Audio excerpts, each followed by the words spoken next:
It was a normal day at his job, which was already drawing to a close. The last concrete mixer had arrived, and nothing foreshadowed the impending danger. The workers were finishing up the last delivery of concrete when he suddenly received a call, and it turned out to be his brother. He asked why he wasn't answering, to which Baek Yi-soo said that it was quite noisy in here, so he didn't hear the ringer. He asked his brother if something had happened to him, but he replied in the negative, saying that he had decided to call him just for the sake of it.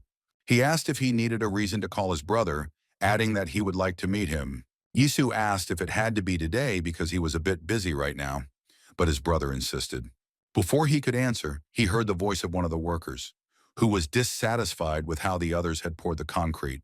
The pouring was indeed poorly done, and the bodies of the dead floated to the surface, each one wearing a North Korean military uniform. His brother asked again if he was going to come to the meeting tonight, but Yisu was in no hurry to answer. Suddenly, a young guy, who also seemed to be slightly injured, tumbled out of the door behind him. A man came out of the door holding a knife in his hand, with which he had wounded the worker, and hatred was burning in his eyes. It was Lee Yong-chol, a member of North Korea's 525th Task Force, and upon seeing him, Yi-soo ended the conversation. He turned to the guy lying on the ground. It was a newbie who said that he was fine and the wound was not deep, but the commander did not think so. He was the commander of a special unit of the National Intelligence Agency of the Republic of Korea, Baek Ri-soo, who made a total of 12 infiltrations into North Korea. He took off his jacket to stop the bleeding and then was about to subdue Yong-chul, and the other workers began betting on how quickly he could do it. This irritated Yong-chul, and he rushed at the commander with a knife, swinging it right at his throat, but the commander dodged it as if from a childish attack. And then he struck him with an elbow from underneath, hitting him in the jaw, and Yong-chul felt it well, but did not lose consciousness. But as it turned out, this was not the end. So immediately after that, another punch from above followed on his head. This time the Korean lost his footing and fell to the ground, which meant that he had lost consciousness. For Yisu, this fight wasn't even a warm-up. He took his jacket back, saying that it was over. He put on his jacket, saying to patch up the newcomer and tidy up here. He himself had to go to meet his brother. While removing the motionless body of Chul, one of the workers wrinkled his nose, saying that this is why he never talks about the robot. The commander heard this, he thought for a bit, and then said to just tell everyone that he had a dirty job. He had already reached the meeting place and entered inside, heading towards the main entrance. It turned out to be a luxurious establishment, but nothing else was expected from his brother. Upon seeing him, the doorman hurried to inform him that, unfortunately, all the seats had already been booked. But Yisu didn't care. He said this, but it was clear that the doorman didn't really believe it, assessing the man with his eyes. He said that basic etiquette was required in their establishment and then asked him to leave. He was still speaking when an expensively dressed man came out of the door and raised his right hand in greeting, looking at Yisu, who looked at his brother. His brother approached them, telling the doorman that this was his brother. The doorman's reaction was not late. He bowed, asking for forgiveness, saying that he did not know that this visitor would actually be his guest. Yisu said that everything was fine and they had better go, and his brother was able to see the jacket he had come in. On the back it had the words "Safety First" written on it, and he read it and said it was a pretty good phrase. Meanwhile, his team members gathered together after a hard day to finally relax and throw their first party in 3 months. But they didn't have much of a celebration. One guy was indignant that the only food they got was frozen pork. But another said that the commander told them to wait, he was probably going to grab something else tasty. The guy with the earrings replied that it would be better if he went with the commander, since he was currently dining on something luxurious. They saw cars drive onto their territory, and a man came out of one of them, whom they recognized as the boss. The new guy, who had been silently chewing grilled pork until then, immediately jumped up to greet the chef. They apologized for already starting drinking without him, but he said he had a project to finish. And then he asked where Commander Baek Yi-soo was. Hearing that he had left early, he said that it only made his job more difficult, putting his hand in his pocket. The new guy curiously asked what kind of job it was, but in response he received a bullet to the forehead because the boss pulled a pistol out of his jacket pocket. Such a shot killed instantly, and the other workers watched in horror as their recent friend fell dead to the ground. At that moment, other people got out of the cars, and the chief said that today they were disbanding their Special Forces unit. He told them not to miss a single one, and the workers were overcome with fear because today not one of them was ready to say goodbye to life. Meanwhile, the brothers were still having dinner.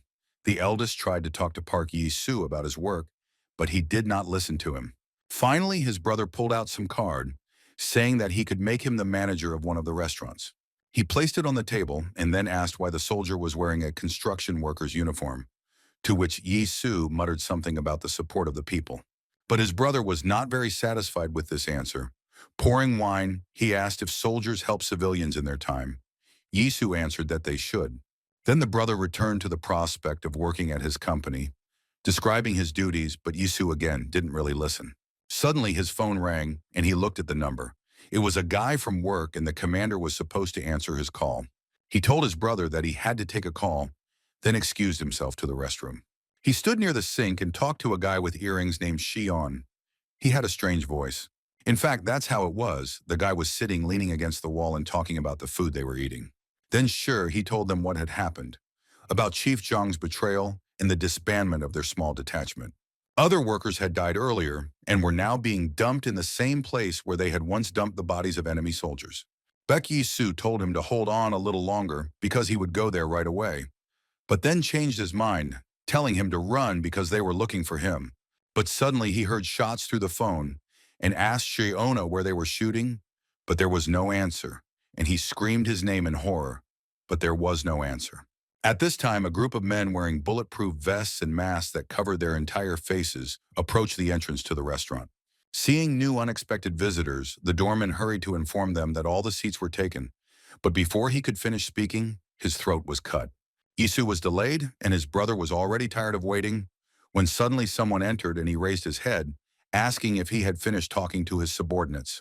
But it wasn't Yisu. There were 3 armed men in bulletproof vests standing in front of him, so their visit could only mean one thing. It was a special squad, most likely sent to eliminate his brother, but for what reason, he did not know. And Su jumped out of the restroom, intending to immediately go to work, but armed men blocked his exit. As if to confirm his thoughts, one of the squad called his name, saying somewhere into the radio that the target was confirmed and they were beginning the elimination. They rushed at him. One swung a knife, but the commander stepped aside, simultaneously grabbing his hand with the weapon. He hit his attacker in the bridge of the nose with his elbow.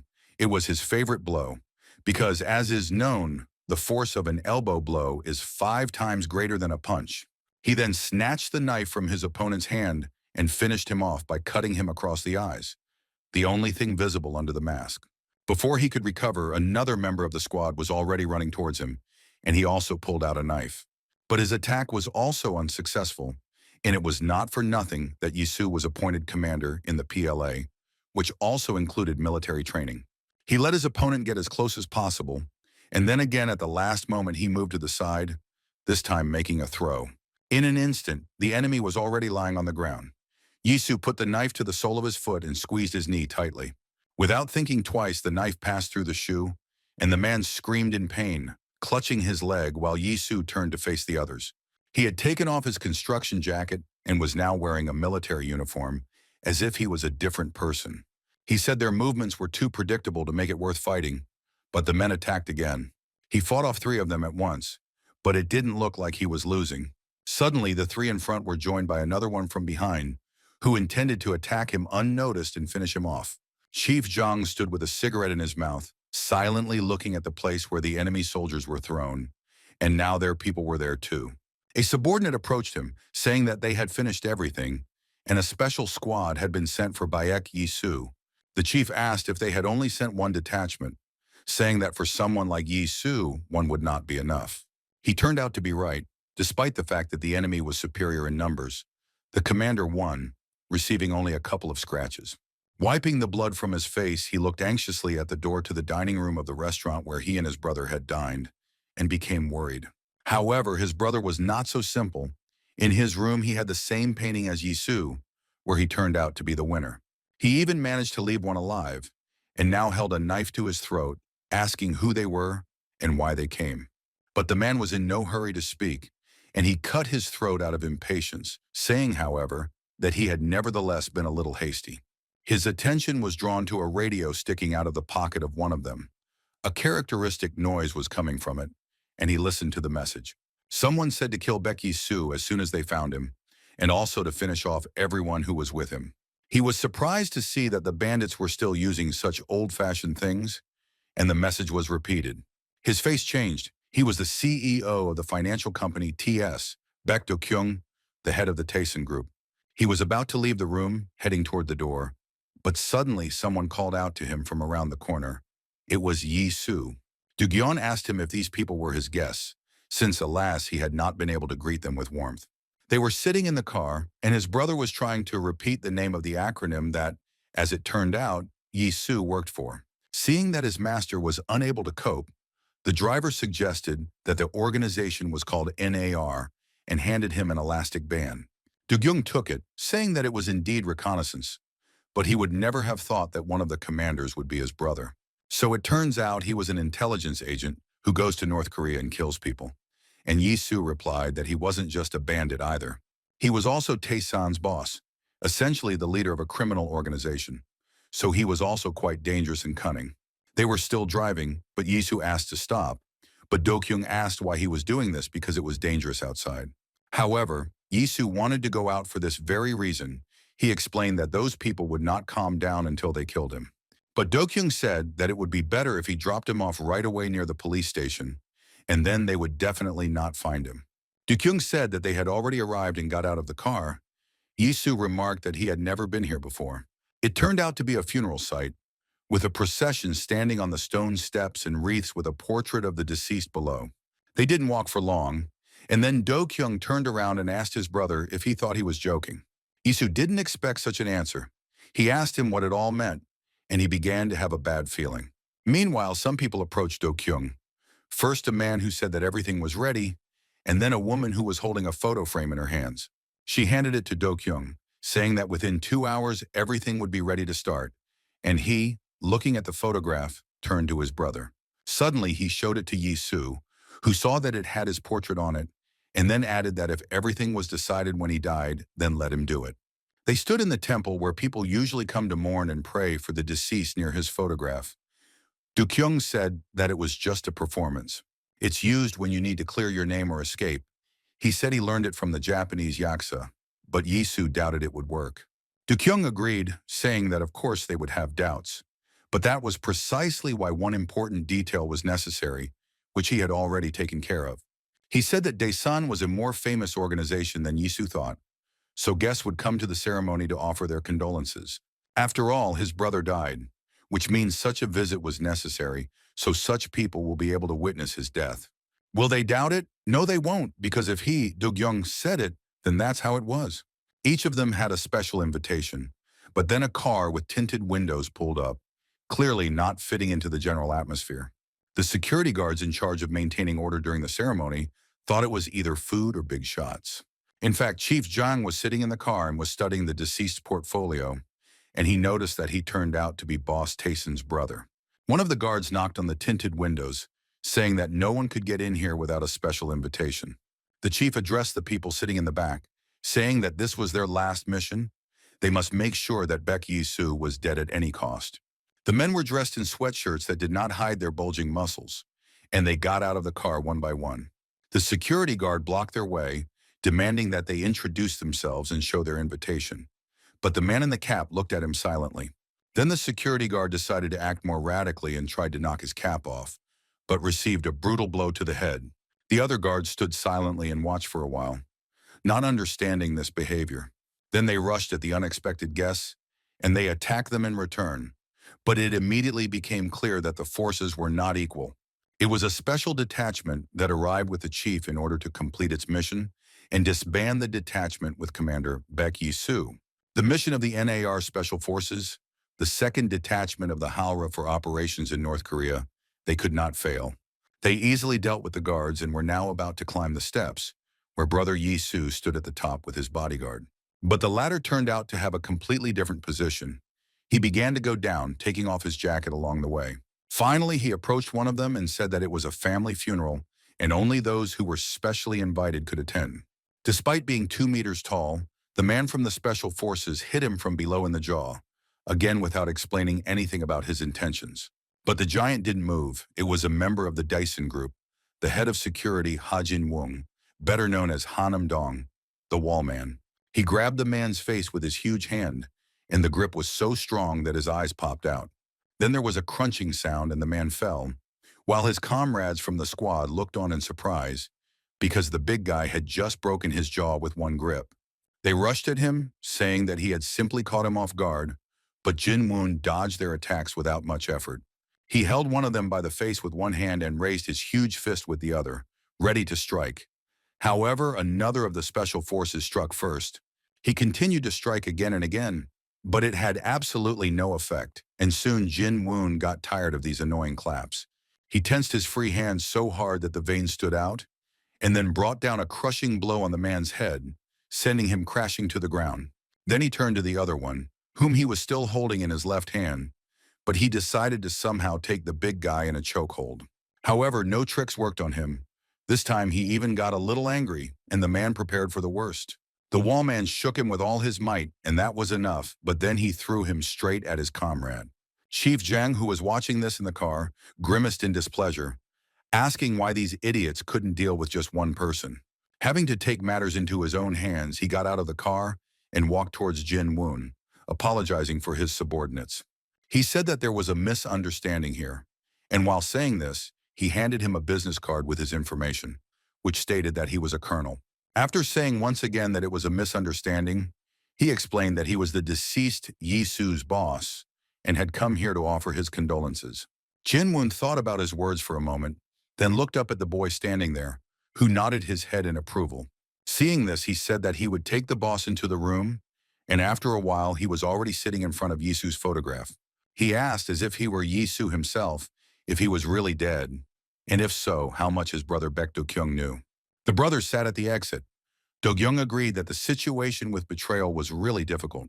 He asked what Yi Su was going to do with the boss, offering his services to kill him, but his brother thought a little differently.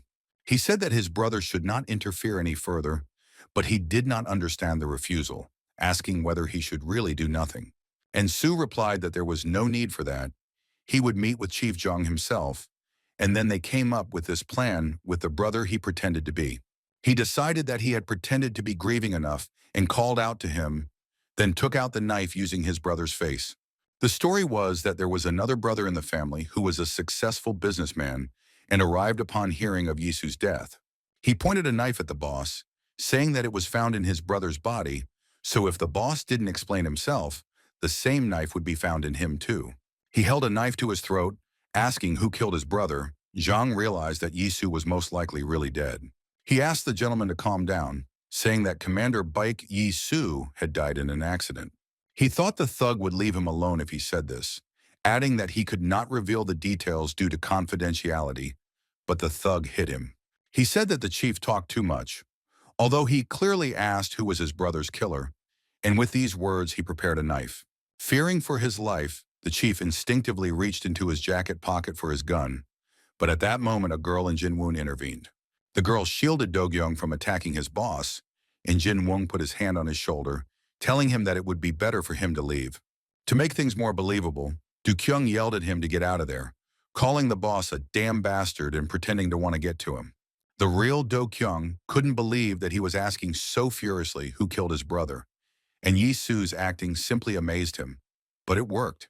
He told his brother about this, asking if he had learned this in intelligence, how to work undercover and all that, to which Yi Su replied that it didn't matter. He said it would stop them for a while, but they would come again soon, so he couldn't stay here forever. Then in the funeral hall, he was not actually pretending. His emotions were not a game, he said what he felt. He said that at that moment he really wanted to kill his boss, because he had done the same to the workers from his special forces unit. His brother replied that he understood his feelings, but why shouldn't he stay here and not make any unnecessary noise? Because the main thing was that he survived. He added that he would give him a job and put his hand on Yi Su's shoulder, but Yi Su asked if he was really asking him to hide here and become a bandit like him. After some thought, he agreed, saying that he was indeed asking him to do so, but only because then they would both survive. Hearing these words, Yi Su slapped his hand to make him put it away, and he himself walked out without saying another word. When he left, Do-kyung sighed, saying that they were definitely not twins. He told Ji-woon to take people and keep an eye on him. It was already dark, The weather outside was cool because it was raining lightly. Yisu was standing near the traffic light, getting ready to cross the road. Suddenly he noticed that someone was following him rather carelessly. It was Jin Woon, whose surveillance always ended with him being exposed. This time too, Yisu asked if he would continue like this, to which he replied that it was the order of the director, that is, Yisu's brother. At the same time, a man in a hoodie was watching them, holding a knife in his hand. Upon seeing Jin Woon, he hid around the corner of the house. Chief Zhang ended the conversation by giving instructions to continue monitoring Do-kyung's house. He remembered his face that day. He thought that Brother Yisu definitely knew something, but his thoughts were interrupted by someone's hand falling on his shoulder.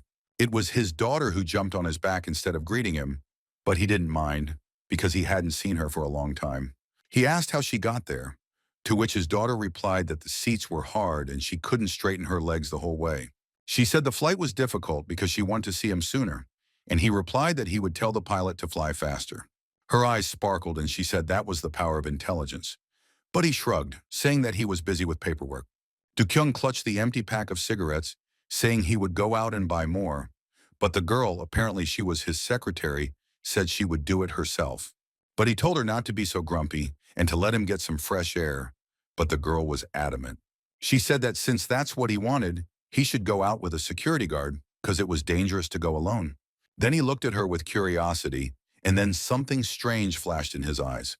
A minute later, they were going down the elevator, accompanied by two thugs. He took her words a little differently, choosing the girl herself to go with him. Suddenly, he turned to the two guards, saying that the girl was his sister, Su-ah, and added that the boys should greet her. He approached one of them, asking if she had not become even more beautiful, and he hastened to say that his sister was indeed beautiful. Do-kyung's gaze changed abruptly.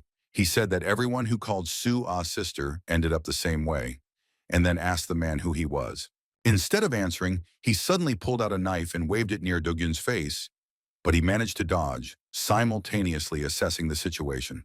But suddenly, Su-ah also pulled out a knife, so now both sides had weapons, and Do-kyung asked if she had another one for him. She said it was hidden under her skirt, and he still reached there, asking for forgiveness, because the other thug also took out a blade. The first spy rushed at Do-kyung, but was unable to strike because it was difficult to turn around in the elevator, which allowed him to dodge his attack. With a deft movement, he grabbed his arm, then pushed away and stabbed him back, preventing him from making any attempts to attack. However, this was only what he thought, as the blow cut through the man's suit and he saw that he was wearing a bulletproof vest. Then Do-kyung realized that his knife was too short to penetrate the bulletproof vest, so he had to hit him in the face. He was about to finish him off, but he heard Su-ah fall in the other corner of the elevator, with another thug advancing on her. He swung the knife, intending to strike the fatal blow and finish her off, and she huddled in the corner. He struck, but he didn't stab the girl, because Do-kyung blocked her with his body, so now he stood with a knife in his shoulder. But this didn't seem to bother him much. He grabbed the puzzled bandit and threw him into the wall of the elevator. But then another man attacked Su-ah, whom Do-kyung did not have time to finish off, so he now attacked them again. Do-kyung managed to fend off his attack, noticing how Su-ah rushed at another bandit, not allowing him to get up and take the knife. But Do-kyung lunged towards his opponent and knocked out his knife. It turned out he was quite good at handling weapons. He pressed the man against the wall of the elevator, and with some strange force, he also held the man's knife to his throat. His appearance suddenly changed. His suit was torn, and his body was very strong and covered with some strange tattoos. A scream of horror was heard from the elevator. Do-kyung had plunged both knives into the bandit's shoulders. Together with Su-ah, they were already leaving for the floor. He approached another guard, asking if he had a cigarette, and the guard reached into his pocket, saying he would look. However, instead of a cigarette, he suddenly took out a knife and plunged it into Do-kyung's stomach, who did not understand what had just happened. Then with one hand he grabbed the impudent fellow by the face, like the big guy Jin, and with the other he carefully took hold of the knife, saying that it was a little painful. The guard said that the gentleman had better not take it out, since he had deliberately chosen a large knife, but Do-kyung squeezed his face. For a moment it seemed like the guard's face slid a little. Do-kyung swung his knife, but the guard jumped back. Suddenly another curved knife appeared in his hand, more like a karambit, and his face turned out to be a simple mask. But it seems that there was still one real security guard left with them, who told the director that he would detain the bandit. However, Do-kyung told him to just give him what he asked for, which was another knife and cigarettes, and told him to keep an eye on Su-ah. He had two knives in his hands. Now he was going to kill the traitor, but before that, he decided to ask if he wanted to say something last. A young man was looking at him. It was a Special Forces assassin from the NAR, nicknamed Ghost. He said that Do-kyung talks a lot, and he spoke about the murder of his brother, asking if it was his doing. The bandit replied that if he were given the chance, he would gladly kill him. Then he rushed to Do-kyung, but he was wounded. The ghost asked if Baek Yi-soo was really dead, to which Do-kyung replied that even his boss came to offer his condolences. But for some reason, the ghost was not satisfied with this answer, and he rephrased the question, asking where Baek Yi-soo was. Meanwhile, Soo walked with Jin Woon, who said that he would guard him on the orders of the leader. Suddenly, they disappeared into a gateway, and their pursuer became confused. But the task had to be completed, so he followed them. Apparently, it was a trap, and as his face cautiously emerged from behind the house, Jin Wong struck him with all his strength. The guy barely managed to somehow put his hands out, but still flew away. He thought that with such a bodyguard, it would not be easy. On top of that, he managed to land in such a way that he broke his arm, and then Yisu came out of the shadows and asked if Zhang had sent him. The guy said that he was right, and then suddenly added that he couldn't have died so easily, and for some reason his voice seemed familiar. He removed his hood, revealing his face, and now one of his subordinates, Li Xian, was looking at the commander. Jin Wong told Yi Su that it turned out he knew him, and Xian shouted that of course he knew him and showed his broken arm. The commander came up to him and put his hands on his shoulders. He said that he should have stayed with them then, and everything could have been different. But Xian said that he was the only one who survived, so the next time he went to eat delicious food, he would go with him. Then he suddenly grimaced, and when Yisu asked what was wrong with him, he replied that he just had an empty stomach and his arm was broken, thanks to his bully. As he was saying the last part, he stopped because Jin Wong's face suddenly became very dark, and now he looked creepy. They continued to fight, and he dodged the killer's attacks as best he could with his wounds. They fought, but he understood that he couldn't last long, so he needed to gather his last strength and attack without stopping. He pounced on him, attack after attack, but he successfully repelled them all. It seemed he had full strength. His vision began to blur. The image of the ghost was already floating before his eyes, and besides, the wound turned out to be quite deep. He made one last attack, this time almost hitting him, but still the opponent was strong and dodged. He said that he recognized his strength because he was quite good, but with these words he took out a fishing line from somewhere and knocked one of the knives out of his hand. The situation was critical. He asked again where Baek Yi-soo was, but Do-kyung could barely stand on his feet. He understood that everything would end here for him. He decided he had to try the last thing he could do and asked him what he had already heard, how tactless he could be. With these words, he cut his hair and then surprised everyone even more by saying that he was Baek Yi-soo and that the ghost was a fool. He really did look like Baek Yi-soo in this form, and the killer even thought about his words, wondering if it was plausible. He said it was impossible, but Yi-soo rushed at him, saying how stupid he was, even though it was hard for him to move. But seeing how he fought, Ghost said that Baek Yi-soo, the commander of the NAR Special Forces, couldn't possibly move so clumsily. But as it turned out, Do-kyung had planned everything from the very beginning. He struck with his free hand, pulling on the line from the karambit. With his last effort, he tugged at it, knocking out one of the knives, and with his other hand, he ran his hand across the bridge of the man's nose. He fell to the floor, covering his bloody face with his hands, and Yisu asked if he still doubted whether he was real or not. He told him to get up and fight, and he rushed at him. Only for some reason, the advantage was not on his side now. He missed the moment again as Yisu grabbed his hand, then squeezed it and prepared to stab him with the knife from the other side. He took the same stance as his brother who had undergone special training, which made Ghost think that it was really Yisu in front of him. He attacked again, saying that it was impossible, but now it was more of a self-conviction, because Yisu was here. He even fought differently, not like before. Now he had strength, and he moved completely differently, which really frightened his opponent. And then something incredible happened. The ghost wanted to spin his karambit for another attack, but Yisu suddenly stopped him. He pressed his own knife into his shoulder and swung to finish off the bandit, and he panicked, not knowing how to dodge.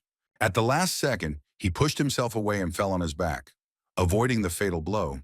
but now he definitely felt like it was Baek Yi-soo.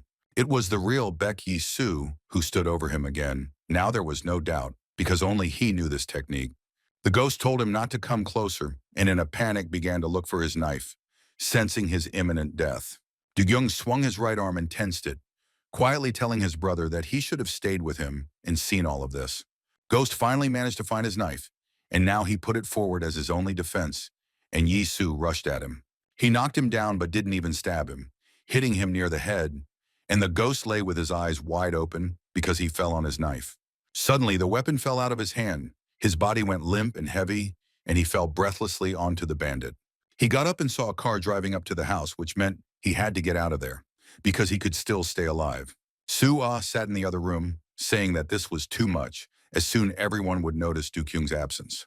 She said that they should appoint a new director, but Jin-won replied that Dae-san without Do-kyung would no longer be Dae-san. But she didn't like that answer. She said that Director Baek would never allow something like that, and she couldn't just stand by and do nothing. But Jin-won interrupted her, and she saw the big man's tears roll down his face, and he said that there was no such thing as Do-kyung. Isu walked with his head down, and Shion hurried after him, telling him to wait for him, but the commander was thinking about his brother. Shion blocked his way, asking where he was going, and he only answered something about the wounds on his brother's body. The killer was hired by Chief Jong, as there were many cases where he hired special people for shady affairs. Shihi said he understood that, but Chief Jong and his men were not people who could be easily approached. For a moment he was afraid to look at the commander. His face was full of despair, and he said that he would find and kill them all. In the morning, in the Pangyo Techno Valley, a group of people stood on the helipad. It was a small detachment with a commander. It was T1 ICT CEO Kim Tae-won, who was sitting peeling an apple, lamenting that there was nothing edible in Pangyo. He said there was no big money to be made here, so men should play in the wide waters of Seoul. They were at a general meeting. A man approached a fence on the roof over which ropes were thrown. It turned out that they were holding a man to whom Kim Tae-won turned, asking what Chief Jong had spoken about today. The man said he didn't know what he was talking about, but Tae-won began chewing the apple, saying that if it was rotten, it should be thrown away. He cut one of the ropes and the man immediately spoke, saying he remembered being told that Taeson was having a problem. He said that their boss, Baek Do-kyung, was nowhere to be seen, so they were inactive, and this greatly interested Tae-won. But then he cut another rope, asking if the information was accurate, and the man assured him that it was all confirmed. He said that was all he heard, so he asked to get him out of here, but Tae-won only cut the last rope. The CEO turned to his subordinates and told them to gather everyone, because they were having the Taesan group for dinner that night. Fortunately, the man who had already said goodbye to life did not die, because to his surprise, it turned out to be the ground floor. Yisu walked along the Majingdong livestock market, remembering how he had been told that it was dark under the entrance, and so it was. He made his way to the inconspicuous butcher shop, thinking about Chef Zhang's method. If you want to hide something, hide it in plain sight. These guys in security suits were also trained by Chief Zhang, which means everything should eventually lead to him. He carefully opened the door of the establishment, because if he let his guard down, he would be finished. These people would not tolerate mistakes. He walked sharply through the door, knife at the ready, but to his surprise, he saw only ordinary butcher shop workers. One of them saw him and asked if he was Becky Sue, saying that if anyone else had entered, he would already be dead. And Sue approached him and asked what happened here, to which the man replied that it was all Chief Zhang's fault. He said he heard on the radio that Zhang's men had taken care of everything, so the picture was no better elsewhere. At the same time, Shuan was checking another place where, as the man had said, Zhang's people had managed to visit. The man placed his hand on his shoulder, telling Yi Su that Chief Zhang was too strong for him, and he couldn't handle it alone. He said that he had to run, and his last words were that Yisu Dol, after which the man died right in his arms. But something in his story puzzled Yisu, because he had never heard of the boss being connected to any organization. Meanwhile, Tae-won reached the main building of the Taeson group and launched an attack, as this was a great opportunity. However, he couldn't believe that Taeson was so weak, even though he was also considered one of the four main groups. Suddenly, he saw the situation begin to change, and the reason for this was the appearance of Hajin Woong's unshakable wall. He said that he was already the fourth bastard this week who dared to attack Daeson. But Taewon didn't like his words, and he said that in that case he would play like a real bastard. taking out a knife. But Jin Wong didn't seem to be bothered by this at all. He just sighed heavily and spread his arms, telling them to attack. However, the general attack was interrupted by the appearance of a young man who walked straight towards Jin Wong, who recognized him as Baek Yi-soo. He said that he needs this organization to avenge his brother, and therefore he asked him to give him Taesun. His eyes were full of determination, hatred, and something else. But one thing was clear. He really was going to take revenge. Then Taewon hurried towards them, but Yi-soo simply hit him. Then Taewon, with annoyance, recognized the guy as Baek Do-gyun, which meant that the director was simply hiding somewhere, and that's why he didn't come. He had a knife in his hand, and seeing that these people wanted to destroy the Daesan that he needed, he began to wave it. His blow made Taewon's nose bleed. He thought what kind of crazy person Do-gyung was doing, and told his men to attack. He said that today would be the end for Taesan, but this only made Yi-soo even more angry. He fought well. Seeing that he was overpowering one after another, Taewon shouted for a knife and rushed at Do-gyung. But Yi-soo reacted quickly. In the blink of an eye, he turned around and knocked the knife out of his hand with one swing, and Taewon became worried. And Soo approached him, but he was already scared to death, so he ordered everyone to leave, saying that he was returning to Pangyo. Jin Wong, who was watching all of this, remembered his words that without Do-kyung, Daesan would no longer be Daesan, but what if Do-kyung could be found? He turned to Yi-soo, saying that if he wanted to get Taesan, then he, Jin Wong, would help him because he trusted him. A month had already passed. The members of the general meeting of the organizations were sitting together again, but this time Do-gyung was absent from their company. Among them were 3 men and 1 woman who said she had heard that Baek Do-kyung had died, which meant the end for Daesan. Suddenly they heard footsteps. It was Yi-soo. Then Jin Wong said that in order to get Taesan, he must become Baek Do-gyun. Together with Jin Wong and Shion, he entered the meeting room of the General Assembly, which served as a hotel restaurant. He has already managed to get the same tattoos on his chest and arms as his brother, and has also learned his manner of communication. Before this, Sue taught him some things, for example, that it is better to keep your fingers behind the blade, because this will give the blade strength. She said that someone might notice them if he didn't watch his movements. It was a meeting of the leaders of the largest criminal group in Seoul, a general gathering whose purpose was obvious. Supposedly, it was to prevent conflicts between gangs, but in reality, they were waiting for their chance. There was a chance to take advantage when the clash occurred, and that was why Taesan had to be present. Sua said she didn't understand why he had to pretend to protect Daesan, and he replied that he just needed a strong organization. An organization that was larger and stronger than others. He needed it to carry out revenge for his brother. Meanwhile, Chief Jung stood next to a very important person, listening to the praise addressed to him. He was praised by Seoul Police Chief Cho Won-ho himself, saying that he had done a good job and that his skills were commendable. Jung brushed it off, saying it was all thanks to his support, but his boss said he was the good leader. However, he then pointed his finger at the mountain of concrete mix, asking why his subordinates were now buried there. Jung said it was a sacrifice for the common good, but the police chief laughed, saying it was like the proverb. But Jung continued, saying that officials are now worried and that the Special Operations Unit in North Korea is a relic of the past. He explained that he was under constant pressure and couldn't follow along, but Won-ho interrupted him by placing his hands on his shoulders. He asked if it was really that hard to eliminate a couple of people, since he had no idea how much money he had to spend. He asked why he had eliminated Do-gyung, since Taesan was a member of the General Assembly and therefore should have understood the consequences of this. But suddenly Jung stopped playing the role of a subordinate who was being scolded. He told Cho Won-ho not to show off. He showed a police badge with the Korean symbol, saying that Jo Won-ho's role in this project is to keep his nose in the air. He threw the badge into a cement pit, saying they needed a public figure, so if he didn't like his role, he should get out. As he said this, one of Won-ho's guards approached him and grabbed the boss by the collar, asking if their boss was his friend. Won-ho laughed awkwardly, noticing that he had dexterous hands. He saw him knock down one of the guards. He knocked him out with some strange blow, then took a gun out of his jacket pocket and aimed it at Cho Won-ho. General Assembly, and so what? Why should it bother him? After all, he buried his own subordinates.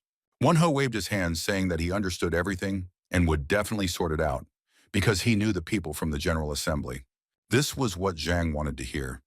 He suggested that they not let each other down again, saying that he would like to meet Baek Do-kyung. Present at the meeting were Gyeorang Rester CEO Ryu Tai-hyun, the boss of the Gyeorang organization in Yongsan. HHS Entertainment CEO Han Hye-sung, head of the entertainment company in the Gangnam area. Owner of the trading company Cheon Uncha Yu-hwa, head of the Korean-Chinese organization in Guro. And also Yilhak Capital CEO Lee Seung-min, head of a small organization in Gudo, Nine Knives in Yongno. Just as their conversation was in full swing, Xion intervened, peeking into the room and telling the director that the meeting was taking place here. They entered and Do-kyung took the only empty seat. All the members of the meeting were surprised by his visit. Hae-sung said that they heard that his brother had died, so it must have been hard for him since that's not usually his style. Others also took up the conversation, saying that there were rumors about a crazy funeral, so everyone asked him to tell them. Hae-sung placed the cup on the table, saying that in that case they should decide whether Baek Do-kyung deserved to sit in the seat.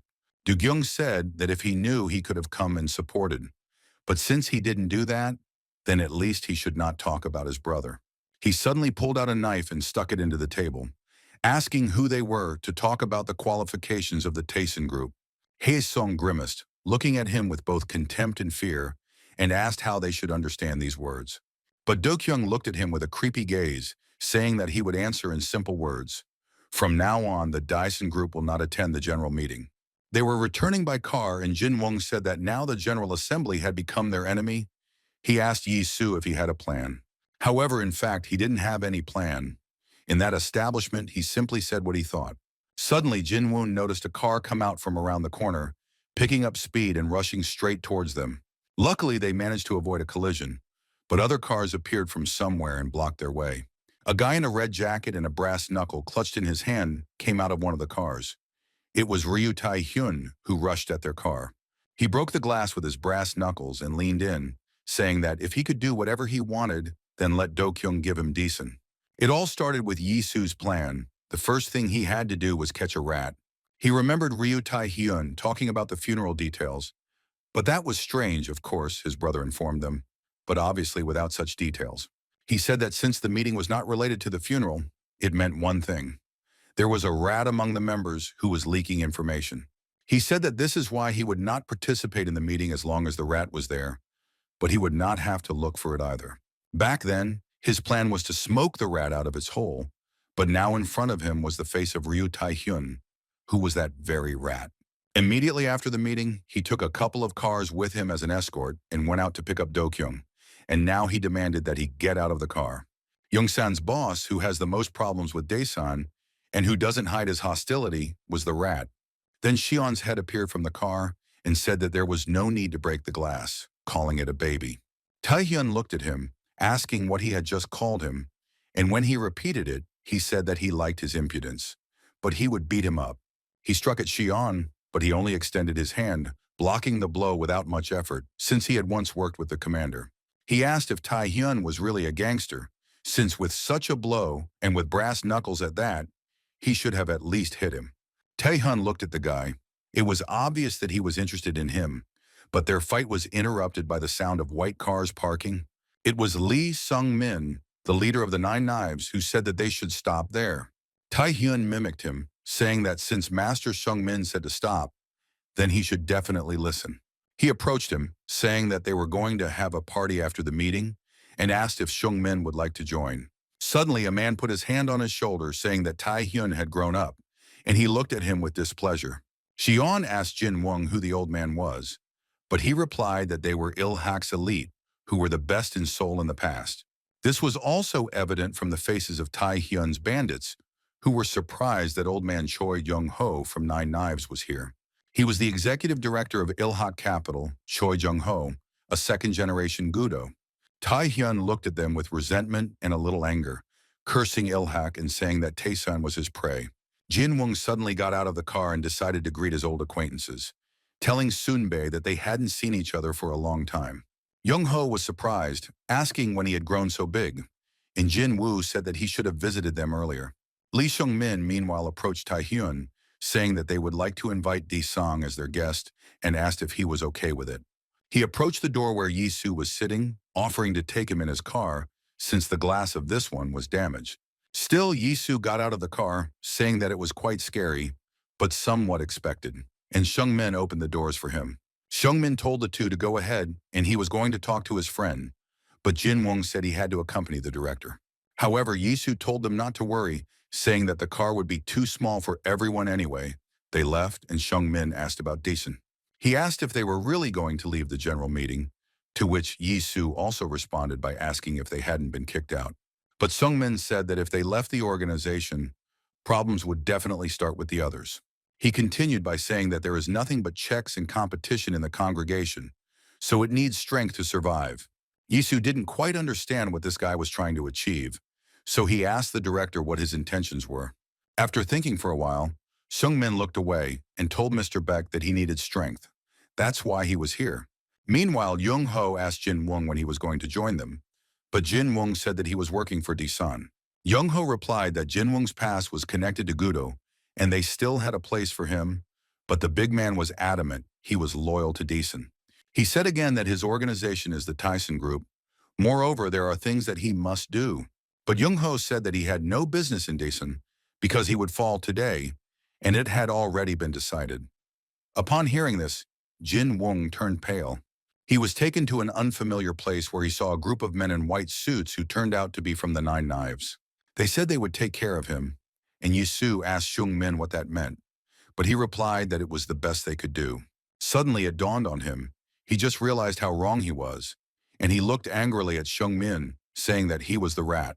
He turned to Shion, telling him to detain Lee Sung Min, and he agreed, telling the commander to be careful as well. And then he hit the driver, Shung Min, who was about to step on the gas as soon as Do Kyung was in the hands of the knives. Yisu got out of the car and was already being looked at by a man in a white suit and glasses who said that everything would end quickly. Tai Hyun sat in the car, annoyed that he had to let Do Kyung go, giving in to Shung Min and his nine knives. He said that his people were fools if they did not understand such obvious things as the power of Ilhak. He said that he had seen them with his own eyes. Just 3 of them were capable of destroying the entire Kambuk region, which described their power very well. He continued, saying that there were once 9 of them, now there were only 6 left, but 3 would be enough to destroy the area. Then he thought, what kind of idiot would oppose them? But right at that moment, Baek Yi-soo, that is, Du Kyung, hit one of the men. Tai Hyun thought that if there was someone who was capable of destroying Gudo, he would definitely become the strongest in Seoul. Last night, they were sitting by the lake. Police Chief Won Ho was fishing, and he was thinking about the upcoming crime against Taesan. Won Ho asked if he didn't think that Daesang was no longer the same, just a bunch of small trash. He said that because of the project of the higher-ups, Baek Do-kyung had lost his younger brother, and now Daesan was in complete disarray. Sung Min agreed, but said that starting a war now would be very difficult, to which Won Ho replied that he was simply being evasive. While throwing the trash off the cigarette, the boss said that this was not allowed, because then he would lose everything, so Ilhak should not be careful. And besides, if he had mentioned the 9 knives at a general meeting, no one would have dared to squeak in his direction. The boss explained how he, Lee Sung-min, would become the real chairman, and to do that, he needed to reorganize Ilhak. Then Sun Min stood up and looked at the lake. He said that he would do everything, but he wanted something in return. He said that in return, he would also like to take part in the project that his boss had mentioned earlier, and the boss was surprised by his insatiability. He said the project was called One Sink, but he had no idea how Sung Min was going to get a spot there. Yisu hit the man with glasses again, causing him to lose his footing slightly, almost falling to the ground, while the others stood there in surprise. Then he finally knocked the man down. It was clear that he fought well, and then asked if they really thought they could take possession of Taesan. It didn't matter whether it was an order or their personal decision. They were challenging him as a leader.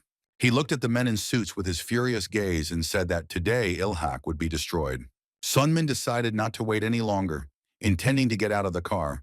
However, as soon as he reached for the door, a knife flew towards him. The knife was thrown by Shion, who said that he was actually ordered to grab him, so he could not be allowed to get out of the car. The man Yi-soo had hit was named Hyung Nim, and he was now standing on the ground again, saying that he would have been dead long ago if he had been older. He turned to the other members of Gudo, who were laughing a little, as it had been a long time since they had seen anyone hit Hyunam. One of them rushed at Yi-soo, but he put out his hand, squeezing it at the elbow, thus blocking the blow, but the enemy was superior in numbers. Another man struck right after him, but Yisu was able to dodge his blow as well. Only this man turned out to be much smarter. It was Choi Guan-pal, the seventh knife in the Gudo organization, who grabbed Yisu by the collar and now pulled him towards himself and struck him. And when he was on the ground, another man, the ninth knife of Gudo, Li Gu-chang, ran up to him and kicked him in the head.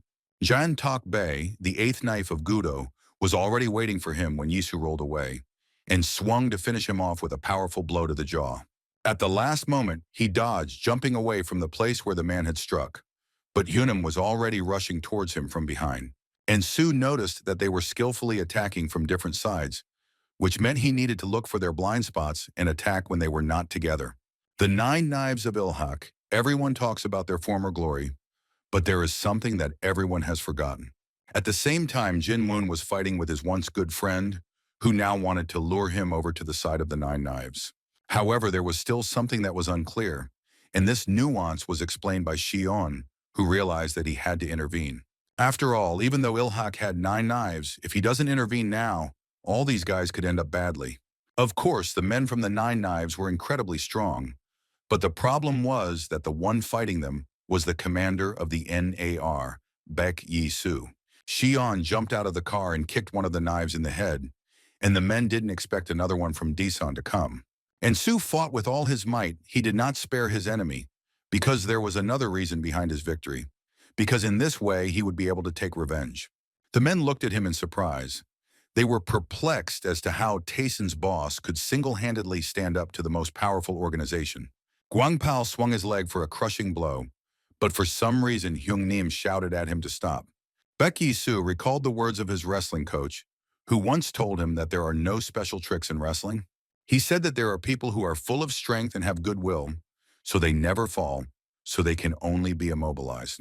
Their arms and legs must be tied so that they cannot move, because no matter how much willpower a person has, eventually his body will not withstand it. Guangpao fell, clutching the leg he had just swung at Yi-soo, but it turned out that Yi-soo had managed to grab it and then twist it. Neither Hyung Nim nor Sung Min could believe what Do-gyong was doing with nine knives, and Sung Min remembered what Chief Wan Ho had said about his brother. He mentioned that he was a pretty capable guy, the commander of a special forces unit of the NAR, so his brother was probably no slouch either. Hyun Nim wondered if this was too much for a normal beating, where the one doing the hitting and the one defending were reversed. Luckily, just when Yi-soo was about to hit Hyung Nim, Sung Min intervened, got out of the car and walked towards Yi-soo. He told them to stop and then put his hand on Yi-soo's shoulder, saying that he needed to talk to him. From the very beginning, this seemed strange to him, because even though Baek Yi-soo was eliminated, his twin brother was still alive. He told him that such aggressive behavior at the general meeting, and also the appearance he made there, betrayed that he was not Baek Do-kyung. But Yi-soo's reaction was different from what Sung Min thought. He grabbed his hand, asking what difference it made if he knew his real name. He said that it would not be difficult for him to kill him too, but Sung Min only narrowed his eyes, saying that he would like to negotiate. Shion, who had also stopped fighting with knives, formed a T with his hands as if indicating a timeout. The negotiations were held near the garages and were attended by Baek Yi-soo, Shion, and Jin Woong from Daesan, as well as Lee Sung-min and Nine Knives from Ilhak. Sitting on a chair opposite Yi-soo, Director Lee said he admitted that they hadn't taken them seriously at first, but they had already paid for it by fighting. Yi-soo told him not to drag it out and asked him what deal he was going to offer, since that was why he stopped the fight. Son Min extended his hand and was handed a file. He said that not long ago they received a request to get rid of him and Taeson. He said that they would be able to find out who did it and for what purpose in this file, because speaking globally, it was an entire project. He made a deal, saying that they would provide them with information about the organization that decided to attack Daesan, but in exchange, they would work for Ilhak. Ilhak needed a strong organization, so these were favorable conditions for Daesan, but Yi-soo suddenly stood up to leave. There was no point in him sitting there anymore, so he said that if this file was the main condition, then the negotiations were over. And besides, if that was exactly how it was, then wouldn't it have been better for them to take this data file here and now themselves? He headed for the exit, but his path was blocked by Jin Woong, who reminded him that this was a good opportunity to win Ilhak's trust. However, Yi-soo said that this really got to him because the guys from Ilhak were just a bunch of bandits who couldn't be considered a threat at all. He added that there could be no talk of any trust in such a case, since it was precisely because of this that his comrades and brother were brazenly killed. But Sung-min decided not to retreat prematurely. He also stood up, approached Yisu, and addressed him by name again. He told him to be careful in his words and actions, because such a specimen no longer exists, and with these words he brought it to the burning tank. Yisu took out the knife, saying that he wouldn't dare, but something still made him wary. This guy Lee Sung-min was not an ordinary bandit. Jin Wong wanted to stop him, but Yisu suddenly shouted that he didn't trust those bandit rats from Ilhak. He said that from now on they won't tell him what to do, because from now on Ilhak will be under Deeson's leadership. He held a knife to Sung-min's throat, saying that he would also take their CEO hostage, and Sung-min looked at the blade nervously. Nine Knives looked at all this in amazement, amazed at both the courage and the audacity of this guy from Taisan. Hyun Nim and the other Knives were about to go to the director's aid, but Jung Ho shouted at them not to move. He realized that Do Gyung was not satisfied with the proposal, so he approached them and carefully pulled his hand with the knife away, offering an alternative. He said that he, Choi Jung-ho, the CEO of Nine Knives, would go with them as a hostage instead of Sung-min. With these words, he handed the file to Yisu, but the latter did not share his enthusiasm, asking if he really thought he was worth anything. But in Jin Wong's opinion, this would be enough, because if Baek Do-kyung were in his place, he wouldn't do such stupid things. After hearing about his brother, Yisu cooled down a bit and said that Shion was then responsible for transporting and monitoring Choi Jung-hong. He was interrogated 5 years ago when he returned from infiltrating North Korea and was under investigation for espionage. Colonel Kim Jae-wook asked what his mission was, to which he replied that it was confidential information. The colonel said he had crossed military lines and in a North Korean uniform, but he replied that the nature of the mission covered everything. Then the colonel slammed his palm on the table, saying that they weren't very happy with their North Korean operational corps. Otherwise, he would personally influence his dismissal, because Yi Su was wrong if he thought they would do everything he asked. The final argument was that he had probably done a lot of dirty work, which meant that he was also stressed out by the whole situation. However, his interrogation was then interrupted by the then young Chief Jung, who was then working as the head of the Special Operations Department of the Intelligence Department. Upon seeing him, Jae-wook said that catching spies was his job, and with that he handed over the case of Baek Yi-soo to him. Jung said that Yi-soo was not a spy because he was his friend, but Jae-wook looked at him suspiciously. Then Jung took out a cigarette and walked up to him, taking off his glasses, and then said that perhaps the colonel had not heard after all. His face suddenly changed, and there was a feeling that he himself was the colonel. He looked at him with such a look that he even became nervous. He said he didn't care whether he thought he was a communist or not, but the kid wasn't a communist, and his word was enough. Without waiting for the colonel's answer, he removed the handcuffs from Yi-soo, saying that they could go, and Jae-wook only managed to shout that this was disobeying an order. He asked if there was anyone outside to catch these two insolent fellows, but soon he himself came out and saw that all the guards had been killed. Jung asked if he had been intercepted on his return, but Yisu said that fortunately they did not believe him, and no one knew about the secret operation. That's when he said those fateful words. The boss said that in any case he trusted him, because he was like family to him. He recalled this as he sat in Tayson's office, looking at a photograph of himself as the commander of the unit that had shot Jung. At that moment, Jin Wong entered the room and said that Shion was currently looking after Choi Jung-ho, as he had requested. He was holding his head. It was clear that something was bothering him, but Jin Wong suddenly told him to let him say something.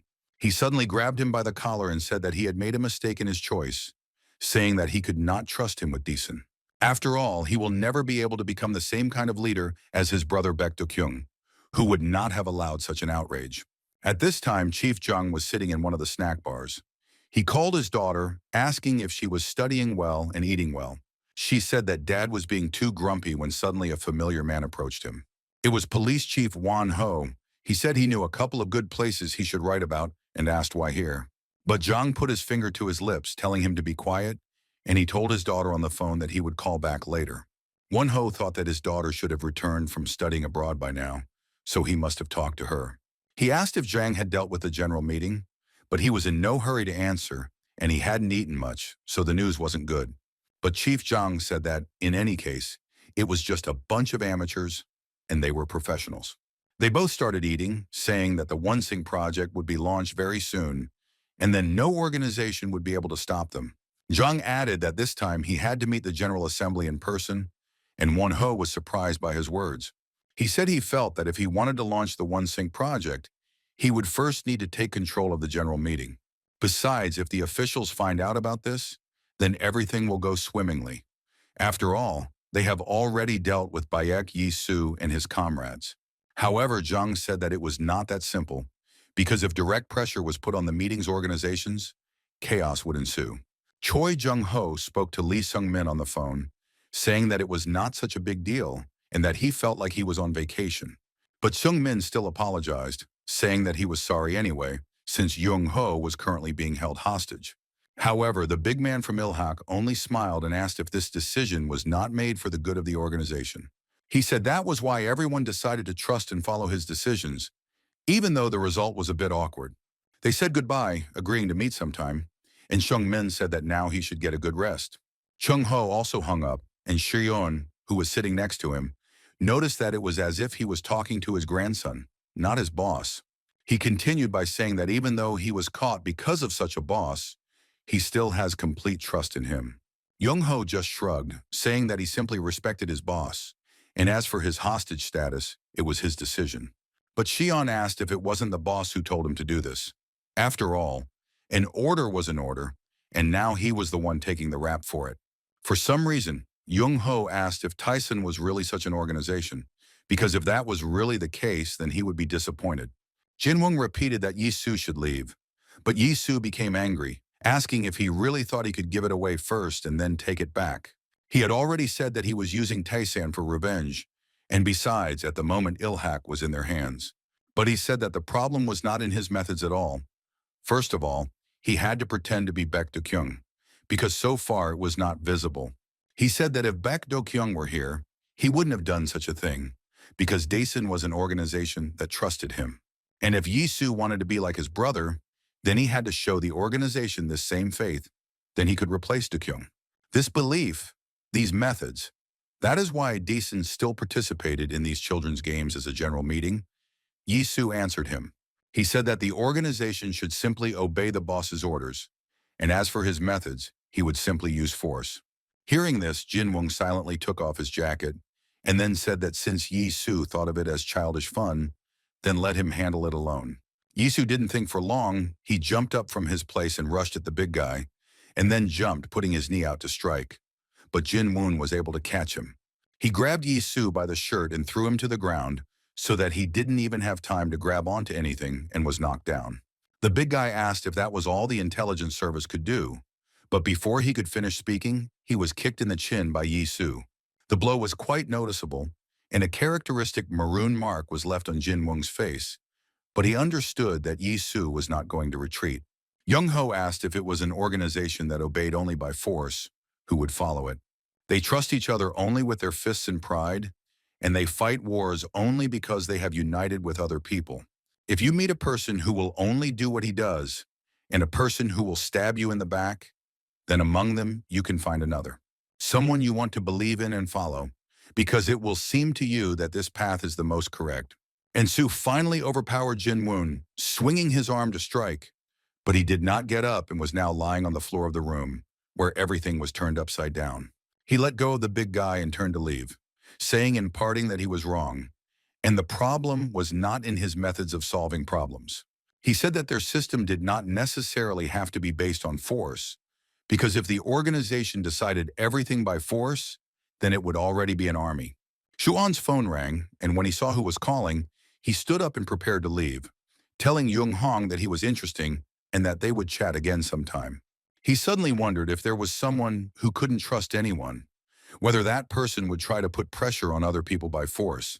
Seeing Shur-on, whom he had summoned, Yi-soo said that from today on, they would establish their own organization. They will do this with the help of strong people who do their job honestly.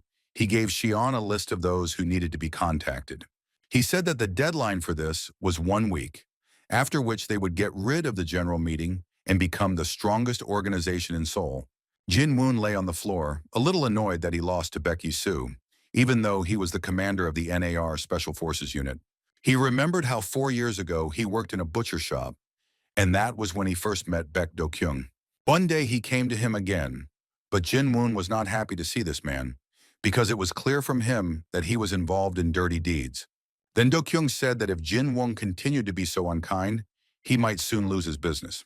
However, Jin-woon only told him that they didn't allow smoking in the establishment, and then Do-kyung apologized, changing the subject.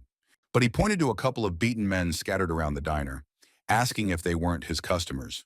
But Jin-woon told him to stop it and get lost before he made any more noise, and then added that it was already late. But suddenly a man in a red suit appeared from behind the door and was very surprised to see Jin-woon. He said that he had heard many different rumors, but it was indeed Jin-woon, and then asked if he really worked here now. It was Lee Hung-gu, director of the Hook Il-soo organization, which was part of the Garang group and dealt with loans and credits. He approached Do-kyung saying that the boss didn't serve all sorts of bandits here, but he said that he was a regular customer. Hung-gu looked at him in surprise, asking what he just said, whether he had completely lost his fear, but Do-kyung's face was serious. Then Hung-gu walked up to him, took his face because it seemed familiar to him, and asked if he was the one who attacked their guys from Hook. He asked how he dared to do that, as if he had an extra life lying around in his pocket. However, Do-kyung was not going to play the victim and listen to his taunts. Now he asked how anyone could even call themselves Hook. He took one of Hung-gu's hands and put the knife to his wrist, asking if he shouldn't be one-armed if he was in the Hook. A terrifying scream came from the diner, and the men from Hook who had remained outside hurried inside. Hung-gu cursed, asking how Do-kyung could even dare to do something like that, since if Goring found out about this, he would be in trouble. However, he asked in response why this should bother him, since they were Taisan, so he could run and cry to his Garang. Hook members burst into the establishment and rushed to take the boss away, first going to the hospital because he had a severed finger. Jin-woon asked if he was just going to let them go, but Do-kyung said that he too had just sat and watched as those guys were beaten. He noticed that the store was very dusty, and there wasn't even a menu, which meant Jin-woon had no plans to run a business. He said that he just wanted to get rid of the bandits, and he had just helped him with this, so wouldn't he like to join him now? Jin-woon asked if he even knew who his opponent was, but Do-kyung again said that they were daesang, so it didn't matter. Then Jin-woon handed him the rubber band on his fist, telling him to tie his hair with it, because he looked like a butcher. Do-kyung thanked him, but said that he really had trouble running a business here. Now Jin-woon was looking again at the very same elastic band that he now always wore for Mr. Beck. Now, however, there was no longer any need for this, because he was dead, and in his place came his younger brother, with whom he had just fought. He sighed, thinking about how different the twins were, but he liked Do-kyung's character better. Hung-gu sat in the chair and wanted to scratch his head, but again discovered that he was missing 2 fingers on his left hand. He cursed loudly, saying that he could not get used to it, remembering the one who did this to him. He couldn't forget the pain and humiliation of the last 4 years, so he decided that today was the day for revenge. He said that Taesan left the general meeting and is now powerless, so today they will destroy Taesan Group. The men who were part of the Garang group unanimously supported the boss's idea. Their total number was 50 people. Suddenly they heard someone knocking on the door, and they looked there asking what it could be. But soon they found out for themselves because the door suddenly swung open, and they saw how an unfamiliar guy hit one of them. The rest stood in confusion, not understanding who dared to attack them at such a time because they were part of the Garang. But the man whom they had initially mistaken for a boy because of his ridiculous hat walked inside as if he wasn't afraid at all. He had bright blue eyes and pierced ears. He reached for his hat to take it off, and the men suddenly recognized him as Boris. Boris worked as an ordinary builder, and that day he was asked if he had seen who had done such a nasty thing. The head of the construction site pointed somewhere at the wall, asking who could have come up with such an absurdity. There was a huge graffiti painted on the wall in the form of a 5-pointed star, which was now displayed there. But Boris didn't answer the main question. He looked away, for some reason lost in thought about something of his own. Meanwhile, Shion was clarifying some details from the biography of this man with Yisu. They were near the garages and were talking about him. Shion said that the man's nickname was Shepherd and asked if he hadn't returned to Russia. But Yisu replied in the negative, saying that he was hiding as a foreign worker and that he was here now. This was the first man on his list of people with whom he was going to create his own organization. His name was Boris. He was from the Russian mafia, a security inspector, and the boss's hound, also known as the Shepherd. He saw Yisu in the garages and lunged at him with a knife when he called his name. Xian was then doubtful whether such a person would want to work with them, because his nickname alone was already frightening. Yisu took out a flash drive and held it in front of the attacking Boris to attract his attention. It worked and the man stopped with a knife to his throat, but Yisu said he had come to make a deal with him. He showed him the flash drive, and it was clear that the man understood a little of what was being discussed, so he took the knife from his throat. He took off his helmet, revealing his bald head, on which was a strange tattoo. On his head was a hole with red claws sticking out. The tattoo was called Demon in a human mask. It looked truly terrifying, and in this form he appeared before Honggu and the members of his organization. But Honggu did not take him seriously, saying that such a hindrance was unacceptable on the day of the destruction of Tyson. He ordered to deal with him. Two men rushed at Boris, but he didn't even lift a finger, which surprised them a little. But they quickly realized where he got so much confidence and power from, because he pointed the barrel of a pistol at the attackers. Of course, it was a real pistol, because who needs fights if everything can be resolved with a couple of shots? He struck with an incomprehensible side blow from the hilt, but it was a powerful blow, and the man who received it instantly fell back. Another of the attackers stood in amazement. He still could not believe that they were facing an armed opponent. He decided to quickly take out a knife to attack the insolent man unnoticed, but he had already aimed at his head. He called them idiots, saying that no weapon would have time to damage him because he would send a bullet faster than that. For now he held back, and seeing that the man was distracted by his words, he hit him in the face with his free hand. The rest of Hook also rushed to the attack, saying that it would be better if they all attacked together. Some even managed to grab Boris by the arms, preventing him from aiming properly and firing. Another one grabbed him in a chokehold, trying to squeeze his huge neck, but Boris didn't seem to care. Suddenly, he bit the hand of the one who was trying to strangle him, biting under his jacket and shirt with his teeth. Of course, the clothes prevented him from feeling the skin a little, but the man still felt something, and he really didn't like it. He swung his free hand to hit the insolent shooter, but he only gave him a strange look. In an instant, the man was on the ground, and Boris was standing over him. Now it was his turn to do the moves. He picked up the knife that had fallen from the other man's hand as he tried to get it, and turned to face his victim. With one hand he grabbed his face, and with the other he clutched the knife, holding it near the head of the man, who was already losing consciousness. Suddenly he plunged the blade into his body, but the poor guy didn't even have time to scream. Honggu watched this, overcome with horror. Raising his bloodied gloved hand, he said that people raise demons to hide their weakness. Before Honggu could answer, Boris's hand was already on his head, and he was overcome with even greater horror. Boris squeezed the knife again, asking if there was a demon inside him, while his gaze was essentially like that of a demon. At that moment, Xian ran into the establishment, quickly finding Boris with his gaze and telling him to stop. He said that he had done a good job, and the bald man seemed to listen to him, moving the knife away from Honggu. Boss Hook said that they were actually from Garang, but Xian only said that it was clear then, saying that they themselves were from Tayson. Xian called Yisu, saying that the director of HK Kaital from Garang Group had been captured, referring to Honggu. He wondered if Tayson was really that global, while Xian said that with Boris it really was easier. Speaking of simplicity, he told the commander that he knew about Boris's skills, but whether they would be able to control him, he was against it. But Yisu simply agreed that the man had good skills, adding that, moreover, he would do anything for a fee. Now they spoke for another member of their potential organization, but Xian doubted him too, saying that such a capitalist would hardly suit them. Then the guy with a knife attacked Yisu, who came to talk about joining his organization. And Su managed to get his knife out, and this allowed him to defend himself. The one who attacked him asked what he was doing here and who sent him. He was a North Korean spy and asked who he was and who had sent him because he was very concerned about it. Lee Kyung-chun, 17, was a North Korean undercover agent, also known as Weasel, who was targeted by the Nayam and was on the run. Suddenly he took his knife, but only to transform it, because it turned out to be a butterfly knife. Despite his young age, he was quite skilled in it, so Yisu had to dodge his attacks. He fought with all his might because the guy shouldn't be underestimated. Even though he was young, he was very capable. Suddenly, he managed to knock the knife out of Yisu's hand, and it flew a decent distance away. To top it all off, the guy even managed to wound him, but Yisu only greeted him, saying that they hadn't seen each other for a long time. It was clear that the guy was surprised by this.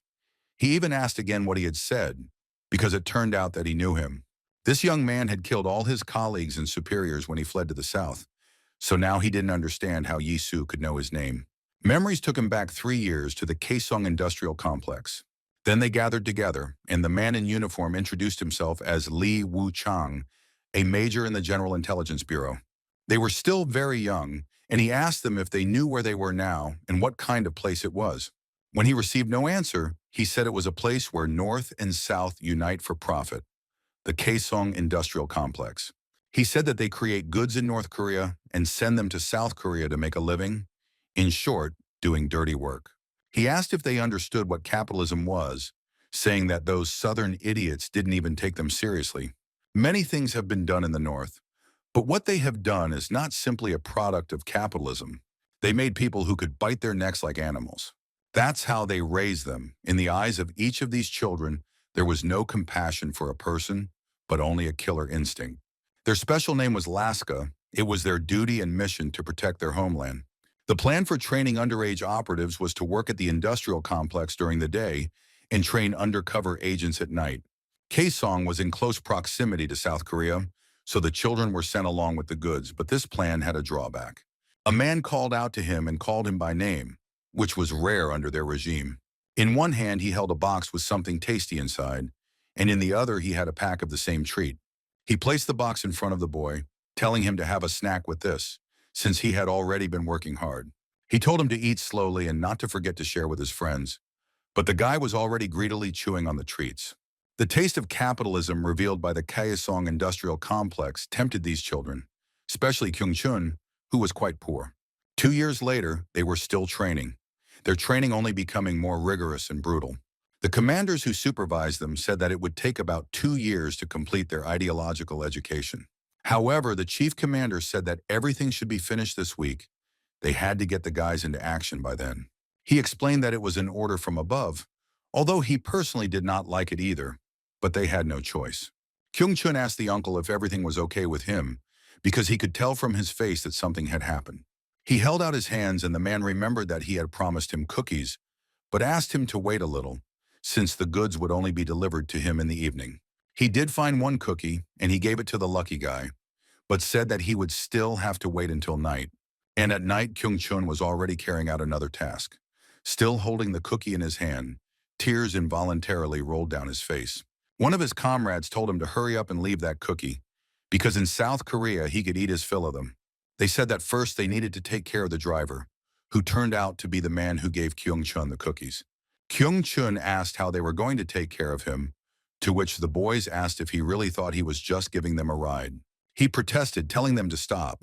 There had to be another way, but the guy had already opened the door, saying they didn't have time for that. He asked what they were talking about, but before he could finish speaking, Kyung-chun slit his throat. He repeated that he had already said to give him a little time, he would find another way, but the guy was already dead. The rest of his comrades looked at him with surprise and horror, and he asked them what had happened. They were silent, and now he began to worry, asking if they really didn't agree with him. He opened the driver's door, looking inside and addressing the man who was still sleeping. He asked if he could give him a ride to South Korea, and he had such a genuine smile on his face that he couldn't resist. But in fact, before that, he had killed all his comrades, and now he alone was trying to move to the south, saying that it would suit him better. Major Li Wuchang approached the man, who begged him not to do it, even though he knew he was doomed. He asked why he did this to his comrades because it was 3:30, and everyone, including the special instructor, were killed by Lee Kyung-chun. At 3:55, a secret agent intervened, infiltrating during Lee Kyung-chun's unexpected actions. This agent turned out to be Baek Yi-soo, and Kyung-chun has since been called Weasel and has become the target of surveillance. At this point, his report ended.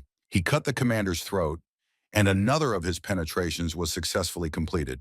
Returning to the present, he pointed the butterfly knife at Kyung-chun's throat, praising his skills, saying that such things were only taught in North Korea. Then the guy raised his hands and said that it seemed that if he really was from the North, which he had no doubt, because he was able to take his knife, Isu said that he had actually been following the guy for quite a long time, and he asked if he was going to kill him.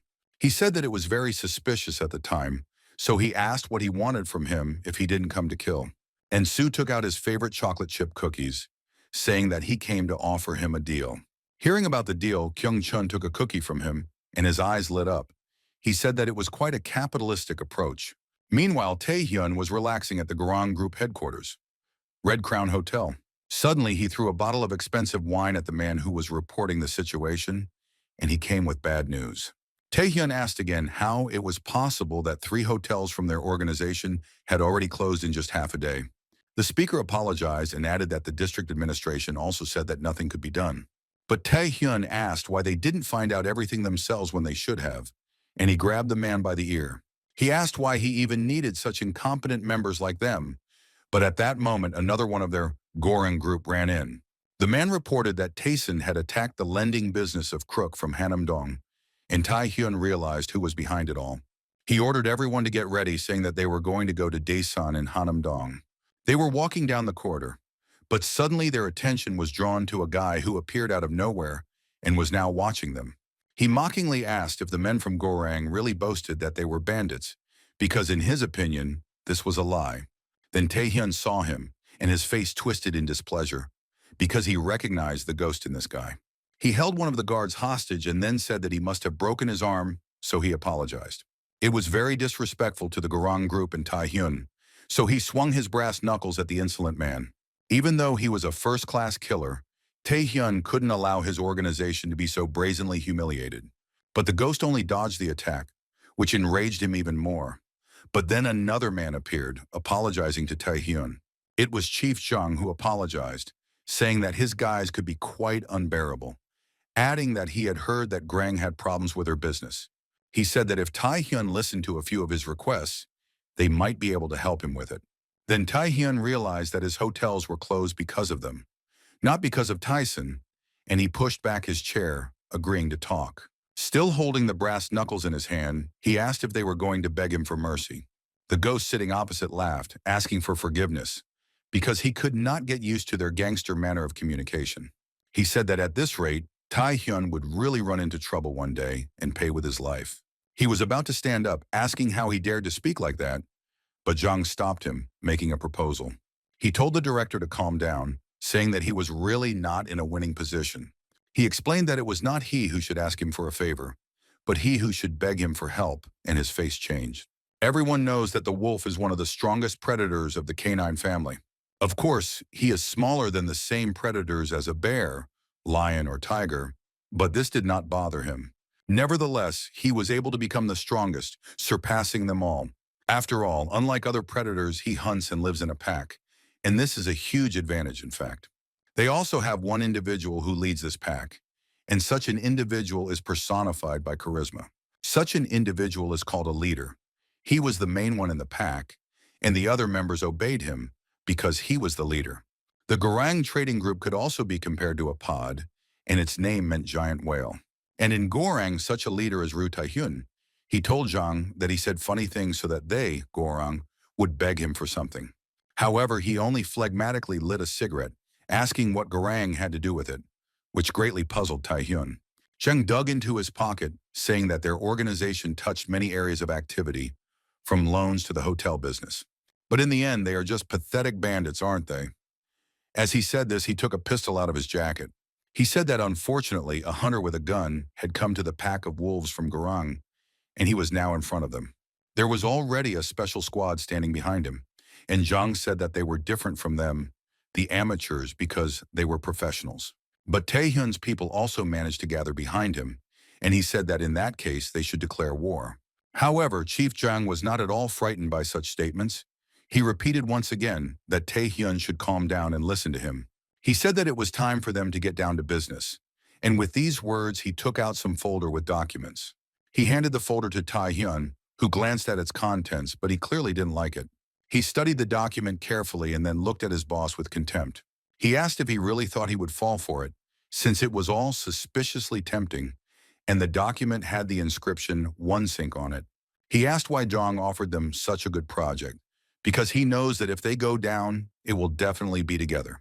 However, the boss said that it was a business proposition because they would provide them with a workforce that, he repeated, was professional. But Tae-hyun said that he only talks about his professionals, so he tore up his proposal. He added that they needed to be confident that they could be trusted to do business, and he suggested looking at their abilities. Shuan stood on the street and tried to call someone, but the person didn't answer, which made him a little worried. He looked at the time and saw that their meeting should have started long ago, but he was still not there. He wrote to him asking where he had been hanging out, whether he had fallen asleep since they had agreed to meet at that time, but there was no answer. Then he called the commander, asking what he should do now, since the one they were waiting for never showed up. Yisu, who was in another place, received the signal through the receiver in his ear, asking if it was heard.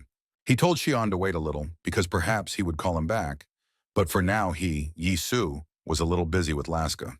Hearing about Laska, Xian breathed out a surprised breath into the phone, asking if they had encountered any problems along the way. He doubted whether the boy was any use at all, but he only said that because he didn't know his abilities. He nimbly jumped up to two men who met them on the way and did not want to let them pass, and then took out his knife. They didn't even have time to react before he had already cut their throats and was now deftly returning back to Yisu. He said with a smile that to kill, you just need to put pressure on the settlement, and this was indeed true. Seeing this, Yisu responded positively to Xian, saying that this kid was useful and would still be useful to their organization. However, Xian asked if he was still too young for such serious matters, since the guy was only 17. But Yisu said that it was just right, asking in return whether the person Xian was supposed to meet would be of any use to them. Suddenly, one of the bandits they had just managed to escape, but as it turned out, not for long, attacked him. He swung the knife right next to his face, so Yisu barely managed to dodge it, moving slightly to the side. Then he grabbed the attacker by the arm, and the characteristic killer instinct appeared in his eyes. He broke the man's wrist, and he, screaming in pain, fell to the ground, while the others looked at them in surprise. But Xian continued to talk to him on the phone, telling him about the person he was supposed to meet. He said that while the commander was in North Korea, he was sent to the Middle East as part of the U.S. Army, and he definitely didn't study English there. He said he met a group of rangers on motorcycles there, but before continuing, he asked if the commander had listened to him. He said he had listened, and Xion continued, saying that among them, there was a capable man named Deadline. He said he was something like an errand boy who would do whatever was asked as long as he was paid well. Yisu asked again if this was true, and Xion confirmed it once again, saying that he was ready to do anything for money. Kyungchun Yisu said that they had to keep moving because today they had to get rid of at least one more of Garang's subsidiary organizations. So they made their first move by destroying their best and strongest subsidiaries. Xuan said that he would start his operation and then join them when he finished, and the commander agreed. He had just finished talking when someone threw an axe in his direction, which almost reached his face. But Yisu grabbed the axe with a strong and dexterous movement and moved it aside, protecting his face. He thought that it seemed like these people were faster than he thought, but that wasn't a problem for him and Kyungchun. The man who threw the axe was very surprised that the boy was able to catch it, because he thought it would take him by surprise. It was Kim Do-hwan, the director of Doki Doki Night, an organization within the Garang group, who asked how they dared to attack Garang. But Yisu only told Laska to deal with him, since he was just an amateur, and he, with a cookie in his mouth, already rushed at the man. He missed it by literally a split second because two other men blocked their boss. One of them swung a knife and Kyungchun dodged, but the blade passed near his mouth, cutting the cookie. This surprised the guy. He said that these guys, it turns out, are masters. It looks like they trained and studied in the army. He asked why people like them were on Garang's side, and the men took a defensive stance. From behind them, Do-hwan's head appeared, bragging that these guys were sent here personally by director Ryu Tae-hyun. Well, plus, the same guys should have already arrived in their decent, because they are not the only smart ones here, so he advised them to return to their headquarters. He said that they had better hurry before Tyson was destroyed to pieces, but Yisu was in no hurry to leave his place. He thought that Chief Zhang was directly connected to one sink, and now he dragged Garang into it to increase his chances. Kyungchun told him to leave those two masters to him, because he would deal with them, and Yisu could take care of the director. The guy suddenly started jumping on his feet, saying that there was something that had been interesting to him for a long time, and now he wanted to check it out. He prepared for the attack, thinking that, sure, he was a North Korean spy, but it should work on South Korean masters too. With this thought in mind, he rushed into the attack, already planning the probable actions for its success. The man he was running towards held out a knife to wound the boy, but he hit him on the arm, pushing it to the side. Then he clamped it with his right hand, and in his left he was already twirling his knife, getting ready to strike. It was clear that he would succeed. And so it happened, and the knife passed near the man's throat, who, in surprise, even dropped his weapon. Blood sprayed from his neck, and the other man was already clutching his knife because he realized that the guy in front of him was quite dangerous. He lunged at where Kyung-chun's head had been a second ago, but he ducked, using the wounded bandit's body as cover. In an instant, he found himself next to another man who, like his comrade, did not have time to do anything before he was cut. After finishing with them, the guy turned to Yisu, saying that the road was clear so they should hurry. Yisu was going to help him with the rest, but the boy told him that he could handle it himself, and he could go ahead, Yisu agreed. Du Huang, who was pressed against the wall, involuntarily thought about how it happened that the elite defenders from the Garang group were so easily defeated by some guy. Yisu thanked Kyung-chun and hurried to hide, because he still had things to do that he absolutely had to do. As he ran, he thought about the fact that Chief Zhang was already with Goran, and it happened quite quickly. Taehyun admitted that the boss's guys were not bad, but he asked if they would listen to amateurs like Garang Group. To this, Zhang asked him a counter question, asking why he thought they were professionals. It was all quite obvious, because they simply wouldn't work unless they were paid properly. Therefore, it doesn't matter who orders them. The main thing is that there is decent pay. A guy on a motorcycle rushed towards Isu. In this matter, this guy was a professional among professionals. He had already swung the crowbar he was holding in his free hand. A sizable group of people had already gathered near the building, each of them armed with a bladed weapon. At the same time, a car drove up to them and stopped near the building. Chief Zhang and Ghost were sitting in the car, the latter saying that he was still not used to the fact that they were involved in business groups. He said that he was sure that he had killed Baek Yi-soo, asking why he was still alive. But Zhang told him that he should have been convinced of his death and brought the body, then there would definitely be no doubt. He said that if the ghost had done that, none of this would be happening now, but nothing could be changed. The ghost had a strange expression on his face when he heard these words. For some reason, he looked into the distance for a while, without even blinking. Then he seemed to come out of his trance, slamming his fist into his palm, asking why he hadn't actually done that. Suddenly, he burst out laughing, and his eyes seemed to be about to pop out of his eyeballs. He said that he should have done exactly as the boss said. Seeing that he had already gone crazy, Zhang said that they should no longer return to the past, so there was no need to think about it. Meanwhile, the guy gripped the crowbar even tighter and prepared to strike, swinging with all his strength. Considering that he was on a motorcycle and at high speed, the skill of his strike was surprising, because if it weren't for Yisu's knife, he would have already been unconscious. The guy used a crowbar to stop himself. Now Yisu clearly recognized him as Deadline, but he doubted that Xion could talk to him so quickly. Then a terrible realization struck him that if it wasn't Xion, then Chief Zhang had already gotten ahead of them and hired this guy. However, he didn't have time to think about it, because new changes appeared, and the situation became much worse. The Middle East, Afghanistan, is considered the most dangerous war zone that can be found in the desert. Vast wilderness and sand dunes were everywhere here, so to overcome these conditions, the 66th Ranger Battalion created a special task force that rode motorcycles. It was called a Special Group, and it was created by the U.S. Special Operations Command, USSO. One of the Rangers transmitted a signal calling headquarters. He said that they had managed to recover several enemy guns and gunpowder. The problem was, however, that even in those days there were variables. It has always been like this. Such people did not think that they were betraying anyone. They were simply worried about their own safety. Therefore, to survive in the midst of these variables, it is necessary to find a reliable way, a method that can ensure their safety without any risks or harm to them. War always means the death of thousands of people, perhaps the most absurd thing that humanity has come up with in its history. For example, a group of extremists seeking to advance their interests through a series of riots, or greedy corporations that want to exploit these interests to achieve their own goals. Many more examples could have been given, but something else was absolutely clear. This lifestyle was precarious because people by their nature will always strive to gain more power into their own hands, taking care of their own safety. In this world, the strong will always rule over the weak. It was, is, and will be so. So there is no point in changing anything. It was a dangerous war zone where you never knew what you would be greeted with or what you would be sent away with. And if you couldn't cope with all the variables, your end was as inevitable as the cycle of nature. You became a victim in this system. You were eaten by someone who was stronger, and you could no longer do anything about it. Power and authority are not given to everyone.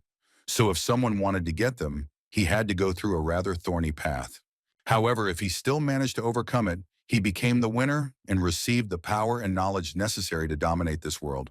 Sometimes people underestimate others, thinking that they are fools who are not able to think like them. However, when these fools returned, their appearance was as unexpected as the delusions about their failure.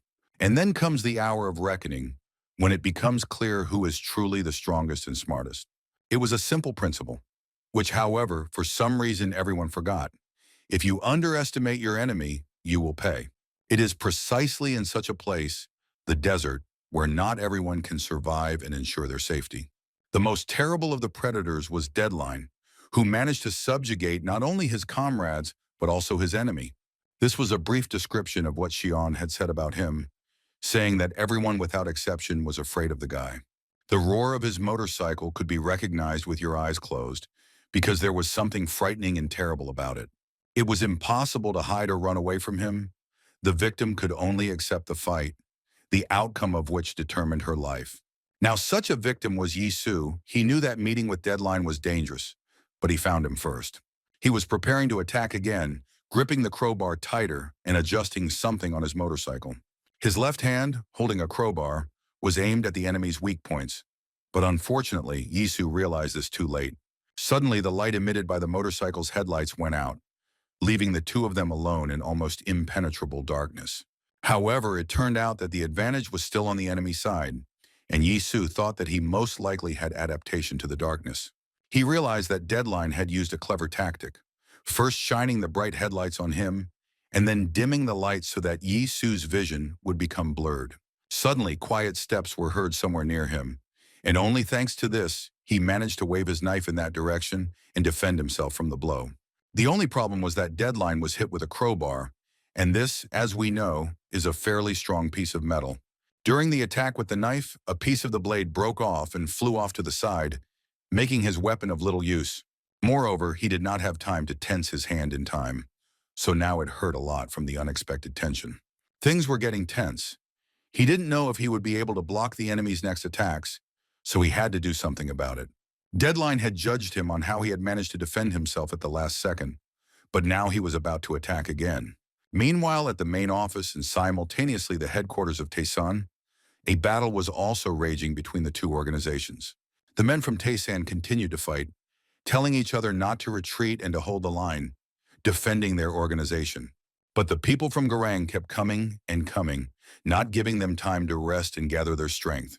The worst part was that the attack happened just when they couldn't contact the director. The men were cutting each other up, waving knives, when suddenly an unfamiliar guy in glasses stepped into the arena. He had a strong build and said he didn't understand Chief Zhang, asking what was wrong with those thugs. They continued to fight, supporting each other not to give up, because that would be the end for the Tayson group. But suddenly, the bespectacled man attacked one of the men, who was fighting hard and encouraging his comrades. The blow was so strong that he even dropped his knife. So hard did they hit him in the jaw. He fell to the floor, unable to stay on his feet, but did not lose consciousness and now simply looked furiously at the new bandit. He looked back at him, saying that they were beyond their capabilities because they were professionals in their field, and those were just a bunch of scum. As if to confirm his words, the men behind him rushed to attack the remaining members of Tayson. Glasses ordered them to kill all these idiots, but suddenly there was a loud bang, as if someone had been thrown to the floor. This turned out to be almost true, as Choi Jung-ho joined the fight and unleashed a heavy blow on one of the Garang. He sighed in annoyance, saying that he just wanted to enjoy his vacation here. But these idiots had stopped him. Putting on gloves with metal inserts, he said that since this was the case, he simply could not help but help. The men from Garang recognized him. He was one of the 9 knives of Ilhak, and therefore incredibly strong. They asked each other what he was doing there. Glasses noticed that his men had begun to retreat involuntarily, and he decided to take a look at what had frightened them so much. Jung-ho also saw the unfamiliar guy, saying that he didn't look like someone from their business. He added that he was sorry that their meeting took place under such circumstances because the guy looked capable. However, today he, Jung-ho, the deputy head of Gudo, Second Knife, was on Taeson's side and fought alongside its members. With these words, he took off his white jacket and now wore a black shirt, indicating his temporary status in Taeson as the head of security. But the guy just chuckled smugly, taking off his glasses, and asked if he wasn't too old for such games. The guy's name was Park Chang-hoon. He was the head of a special forces group, dishonorably discharged for violence and rebellion. In the past, Seoul's most powerful organization, he was a member of it as one of the Nine Knives. In that glorious era, he was Ilhak's main weapon because his strength was known to everyone. He was the pride of the Nine Knives, a man of great potential and his own convictions that were built on moral ambush. And now this man is fighting on the side of Taeson, which in the past was one of the organizations that did not dare to oppose him. The boys from Gorang also could not understand this, but they were overcome with fear and panic because the old man was very dangerous. Then Chung Hong turned to him and said that since those fools did not dare to engage in battle with him, he would do it. Chung Ho, however, said that he almost managed to hurt him, but the guy still lacked good manners. However, he jumped to conclusions, and Chung Hong added more force, breaking through his block and knocked out the big guy. Then he took a stance and began to deliver various blows, which confused Jung Ho a little. Then he stepped back for a second, but only to take a running start, and in the blink of an eye, he was already running towards the old man. He hit him in the stomach, but to his surprise, the big guy turned out to be still quite old, because he completely absorbed his blow. But then Chang Hoon didn't realize it because Jung Ho bent over, pretending that the blow had hit him, so that the guy would lean towards him. But at the last moment, Chang Hong noticed this, and without thinking twice, hit him on the head, ruining the plan to capture himself. Meanwhile, Deadline was already back on his motorcycle, the wheels spinning in place, creating clouds of dust. And Sue wondered if he had broken his arm. He needed to hurry since everything was taking too long. Deadline placed his hand on the handle of the motorcycle, preparing to attack Yi Su again. This time, he was sure that he would not dodge. The motorcycle roared and he drove straight towards the commander, who, however, remained calm and did not even move from his spot. Deadline lifted the bike onto one wheel. It was a direct attack at speed, which meant it was necessary to aim towards the body to defend itself. He bent down, shortening his distance from the front wheel, and managed to push the motorcycle a little so that the guy almost flew out of the saddle. But the next second, he launched an attack with a crowbar and then managed to stay in the saddle and ride through Yi Su. The commander was lucky this time. He remained unharmed, although the attack was very close. However, Deadline had already turned his motorcycle around and was rushing towards him again. He was determined to finish off his victim, as he always had before. The wheels created clouds of dust that obscured Yisu's view, and the motorcyclist's hand was already raised for another blow. Suddenly, at the last moment, he shifted his weight onto the front wheel and turned the motorcycle, maintaining speed. This time, Yisu only managed to move his leg away from the place where the wheel would have crushed it, and he leaned back a little. Then Deadline swung his crowbar. His attack speed increased by the fact that he was swinging from above while sitting on his bike. Of course, Yisu couldn't miss such an attack. He dodged it, but it turned out to be just a feint. Deadline forced him to duck to the side so he could get under the rear wheel of the motorcycle, and then he hit him with that wheel. Yisu's cap even flew off and blood appeared on his face, because this was the first time the guy managed to touch him, which meant he was really capable. Yisu thought that all his judgments and predictions were wrong. Chief Zhang, Garang Group, and now this Deadline. And Su should have been more cold-blooded and insightful. He needed to observe the enemy and look for his weaknesses. But Deadline continued to attack, once again starting the motorcycle engine. He prepared to attack again, but it was impossible to tell or understand what weak points there might be. But Yisu still tried to assess the situation, as he had been taught in training, and he realized that his rear tire was smoking due to friction. The smoke now completely obscured the view, but not for Deadline, who seemed to feel confident with such visibility. Yisu no longer had a knife, so he took a stance, thinking about where the next attack would be, since his wound was on the right. Variables are called variables because they cannot be predicted or calculated. However, not all variables change the situation for the worse, because sometimes help comes unexpectedly. He heard a familiar voice asking if these were really the methods of professionals, since back then, Yisu wasn't as cool as he thought. Yisu was surprised to see Jin Wong take off his jacket and walk towards him, covering it with his large body. He asked if an amateur like him could join them, and that was another variable. Meanwhile, in Daisan, an equally interesting fight was planned between an amateur and a professional. Park Chung-hoon was stretching his stiff neck, and the men from Daisan watched with surprise and a little fear as he hit Young-ho. The boy turned to him, asking the old man if he was still alive, since the difference in their strength could have been fatal for him. But to his surprise, the big guy remained standing on his feet, and it even seemed that he was now even more terrible than before. This made Chang Hong hurry up, as he didn't understand how such a bandit could have such physical form. He thought that he needed to finish with him quickly, but at that very moment, Young-ho's fist was near his face. He managed to dodge, but was amazed by his speed and reflexes at that age, because the blow could have been decisive for him. Such a fast attack was not suited to his size, so Chang Hong realized that he had to increase the distance between them. He jumped away from the thug, but the latter attacked him again, saying that he had been in a terrible mood lately, because bastards like them tried to interfere in the affairs of their gangs. With these words, he plunged his fist straight into Chang Hong's stomach. He became noticeably nervous, because it seemed that the old man's patience had run out and he was now about to let off some steam.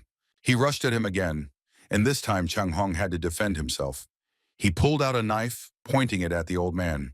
However, this didn't even bother him. He ignored the knife, hitting the guy in the face with all his strength, so hard that the knife fell out and blood appeared. However, that was not the end. He watched in horror as the big guy grabbed his face as if he wanted to break his jaw. Chung-hoon bent over from the intense pain in his stomach. His face also hurt, and Young-ho, who was holding him, asked if he understood everything. He continued to squeeze his face, asking if he really thought he could do anything to them. He started talking again about Il-hak's former strength, but Chang Hong, with the last of his strength, grabbed another knife, intending to cut his hand. However, Young-ho naturally saw this and took the knife with his free hand, saying that the guy turned out not to be very smart. The big guy pulled his knife away and even squeezed it a little. Then Chang Hong noticed with horror that he was wearing Kevlar gloves. The material was very durable and was used for bulletproof vests, and Young-ho only squeezed his face tighter. He threw the boy to the floor, following his fall until he hit his face and blood sprayed everywhere again. He never got up again, lying on the floor, and Young-ho said that it would be better for such professionals not to show themselves at all. He asked how he found the fight and whether it was as easy as he said at the beginning, since he was now lying on the floor unconscious. Meanwhile, Yisu's battle was just beginning, this time with reinforcements in the form of Jin Wong. The big guy from Daesan, noticing that he was holding his hand, asked if he had bruised it or broken it, which would have been even worse. However, the commander said he was fine, saying that Tyson was more important, but Jin Wong replied that there was no need to worry. After all, Tyson was in good hands now, so they should also try. He rolled up his sleeves. Yisu said that the guy in front of them was a real pro, but Jin Wong interrupted him, saying that he was already tired of listening to this record. But he decided to explain later, because now he needed to deal with this impudent motorcyclist. Yisu immediately warned him, saying that it was dangerous to rush at him recklessly, but Jin Wong replied that he was thinking too much. He wrapped his jacket around his hand, saying that he should try to hit at least once first. Deadline didn't seem at all embarrassed by the appearance of another man. Because this was just another victim, he rushed towards them again. Jin Wong only dug his heels in further, saying that Director Beck said so. No, Mr. Beck Do-kyung. The motorcycle was rapidly approaching. They were getting ready to hit each other, one with a crowbar and the other with a fist. He thought back to that meeting at the diner when Do-kyung had first said those words, and now he completely shared them. He prepared to attack, swinging his wrapped fist and gathering all his strength for this blow. It hit the motorcycle right in the center of the body, and the impact was so strong that the bike stopped. Deadline clearly didn't expect such force from his new victim. It even made him fly out of the saddle. He managed to group himself in time and land near the motorcycle, whose wheels continued to spin. But Jin Woon didn't give him time to recover and swung his crushing blow again. This time he hit his opponent, who flew back and dropped the crowbar, so now the advantage was on the side of Yisu and Jin Wong. The latter approached the director, saying that someday solving the problem using Baek Do-kyung's method could make him a real Baek Do-kyung. Yisu looked at him with surprise, although he understood what he was trying to tell him, remembering his brother. Jinwoon also knew that the director understood everything perfectly, but he still wanted to remind him of it. If you think about it, it all started back in his childhood. When Yisu was 11 years old, he remembered how he cried then. His brother Do Kyung was always different from him in that he never cried, unlike little Yisu. Then he asked if he hadn't told him that he would beat him up if he cried again, all because the 6th grade boys were bullying him. Although he and his brother were twins in the same age, his older brother was very different from him, the weakling. He was stronger than the other guys and even beat guys who were older and taller than him. He simply had no fear. And he, as a younger brother, did not like this at all, because in comparison to him, he was nobody. His brother had defeated all the bullies who bullied Yisu, and although it was the right thing to do, Yisu felt that he was losing to him in everything. Nothing changed when they entered school, and literally the next day, Do Kyung started another fight. They were in the same class, but Yisu was more focused on his studies while his brother kept getting himself into trouble. They were 15 years old then. Their views on life were already very different, but they still worried about each other. The onlookers from his class were glued to the windows, watching his brother, because he always fought bravely and to the last. They saw other guys who had something broken or bandaged, and then they all noticed Baek Do-kyung. Over the course of 4 years, he became even stronger, and even then, his image had something to do with the ability to gather people around him. He stood in front of other guys who, apparently, were going to confront him and his guys. Suddenly, another guy appeared and asked why only 3 of them came, because now they made him look like a hooligan. He was a high school student, and he clearly knew how to fight well, and he was now heading straight for Daegun. One of those who watched the scene from the classroom said that it must be a martial arts master. He really did have a well-trained body. He was already on par with Do-kyung and was a head taller than him. He said that he gave his friends advice, but apparently the guys didn't listen to him and paid the price. However, Do-kyung was not at all affected by this and called the boy by name, asking if he hadn't graduated from high school yet. He asked again why the hell he came here then, and whether he really hadn't learned anything after graduation. His last words were to tell them to follow him, as he didn't want to start a fight in the middle of the school. Everyone who was near them at that moment watched their conversation with surprise, but no one intervened. One of the guys who was on Do-kyung's side, and who had already been beaten up by this high school student, wanted to go too. But Do-kyung raised his hand, stopping him, saying that he would go alone. And besides, in this state, the guy would only get in the way. At that moment, Yisu approached the window, also curious about who his brother was going to fight this time. They walked behind the school so no one saw Do-kyung suddenly drop to his knees, his head bowed to the ground. He apologized to the senior student, saying that he had acted thoughtlessly under the influence of the atmosphere. The guy didn't expect such a turn of events because he was already prepared to have a good fight with this impudent fellow. But Do-kyung continued, saying that he respected him so much and that he heard that he went to Jaewon High School, where he probably also kept everyone in fear. The guy was a little perplexed because he certainly didn't expect compliments, especially from this kid. But in the end, he liked his humility. He said that at first he thought of making a cripple out of him, but now he changed his mind. He said that Do-kyung made him laugh, so he would leave him alive and hurt his friends instead. He asked the guy how he felt about this deal, but Do-kyung was already looking at him completely differently and stopped bowing. Clenching his pen in his fist, he replied that this wouldn't do and that he should have hit the high school student in the head once. The guy naturally didn't understand what he was talking about, but the next moment Do-kyung jumped on his foot, sticking his pen into his boot. It felt like a nail had gone through his leg and he screamed in pain, clutching at it. Meanwhile, Do-kyung took advantage of his lack of concentration and kicked him in the face. He said that his classmate Ji-hoon delivered newspapers every morning, and at first he, Do-kyung, laughed because it was terribly old-fashioned. But one day this high school boy beat him up for the same reason, and now he was angry because Ji-hoon was a good guy. One of those who came to watch their leader fight attacked him, asking what kind of nonsense he was just telling. Do-kyung caught his punch with a bent elbow and asked if the seniors were having too much fun lately. He added that each of them probably had brothers and sisters who also went to elementary school. So why didn't that stop them? Why did they still continue to bully those who were weaker and younger? He pressed on the sore spot and the boy fell down, holding his arm, while the others also pounced on Do-kyung. 2 of them grabbed him under the arms and the third swung to hit him. However, even in this position, Do-kyung was able to dodge, throwing his head back as far as possible, and with his free hand, he was already reaching for the guy. He grabbed him by the hair, saying that he remembered something and forgot to tell him earlier. One of those holding him was surprised that he could still move, because that meant he was stronger. He hit the guy he was holding in the face with his head, but that hurt him too. He was still being held, and the boys decided to attack together, since he didn't have a chance against a combined attack. But Do-kyung, instead of answering, showed them the middle finger, saying that if they touched him or his friends again, they were dead.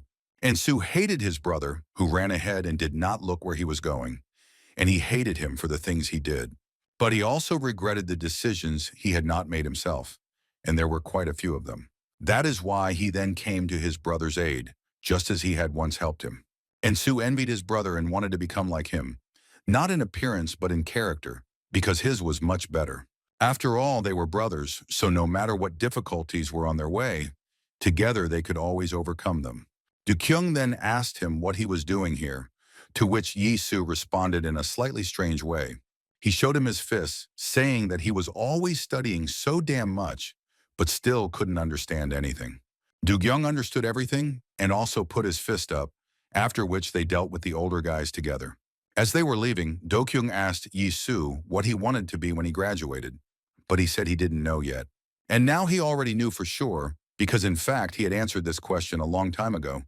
He wanted to become like Baek Do-kyung, his brother. The deadline was on the ground, the motorcycle was lying to the side.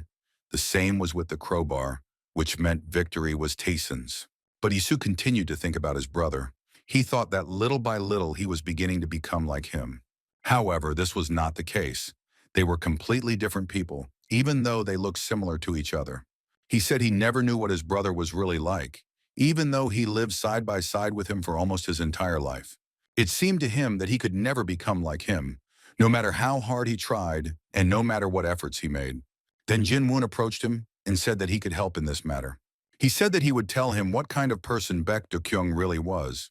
He then knelt before Yi-soo, saying that he would personally raise him to the pedestal where his brother once shone. Jong-ho clapped his gloves to shake off the mixture of blood and dust from the fight with the Garang thugs.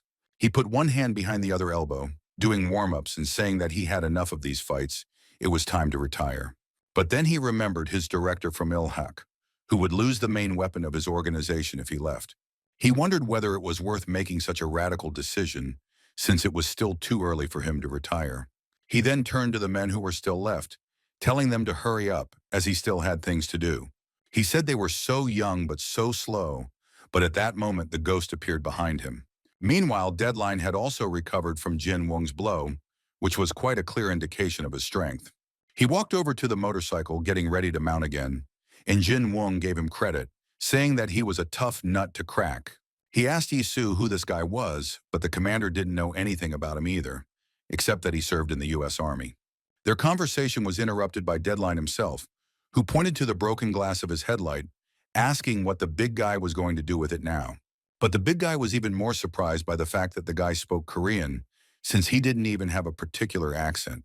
Hearing no answer to his question, he twisted the crowbar like the butterfly knife that Kyung-chun had. He was already back on his motorcycle, getting ready to run into them again, this time carrying out an attack. However, Jin-woon only moved a little away from the place where he had flown into last time, and once again firmly planted his feet on the ground. He clenched his fist and said that since that was the case, there was no need to hold back. He hadn't fought in such a state for a long time. Deadline was about to step on the gas when he suddenly heard his phone vibrate in the side pocket of his jacket. This made him stop, and although his eyes were hidden behind his helmet, they widened a little. He had an old push-button phone, but it was enough for him. The vibration meant a new text message, and he opened the message. It stated that Garang's organization had transferred 20,000 won as a down payment to his account, and the rest would come once he completed the task. Below, they sent him the necessary address, and he started his motorcycle to begin carrying out his new task.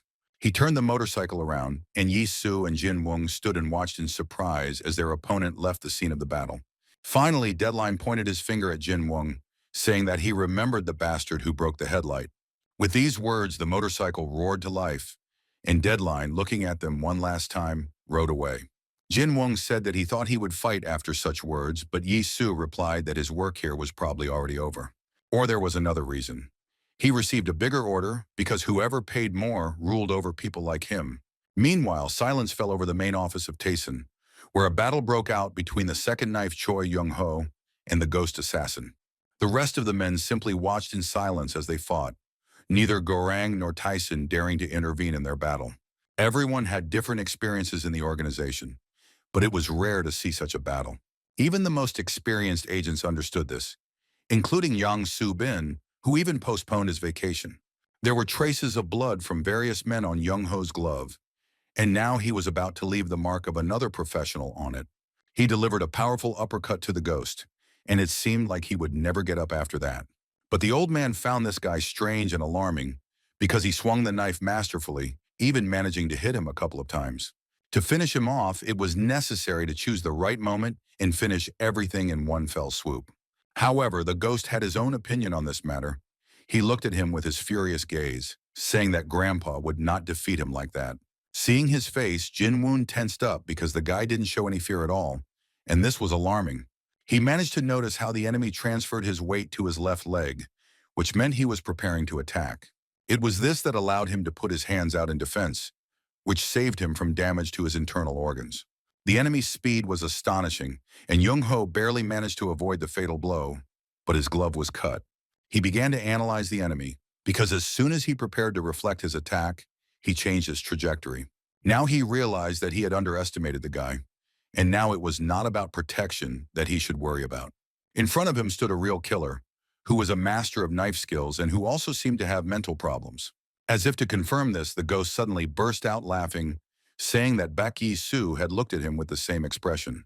Young-ho swung again, but the blow missed. The guy moved incredibly fast, not allowing himself to be caught. He went behind the old man, saying that this wouldn't do and that he needed to move faster if he wanted to get to him. He pounced on him from behind, spinning his karambit for a fatal attack, intending to finish the big guy off. But Jung-ho put out his hand, catching his knife, even though it was incredibly sharp and easily cut even the special material. But the man believed that he would not break as long as he protected something important. He hit his opponent again. However, the ghost grabbed his arm by the elbow, looking at him in bewilderment, saying that Grandpa was pathetic if this was all he could do. Suddenly, he threw his head back, still laughing, and pressed on the joint of his hand, almost breaking the bone. Jung-ho felt it clearly, but he no longer had the strength to do anything to free himself. The ghost attacked again, this time jumping at him, knee out to strike him in the head. However, at the last second, a signal sounded for all employees to retreat, and this forced him to stop. He asked why they were retreating now that Tyson was almost defeated, but the signal only repeated itself again. Those who remained from Garang began to retreat little by little, and only the ghost remained in place. Chung Hong approached him, saying that the thugs from the top of Garang had changed their plans, so there was an order to retreat. He said it seemed like it was part of a new plan, and they seemed to have a role to play too. But the ghost was not satisfied with this explanation. He grabbed Chung Hong by the hair, asking if they would really obey the government. He said he was playing with fire by shifting back and forth between his rulers. He snatched the radio from his pocket, telling the person on the other end that the fun was just beginning, and this time he had to finish off Tayson. But the chief told him to stop fooling around and follow the order to retreat. Chung explained that their all-powerful CEO Tae-hyun claimed to have some idea. It was already dawn when Yi-soo and Jin-won arrived at Tayson's office, and they immediately saw traces of a fight outside the building. Jin-won saw Young-ho's bandaged arm and ran up to him, asking who could have caused him such injuries. Tae-hyun told Chief Jung his idea, saying that in such cases it was necessary to act harshly. Laska had no luck tying his tie and kept chewing on his cookie, asking Shiona for help with this accessory. He just sighed loudly, telling the guy to come to him, and thought to himself that, apparently, they didn't teach this in North Korea. The guy came up to me and said he had never worn a suit before, because his signature accessory was his signature butterfly knife.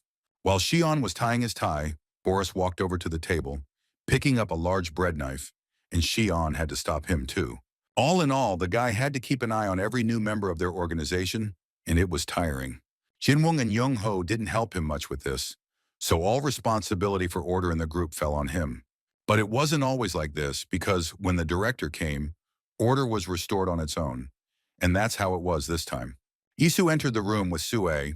They were also in full dress, and he was pleased with the general mood.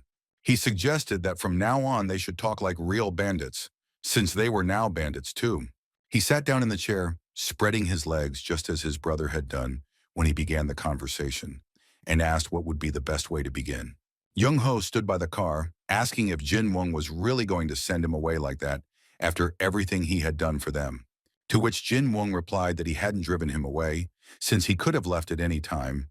But Young-ho said that he was just joking and was already wanting to come back himself. Then Jin-Won decided to ask him if he would like to stay in Decent a little longer, at least during his recovery period. But he only put his hand on his shoulder, saying that he understood what he was getting at, but he still couldn't do that. He said that he actually realized something when he saw how Tyson had transformed, and that was just the beginning. Watching the new members and how their organization now worked, he began to think about his own. He said that this was not the end, and one day Ilhak too would rise from his knees, returning to his former glory. That's why he had to come back. Having said this, he smiled, saying that his vacation was over. Now it was time to return home to his organization, where the guys were probably already waiting for him. Meanwhile, at the Nine Knives headquarters, the battle had also ended, and now Hunim was kneeling, unable to continue it. He asked those who attacked them if they really thought that Ilhak would surrender so easily, since they were the best of the best. However, so far, everything indicated the opposite, because all of Gudo's members lay defeated on the floor. Only Hyunnim remained, perplexed, asking who had sent them, since they had dealt with Gudo, meaning they were very strong. It was Ghost and Deadline, and destroying Ilhak's main trump card was their new task. They were about to leave when suddenly they were pushed aside by Tai Hyun, who had also arrived at the scene to see everything with his own eyes. He turned to Hyun Nim, saying that he had aged quite a bit since their last meeting and now looked like an old man. It all started with Shung Min sitting in his office, calculating the revenue for the last month, which turned out to be small. He said there were more in the last month, and Hyung Nim, who gave him the report, apologized. But the director said that he shouldn't have, because it was also his fault, but what was more important was how they felt. One of them had a broken arm, the other a broken leg, but neither of them complained much about their injuries. The man with the broken leg, on top of everything else, was suddenly seized by a cramp and grabbed his leg. Shungmin said that they had all worked hard, and as someone who couldn't fight at all, he was glad that they were still alive. He was still speaking when suddenly some strange sounds were heard, and one of the knives suggested going and checking out the situation. When he asked the guards what the sound was, they replied that it sounded like the roar of a motorcycle, even though they were on the third floor. The sound came from the landing, where the guards were looking at the unexpected guest in surprise. Of course, it was Deadline who rushed towards them on his motorcycle, and in the blink of an eye, the men were already lying on the ground. The others who had come to see what all the noise was about now also looked at the motorcyclist with horror. But he didn't waste any time and knocked down the doors to Ilhak's main office, where the Knives' headquarters were located, with the front wheel. They watched in amazement as the door fragments flew apart in all directions, unable to do anything.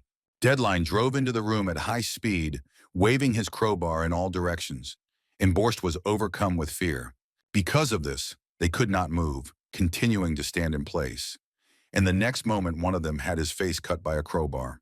The poor guy even threw his head back.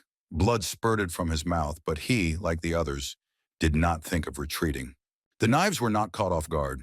After all, they had been through countless battles. Just like professional boxers who are always ready for anything, they had no doubts about their duty. Using their experience and skills, they boldly engage in combat with any enemy to protect their organization.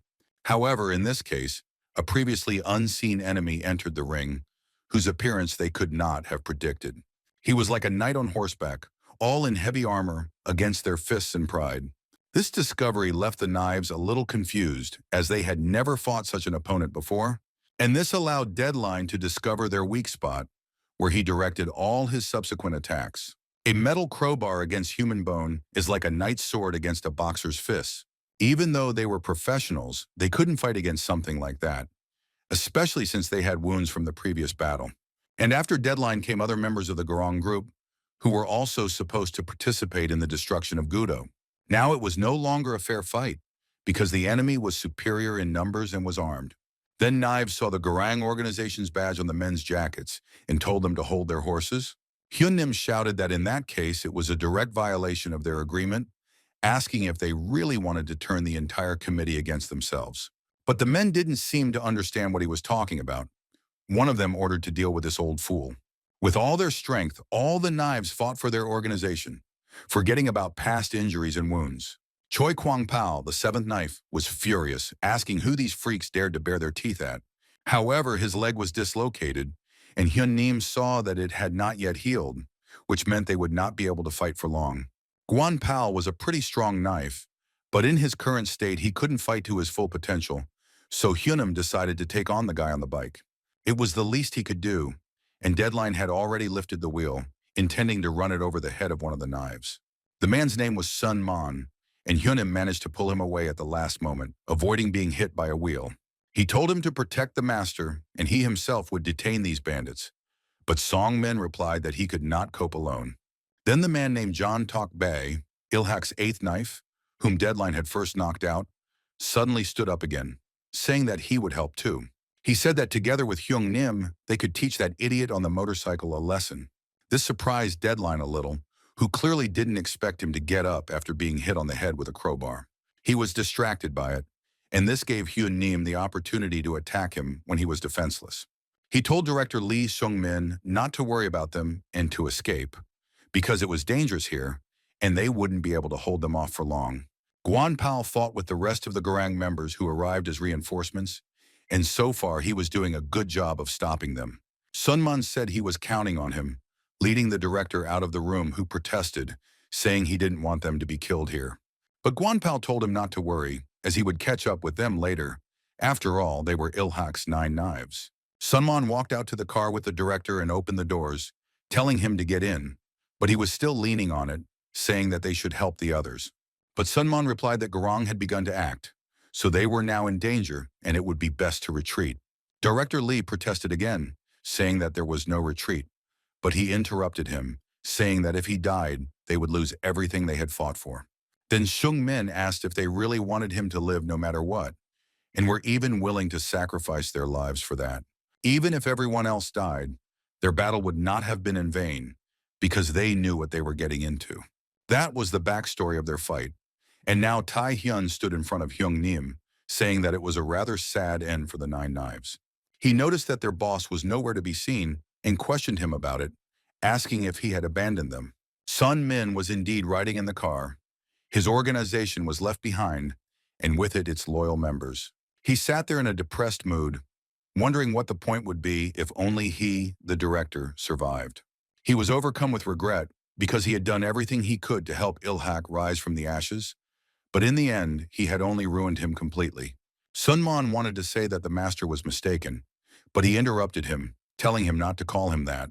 In despair, he asked himself how much longer he would remain the young master and when he would become Ilhak's real boss. Seeing that he was not in the best mood, Sun Mun said that this was not what he meant. He was about to continue and add a few words of encouragement when suddenly a motorcycle jumped out onto the road. It was Deadline, who had foreseen their retreat and had even placed spikes on the road to prevent them from passing. Sun Mun noticed them in time, but it was impossible to get around such an obstacle, so he was forced to turn the car around. On top of all this, the weather conditions were compounded by the fact that it was raining heavily outside, which only made it more difficult to get around. Luckily, the car was stopped at the last moment, and Shung Min opened the door and stepped outside. He asked what it was, but at that moment Sun Man got out of the car and said that he would go on without him.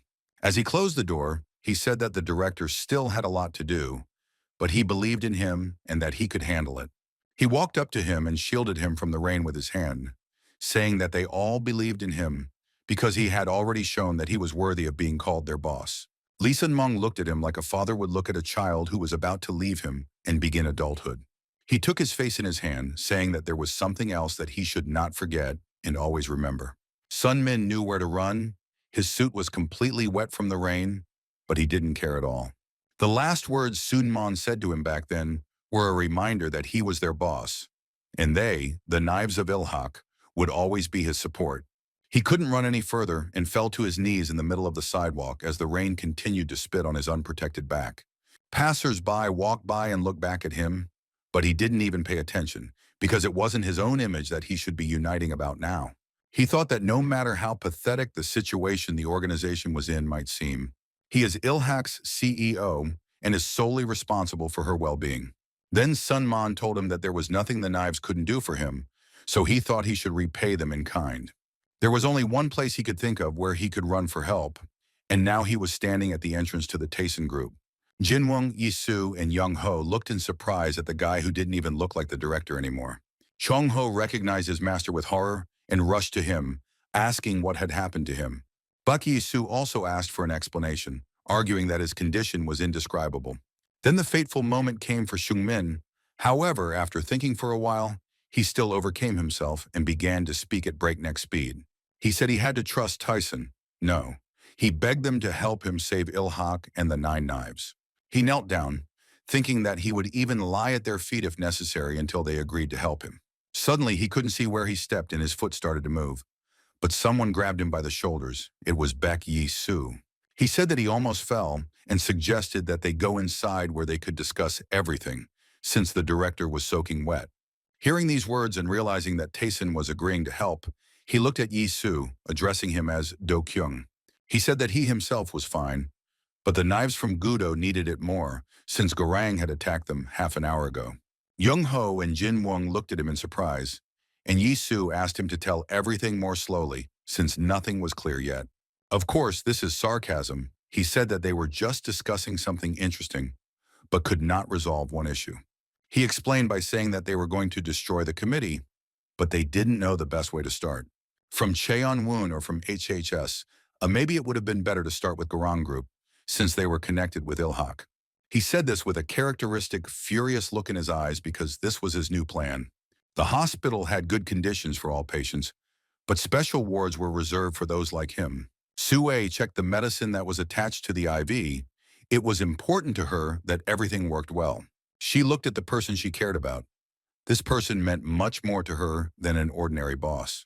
Lying on the bed was Baek Do-kyung, who had been hospitalized in hopes of being saved after his severe injuries. But he had fallen into a coma and had never woken up since. Sun Min recalled his childhood, which took place in a rather unusual place because he was not an ordinary child. At that time, the head of Ilhak was Lee Seung-han, who was the highest point in Seoul, and at that moment he decided to light a cigarette. Then little Lee Seung-min approached him and asked if the old man had smoked again, and he began to wave his hand and hide the cigarette. He was only 8 years old then, the successor to Lee Seong-hak, and he pointed a sword at his grandfather, saying that he had ordered no one to smoke there. The grandfather decided to play along, saying that he was scared and promised not to smoke anymore if the boy hid the weapon. He asked who taught his grandson such words, and Seung-min said that his uncle Young-ho taught him this. The boy said that Uncle Young-ho was an excellent knife fighter and asked if his grandfather could fight like that too. The old man replied that he couldn't do that, but Seung-min didn't believe him, saying that he was the best in Seoul, and he started pulling him by the hand to show his skills. The boy said that his grandfather was not the best of the best back then, and he replied that it was not necessary to have superiority in combat for that to happen. He became serious and said that all you need to do is have strength of spirit and not fall on your knees before anyone. Little Sun Min did not immediately understand these words, or rather, he did not understand them at all. He told his grandfather that he should have admitted right away that he was a weakling, but he only smiled in response. This was the story of the creation of Ilhak, which was founded by Chairman Lee Seung-hak in Central Seoul.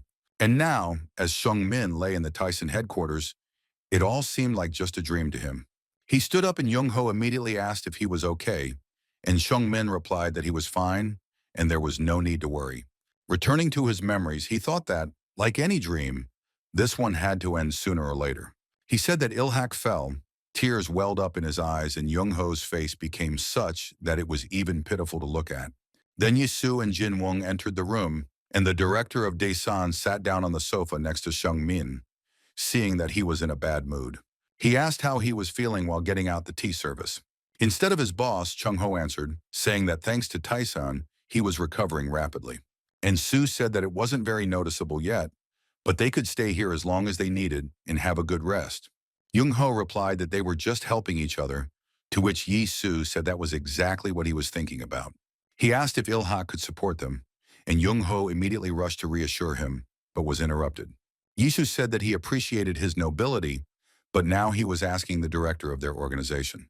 He poured tea into a beautiful cup, then smiled and asked if Mr. Choi Young-ho was the boss now. This puzzled the old man a little, but Shung Min asked him to wait outside, as he himself had something to discuss with Director Do Kyung. Jin-woon offered to accompany him, even though he saw how sadly he left the room where the fate of his organization was now being decided. After they left, Shung Min turned to Yi-soo, saying that before discussing something, he wanted to ask a question. He asked if Baek Yi-soo was the real head of D-san, calling him by name. He also wanted to know where Mr. Baek Do-kyung was now, but Yi-soo interrupted him by placing his cup of tea on the table. He said that in front of others he called him Do-gyung and had not yet revealed his identity even to Young-ho, but there was something he did not understand. He said that he, Shung-min, should be scared because they were facing something they couldn't handle. And if that's the case, then they should still be scared, not asking stupid questions. Hearing this answer, Shung-min thought that he had gone too far, because it seemed like this topic was a sore point for brother Do-kyung. Right now, they need to be as nice to Taesun as possible, so he said it really didn't matter. He asked if Yi-soo was going to work with Ilhak, but he replied that there was no point since he was too weak now. Then Shung-min rephrased the question, asking if they could help them, since he needed to know the answer to this. But Yi-soo decided to act tough, saying that he did not ask for his opinion, but rather wanted to know how Ilhak could be of use to them. Sun-min thought for a moment, and then said that they were going to destroy Garang and the entire committee. But would they have enough strength? He continued by saying that Ilhak was a sister organization of the committee, but despite this, Garang attacked them. So if he, as Ilhak's director, reports this to the committee, Garang will pay the fine for violating the terms of the contract. Sunmin said that the current Ilhak might be weak, but the legitimacy of their actions still remain. However, Yi-soo interrupted him, saying that this was not what he meant, because Ilhak's main problem was Mr. Shung-min himself. In other words, he was a weakling. He asked how they were supposed to take them seriously if the director of the organization was on his own. The HHS office was located in the Ganjem district, and Tae-hyun had already given it a thumbs up, calling it a swanky place. He was sitting in the office of HHS chairman Han Hai-sung, who asked him how he was going to clean up the mess he had made. He didn't understand why his organization attacked Ilhak, since they were both members of the General Assembly. However, Tae-hyun only chuckled, replying that he did it because he wanted to, since ever since childhood he did things first and thought later.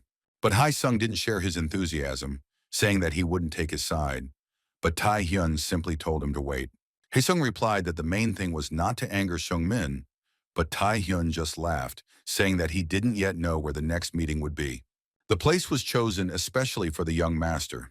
It was the house of his grandfather, Lee Seong-hak. Shung-min also found out about this and became angry, because it was too much and Tae-hyun had gone too far. He walked to his grandfather's house, and the men from Garang joked that he was just taking a stroll there, since the place was familiar to him.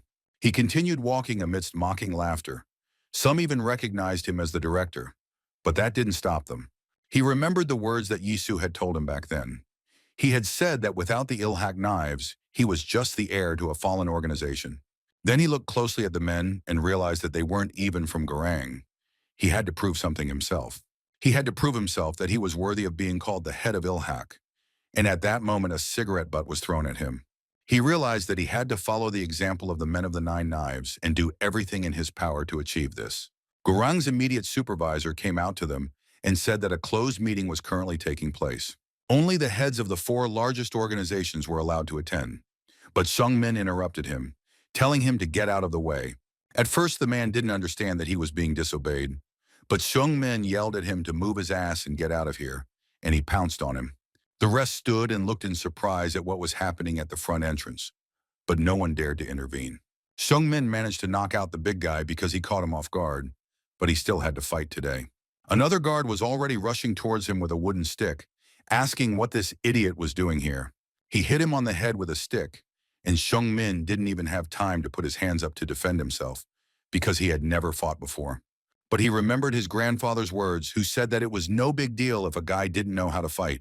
The main thing is that he must be strong in spirit and never fall on his knees before others, no matter how strong the enemy was. Now that Shung-min finally understood his words, as they accurately reflected his situation, he decided to listen to his grandfather. Even though the man hit him, he was still able to fight to the end and grabbed him by the throat. His gaze spoke for him. An incredible strength appeared from somewhere, and he felt that he would not yield to anyone else. With these thoughts, he hit his head on the man's nose. But another one had already appeared from the room, this one with a knife. Luckily, one of the workers noticed this, who was actually none other than Shion.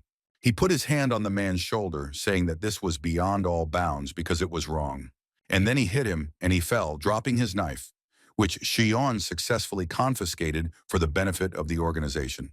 Taking off his cap, he said that freaks like him should know their place and not get involved in other people's squabbles. After all, there was a generally accepted rule that only bosses could enter, and right now they were holding one of them back. 3 of them had already gathered. Ilhak and Taesan were still missing, but Tae-hyun suggested starting the meeting already. However, the others asked whether it would not have been better to wait for Director Lee from Ilhak, since the conversation was supposed to be about him. It was clear that Tae-hyun could barely contain his laughter when Sung-min's name was mentioned, and he asked if he really hadn't been invited. He added that he didn't think he would have the courage to come here, even though he was a victim. However, the next moment, Sung-min entered the room, his appearance completely inconsistent with his status. But this worried him. There was blood on his hands, and the members of the General Assembly looked at him in surprise. Tae-hyun looked especially puzzled. Sun-min addressed him, calling him a bastard who apparently didn't know one rule. He looked at him in surprise, not expecting this from Director Ilhak, and he held a cigarette in his mouth. Sun-min continued, pointing directly at her and saying that smoking was prohibited in this house. He walked up to him and took the cigarette right out of his mouth, and then said that he would answer him what he had once answered the owner of this house.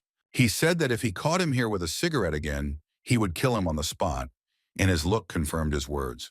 During the dark times, Ilhak made the rules, and Lee Seong-hak, the highest point in Seoul, enforced them. He dreamed of entering the political arena, but nothing came of it, and his dream remained unfulfilled until his death. Eventually, Ilhak began to disintegrate, with everyone desperately fighting for control of the weakened organization. A war broke out between the Nine Knives of Ilhak and other capital factions. The criminal community had unleashed a bloody massacre in Seoul, but it was soon time for a change. Lee Seung-hak, tired of watching the situation get worse day by day, made a decision. The decision ended the feud between the organizations, but it proved difficult. It consisted of dividing the criminal world into spheres of influence and appointing leaders of 4 groups. This is how a committee of 4 major organizations emerged, whose roots stretch back to Ilhak. Now, Ryu Tae-hyun, disregarding Chairman Lee Seung-hak's wishes, violated the committee's agreement and attacked Ilhak. The girl from the meeting told him to work hard to give a clear justification for his actions. Otherwise, Garang would become a common enemy of the entire committee.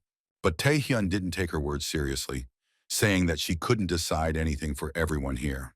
He then advised her to watch her words, otherwise they would be missing another participant at the next meeting. The girl was about to stand up, asking how he dared to say such a thing, but at that moment, Sung-min walked in. This was something they had talked about before, but now he was already in a meeting, and Tae-hyun even became a little tense. Meanwhile, Sun-min took the cigarette from him and sat down in his place, starting the conversation with a reprimand for the organization. He asked if this was some kind of kennel, and if not, then why were there so many mongrels there, all looking like they wanted to fight? Suddenly, Tae-hyun laughed, but it was an angry laugh.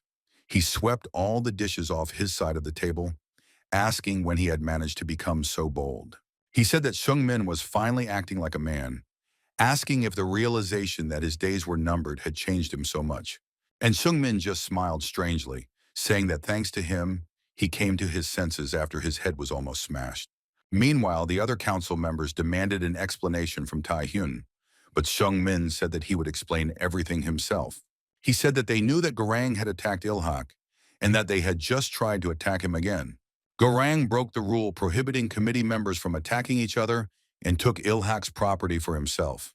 Based on this, he, as the director of Ilhak, asked to exclude Garang from the committee, depriving him of all rights. He asked Tae-hyun if he had any objections, but he replied in the negative, saying that he had indeed screwed up. But then he continued, saying that Sung-min had mixed something up.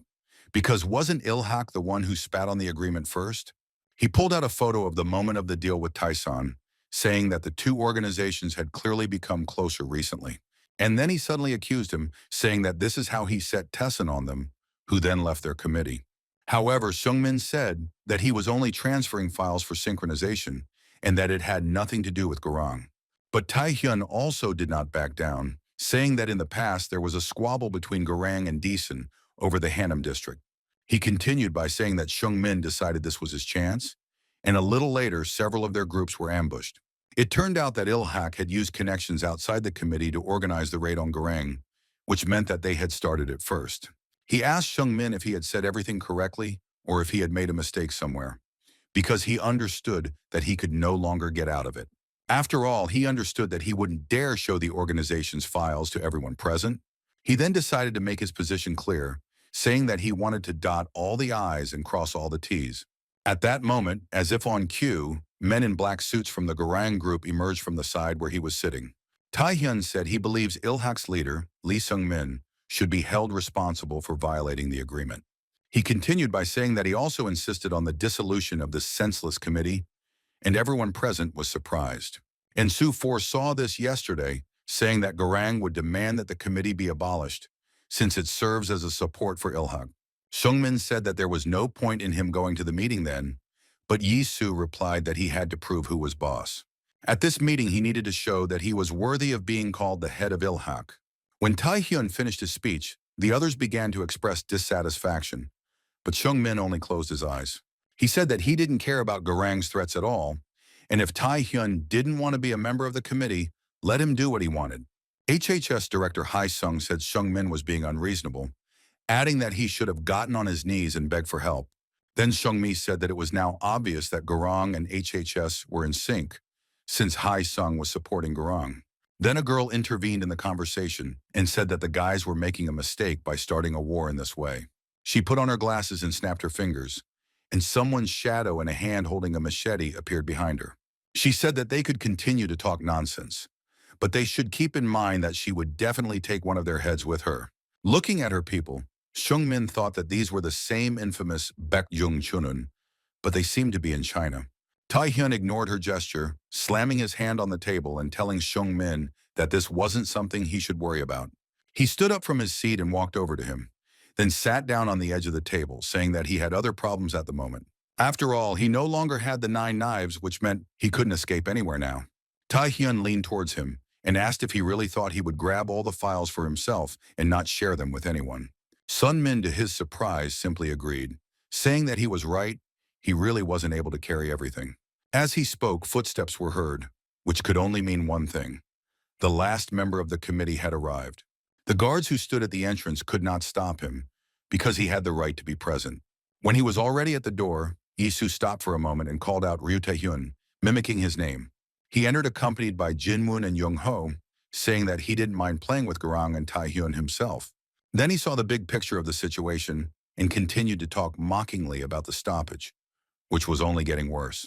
He asked if he had interfered with the 2 directors' decision on serious issues, adding that he also wanted to join them. Tae-hyun was perplexed and asked if it wasn't Do-kyung himself who said that he didn't want to have anything to do with the committee. And Soo answered him, what a fool he was, because the committee and the agreement were nothing, saying that Tae-hyun himself thought the same. Tae-hyun understood why Sung-min didn't speak out in favor of preserving the committee, saying that he even felt a little hurt by how close they had become. Yi-soo confirmed his words, saying that everything was correct, because after all, Sung-min was their chairman. While everyone was surprised, he continued, they say that Tae-sin shares the beliefs of Ilhak's previous prejudice. Therefore, they will support Ilhak and nominate Lee Sung-min as the next chairman. So he told Tae-hyun to get ready, as finishing them off would be his initial goal. He then turned to the rest of the congregation, saying that they in turn would have to make a choice. Or they will show Lee Sung-hak's will the respect it deserves and agree to his proposal. Or they will sink to the level of brainless scumbags. Here he looked at Tae-hyun, meaning him. However, he said that everything was already written on their faces, since everyone had already made a decision for themselves. When he said this, the girl clenched her fist, which was a sign for her people to hide their weapons. Yi-soo turned to Sung-min, saying that they should also finish up, as they had other things to do. Now he had a different status. He was no longer the CEO, but the chairman of Ilhak, with Tae-san as an ally. On the way, Yi-soo asked if he was okay, to which Sung-min replied, can't you tell, saying that they should have arrived earlier? But Yi-soo just smiled slightly, saying that it turned out great, so everything went quite well. He said he was a little lost, having never been there before, when he suddenly saw a man standing below. His pupils narrowed in surprise because he did not expect to see this person at all, especially under such circumstances. Standing in front of him was none other than Chief Zhang, who upon seeing him, greeted him as Baek Do-gyun. He said that they had not seen each other for a long time, and now they finally met again. His face expressed pure innocence. But Yisu's face showed the opposite emotions, because in front of him stood the killer of his small detachment. Zhang stood at the bottom of the stairs and started to walk up towards them, saying that he didn't expect to see Taesun here. Yisu quietly called him Chief Zhang, but Seung-min heard and asked again if it was really Chief Zhang. After all, he knew that he was responsible for the collapse of synchronization. Moreover, he was behind the One Sync project. This man was responsible for everything that happened to him and Ilhak, and he was also one of the bosses. Sun Min wanted to shout at Yisu to let him know about it, but he only managed to say his last name, since it was impossible to say his real name. Moreover, he realized that he already knew everything perfectly well, because a knife flashed in his hand, with which he began to go down to meet the boss. Yisu knew that they were 2.1 meters apart, and it would only take him a couple of seconds to finish him off. After all, back then, the boss treated them in exactly the same way for his own purposes. He didn't care about other people's lives. Then for some reason, he did not hesitate, killing all the members of the squad, from which only Shurionu miraculously managed to escape. This was also the case with Baek Yisu, whom he created, the same as his boss. He should have done the same. He came close to the chief, who was protected by the light reflected from the glasses, so that Yisu could not see his eyes. But Zhang could clearly see his eyes, which were filled with unmistakable hatred and contempt for him. Do-gyung put his hand in his pocket, taking out cigarettes, and thought that now there could be no doubts. He took one of the cigarettes out with his mouth, wondering what would be the best way to start a conversation with the man standing in front of him. He asked the boss if he had a light, and he also took a lighter out of his jacket pocket. Isu leaned towards him, indicating that he should light his cigarette, and Yang reached towards him with the lighter. From the outside, it looked a little funny, because the head of the NAR was lighting a cigarette for the boss of a criminal organization. Zhang was the first to speak, saying that he had heard that there had been quite a commotion after his brother's funeral. Yisu agreed, saying that perhaps that was the case, and the boss asked if the problem had already been resolved. Yisu did not answer right away, saying that he was sure he knew who was to blame for everything, but he had not yet found any evidence. He took the cigarette out of his mouth and took the knife, saying that he could no longer say for sure, seeing the boss there. Zhang asked what he was going to do, and Yisu replied that he could kill him right then and there. But then he put the cigarette back in his mouth, saying that, alas, it wouldn't solve the problem, and so it was pointless for now. Hearing this, the boss tensed up, and he could see how his face distorted a little from these words. Then Yisu decided not to delay him any longer, since he was going to Seung-min, so he continued down. He said that he would keep an eye on the chief, and when their paths crossed again, he would be able to answer his question. That was the last thing he said. He continued down the stairs without looking back, and Zhang looked at him suspiciously. He thought to himself that he would keep an eye on him too. After their meeting today, he had a lot of questions about his little brother. He wasn't entirely sure, but for a moment he thought there was something familiar about his behavior. Isu noticed this too, but he just waved his hand to deflect suspicion, because Do-gyung would have done the same. Seung-min, Young-ho, and Jin-woong also came down the stairs. It turns out the boss didn't come to see Ilhak. He remained standing at the top, still thinking about what had just happened, Baek Do-kyung's words making him uneasy. And Su also thought about his feelings, of course. He wrote hatred, but killing him now would be stupid. When everyone came down, Seung-min wanted to discuss what he had just seen, but Yi-su said that they would move on. Sun-min understood that the boss was somehow connected to him, but he only repeated that they simply had to go. In the morning, the Hyungu Business Contributions Company was already in full swing, calculating the revenue for the recent period. The company's president, Lee Hyun-gu, slammed his hand on the table, saying that there was still 46,001 missing. The man he was scolding said something about some lady from the fruit store, but Hyun-gu told him not to talk nonsense. But the man continued anyway, telling how his creepy daughter told him to take something and come back tomorrow. He said he got an apple in return, and it was pretty sweet, but Hyun-gu told him to keep quiet. He was depressed. He thought about how he had ended up in such a life, remembering that it was all because of that guy sent by Tasan, and also that handsome blonde guy who then relayed the words of his captain, who advised him to retire. He brushed off these memories, saying that he would definitely take revenge on them if he saw them, when suddenly he heard a familiar voice. Shion entered the room and greeted him, saying that it had been a long time since they last met. The man Hyungu was talking to asked who the brat was, but Hyungu became visibly nervous at the sight of Shion. Not hearing an answer, the man approached the boy, asking what he was doing there, but Hyungu told him not to be so rude. He was a little late with his advice. The man called Shion small, and he couldn't stand it and attacked him. A moment later, they were already sitting at the table. Shion told Hyungu to tell him about Garang. For example, about the location of their business centers. But Hyungu asked if he himself didn't know, came here and caused a fuss. Shihi reached for his coffee, saying that he thought he knew. But that was not the case. He was looking for something, but could not find it. Hearing this, Hyungu became interested, asking what he was looking for. But Shion only looked at him with disbelief. Then he thought for a bit and still said that he was looking for people, or rather, a place where 5 people could be kept. Hyungu was surprised to think that these weren't rumors. Gorang really did attack Ilhak and steal the knives. He also heard that the committee was dissolved and Deeson joined forces with Ilhak, so it was true. His thoughts were interrupted by Shion, asking if he knew anything useful or not, and he agreed that he did know something. He rose from his chair, saying that initially 2 places came to mind where hostages could be held. He approached the map and showed these points, saying that he had visited them at one time while giving bribes to gain a stronger foothold in Garang. He said that he was well informed about the locations and the number of guards, but he would tell everything on one condition. Shion told him to spit out whatever he wanted, and he asked them to take him with them to Daesan, striking a funny pose. Shion then asked if he wasn't a member of Garang, to which he replied that changing his activities wouldn't hurt him. In fact, he thought that Daesan would win, and in that case, he wouldn't be left out either, Shion agreed. He stood up and said that they were leaving right now, but Hyungu didn't understand if he had been called too, so he asked him about it. Shion looked at him, asking in response if it was he who wanted to join Daesan, since in that case they should go together. These words greatly surprised Hyungu because he had never been invited to participate in something like this, and he stood there in bewilderment. The place was quiet and deserted. There really wasn't a soul here because not everyone knew this location. Hyunam sat on a chair in the middle of the spacious room, his hands tied behind his back. There were traces of blood visible under his feet, and he was sitting with his head down when someone entered the room. It was Ryu Tai-hyun who asked if it was okay for him to be there. He came closer to the man. But Hyun-nim remained silent, and Tae-hyun told him to at least answer something, because it's not fun when you come across such obstinate prisoners. He said that maybe it was because they shared it with their friends, to which Hyun-im responded by telling him to shut up.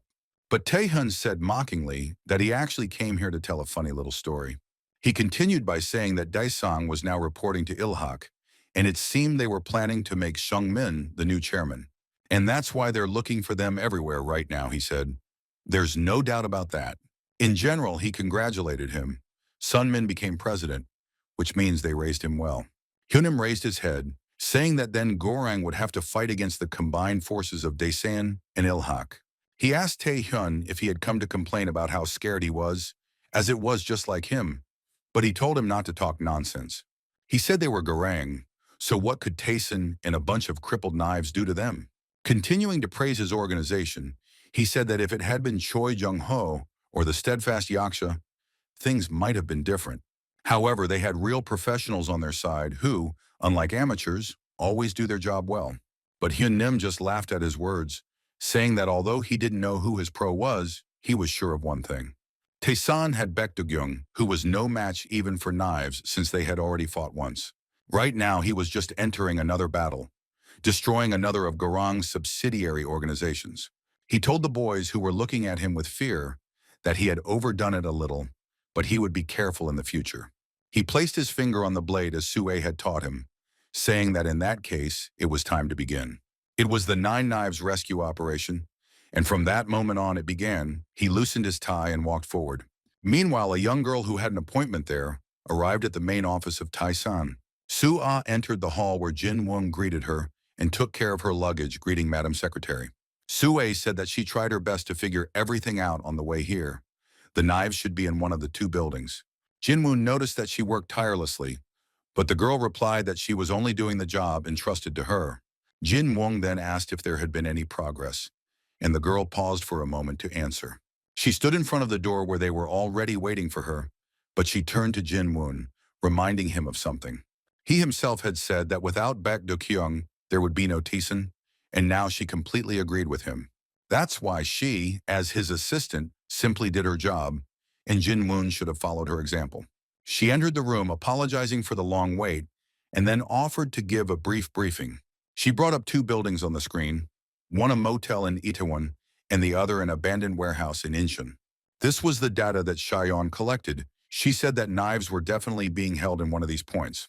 But since they could not boast of numerical superiority, they had to storm only one of the locations. Plus, it was worth leaving a few people to protect their headquarters, since it was under threat of attack. And Sue began to think. He said that the population density in Itaewon was low, so it was likely that the enemy would quickly discover them. Sue shared his thoughts, saying that, given the above, it was more logical to attack the warehouse rather than the motel. And Sue continued, saying that they would not send their troops there, because if Gorang figured them out, he would involve his groups. In this case, they will find themselves in a disadvantageous position, and the future chairman thought the same thing. Then Yisu stood up and said that in that case, they themselves should go there and free the hostages. To begin with, they would transfer the guys to an abandoned warehouse, who were masters of stealth entry. It won't be difficult for them to get there without attracting Gorang's attention. And as for the other location, and Sue went there personally, it was a small motel where they could potentially also keep people. The man at the reception asked if he wanted to rent a room, but Yi Soo replied that he was actually looking for someone. Then the man stopped him, saying that he could not share information about the guests with just anyone. And Sue reached into his pocket, and the man thought that he was about to be offered a bribe and extended his hand contentedly. However, instead of money, he received a knife, which Yi Soo stabbed into his hand so hard that the man did not even immediately feel that he was wounded. At that very moment, Yi Soo leaned against the glass that covered the window of the booth where the shocked man was sitting. He ducked his head in pain, and Yi Soo leaned towards him, asking if he would now tell about his visitors. But the man remained silent, so he clarified his question, asking if the men from the 9 Knives were here. However, after thinking for a moment, he said that he might not answer, and with these words, he took the knife out of the poor fellow's hand. Armed guys entered the motel and headed towards him, and he said that he would ask them about it himself. A fight ensued, but it didn't last long, and soon one after another the guys fell at his feet. Such an opponent was no match for them.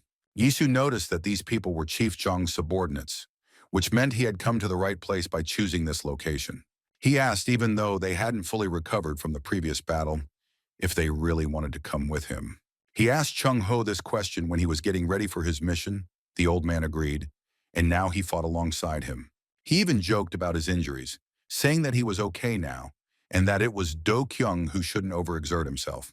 But Yisu responded in kind, saying that he didn't want their new chairman to get angry if he got hurt. They were walking up the stairs when Young Ho asked if there was something he could ask the principal. It was unexpected for Yisu. He even told him about it, but he agreed to listen to him and perhaps answer. Then Young Ho asked what was bothering him so much. He asked why Daesung chose Lee Sung-min as its chairman. At first, Yisu wanted to avoid the question by saying that he just wanted to maintain Ilhak's traditions.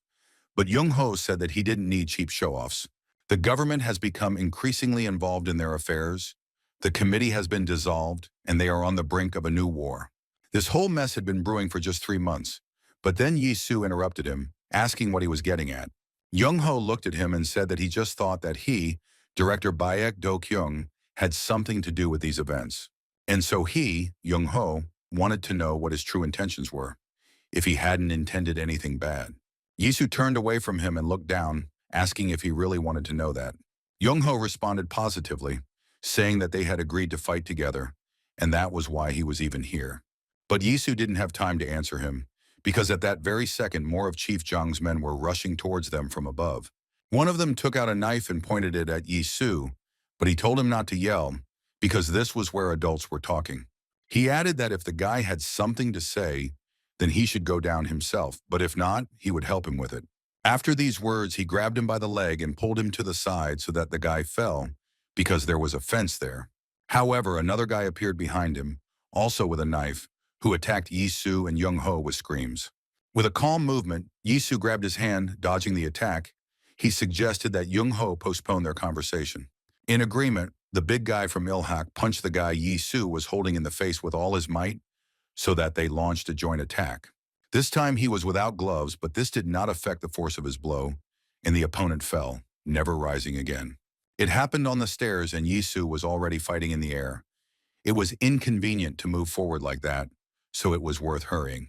Jung-ho thought that the opponents were attacking from above, and that those attacking from higher positions had an advantage.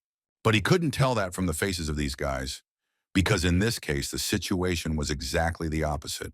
As if to confirm his thoughts, Yisu grabbed one of them by the sleeve again, intending to throw him as far away as possible. After all, even though they attacked from above, their actions became much easier to calculate.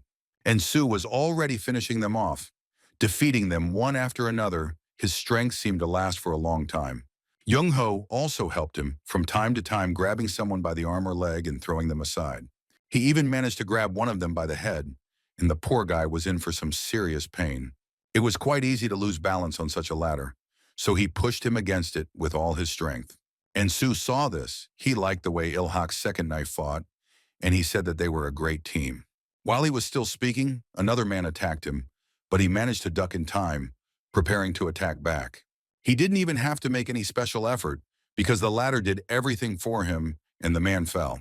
He hit his head hard on the steps, but he could still get up to fight, so Yi-Su took care of that too. He demonstratively picked up the knife as if it were a pen, and held it towards the frightened man who did not want to die. However, unfortunately, he was in the service of Chief Jung, which meant he chose his own fate. Yi-Su swung and hit him. The guys who remained alive looked at him with caution, and he asked if this was really the end. He added that he was disappointed because he had expected more from the boss. But since that was the case, there was no point in staying there any longer. He said he heard that Garang was recruiting real pros, and they all lost to a worthless gangster like him. So it looks like he was the professional here, as was his partner, Jung-ho, who was also already climbing up to him. Meanwhile, at the abandoned warehouse in Yongsan, the guys decided that they needed to search everything first. Their crew consisted of Xian, Kyung-chun, and Pirate, as Xian had managed to nickname him. Laska, as always, had a cookie in his mouth. He asked who this old man was, to which he replied that he was not that old yet. He told Xian that he had indicated 2 possible locations, but now for some reason he was sure that the knives were hidden here. He added that this is where Garang keeps his prisoners, and he himself saw several new faces heading toward the motel. He finally said that he heard that one of them had a gun, and this made Shiona tense up a little. For the umpteenth time, the man received a harsh rebuff from 2 members of Desun, who were still fighting on the stairs. But Jung-ho wasn't really thinking about the fight anymore. He was thinking about director Baek Do-kyung, seeing how he was fighting. He suddenly remembered Hyun Nim's words, who had said back then that he was just a monster and they weren't even close to him. Of course, he didn't really take his words seriously back then, because the knives weren't in the best shape, which is why they lost. He knew that Director Tyson was strong, but as it turned out, he had no idea how strong. Looking at the crowd of opponents, the boys soon realized that they were up against strong opponents, and some of them decided to run away. But suddenly one of them was hit in the direction he was running, and this took everyone by surprise. The guy who struck was Lee Gyu-chang, Ilhak's 9th knife, who somehow ended up here, even though he was covered in blood. Seeing one of them, as well as Boss Tyson, he said that he himself tried to escape, but the other knives were in danger. It was clear that he was having a hard time too, but the guy didn't pay attention to his appearance, telling them to follow him. Chung-ho, hearing about the danger to his comrades, was about to run after him, but Isu stopped him with a gesture. He also told Mr. Gyu-chan to wait, but he replied that they were right here and needed to hurry. Gyu-chan ran into one of the rooms in the corridor. Isu carefully stepped after him, but something told him not to go in there. He asked him what it all meant, but in response he only heard the click that is usually heard when a gun is released from safety. Quickly realizing that they had been ambushed, Yisu began to think about his next move, while Gyu Chang aimed for the passage. And Su couldn't think of a better option than to arm himself with a knife, because he believed that the enemy would not brazenly shoot them. For now, Gyu Chan was simply holding his gun at the ready, recalling his recent conversation. Then he was asked if he had ever had the chance to shoot, as it was quite a useful skill. He replied that he had tried it a couple of times in the army, but he did not yet know whether he could trust this man. In front of him sat Director Zhang, who said that this time everything was a little different than in the army.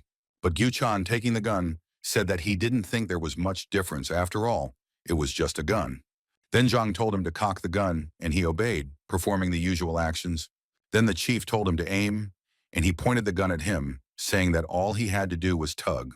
He said he wanted to ask something. If he betrayed Ilhak, would they really spare his comrades? To which Chief Zhang replied that they had not killed them, and that while everyone was alive, he continued to smoke a cigarette. He told Gyu Chan to imagine that he was doing this for the good, and overall, that was indeed the case. Gyu Chan asked why he was giving him such a chance then, but the boss replied that he had misunderstood. It was not a chance. He looked at him with disdain and said that he was sitting on their necks, a worthless knife and a burden to Ilhak. He said that Ilhak was just a bunch of losers who were abusing their hospitality. Gyu Chan couldn't stand it. He gritted his teeth, asking if he really was offering such a thing to them. The 9 knives. He said that the chief should not expect them to go over to the side of the wolves. By wolves he meant Gorang, and Zhang didn't understand it right away, but then he simply smiled. He said that everything was not quite like that. There was no need to take sides, he just wanted to buy them. He continued by saying that Gyu Chan had said that the knives were the foundation of Ilhak, but that meant something else as well. Lee Seung-hak and Lee Seung-min weren't worthy of being called leaders, so the wolves wouldn't have to do anything. All the work will be done by them, the 9 knives, or rather, here he looked at Gyu Chan. It will be he who will do everything. Finally, Zhang explained the mission, saying that it was simply a matter of shooting one person. It was necessary to do this at the closest possible distance and aim as accurately as possible. He grabbed Gyu Chan's gun and pointed it straight at his chest, saying that it was easy, wasn't it? Gyu Chan then asked if they weren't on Gorang's side, to which Zhang replied that they were more like tamers than allies. That's why they needed him, Gyu Chan, because it was necessary to keep them in check. Lest they think that the world belongs to them alone. These were his last words then. Yishu took out a knife and was about to turn in the direction where Gyu Chan was hiding, but something stopped him. Someone's hand fell on his shoulder. It was Chung Ho, who had also already begun to suspect something was wrong. He looked at the director, making it clear that it was better not to go in there, because it really was a trap. Then Gyu Chan apologized to Baek Do-kyung, saying that he had no choice, and Jung Ho decided to take care of his comrade himself. He stood forward, leaning against the wall, asking him to explain what was going on. But Gyu Chan said that he did it for them, and when Jung Ho came out from behind the wall a little, he shouted at him not to come closer. He cried out desperately that it was for their own good, so they had to admit it. Then Jung Ho asked him what he meant, and he replied that he had spoken with Chief Zhang.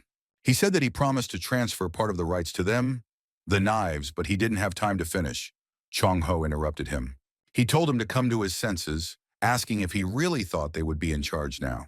But Gyu Chan didn't listen to him. He asked if he was wrong, because why then did the young master become Ilhak's boss? He brought them nothing but trouble, so after the death of the chairman, it was Chung Ho who was supposed to inherit the organization.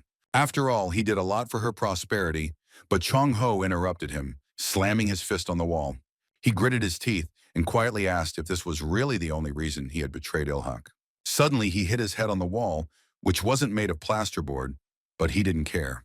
A thin stream of blood flowed from his forehead, but he continued to stand there out of despair and disappointment. Gyu Chan wanted to say something in his defense, but Jung Ho stopped him, saying that he was no longer his family.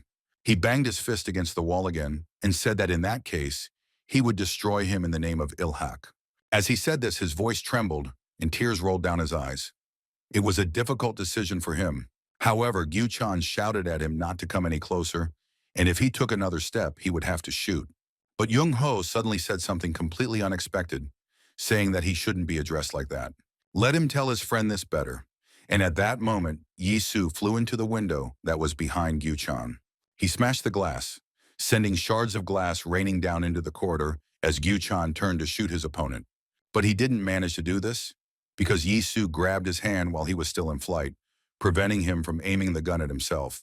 The next second, a knife appeared in his hand, which he slashed across Gyu Chan's hand with one sharp movement. He dropped the pistol in surprise and winced from the pain that pierced his arm, because the attack was not weak. After that, Yi Su kicked him in the legs and he lost his balance and fell to the floor, still unable to attack back. He hit his head painfully on the floor, but that, of course, wasn't all.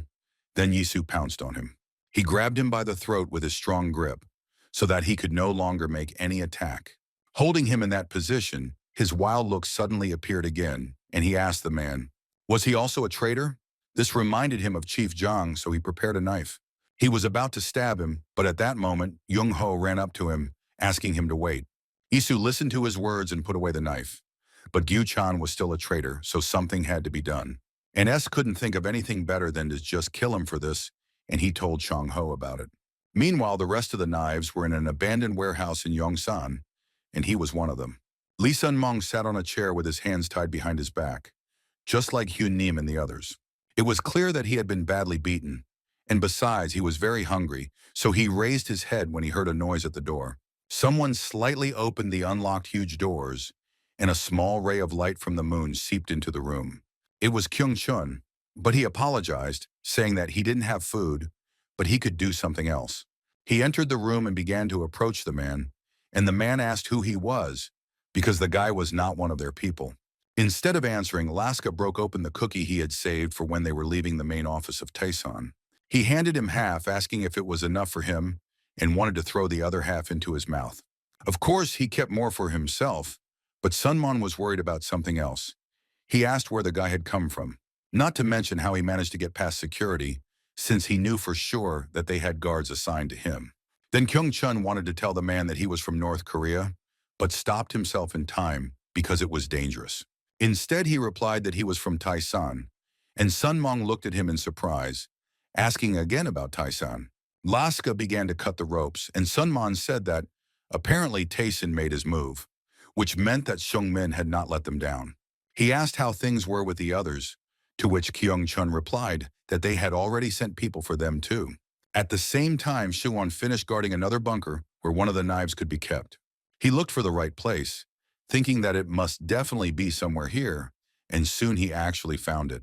Another of the knives was tied to a chair in the same way, and also well beaten before this, which was visible on his face. It was Zhang Tukpei's 8th knife, and Xian asked how long he had to wait, but he didn't answer. Then Xian leaned towards him, asking if the man remembered him, since they had once fought against each other. However, he remained silent, and the guy thought that he was still unconscious, so he lightly touched his head. He heard that the man was conscious and even muttered something, but it turned out to be a trap. The next moment, he suddenly threw his head back and attacked Xian with a scream, which the latter clearly did not expect. It turned out that he wasn't even tied up, but was hiding a knife in his hand behind his back, which he swung at the guy. At the last moment, Xian managed to duck, and this surprised the man because he did not expect this. Then Xian took a closer look at him and realized with horror that this was not at all the man with whom he had fought back then. He said that his physique was different last time, and the other asked how he was able to dodge his attack. Suddenly, the man pulled his face, removing his mask, and said that even Baek Yi-soo couldn't dodge this attack. In front of him stood Ghost, a hired killer and a professional in his field, who was fighting Do Kyung. Xuan looked at him with surprise because he mentioned that he killed his commander, and suddenly everything became clear. The ghost began to spin his karambit, asking if Xian didn't know the whole story of the battle. However, the guy didn't need to know anything. He had already guessed everything himself and attacked his opponent with a knife. He remembered how Jin Wong's face had changed dramatically back then in the alley. He must have been informed of Do Kyung's death. And the one who killed him was this man, who also thought that he had killed the real Baek Yi-soo and was clearly proud of it. He repeated these words again, saying that he had killed the NAR commander, Baek Yi-soo, and it seemed like he was not quite right in the head. Meanwhile, there were still bunkers left in the abandoned warehouse that their team hadn't had time to check. One of them was approached by Hyun-gu, nicknamed Pirate.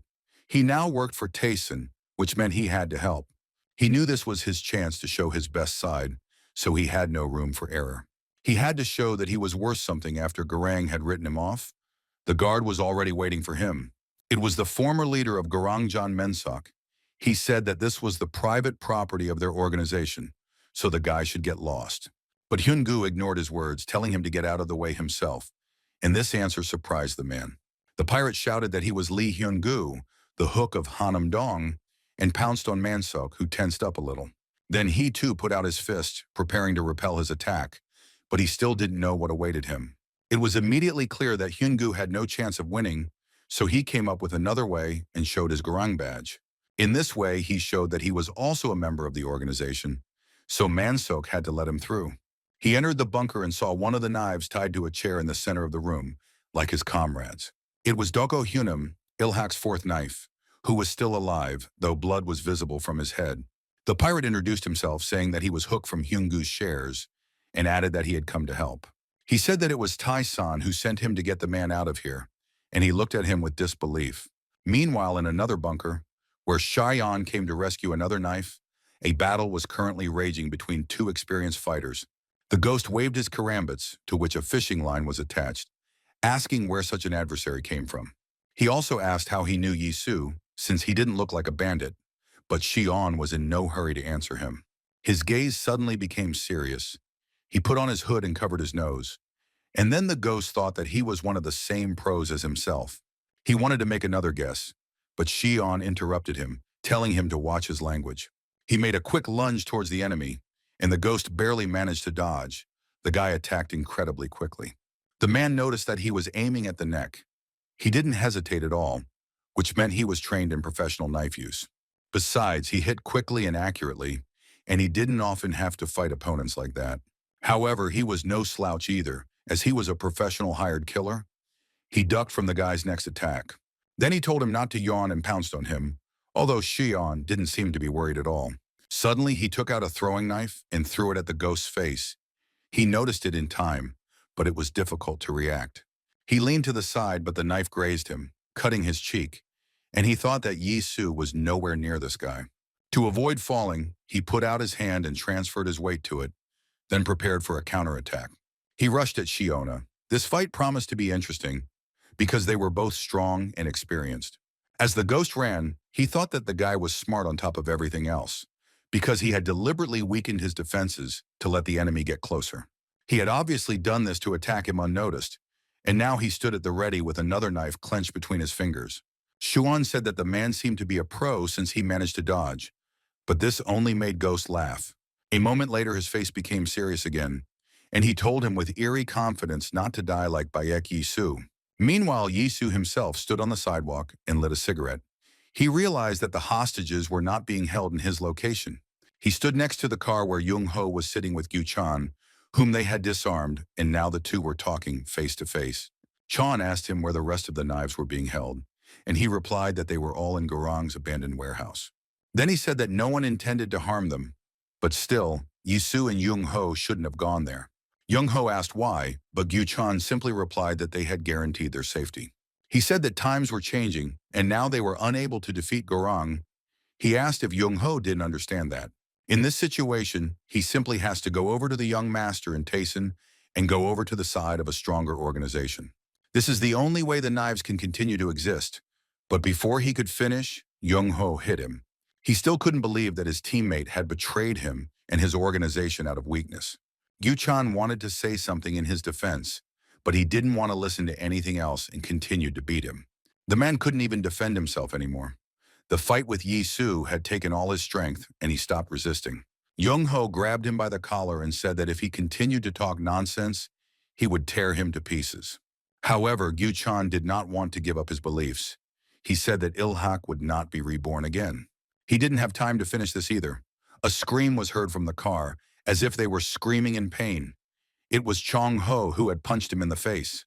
But then the man took his hand and asked why he insisted on his own, knowing that the game was not worth the candle. Jung Ho gripped the collar of his shirt with all his strength. It was clear that he was experiencing mixed emotions, but soon he looked at Gu Chan. He screamed that the reason was that he was wrong, and he swung back to hit him. This time, Gu Chan was unable to do anything at all, so he didn't even move from his place, but he wasn't hit. Jung Ho hit him near the head, breaking the glass, but it still wasn't manly to beat him in that state, even though he was a traitor. He put his hand on his shoulders and explained why he was wrong when he said he had forgotten the main principle of the knives. They, the knives, fight not for the sake of victory, but always to protect what is truly dear to them. Gu Chan was touched by the old man's words, but he still didn't understand his position, so he took his hand and asked, how could he protect anything with such weak hands? He touched them with his forehead and tears began to flow. But at that moment, the car doors opened and Baek Yi Su sat in the driver's seat. interrupting their conversation. He started the car and buckled up, getting ready to go somewhere. And Jung-ho asked in surprise where he was going. Instead of answering, Director Tessin pressed the gas pedal and the car moved off. He directed it along his route. Confused, Chung-ho asked him what happened, but the director only pressed the gas pedal harder. He just spoke to someone and said that everything went to hell, and now they have to go back to the warehouse. Meanwhile, the fight between Shiryan and the ghost was still going on. The guy didn't stop throwing knives.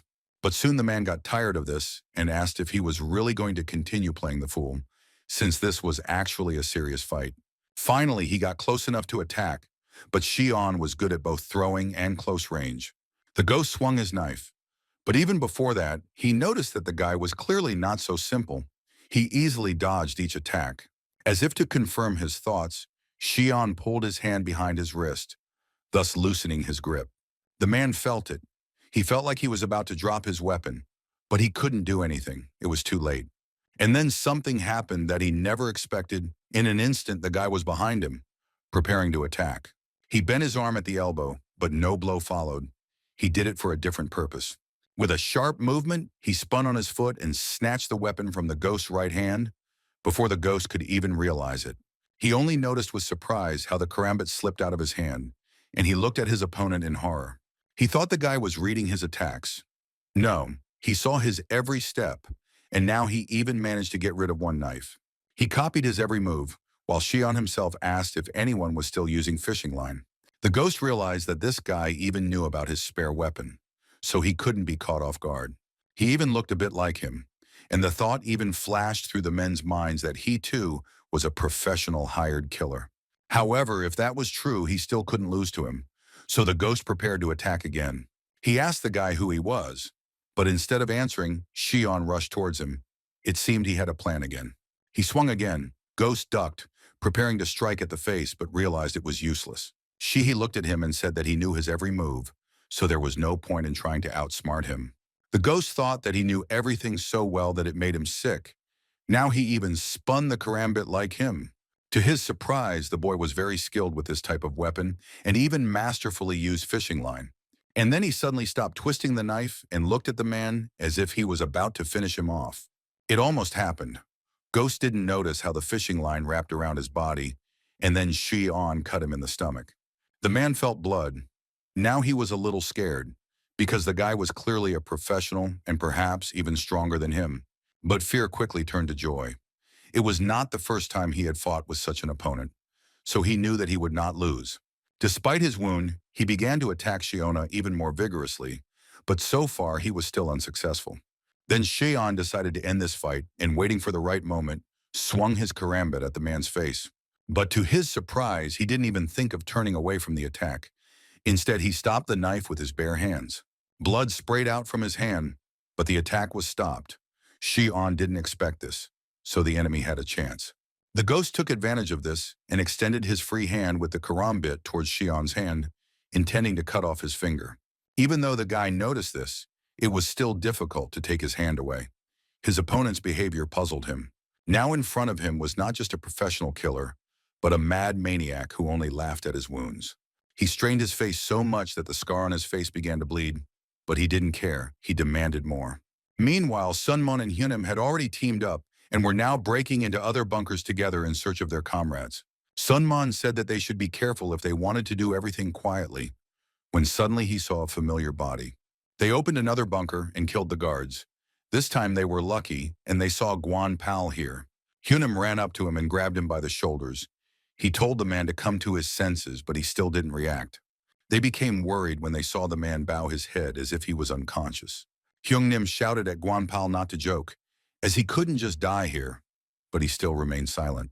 For a moment they were overcome with fear for their comrade, but a moment later they were already standing in bewilderment, because it turned out that he was simply sleeping.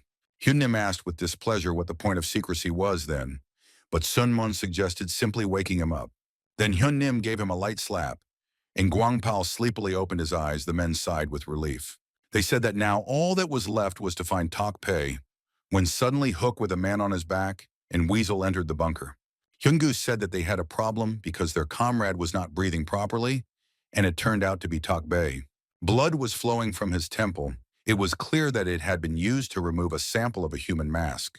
While the men were helping Hyung-gu take it down, Kyung-chun said that he had contacted the boss and that they needed to get out of there quickly.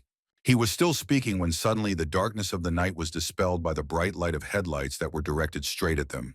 Kyung-chun closed his eyes and couldn't quite understand what it was. But soon it became clear to all of them what situation they were in. A man came out to meet them, saying that he thought they would get in here, but he didn't expect it to be so fast. Taehyun said that they had snuck in like a bunch of insolent rats, and now he had to get rid of this trash on his territory. He already had a knuckle duster in his hand, and behind him stood members of Garang, who were just waiting for his signal to rush into battle. Meanwhile, Shion realized that now he would have to fight at full strength, because one mistake and he would be dead. He remembered how 5 years ago he had taken part in an operation to storm a building, when he had already mastered the art of knives. The security was quite weak, so he dealt with the whole squad single-handedly, but something happened. He fought just like he was now with the ghost, but those people weren't on his level, so he didn't think about it then. Another guard attacked him with a knife, and Shion had karambits at the time, and he was spinning them just like the ghost. He then grabbed the man's arm and twisted it so that he could not carry out an attack, and then ran the blade along his arm. This made the guard's vision blur, and he dropped the knife, and Shion prepared to finish him off. He swung and looked at his victim with a wild gaze. Only his eyes and the earrings sparkling on his ears were visible. He hit the man in the throat, and blood poured out, but he remained alive for some time. He covered the wound with his hand and sank to the ground. His eyes filled with silent horror and fear of the boy. But Shiona was not dissuaded. He swung his knife again and finished off the man, whose blood spattered his clothes. This was the last guard on the floor, so now he was able to enter the door he needed, looking for one person. He looked inside and heard laughter, and then someone said that they shouldn't have done that to his people. The man said they could just talk. He was sitting in a spacious office, more like a library. His name was Yang Jongpal, nicknamed Two Hands, and he was wanted for espionage in both North and South Korea. He was a smuggler of military goods and a broker for deserters from North Korea, and now his hand concealed a revolver. He asked who sent Shion, saying that he could offer him a deal, and then took out his weapon. He aimed at his head when suddenly something thin wrapped around his hand, and he didn't even understand what happened. What happened was that Shion threw the line around his hand, and using the karambits, pulled it towards himself, cutting his hand. John Pal grabbed her, the revolver fell to the carpet, and his blood spattered the table. Then he cursed loudly. He told the guy that he was crazy, but Shion replied that it was, in fact, only a warning. He continued, saying that now it was time to move on to the main thing, because as the saying goes, don't open your mouth at someone else's eye. Back then, Lee Shi-hee worked in HID's Special Forces Unit for target elimination, the Ghost Battalion. He left the building with a total of 11 successful kills to his credit, but it appears that list has not expanded. His boss called him, asking what had happened to Two Arms, and Shion replied that he was now one-armed. Then the boss asked if he really let him live, and Shion asked in response if he really had to kill the man. His boss was Chief Jung, who said that they couldn't leave any traces, so he had to finish off the bandit. But Shion replied that he had been ordered to warn him, not to kill him, and so he did so. Jung agreed, but said that it was still better for them to be absolutely sure of their safety. He added that he understood Shiona's views, but that was their mission. And wasn't that the kind of behavior expected from a squad leader? After all, even though the top leadership might not know about their detachment, he must realize how important his role is. Finally, the boss told him to finish the job next time, and Shion replied that he understood everything. He was brought back to reality by the voice of the Phantom, who asked if he had also had fun fighting him. Instead of answering, Shion swung his leg, and his opponent managed to catch him off guard once, but nothing more. He knocked the man down, but he managed to cut him in the collarbone area, although the guy did not pay any attention. Now it was the ghost's turn to be surprised by his opponent. He stopped laughing and looked at him seriously. Shi moved with lightning speed. In the blink of an eye, he was already standing over the man, swinging his knife. A second later, a blow followed where the ghost's head had been, and he barely managed to turn over onto his other side. However, the guy didn't even think of stopping there. He used the knife as a support and jumped on the man. Until the very end, he kept the knife on the ground, so the ghost did not understand what he was trying to achieve, but the situation was dangerous. Cheyenne landed at the man's feet and swung his knife. He managed to put up a defense, but the knife still hit him. Then the ghost kicked him. He was already angry because he couldn't seize the initiative in the fight. But despite the strong blow, Cheyenne didn't seem to suffer any damage. He blocked it with ease.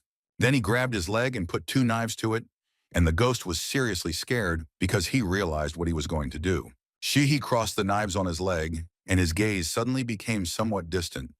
Now he was indifferent to everything. That look scared even a rabid killer like him, and the ghost knew he had to avoid the blow. Gathering all his strength, he made a dash and pushed off the guy, but he still managed to leave traces of cuts. Now the man realized that he was dealing with an unusual fighter, because another second, and he would have lost his leg. It seemed that now their places had changed.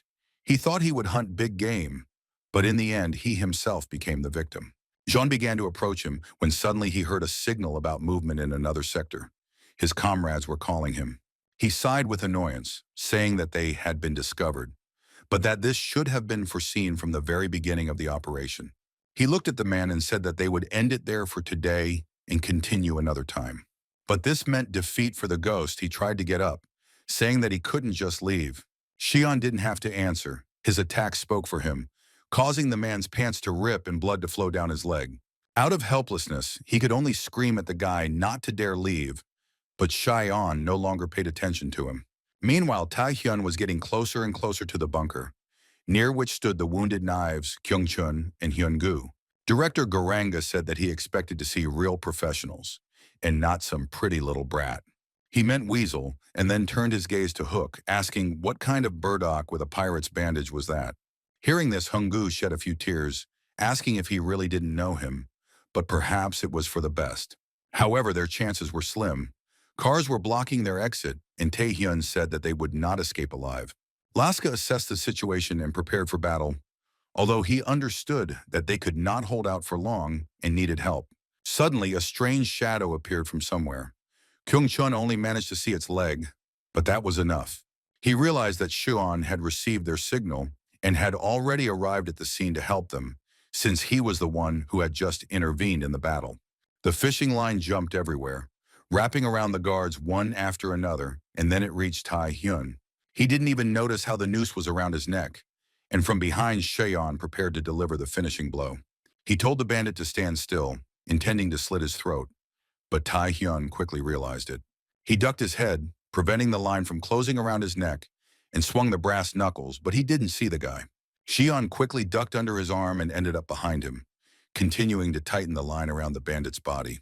When everything was ready, he pulled her towards himself, and Tae-hyun felt something metallic pressing on his neck. In this way, Cheon moved the enemy to his back, and then grabbed both knives to which the fishing line was tied. With a sharp movement, he pulled them towards himself, and Tae-hyun found himself in a noose, holding on to his neck, lying on the guy's back. Cheon remained frozen in a squat, but as soon as he straightened up abruptly, Tae-hyun risked saying goodbye to his life. He also understood his situation well, so he tried to somehow get out, swinging his free elbow. But Cheon removed his hand, saying that today Garong's boss was just unlucky, and he should think that he got hit by a hot hand. He then hit him below the knee, and Tae-hyun lost his footing and fell to his knees. At the same time, Cheon straightened up and put the knife to his still-wrapped neck. Tae-hyun began to choke. He looked rather pathetic now, and Cheon told the rest of the Garong members that it was better for them not to move. He added that otherwise, he might accidentally kill their boss, and they realized that the guy was serious. Then Cheon turned to his comrades standing near the bunker, telling them to take the wounded man first. Hook wondered how this crazy guy had gotten rid of Ryu Tai-hyun so easily. He asked himself where Tyson had dug up such a guy.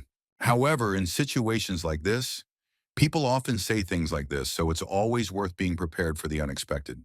Cheon ordered the people of Garang to get out of the way, or he would gut their boss like a pig. But at that moment, he heard the whistle of a knife. Someone had crept up behind him unnoticed and was now quickly attacking. Fortunately, he managed to notice the enemy in time.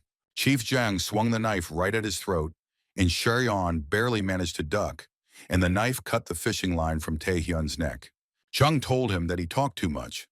As for a poser, his appearance was an unpleasant surprise.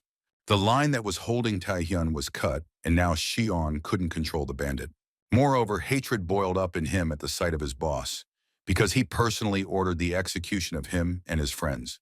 He didn't think much about the attack and stabbed him, but Zhang dodged, saying it was predictable. To his surprise, the boss also had incredible speed. He quickly went behind his back and stabbed him with a knife. Xion sank to the ground in searing pain, as the boss knew him too well. He apologized ironically, saying that the guy had a wound there, so he had deliberately aimed for his back. He said that he was glad to see him again, and since he was alive, many things became clear, in particular the situation with his commander. He stabbed the karambit into his wrist, asking if the boss of Tyson was really Becky Sue, who had not died. Xion cried out in pain, and the knives wanted to come to his aid, but Zhang told him to stand still if they did not want their friend to die. He added that the situation had changed slightly, and if they didn't want it to get worse, they should stand and watch the show.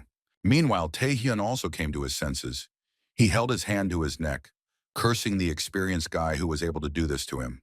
The boss told Xion that he had already told him that such things were not done casually and that unfinished business should not be left unfinished. Then Taehyun intervened, asking what kind of nonsense he was talking about, since the guy had just almost killed him. He kicked Xion and he rolled back, and then he rushed after him, intending to hit him with his brass knuckles. Unfortunately, the blow still succeeded, as Xion was too weak and shocked to block. Taehyun grabbed him by the jacket, asking what he could do now, calling him a stupid show-off. The boss didn't really like this behavior, especially since he interrupted him with a question about the real leader of Taesan. But Taehyun didn't care. He continued to beat Xion, who blocked some of the blows with the last of his strength. Then Taehyun swung to finish him off with one precise attack to the head, saying that luck was not on his side now. He brought his hand down on his head, but Xion only pulled it away and grabbed his hand, preparing to counter-attack. In one jerk, he rolled over onto his stomach, using Taehyun's arm as support, and then grabbed his shoulder. This way, he managed to get on top of his opponent again. He pulled one of his arms to the side and pressed his face to the ground with his elbow. This was necessary in order to knock down the enemy's confidence, and then he took him into a choke. He squeezed his neck again, and Taehyun's vision even went blurry, and he began to convulsively grab the air with his hands. Then Xion loosened his grip a little, but put the karambit to his cheek, asking if he still hadn't learned his lesson.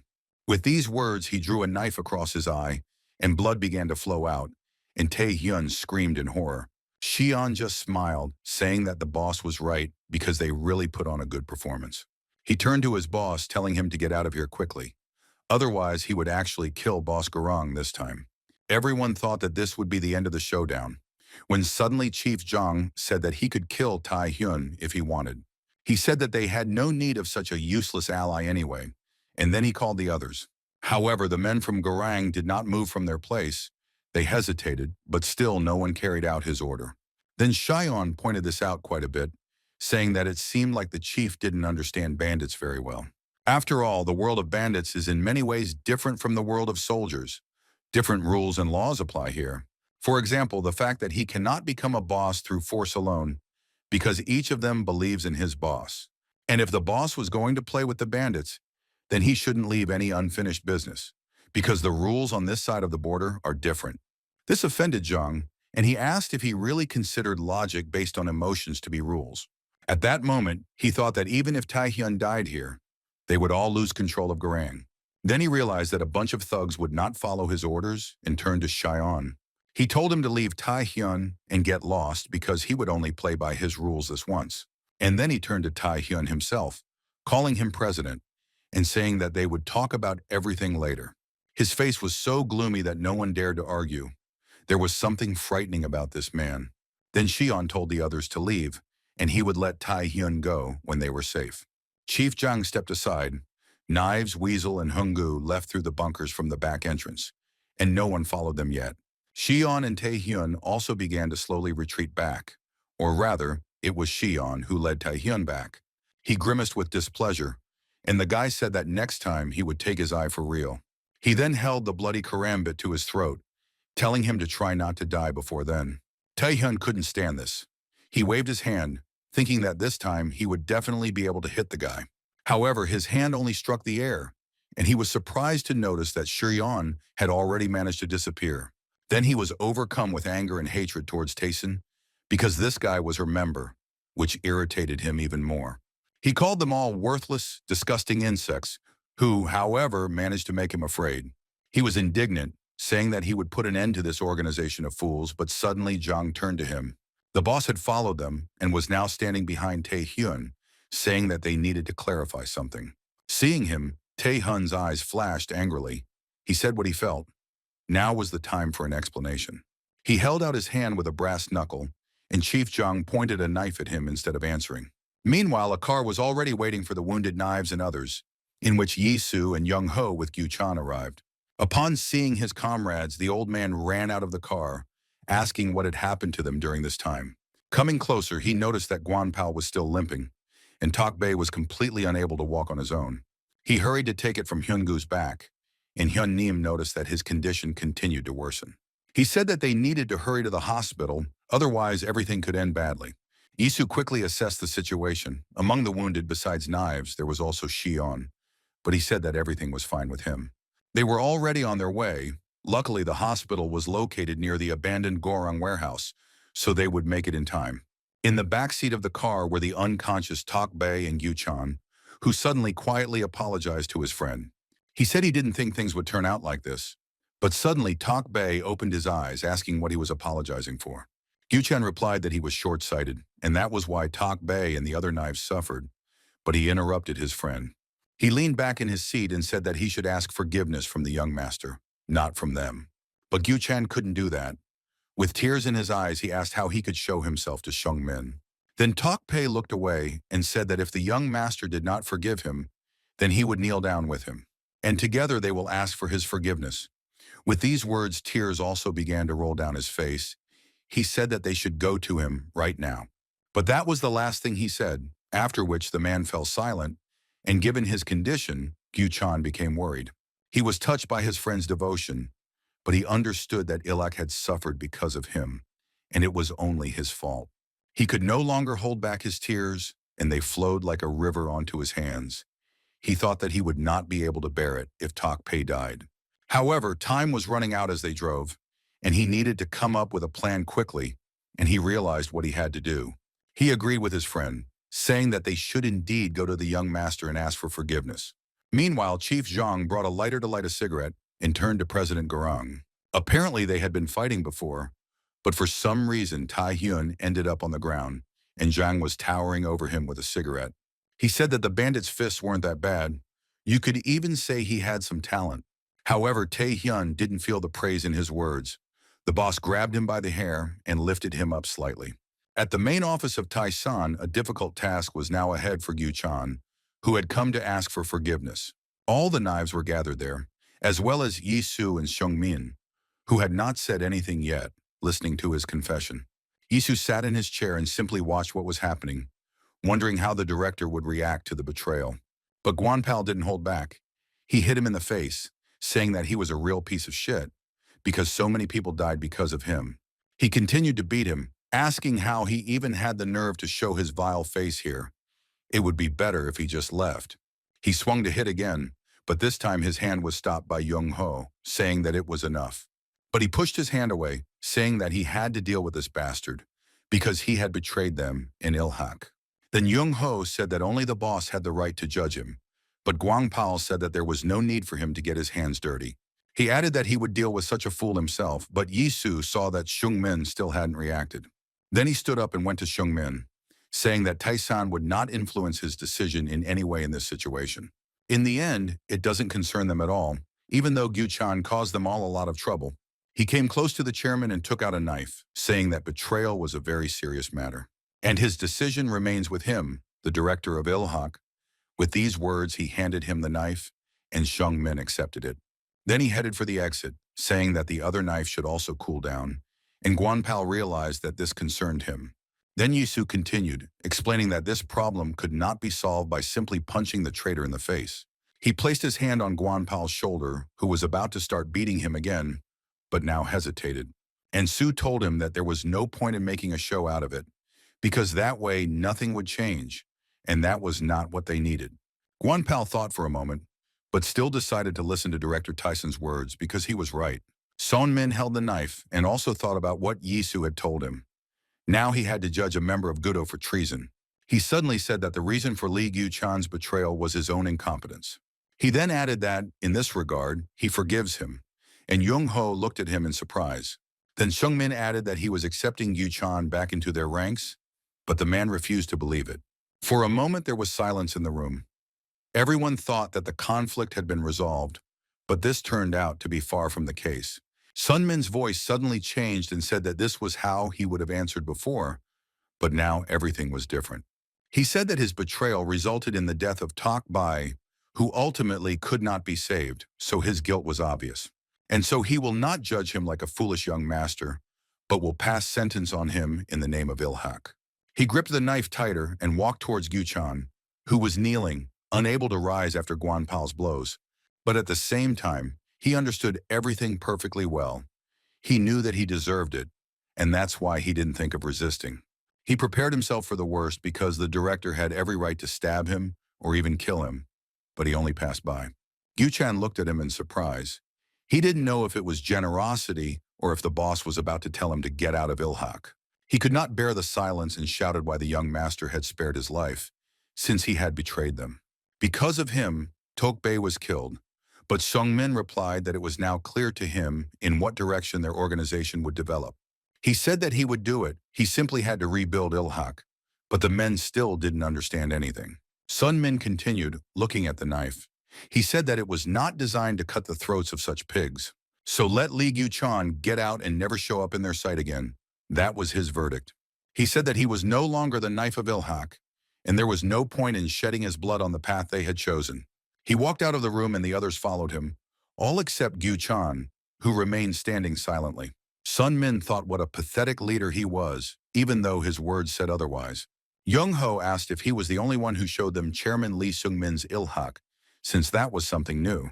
Min's son was surprised by his words. He turned around and asked what he meant by Ilhak, since such an organization essentially no longer existed.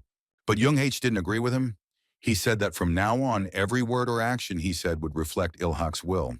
After all, there is nothing wrong with the young gentleman wanting to remake the organization to suit his own needs. Meanwhile, Yisu went up to the roof where the helipad was and waited for the performance to end. He wasn't entirely sure what Seung-min would do, but he doubted that he would kill Gyu-chan, because it was a difficult decision.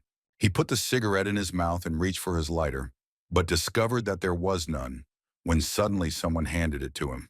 It was Sue-A. She was wearing a beautiful white suit, but her face looked tired. And Sue thanked her, saying that he could never remember where he put his lighter, and asked if the girl smoked too. But she silently stepped aside and replied that this lighter belonged to Mr. Baek Do-kyung. Hearing about his brother, Yi-soo said that it had been a long time since he had been called by his real name, and he leaned on the fence. People called him Baek Do-kyung so often that he had gotten used to it, even though it was just a lie. He shared that he constantly catches himself thinking about this, because in order to take revenge, he must behave like his brother.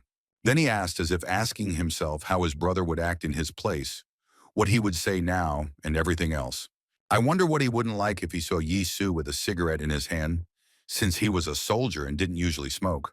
Sue-A smiled awkwardly, also remembering her director, saying that he would indeed be displeased. However, she later added that for some reason, she was also sure of something else that Do-kyung would say about him, his brother. She quoted him as saying that the only thing they had in common was their terrible temperament. At least that's what he definitely said, and Yi-soo agreed, saying that it was just like him. Sue-A opened her eyes in surprise, looking at him, because she didn't think that she would remind him of anything like this. But Yi-soo continued, saying that this is exactly what Baek Do-kyung would say, and he looked at the girl with gratitude. This look reminded her of the director. Now it even seemed to her that Do-kyung was really standing in front of her. However, their conversation was interrupted by Seung-min's voice, who asked if Director Baek was there, and then walked towards them. In one hand, he held a knife, as Yi-soo noticed, without blood, which meant that he still solved the problem in a different way. Chung-ho stood up with him, and they walked towards him together, and Yi-soo asked if he found this little thing useful. Then Seung-min turned the knife towards himself, saying that the blade was indeed quite sharp, but it couldn't be used to cut pigs. With these words, he handed it over to Yi-soo, and he, upon hearing this answer, said that he thought they had settled everything themselves. He then hid the knife in his inside jacket pocket, saying that they should now get down to business, but was interrupted by Chung-ho. He apologized for interrupting, but before moving on to discussing plans, he would like to have his question answered. Isu looked at him with confusion. He thought the man meant something related to the chairman, but then he remembered their conversation on the stairs, where he had asked him what his true motives were. Then he didn't have time to answer, because they were attacked again, but now he should give him an answer. He leaned against the railing, saying that before he answered, he asked Young-ho to clarify something. He asked if Ilhak controlled the entire criminal underworld of Seoul, to which Young-ho replied that he once did. Then Yisu asked if he remembered how much money the organization was making every single day back then. Young-ho said it was 15 years ago, so he doesn't remember, but Yisu said it was a lot of money. Young-ho asked what he meant by that, and Yisu explained that it wasn't just bandits who wanted to occupy the highest point in Seoul. It was a pretty advantageous position, but Young-ho still didn't understand what he was getting at, so he told him this.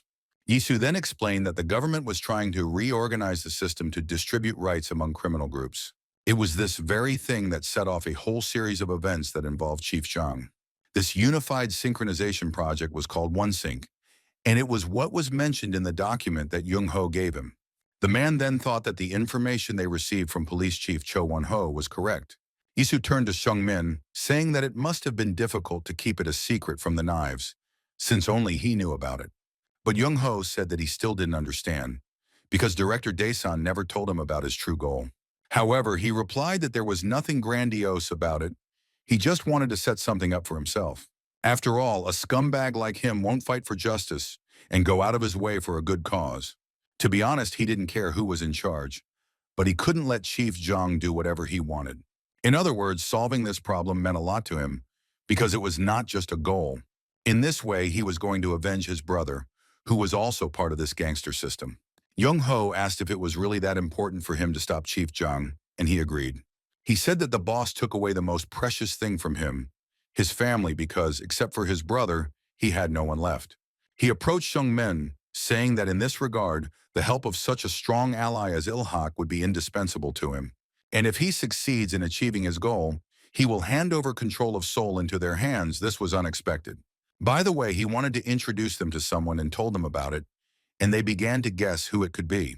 And Sue added that now was not the best time for this, but he would like them to meet this person. He was referring to his brother, who was still in a coma, Baek Do-kyung, who was lying in a special room. However, he did not tell anyone present about this, and they could only guess about his thoughts. And he walked away from everyone and quietly said that maybe then he could become himself again. Meanwhile, the lights were on in the house of former chairman Lee Seong-hak, and people from Garang were guarding it outside. Then a car pulled up to the house and Police Chief Cho Won-ho got out, no longer happy with the situation. He looked up the stairs where a large group of men had gathered, apparently guarding someone important. This man was Chief Zhang, who had invited him to meet in this place, so he was now waiting for him. He poured himself some sake, and then he was informed that the chief of police had arrived, so he ordered that he be brought to him. Won-ho heard this and didn't like the way he was being treated and expressed it to his boss. He said that he was still representing the police, and these thugs were acting like they didn't care. But Zhang said that he looked more like a security guard. Won-ho sat up and then saw that there was another person in the room. He addressed him, saying that this was their first meeting. Ryu Tai-hyun sat in front of him, and the boss said that he had imagined him to be completely different from what he turned out to be. He added that he had a tough temper and noticed the scratches, but Tai-hyun said that such comments irritated him. It was true that there were scars on his face from Xi'an's cuts, but the reminder of this only irritated him. He said that he could have done the same thing to the boss's face, and Won-ho asked Zhang if everything had gone according to plan. He added that it seemed their luck had run out, and before they began, he wanted to clear something up. Then Zhang got ahead of him, as if reading his mind, and said that he simply didn't want to deal with bandits. Won-ho responded with a question, asking how he could trust someone he didn't know, and Zhang said that he could leave then. He reminded him that he had already told him that they had not come here to make friends, and Won-ho grimaced with displeasure. He looked at Tae-hyun. In fact, he himself understood that they were not doing this for the sake of tradition or the common good, and also not to advance your career by kissing up to your boss. Zhang poured sake for everyone and told Won-ho to stop talking and be willing to cooperate with them.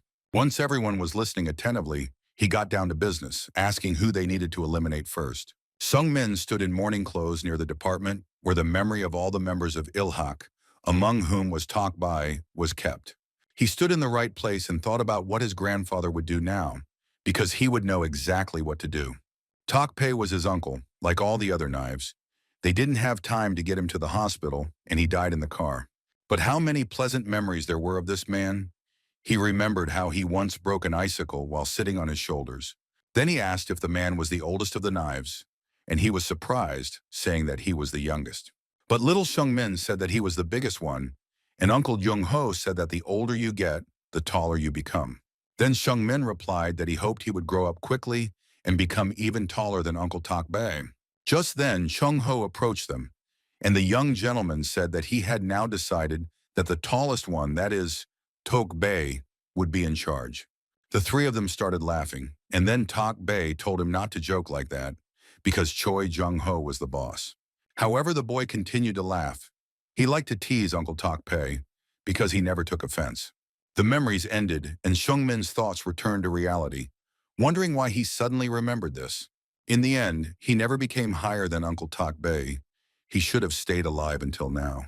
He slammed his fist against the glass door in despair, asking who had allowed him to leave their family so soon. His eyes turned red and tears rolled down his face. Standing next to him was Jung-ho, who was also sad. He looked away so that the young master would not see his tears, because now it was important to stay strong. Outside, Yisu was waiting for them. He had also come to offer his condolences, but he did not go inside. After a while, they came out and seeing Yisu, greeted him, and he said that perhaps the time was not the best.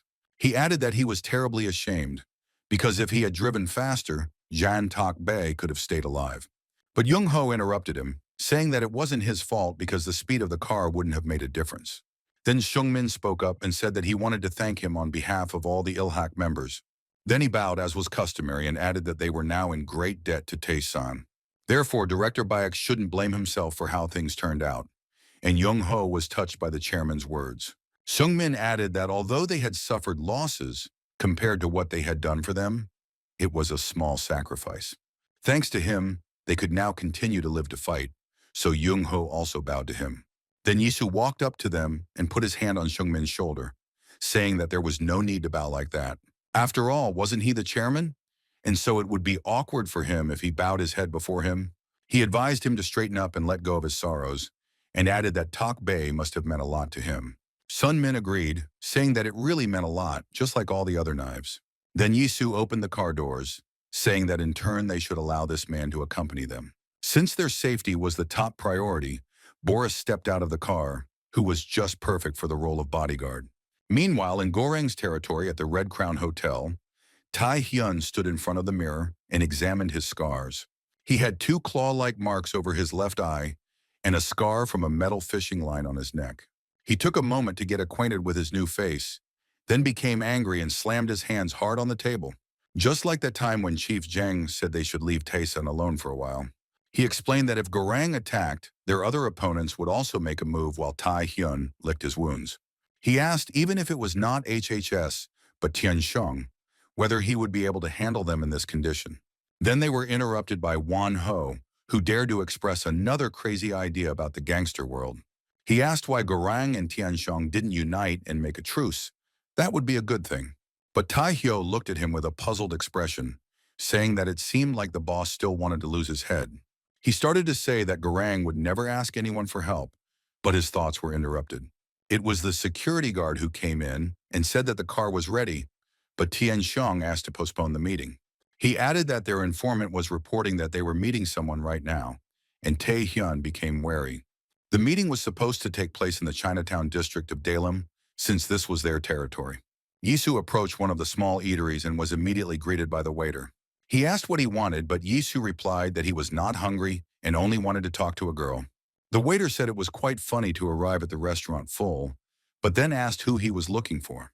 Then Yisu placed his business card on the table, asking if he could have a few words with Miss Cha Yua. As expected, the man was not just a waiter. He said that he would tell his boss about the visit from D-san. However, first they had to sort out something, and with these words he suddenly took out an axe and hit the table with it. The man was strong, somewhat similar to Jin Wung, but Yisu had no trouble grabbing his hand. He said that he didn't think that guests were greeted so rudely here. He didn't come here to fight, and he was alone. As he explained this, he noticed that other men in the establishment also rose from their seats. One of them attacked Yisu with an axe, saying that Tayson had no right to talk to their boss. To avoid a collision, Yisu kicked a nearby chair, causing it to fly towards the man. Somehow, the seat inside it separated, and the enemy was distracted by this, which Yisu took advantage of. He put his hand forward and stopped the man as if he were a child, but their weapons were serious. But Yisu didn't seem to care. He grabbed his head and slammed his head into the ground, causing him to drop the axe.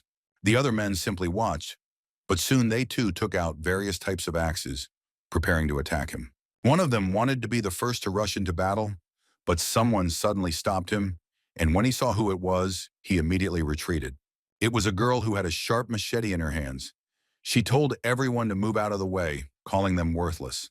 In an instant, she was next to Yisu, and then jumped off the table, immediately swinging her arm to strike. Even though she was a girl, Yisu could clearly see her muscles, and she was also incredibly fast.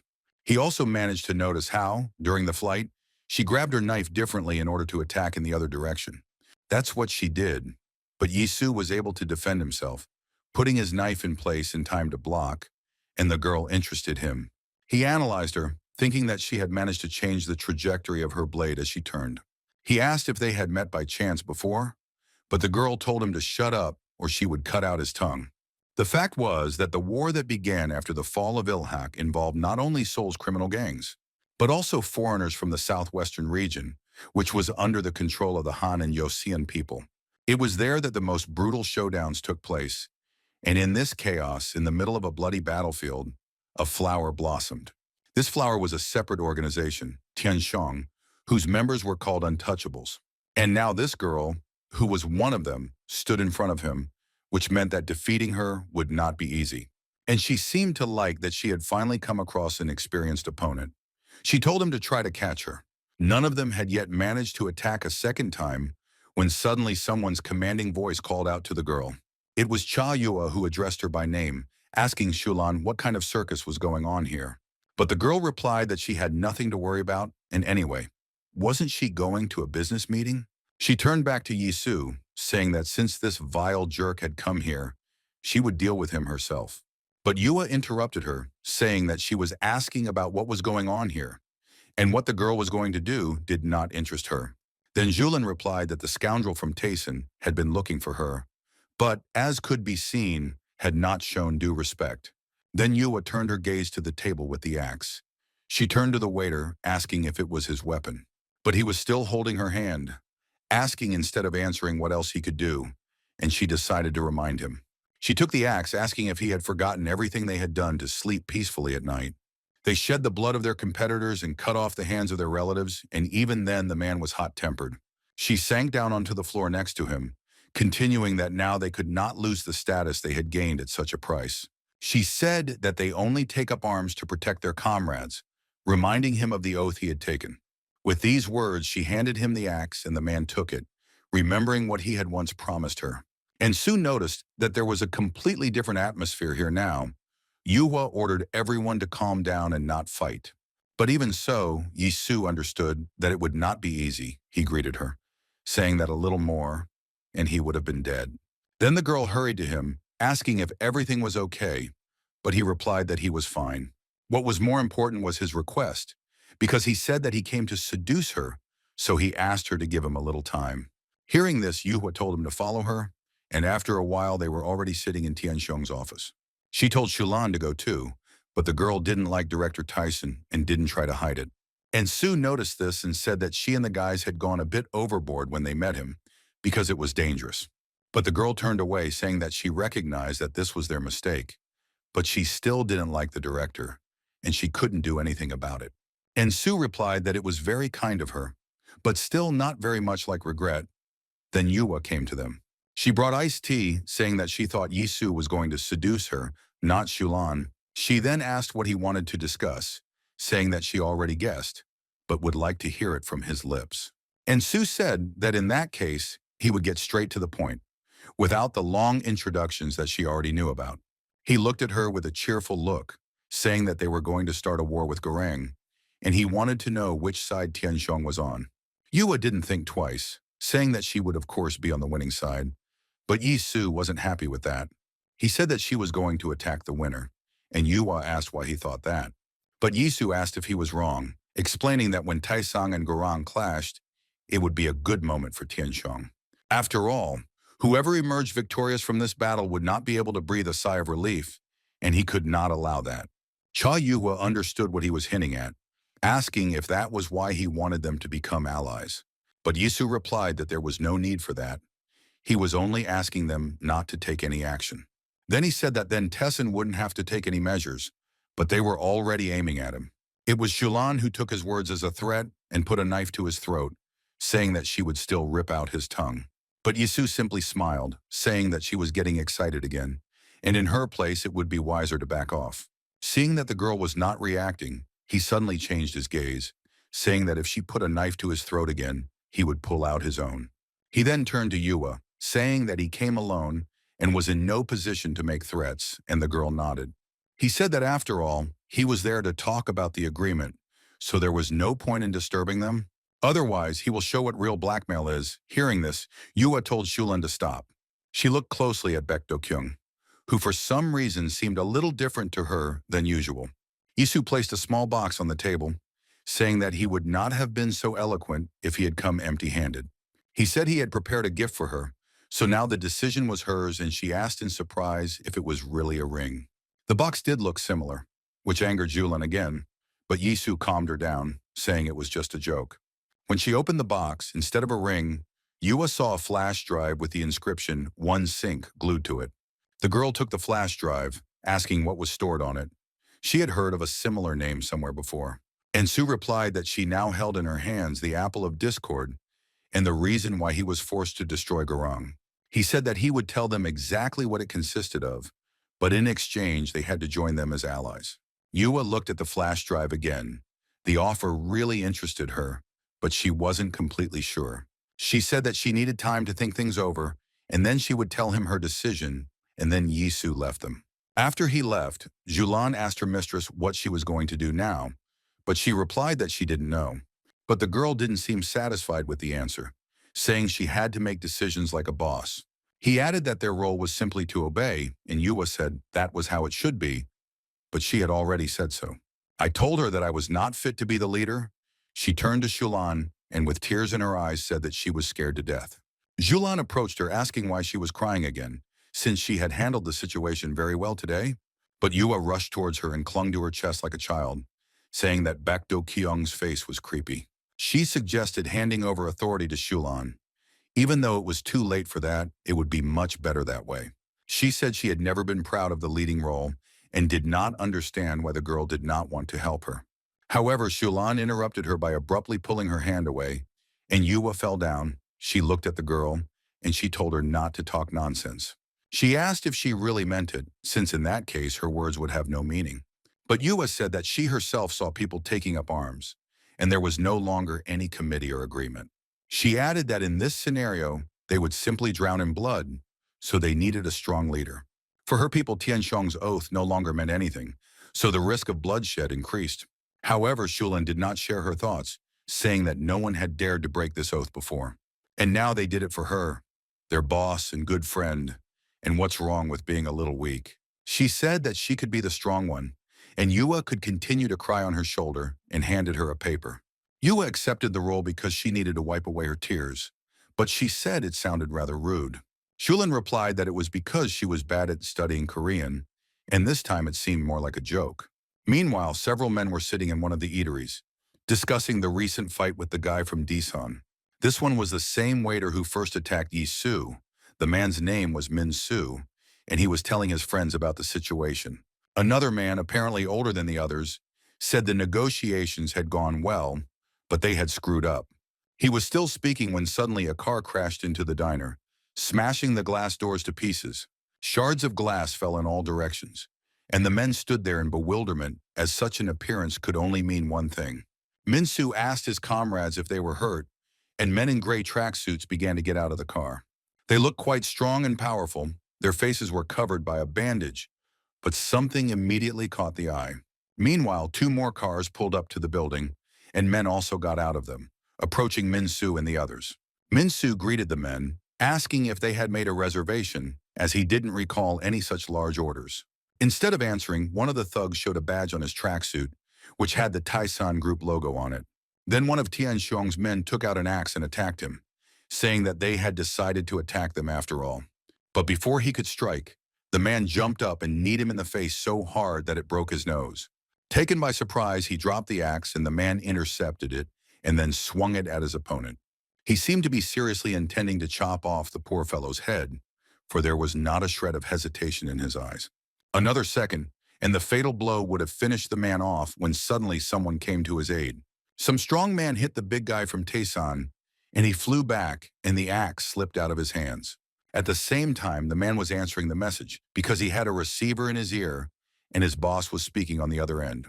The unexpected savior turned out to be Jin Woon, who spoke to the director, saying that he could hear well. He said that he had already arrived at Tianshong territory, but he was not alone here, and it seemed that the others were not on his side.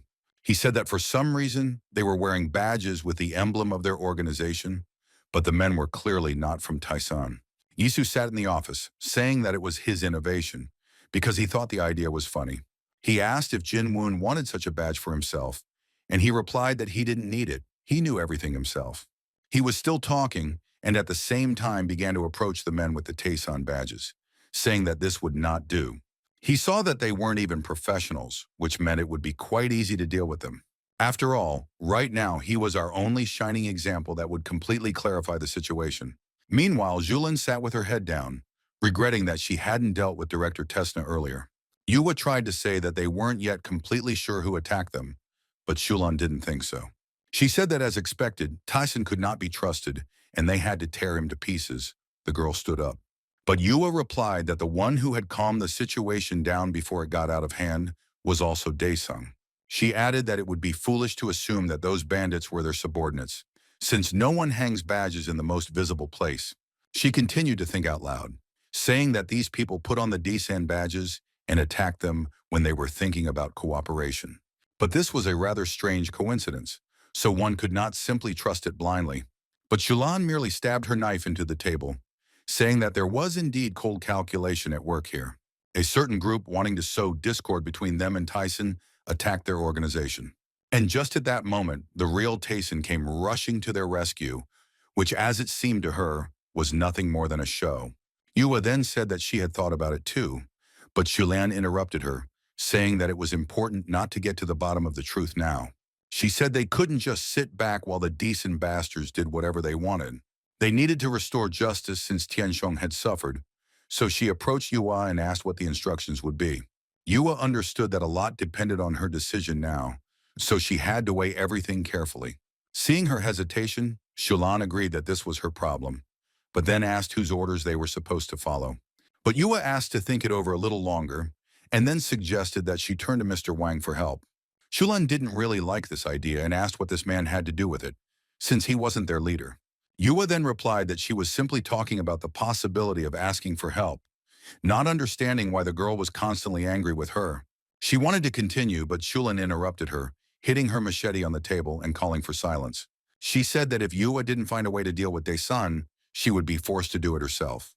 Meanwhile, Su finished his work in the office and arrived at the scene of the massacre, where more people from Taisan were fighting.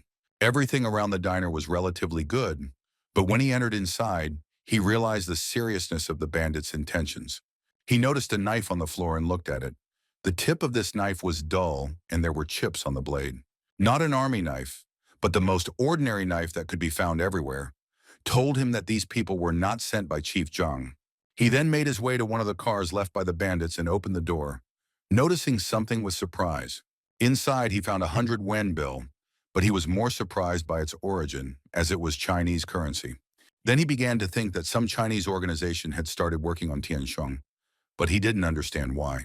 His thoughts were interrupted by a call. It was Sheng Min, so Yisu picked up the phone and reached into his pocket for cigarettes. He asked the chairman what had happened, and the chairman asked if he had really gone to Tianshong alone. And Su replied that this was already the case, saying that going there in a group would not be the best solution. He then decided to ask the chairman about something that interested him, asking if he knew about Tianshong's Chinese branch. But Sheng Min said that there had been no news of Chinese groups for a long time, so it would be better to ask Jung-ho.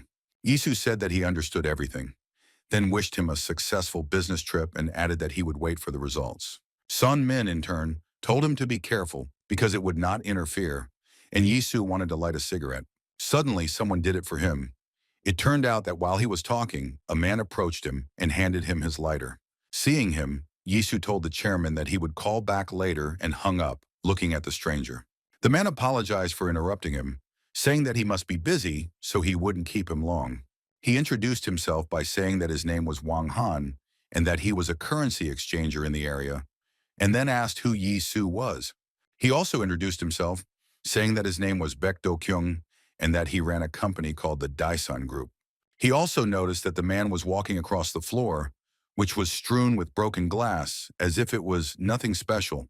Hearing that he was from Taisan, Wang Hao bowed, wondering how he could not recognize such an important person. Yisu told him to stop because he was embarrassing him, and then Wang Hao asked him for a cigarette, and the guy handed him a pack. The man asked why he had come here, and Yisu replied that there had been a pogrom here, caused by people who had pretended to be members of Daesang. Wang Hao then clarified that he had claimed that people from his organization would not do such a thing, to which Yisu agreed.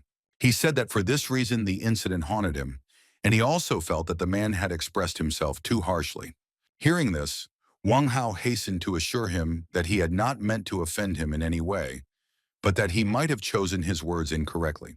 Yisu asked what the man was doing there, and he replied that Mrs. Chang had asked him to clean up the mess. He said it was because he had a lot of free time, but Yisu was thinking about Yang Yuhua. Then he said that he came here to study and analyze the situation, so he asked him to leave later. Yisu wondered if this man could be somehow connected to those thugs, and the man suggested that he start from the other end of the room. He said that he had to wipe the tables for now, and Yisu watched him for a while because there was something strange about him. He wondered why he didn't want to leave him alone, but he told him to call him if he found anything suspicious. Then he got an idea. He went into the abandoned car and wrote a message to Shung Min about this man. He asked if he knew a man named Wang Hao, who was supposedly involved in currency exchange. Meanwhile, the man approached him, saying that he asked him to report if he noticed anything suspicious. He said it was a mere trifle, but it seemed that the director of Tayson had changed cigarettes, since he used to smoke Japanese ones. Wang Hao explained that when you work at the exchange office, you learn everything about everyone. So he remembered that 5 years ago, Baek Do-kyung smoked different cigarettes. Then Yisu replied that it was probably because his tastes had changed, but Wang Hao said that he didn't smoke often. Otherwise, he would have known that the gas in his lighter had long since run out, and Baek Do-kyung used to be a heavy smoker. He added that it looked like he was smoking a cigarette for the first time and looked at him with a strange look. Yisu admitted that his words had put him in an awkward position, saying that he must have let his guard down. Then Wang Hao replied that this was most likely the case, and with these words he bent down to pick up a sharp shard of glass. He squeezed it like a knife, asking if the boy would then allow him to show what he was hiding in his breast pocket. It was unexpected. Yisu clearly didn't expect such details. He realized that the man was not so simple, and he had already jumped over the table, intending to attack him with a shard, which again caught Director Peck off guard. Meanwhile, Shung Min had finished his business. The business meeting had been a success, and they were now preparing to return. He was sitting in the car, and Jung-ho told him to rest, and he replied that he couldn't get used to his new title. Then he turned to the big man, saying that some time ago Director Bayek asked him about someone. He said that the man's name seemed to be Wang Hao, and upon hearing that name, Jin Moon's expression changed. He said he hadn't heard that name for a long time, and he couldn't believe that the man was still in Korea. He once ran the Dragon Egg Exchange office and sometimes worked as an informant. Then Shung Min said that if he was just an informant, he wouldn't be a threat. But Jung-ho said that wasn't true. His appearance did not bode well for Taisan and Crane in particular, and Shung Min asked again about the latter. Chung-ho explained that when the Crane fell 15 years ago, the Southwestern Foreign Organization simply went berserk. It was pure chaos, and at that time, Wang Ho was the head of the Black Dragon Triad organization. He was the terror of the entire southwestern region and kept any other bandit group in fear. Chon-ho added that because of his conflict with Jiravel, they, the Knives, also lost their previous leader. This was new information for Shung Min. He didn't expect that their organization would also be drawn into this. Meanwhile, Wang Hao pounced on Yisu with his glass shard, and he barely managed to dodge the cut. But literally immediately, Wang Hao lunged towards his head, and Yisu managed to dodge again. But the enemy's speed was astonishing. As he wanted to grab the man's hand to stop his attacks, the man swung his other hand, which was clutching nails. And Su didn't even realize when he was able to put it together, because there was an omission that he was fighting with brass knuckles on one hand. He managed to cut Yisu's cheek, but he said that the rumors were true and that he had amazing abilities. And Su, in turn, noticed that the man didn't look much like the owner of a currency exchange shop. He asked who he really was, but Wang Hao said that he wanted to know too much all at once. He swung his nail-and-glass claws at Yisu again, but he dodged them again. Then Wang Hao said that this time he should ask him a question first, asking if he was really Baek Do-kyung. But Yisu replied that unfortunately he didn't have a business card, and the last time he showed it, he was almost hacked to death with an axe. He saw that the enemy was trying to intimidate him and was using improvised means in battle, which spoke of his rich experience. Suddenly he raised the knife up, as if to say, "Stop the fight," because he had received a message and he wanted to look at it. It turned out to be from Sun Ming, who said that Wang Hao was currently the third strongest of the Black Dragons. Reading this, Yisu said that the man's reputation preceded him, since he had just been advised not to get involved with him. However, Wang Hao replied that all of this was already in the past, asking if this was really all, and the boy would try to escape. But Yisu said that he certainly wouldn't be able to do this, and besides, they still didn't know much about each other. So they should have continued the fight, and he also said that he wanted to see what kind of man he was made of. He had a sharp blade, and Wang Hao had improvised brass knuckles made of nails and glass, and they attacked each other. Yisu realized that he was dealing with an unusual opponent. He placed his finger on the blade of the knife as Sue had taught him. They fought, and each of them was quite experienced and strong, not inferior in skills to their opponent. When they separated for a moment, Wang Hao said that it really didn't matter whether he was Baek Do-kyung or not. He said he had learned from personal experience that people who hide a lot of things should not be trusted. Yisu was a little amused by this, and he smiled slightly, saying that he agreed because he remembered his boss. Then Wang Hao said that the guy looked quite confident for someone who had his last chance. He asked if he was really thinking of running away, but Yisu replied that he wasn't planning to, since they didn't know so much about each other yet. They rushed into battle again, saying that in that case they should get to know each other better and settle everything like men. Suddenly, Wang Hao threw his brass knuckles towards him, as professionally as if he were throwing knives. Yisu easily blocked the attack with his blade, thinking that it was just a distraction, but he was wrong. The man suddenly appeared in front of him and swung his fist. Although it was a real attack, Yisu did not have time to react. This was because he was moving incredibly fast, so when he put the knife out, he was already preparing to strike. He curled his hand into a fist, pointing his knuckles forward to soften the blow from the blade's edge. And then with one precise blow, he knocked the knife out of his hand. Yisu thought with surprise that he must have been well trained. In addition to this, Wang Hao said that Director Tyson had a rather weak grip. It was a mockery. However, what happened next dramatically changed the course of the fight, because the man grabbed his knife in midair and swung it. His reflexes and speed were simply amazing, but Yisu was not the squad leader for nothing. He was able to block the blow. Now he said mockingly that Wang Hao, as he saw, could not keep his hands to himself because it was not good to take someone else's things. Instead of answering, the man pressed harder on the knife, and it cut the dial of the watch that Yisu had exposed to the blow. Then he slashed sharply at Wang Hao's hand and also managed to knock the weapon away from him, saying that it seemed like his grip was no better. Just like the man before, he caught his knife in midair and prepared to strike back. The attack was successful, and Wang Hao only had to stick out his shoulder to protect his stomach and internal organs. So now he was wounded in the forearm, but instead he was thinking that the guy in front of him was clearly not Baek Do-kyung. He cast an appraising glance at his opponent and noticed several details that confirmed this. For example, the way he held his blade, as he now removed his finger from the blade to hold the hilt in his fist. He placed his left hand under his chin and extended his right hand forward, and the whole thing looked more like an army stance. This explained both his strength and the fighting skills he had just demonstrated. In a word, the guy was strong. His thoughts were interrupted by Yisu himself, who said that the jokes were over and rushed at him, preparing to attack. He was no faster than Wang Hao, but he managed to dodge it, even though the knife passed very close to his throat. Immediately after this, he hit him with his elbow, but the man blocked this blow too. Now it was his turn. Yisu twisted his wrist strangely, but it was necessary for the blow he was about to deliver to the man. At the last second, when the knife was almost at his neck, he squeezed it tightly again, but he failed to stab Wang Hao.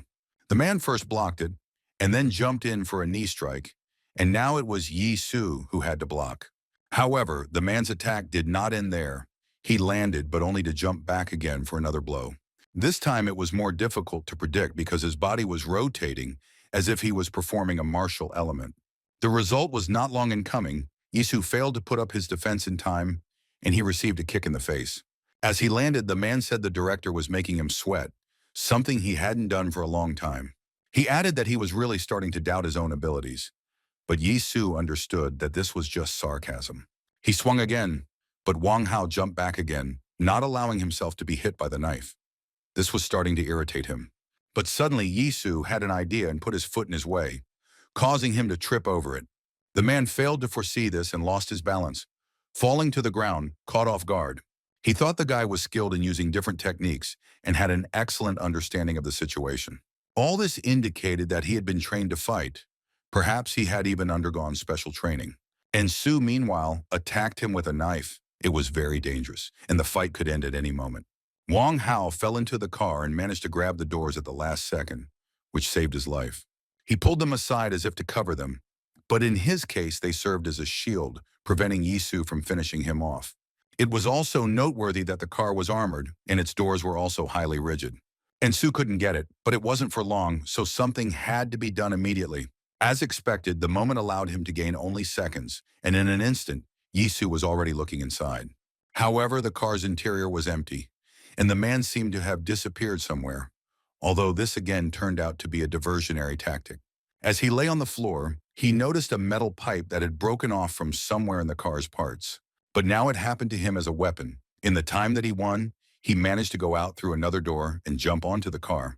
He did all this incredibly quickly, and now he jumped off the car, attacking Yisu with his pipe, but he was able to block it.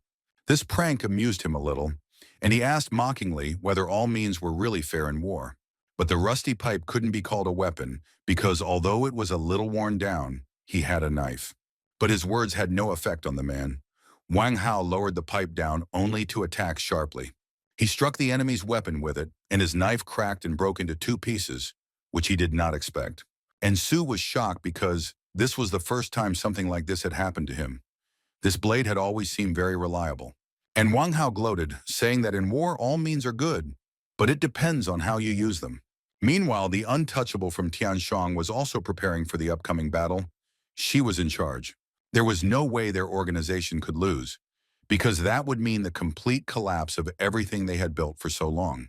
Shulan thought about Yuwa, thinking what a fool she was, and she said that they needed to act before Tayson got completely out of hand. Suddenly, she shouted that Zhang Yuhua was a stupid idiot, and the men behind her looked at each other because she had insulted their boss. Of course, Zhulan said this out of desperation, and not because she really thought so, because Yui hadn't had it easy either. In reality, she was not a strong woman, and now she was sitting in her office, thinking about the situation. She thought about Shulan's words, who said that she would do everything herself if she didn't find a way to sort it out. Apparently, she still couldn't find anything, and she felt a little sad, asking herself what her friend wanted from her. Suddenly, her thoughts were interrupted by a male voice asking if she was there, and Yua told him to come in. It was a short old man who introduced himself as Ku Changjun, saying that he ran several mahjong halls in Sinlim. Then Yua asked what brought him to her, adding that she could have visited him herself, but he only smiled. He said that at his age he needed to move more, and that he felt uneasy, so he decided to see what was going on. The girl replied that everything was fine, inviting the old man to sit down, and he asked where her assistant was. He added that she always followed her around, but now he didn't see her anywhere. Yua replied that they had a little fight. The old man repeated her words thoughtfully, and then asked if that was why she left.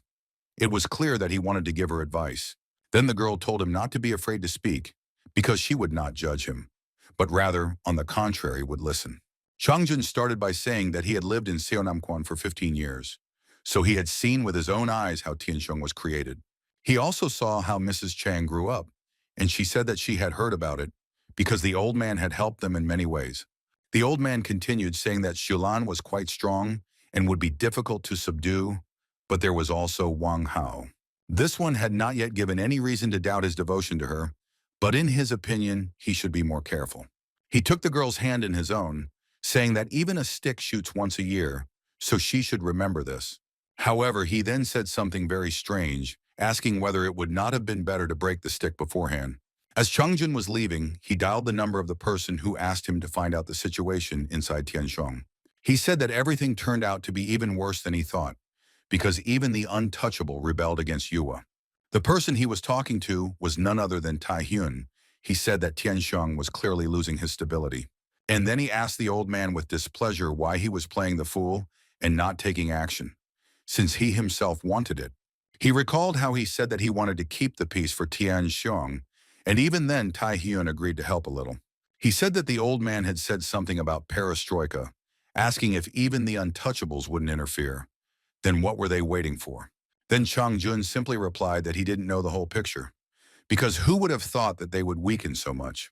He added that a knife can be frighteningly sharp, but you never know it's dull until it fails you in combat.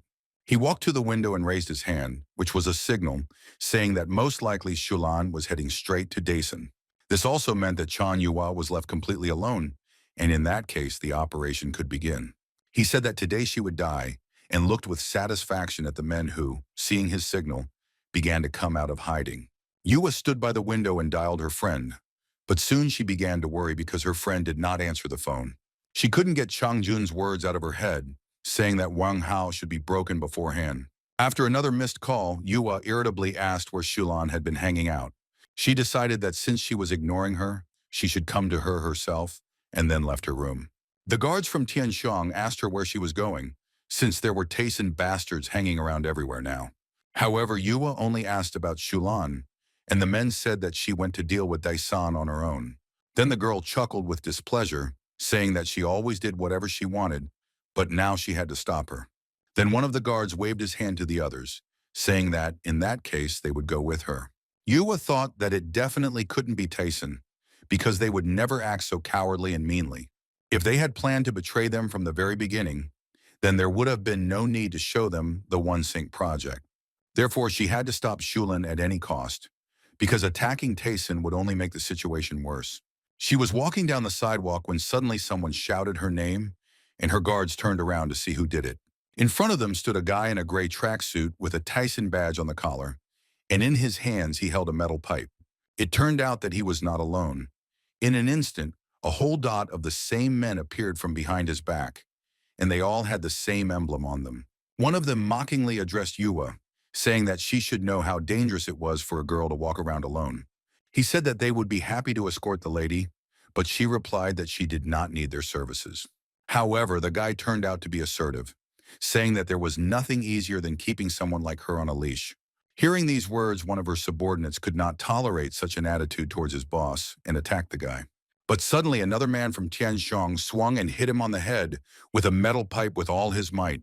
Yua was shocked. She certainly didn't expect this from one of the most loyal people to her. But now everything was clear. The guy who did it told her not to think anything bad about him because he didn't mean to hurt her. The same could not be said about the man he had hit, as the back of his head was now covered in blood. But the guy said that he did all this for Tianshong, so he was forced to turn to his boss. He said that it was time for her to retire, and the rest of the men and boys surrounded them, taking them in a ring. Meanwhile, Yisu's situation was no better. Now he was left with only a broken knife against an armed opponent. Wang Hao didn't spare him. He swung the pipe to kill. One precise blow would be enough to finish everything. He noted that it seemed like the knife was very dear to the guy, so it was a shame that he couldn't use it now. The knife was indeed useless now, but Yisu didn't care, because he had fought with worse than this in the war. So far he had managed to dodge it because the pipe was not sharp, but this could not continue for long. He understood that the enemy would try to defeat him by cunning, and, as if to confirm this, Wang Hao threw down his weapon. It hung in the air for a moment, but then he deftly grabbed it with his other hand. Fortunately, Yisu noticed it. The man hit him, this time from the other side, thinking that this was the end, but the guy was able to parry that too. This was because he had already been attacked like this by Zhulan once, so the technique was familiar to him, and he was able to escape. Wang Hao was also impressed that the guy managed to do it. He said that his skills were definitely above average. And Su looked again at his knife, or rather, at what was left of it, and said that this was enough for him. Hearing this, Wang Hao laughed, saying that he recognized his abilities, but could he really be serious? He asked him if he was being too big for his money and advised him to be realistic about the situation. He said that the guy actually knew nothing about himself, let alone the enemy he was fighting. Then he deftly twisted the pipe in his hand and pointed it at Yisu, saying that he had seen few people like him in his life. They all ended up the same way when they met him, but Yisu didn't listen, looking at his reflection. Then he suddenly agreed with Wang Hao, saying that sometimes he felt like he had completely lost his understanding of himself. He hid his broken knife and reached into his belt, saying that this time he would do things differently. He had a new blade in his hand that looked very sharp, and he said that now he would do everything his own way. He then wished the man luck, telling him to try to stay alive, now taking an army stance. Wang Hao wanted to ask what he was muttering to himself, but before he could finish, Isu swung at him sharply. If it weren't for the pipe that was held forward, the blade would have passed through his chest, but it served as protection for the man. But this was of little use because Yisu had already pounced on him again. Now his movements were faster and more precise. Wang Hao barely managed to block. Once he almost missed a direct attack to the head, but managed to put his shoulder in place in time. And he fought seriously. Now he was determined to defeat the man at any cost because he could not lose. For him, defeat meant that Daesan would not be able to become the strongest organization. And this was not part of his plans. He was well trained in the army, so he fought skillfully, not only with weapons, but also with his hands and feet. And Wang Hao felt this well. Suddenly, Yisu stepped back, swinging for another attack, and the man thought this was his chance. However, he simply didn't have time to strike back, because Yisu had already struck him with lightning speed.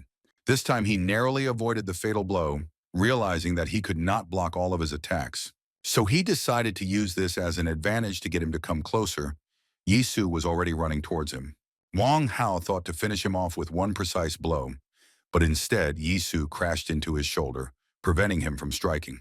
And then he knocked him to the ground, tripping him, and the man fell down, not understanding how he managed it. Yisu held his leg tightly so the man couldn't pull him along, and the pipe in his hand was in the way. He brought him down with a crash, throwing all his weight on him, and then prepared to finish him off with one precise blow.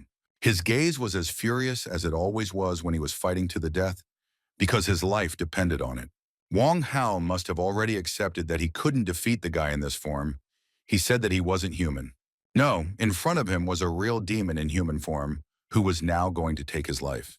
It was bound to happen that way. Yisu had almost completely lowered his hand when suddenly someone called him.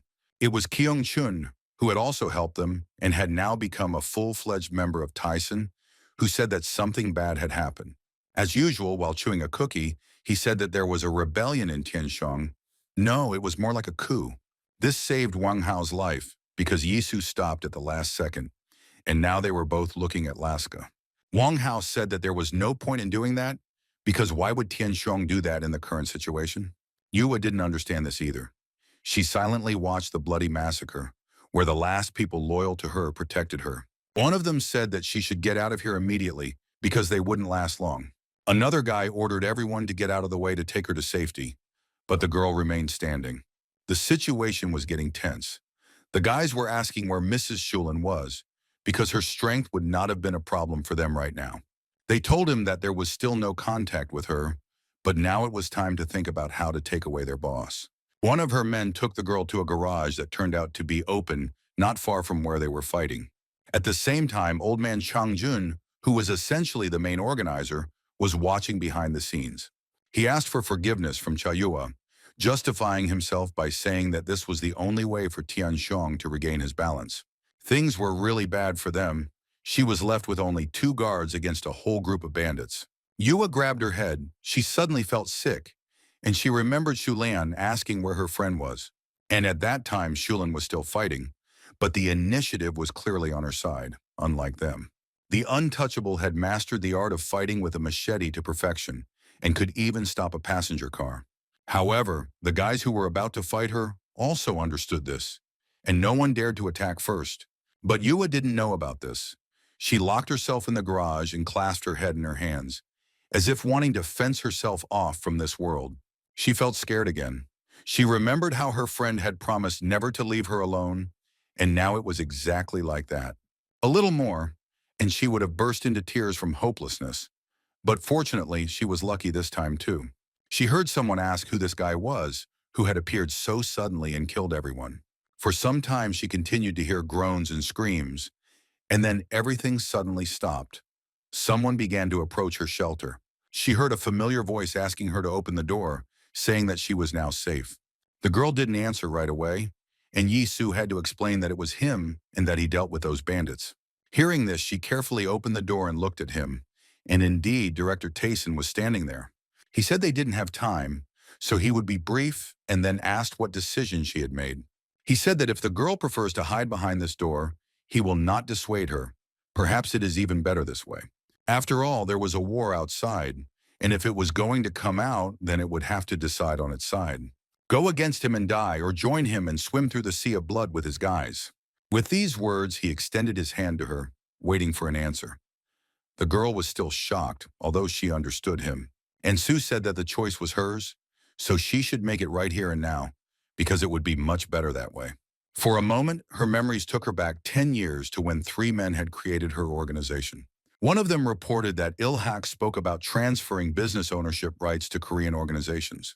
Another of them said that, in that case, as soon as they take control of the southwestern region, they will all be driven out. Koo Chung-jun was also present at the meeting. He said that then they would have to do all the dirty work for someone else again. Finally, the third man spoke up and said that that was why he had gathered them all, because there was one solution. Chung-jun looked at him with displeasure and asked what solution he could have for such a problem. Then the man slammed the folder on the table, attracting attention. It was Wang Hao, then the head of the Black Dragon Triad.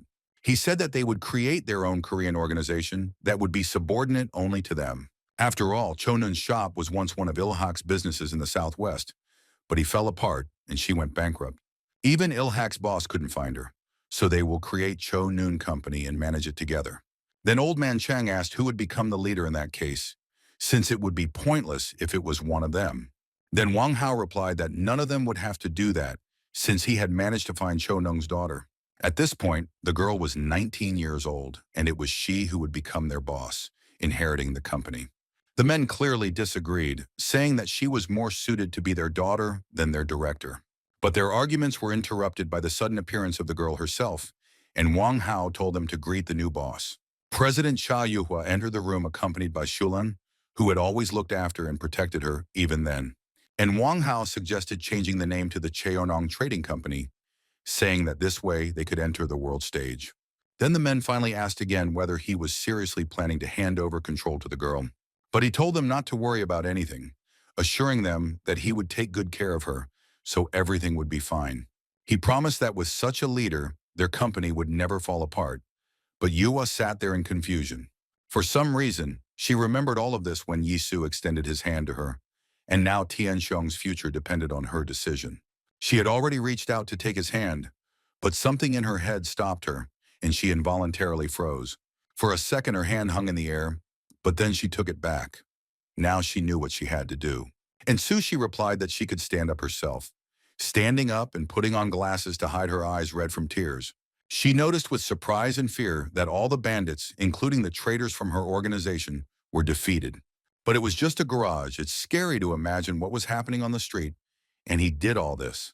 But then she noticed that besides Yisu, there were 2 other guys, and one of them seemed like a teenager to her. She asked if the 3 of them had really dealt with all the men, and added where Shulan had been then. A very unpleasant thought suddenly came to her mind, and she grabbed the phone, saying that she had to contact her.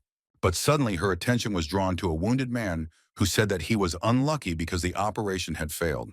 He added that both the boss and Mrs. Shulan were supposed to die today, although her friend might still meet the same end. Meanwhile, Julan was riding in a car with a small group of men who were under her command. She turned to the guy sitting next to the driver, asking how much longer they had to drive. But before he could answer, she interrupted, saying that there was something else that she was not happy with, and it was quite serious. She asked if they had to ride like that, saying she felt uncomfortable and cramped in that spot. She told the 2 men sitting on either side of her that it would be a lot more roomy if they moved away. She suddenly started to drive them away, but they asked the lady advisor to be patient a little longer because they were almost there. The driver noticed that she was more irritable than usual today and told her about it. He asked if she hadn't gotten along with her boss again, but the girl replied that everything was fine between them. However, the man only smiled, saying that this meant that she had quarreled with her boss after all, and now they would also be punished. He said that Shalon probably couldn't think anything through, but she protested, saying that it was all Yuhua's fault. The man smiled again, saying that in that case the leader had some kind of plan, but the girl didn't believe it. She said that she was just a wimp, but she was a simple person. Give her an order, and she would carry it out at any cost. She said that they must be true to their principles, so let them either stop her or kill her. But the man did not share her enthusiasm. He said that not everyone was ready to die while carrying out the task, as she was. He continued, telling the lady counselor that people were afraid of death, because not everyone was as brave as she. He said that their life is just a struggle for survival, and they just want to exist in peace. These words made Julan cool down a little. She said that somehow she hadn't thought about it, although she should have. She said that she was apparently so thick-headed that she simply couldn't understand it. Suddenly, a strange thought came into her head, but she no longer doubted its truth. She asked again when they would finally arrive, but this time no one answered her. The men didn't dare. Then the girl herself said that even someone as thick-headed as she already realized that they were going in circles. Then the guy sitting next to the driver apologized for the fact that his hand was about to slip. It was a rather unexpected apology, but he then justified it by turning to Julan, who wanted to grab the blade. However, she was stopped by two men who grabbed her by the arms, preventing her from getting her weapon. She was in shock. Left defenseless, she was unable to dodge the guy's direct attack, which hit her right in the face. He smiled contentedly, saying that it was nice, and he had wanted to do this for a long time, as had the others. He told the men to hold her tightly because if she broke free, they were dead, and that was no exaggeration. Suddenly, Shulan herself interrupted him. She looked at the guy with a wild look, and he realized that he was telling the truth. Then the driver spoke up, saying that there was nothing they could do. They were just trying to survive. But Shulan didn't want to listen to his nonsense. Her legs weren't tied, so she fired one at his head. It wasn't the best idea, as he lost control of the steering wheel, and the car began to roll out of control. Then one of those who was holding her told the man not to let go of the steering wheel. But as he said this, he himself let go of her hand. His comrade reminded him to watch the lady's hand, but it was too late. This was enough for her to get out. She pulled her hand out of captivity and jerked the other one sharply, causing the two men to hit their heads. At this time, she grabbed the hand of one of them, just like hers before, saying what a weakling he was. She said he didn't have an ounce of muscle, just fat, so the stump would make a great pillow. Meanwhile, the man who was sitting in the driver's seat still lost control. At first, their car began to weave from side to side, but soon flipped completely onto its side. The doors opened in midair, and the men fell out, while the rest of the car stopped. A minute later, someone's foot knocked down the door on its side. It was, of course, Shulan. It seemed like she wasn't hurt at all, and the incident only made her angrier, and she got out of the car. It was a bit unusual to fight in such a situation, but she was already prepared for everything, and she didn't have much time. She saw the driver lying crushed under the car and asked if this was what he wanted to live for. In that case, they were all just unlucky because she was stronger than each of them, which means there will only be one winner. She suddenly felt funny and asked if they really used their brains so much that they dared to do all this. But she thought that she was the one who was stupid. Then the girl asked who would also have the desire to live in her. For a while, the men hesitated, but then they began to gradually approach her, saying that she was the only one. One of them was the first to rush at her with a knife, but it turned out to be a bad idea because Shulan was actually angry. Before he could reach her, she hit him with a straight kick to the face, and of course he was knocked out immediately. He also dropped the knife, which, however, she did not need at all. She understood that she could deal with such a pile of rubbish without a knife.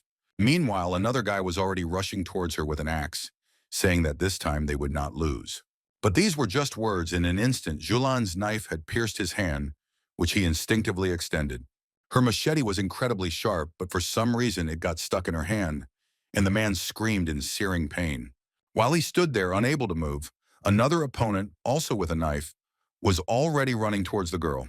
Shulan saw that the blow would come from the other side, but she would not be able to parry it because the blade was stuck. So she came up with a crazy idea, although cruel, but they deserved it. She pushed the man. This allowed her to pull the machete from his hand, and now she swung it forward for her crushing attack. Another man who ran towards her with a knife was knocked down, and now the girl cut off his hand. He screamed in unbearable pain and horror, but the untouchable continued to beat him and the other one. She grabbed the man by his only remaining hand and swung again, and he screamed in horror that it wasn't worth it. But from Julan's face, it was clear that the girl didn't care about their requests. Now she was defending her pride. So without a shred of regret, she swung the knife, and this time the blade severed the man's left arm entirely. He even lost consciousness from the pain shock, and Julan turned to the other one, who froze in horror. The girl gloated and asked why he was so scared, since she was the only one, as he himself said. He didn't even have time to say the last words before he received a fatal blow, and the blade pierced his body. The rest of the men stood near the cars and looked with fear at the girl, who was not called untouchable for nothing. She also agreed that the nickname sounded a bit pretentious, but she really liked it. Seeing how scared they were to death, she said they were squealing just like pigs in a slaughterhouse. The men themselves already understood that they could not defeat her, even though they were superior in numbers, so all they could do was run away. They quickly got into the car to leave there as quickly as possible, when suddenly she threw her knife between the doors. As a result, they remained open. And while the man was recovering from the shock, she was next to them in the blink of an eye. She was given this nickname for a reason, because her trained body and skilled skills spoke for themselves. Wang Hao stood on the roof of Tianshong's main office and smoked a cigarette before he had to fight again. He said that outcasts like them worked tirelessly, shedding sweat, blood, and tears, all to prove that outcasts like them are worthy of standing alongside the main Korean organizations. Everything so that they could take over the southwestern regions, and now this old man is trying to destroy everything. He asked him why he had staged a coup, and Ku Chang-jun asked Mr. Wang to listen to him. He said that Cheonan was finished anyway, but Wang Hao told him not to talk nonsense. Then the old man shouted, was he really not aware that even the state wanted to interfere in their affairs? With the help of the One Sync project, which will allow the government to take control of all shadow businesses. He added that the world is changing. All criminal groups will disintegrate, and Chun Noon along with them. The committee is gone, and now everyone will want to grab a piece of their company, so they need to unite, like in the old days. With these words, he extended his hand to Wang Hao, hoping that he would agree with him. But the man simply stood there. He hesitated to answer because the decision was not easy, but in the end, he took the old man's hand.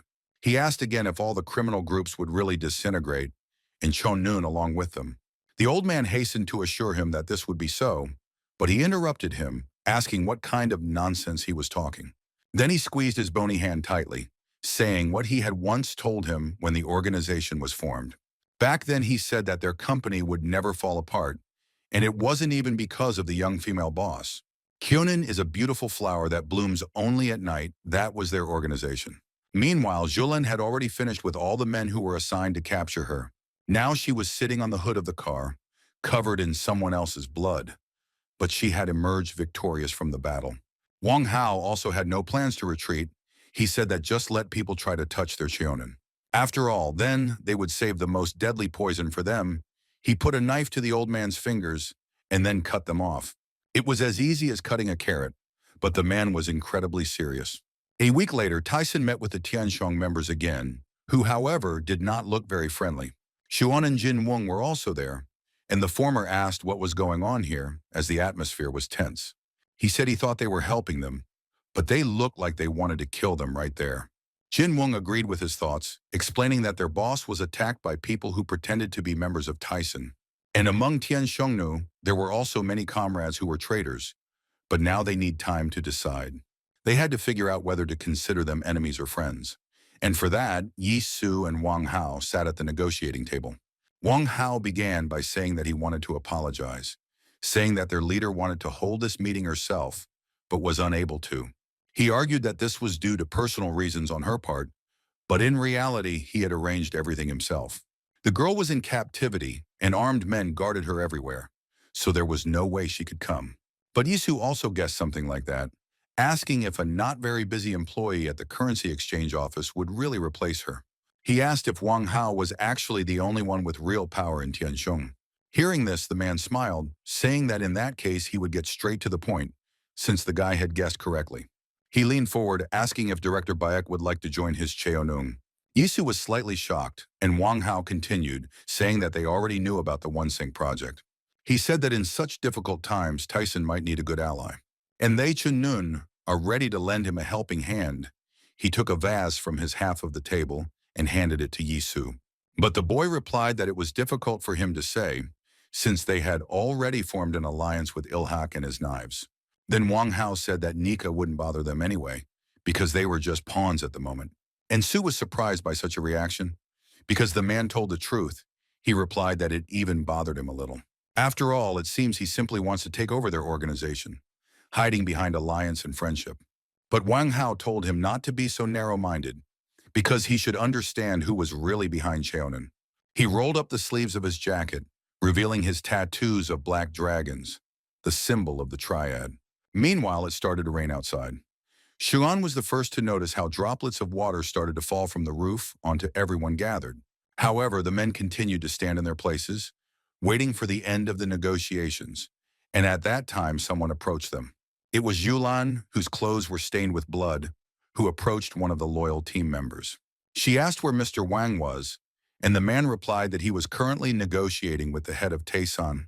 The girl ignored his words, intending to go inside, but a tall man blocked her way. It was Jin Woon, who asked her not to enter now, since the directors were deciding on the issue of cooperation between their organizations. But Shulan answered him with the clenched machete she had prepared for battle, asking who the man thought he was. Jin Woon then turned to Cheon-nun, saying that Daesang was being extremely lenient towards their antics. However, this only angered Zhulan. She said that they acted like masters and even called it leniency. Jin Woon replied that in that case he believed that conflict was inevitable and began to unbutton his jacket. Another minute and they could all disrupt the meeting of their leaders, interrupting the negotiations, which would be completely unprofitable. Xian seemed to understand this better than others. He said that they could still let this girl through. He said that she wouldn't make a difference anyway, since all she could do was be sarcastic and show her temper. This seriously infuriated the girl. She attacked the guy as if she was going to cut him into pieces. Her machete stuck into the wall near Xion's ear, but he didn't even bat an eye, which surprised the untouchable. She approached him, saying that if he continued in the same spirit, he would lose his other arm, since one was already dislocated. But Xion only smiled, asking if she was talking about this hand. Placing the karambit to her stomach, the girl did not expect this. She said that he should then stab her, and she would cut off his head, and the guy replied that he was so scared that he almost killed her. Shulin was amazed by this guy's impudence. She was about to answer him, when suddenly Mr. Wang Hao called out to her. They had already finished the negotiations and were now returning to their area, so the girl had to leave too. She told Xion that she would somehow deal with him, and the guy asked Jin Wung if she really was flirting like that. The girl approached Wang Hao, who asked her what was the matter and why she behaved like that during the negotiations. But Xulane hesitated to answer, saying that she couldn't say it right now. She looked at Yisu. Then he said that they shouldn't worry, because they were already leaving, and added that they couldn't count on their help. His words seemed to be quite expected by Wang Hao, so he returned to Xulan again, wanting to know what happened. Then the girl became noticeably worried and said that Cha Yuhua had disappeared, which is why she had caused this commotion. Mr. Wang was very surprised by her words because he personally assigned a dozen guards to her. The Taisan members were returning to their main office, and Xion asked if it was true that they would not help. He said there was no point if they treated them like that, but Yisu said it wasn't that bad. He replied that at least they were convinced that Cheonan was subordinate to the Black Dragon Triad. Yisu guessed that they were probably trying to get into Korea through Wang Hao, and Cha Yuhua was just his puppet. Xion agreed with the commander, saying that it couldn't be said any other way, but added that he was quite rude. After all, it was hardly worth saying such a thing about the girl who was riding with them right now, but Yuhua only lowered her head. Then Kyung Chun intervened, saying that Xion himself had called her a puppet, but he had told the little one to keep quiet.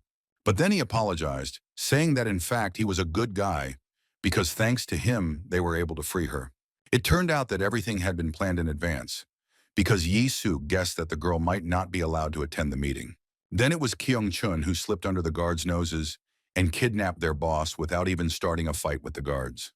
Yuhua was grateful to them all, but she asked Yi Su why he thought she would join them.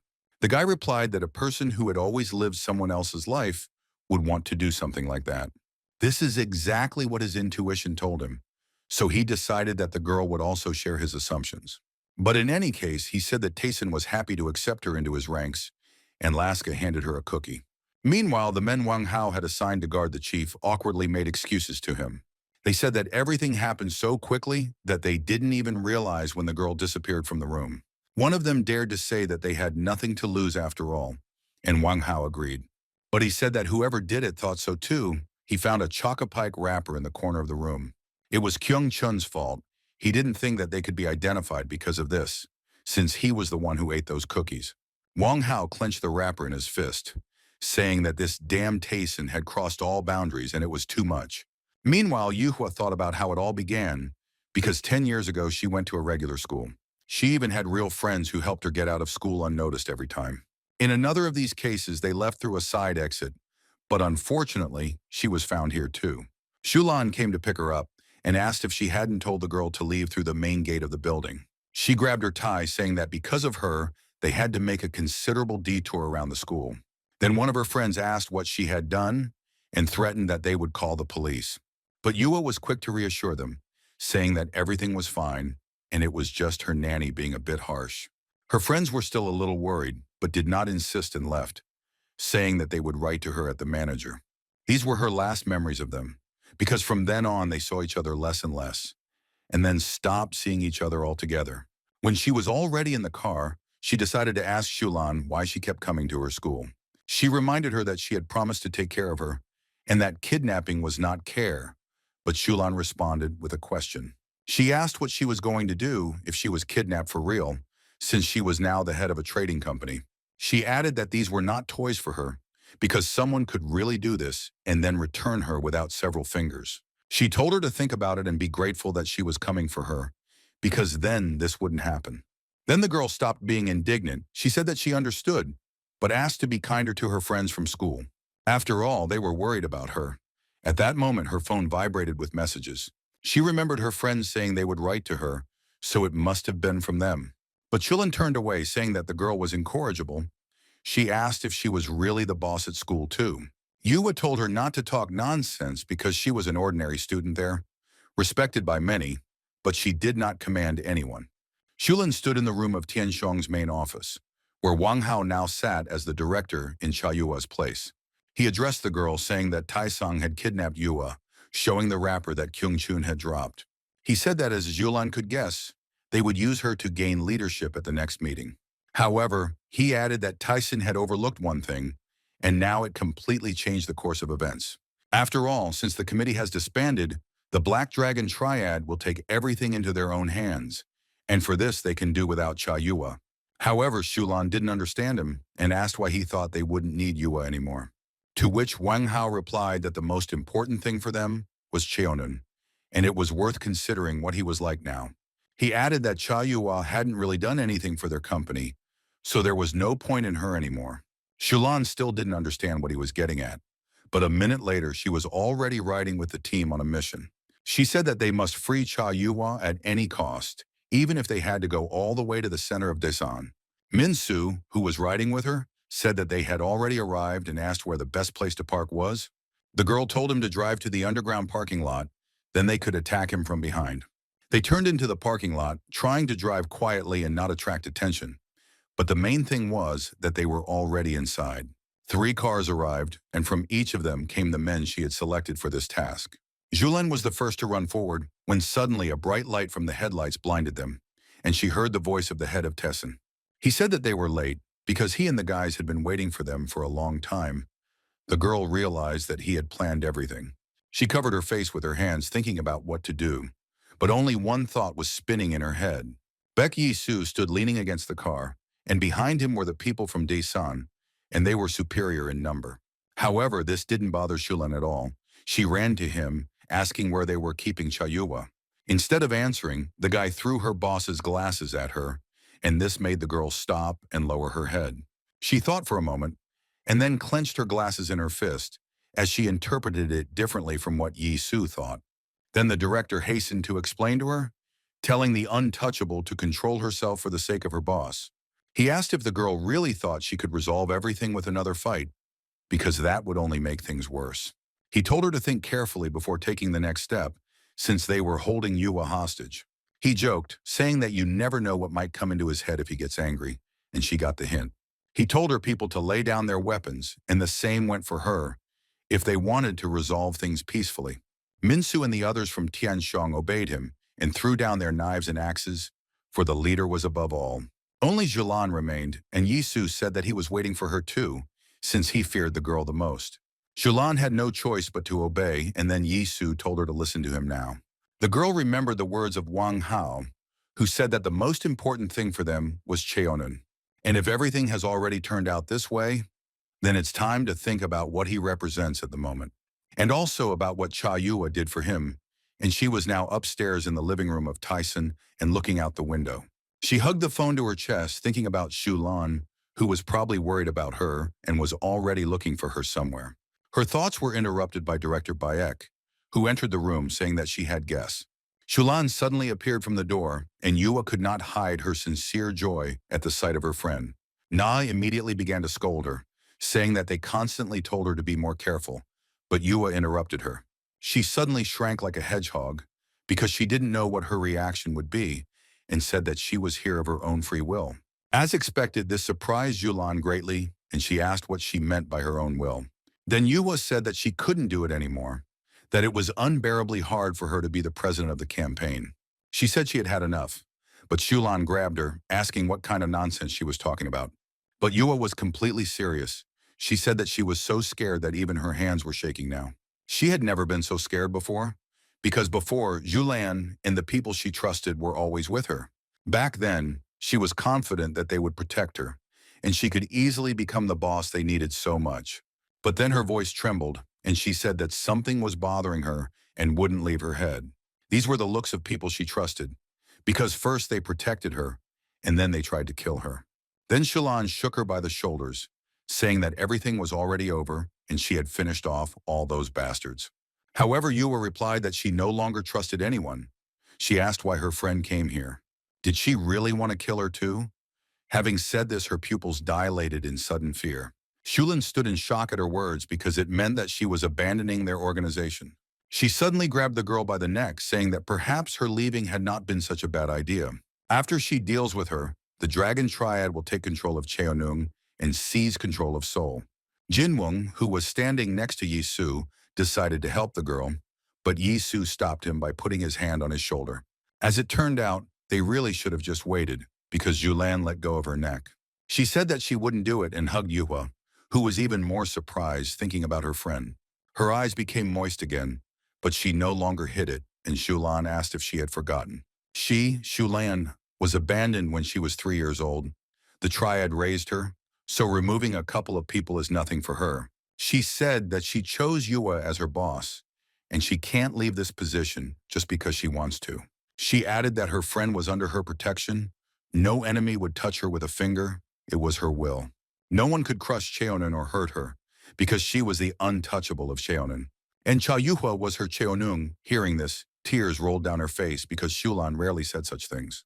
They stood there for a while, looking at each other, while Yisu and Jinwang waited without interfering. Suddenly, Yua pulled away from her as Shulan pounced on her, asking why she didn't answer her at the manager's office. Yua replied that it was because she was in a hurry and didn't take her phone charger. Meanwhile, Wang Hao tried to call Shulan as he was waiting for a report on the mission to rescue Yua. However, for some reason, the girl did not answer the phone, and he was forced to hang up because he had guests. He apologized, saying he was distracted, and offered to continue their conversation, addressing the guy. Sitting opposite him was Ryu Tai Hyun. Wang Hao said that he heard that he was the CEO of Garang. He noted that he knew almost nothing about him, but this would not affect his attitude towards the guy. He then turned to another guest, saying that he had heard that he was the commander of the Special Forces, Zhang Seon-ho. The boss replied that he was also glad to see him, recalling that he was the head of the information center. Wang Hao started by telling how Tayson had recently attacked their company and kidnapped their boss. He said that he, as her deputy, would not let this go and would definitely teach Tayson a lesson. So he approached the men, asking if they would like to work with him against Tayson. He added that together they would definitely deal with him and Ilhak by striking back. Then Chief Jong stood up and said that it was a great honor for them to work with him. He reached into his jacket pocket. He took out a lighter, saying that they would give him their full support and share everything they knew. However, he asked Wang Hao if he knew that director Baek Yi and Baek Do-kyung were two different people. The boss lit a cigarette for him, and Wang Hao was surprised by his words, asking if it was really true. He said that he heard that director Tayson had a brother, but he died suddenly. Zhang replied that he did indeed have a twin brother, but judging by the funeral, things were not that simple. He said that his brother is a special forces soldier, and his skills are also honed to the limit. The older brother was trained by the Yakuza and later became the leader of his own gang, while the younger brother joined the special forces. Identical people with completely different lives. The only thing they had in common was their appearance. Hearing about the similar appearance, a picture began to form in his head, but Wang Hao decided to ask what the boss was getting at, and he did not hesitate to share his guess, asking in response what if Baek Do-kyung was from Daesan. In fact, he is not who he claims to be. He looked at the deputy with an interesting look, and then he continued, saying that a completely different person could be hiding behind his guise. Then Wang Hao remembered how during the fight, the guy suddenly changed his stance, and his movements became faster and more precise. He said that if it was really his brother Baek Yi-soo, then that would explain a lot. Taehyun was perplexed as he watched their conversation. He wondered what they were talking about, because how could Baek Do-kyung not be Do-kyung? But Wang Hao said that whether it was Do-kyung or not, it made no difference to them. He looked at those present, asking if he was wrong, but Zhang was in no hurry to agree with him. He said that in fact there is a difference, and it is significant for those who care. Then Wang Hao asked what he meant by that, because they certainly cared if the success of the operation depended on it. Then Zhang handed him the photo, saying that he meant the one with whose help they could shake off Daesan and rebuild it at your own discretion. There was some guy in the photo, but his face was not visible. Meanwhile, a rather interesting performance was beginning in Daesan, but Yuhua was categorically against it. She told Yisu and Xulin to wait since there was no point, but no one listened to her. Xulin took off her jacket, preparing for another fight. This time she wanted to see it through to the end.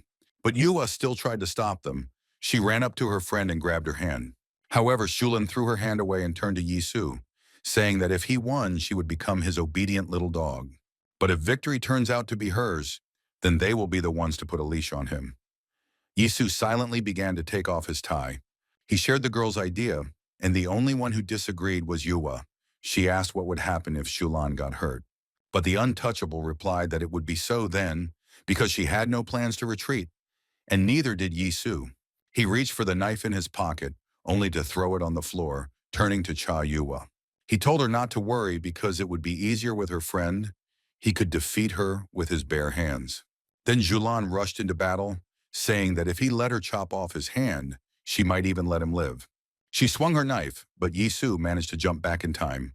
Her machete was longer and sharper than an ordinary knife. The girl then swung for another attack, but was very surprised when the guy suddenly pounced on her. She didn't think he would go on the attack so quickly, since she had the advantage of a weapon. She pulled her hand back, asking if he really thought he could survive this fight. After all, he wasn't just fighting with her. She was fighting for Teacher Wang. No, for the entire Black Dragon Triad. She let go of the blade, but Yisu knew it was only for a second, and that another attack would follow. That's what happened, but he foresaw it and was able to avoid the collision, even though it was quite close. He remembered how Wang Hao used a similar technique, a wide swing and continuous attacks. And even with the change in trajectory, she adopted all this from him and also mastered it all masterfully. And Sue continued to analyze it, thinking that in that case, he just needed to choose the right strategy. Meanwhile, the girl continued to attack him, asking where his courage had gone. She swung again for a sustained attack, and Yisu realized that this was his chance, so he went to meet her. Then, just like in the fight with Wang Hao, he slammed his shoulder into her arm, preventing her from making a good swing. So her attack was late, and he used this to counter-punch her in the chin. It was also noteworthy that he struck with his hand and not his fist, as if to make it clear that he was not fighting seriously. The girl also understood this, but only became more angry. She had never met such an opponent before. However, Yisu showed that he did not intend to mess around with her for long. Within a second, his fist was near her eyes. He stopped at the last moment, but it was clear that such a blow would have knocked the girl out. He asked her what she thought now, whether he was ready or not, since she had now seen enough. He said that Wang Hao raised her and taught her everything he knew, and then asked why she left the triad for Cha Yua. His gaze suddenly changed and he asked another question, asking if she had betrayed the organization. The girl stood silently for a while, but then replied that she had come to Seoul for one single purpose. This goal was to protect Cha Yua, and to this day she remains loyal to this order. So if the triad was targeting her boss, and here she hit Yi Su's hand, then they are the real traitors. And then she said that now the guy also had to answer her question whether he could go against the triad. Instead of answering, Yisu clenched his fist and aimed at her hand, in which the girl held the machete. With one precise blow, he knocked the weapon out of her hand, just like Wang Hao had done to him a week ago. Yisu then replied to her, saying that of course he understood that it wouldn't be easy to face them alone.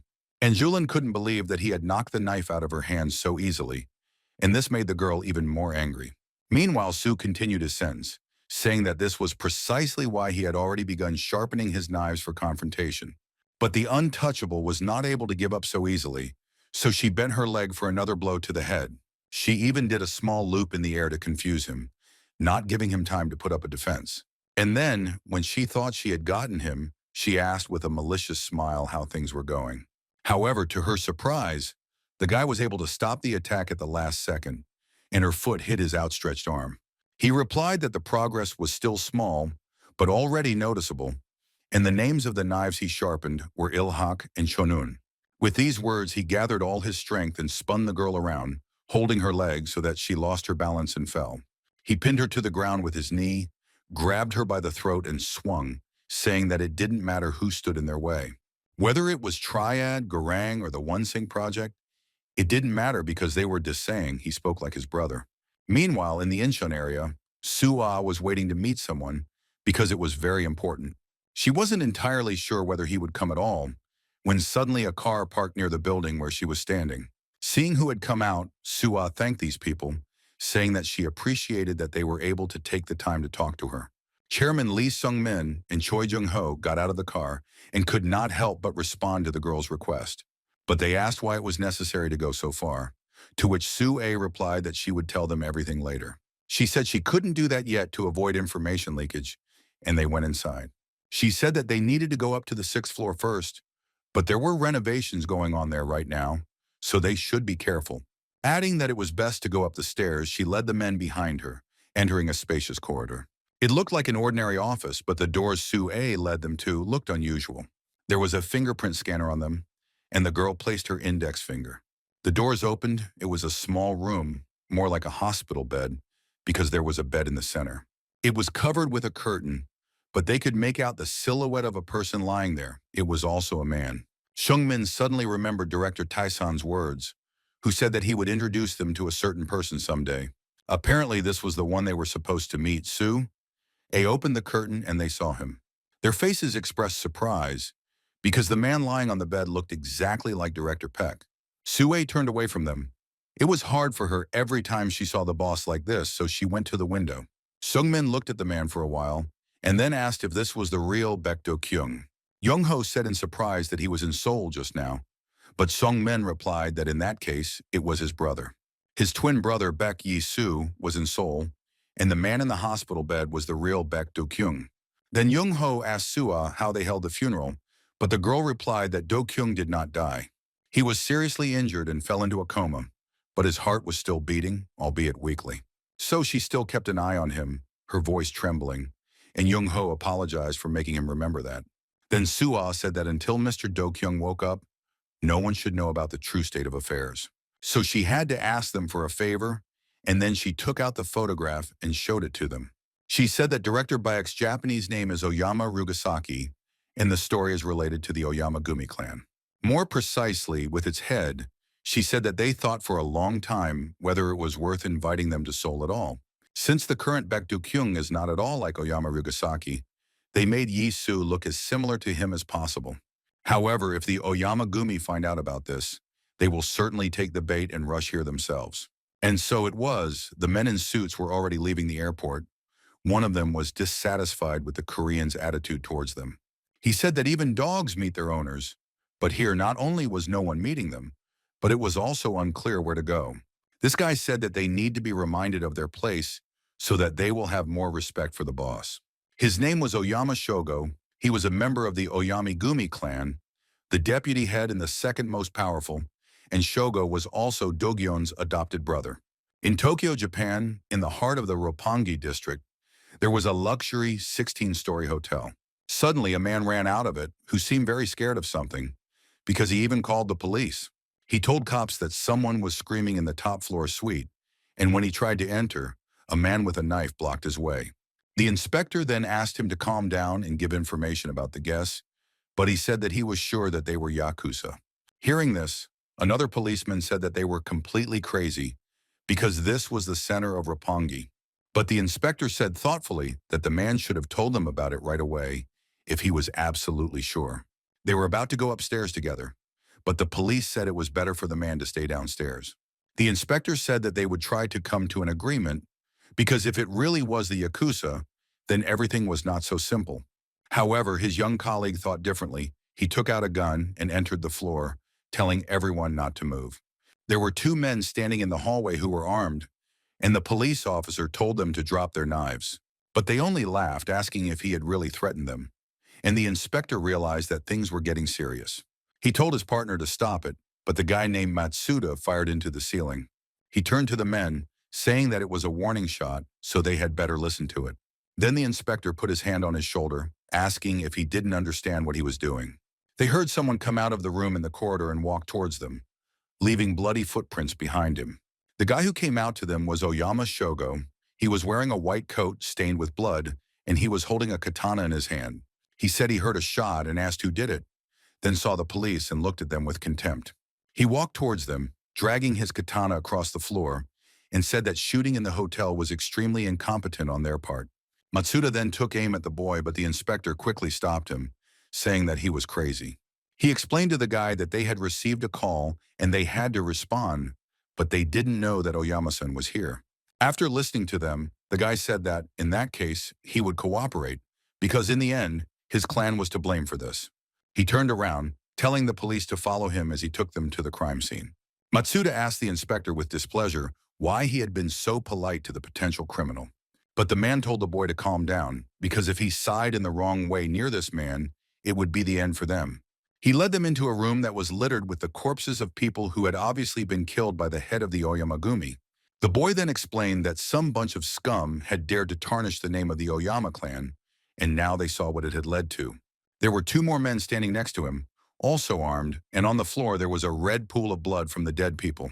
Shogo said that he had already reported everything to their superiors, but there were other guests in the hotel, and he hadn't thought about that.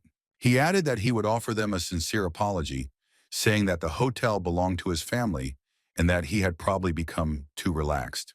Then the inspector said that since those at the top already knew about everything, they would resolve the situation themselves, but Matsuda did not agree. He screamed, was the guy really going to get off with a simple apology? After all, they had killed so many people. Shogo looked at him as if he must be a newbie and addressed him by name. He asked Matsuda to explain one thing to him, asking if it was not allowed to kill people in the hotel. He placed his blood-stained hand on his shoulder, telling him to stop talking and listen to him. There was so much blood everywhere, and he asked who would kill people in their own home if there was a hotel where it was not prohibited. After all, it was better than making a mess at home. He looked at him, asking if he really didn't agree. He wanted to say something else, but was distracted by the ringing of the phone, which was vibrating on the table. The guy walked towards him, taking his hand from the cop's shoulder. He did it especially slowly to leave a mark. Matsuda looked in horror at the stain of someone else's blood left on his shoulder, as if he too was involved in all of this. Oyama, meanwhile, took a call asking what had happened, and the voice on the other end of the line told him to go to Korea. He asked what the man meant when he said his brother was dying, but then everything became clear to him. He realized that he had just been informed about his half-brother, who was in extremely serious condition. That's how the Oyamagumi arrived in Korea, and Seungmin and Jung-ho were already preparing for their arrival. The chairman asked if they were really as great as they were said to be, and Jung-ho nodded. He said that Oyama Corporation was the largest construction company in Japan, but that was just their front. In fact, it is a Yakuza gang that controls the entire Japanese criminal world, and they also have an allied organization in Korea. It was created with their direct support, and the name of this organization is Taisen Group. And if the Oyamagumi find out that Baek Yisu is now in charge of Daisen, and not Dogyung, they will be in big trouble. Meanwhile, a car pulled up to the main office of Taisan and was met by 2 rows of men forming a corridor.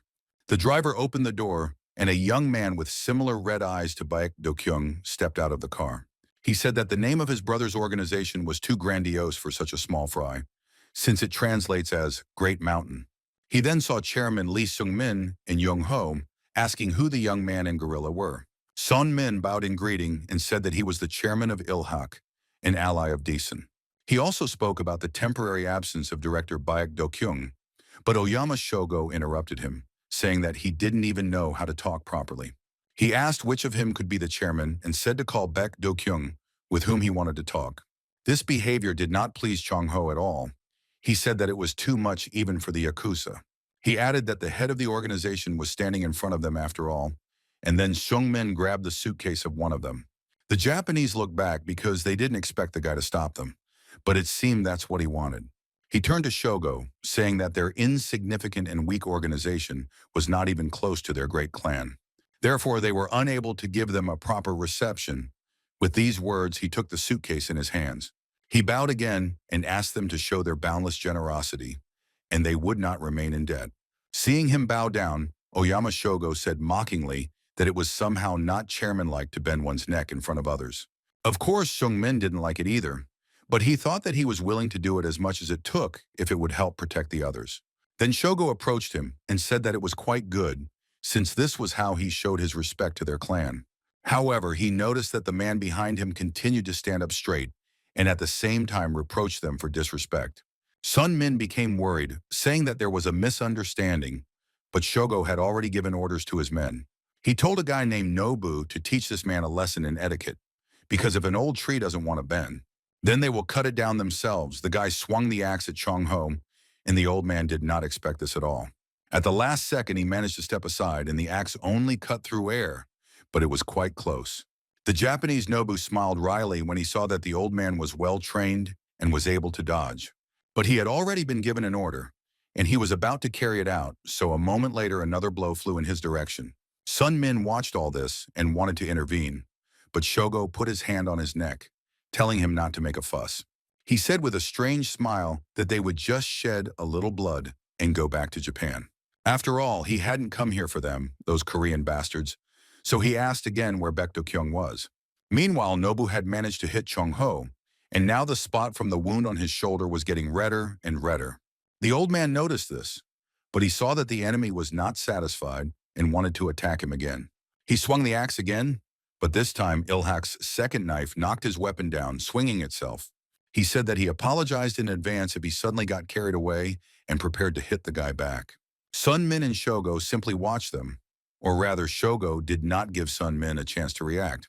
Because he had confidence in his men, and so it was, Nobu suddenly stopped Jong-ho's attack with ease. He grabbed his hand and swung the other one for the finishing blow, saying that now the old man would see where his place was. Chung-H tried to free his hand, but was surprised to realize that the guy was very strong and was squeezing him tightly. This meant only one thing in his case. Sung-min seemed to understand this too and shouted for the guy to stop. Suddenly, someone quickly approached the men and grabbed Nobu by the head, preventing him from aiming properly. He then hit his head against the car they had arrived in, and Young-ho was left unharmed. The rescuer turned out to be Ai-su. During this time his hair had grown. He asked what the Japanese were doing here. Nobu, who was caught off guard, now tried to free himself and hit him with his axe from behind. But it was impossible to hide such an attack from Yisu. He noticed it and grabbed the guy by the hand with the weapon. Then he grabbed him by the hair and pulled him hard towards himself, so that the guy could not finish the attack. Yisu told him to stop swinging the axe here and turned his head towards the car window. Then, without thinking twice, he smashed the glass with his head and twisted his arm with the weapon so that the guy was incapacitated. And Su turned to his brother, asking if he had gotten up on the wrong side of the bed or if he had already had a fight with his father. He added that he would get into trouble because of his behavior, since he had created a real mess. He then approached his stepbrother, saying that this was Seoul, so he was not at home. Finally, Yisu said that this was his daesang, so he should be more polite and tell his people this too. Before that, he had studied the entire Oyama family, and Jinun advised him to stay away from Shogo as long as possible because he was too dangerous. But Isu only replied that he would try to avoid direct confrontation so as not to give himself away. He thought about how the boy suddenly became interested in how Baek Do-kyung was doing, and that meant something. He said that someone had told him how things really were, and that someone was most likely Chief Jang. He must have figured it out himself when he saw Shuriona in the Garang abandoned warehouse. In that case, he may have told Oyama about it to shake things up with their clan. But Yisu said that thanks to the information Jinwon gave him, he was able to learn more about Shogo and his entourage. However, it was necessary to act carefully, because if he knew about everything, everything could go wrong. Then he added that he would try not to provoke the Japanese, and now one of his men was lying on the broken glass of the car. Shogo looked at him with a surprised look.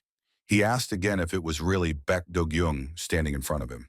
But Yisu decided to continue his game, asking in response whether his stepbrother didn't recognize him. He looked at him closely for only a moment before turning away, telling Shung Min to take care of Young Ho. The chairman wanted to answer something, but Yisu interrupted him, saying that his brother was eager to see him.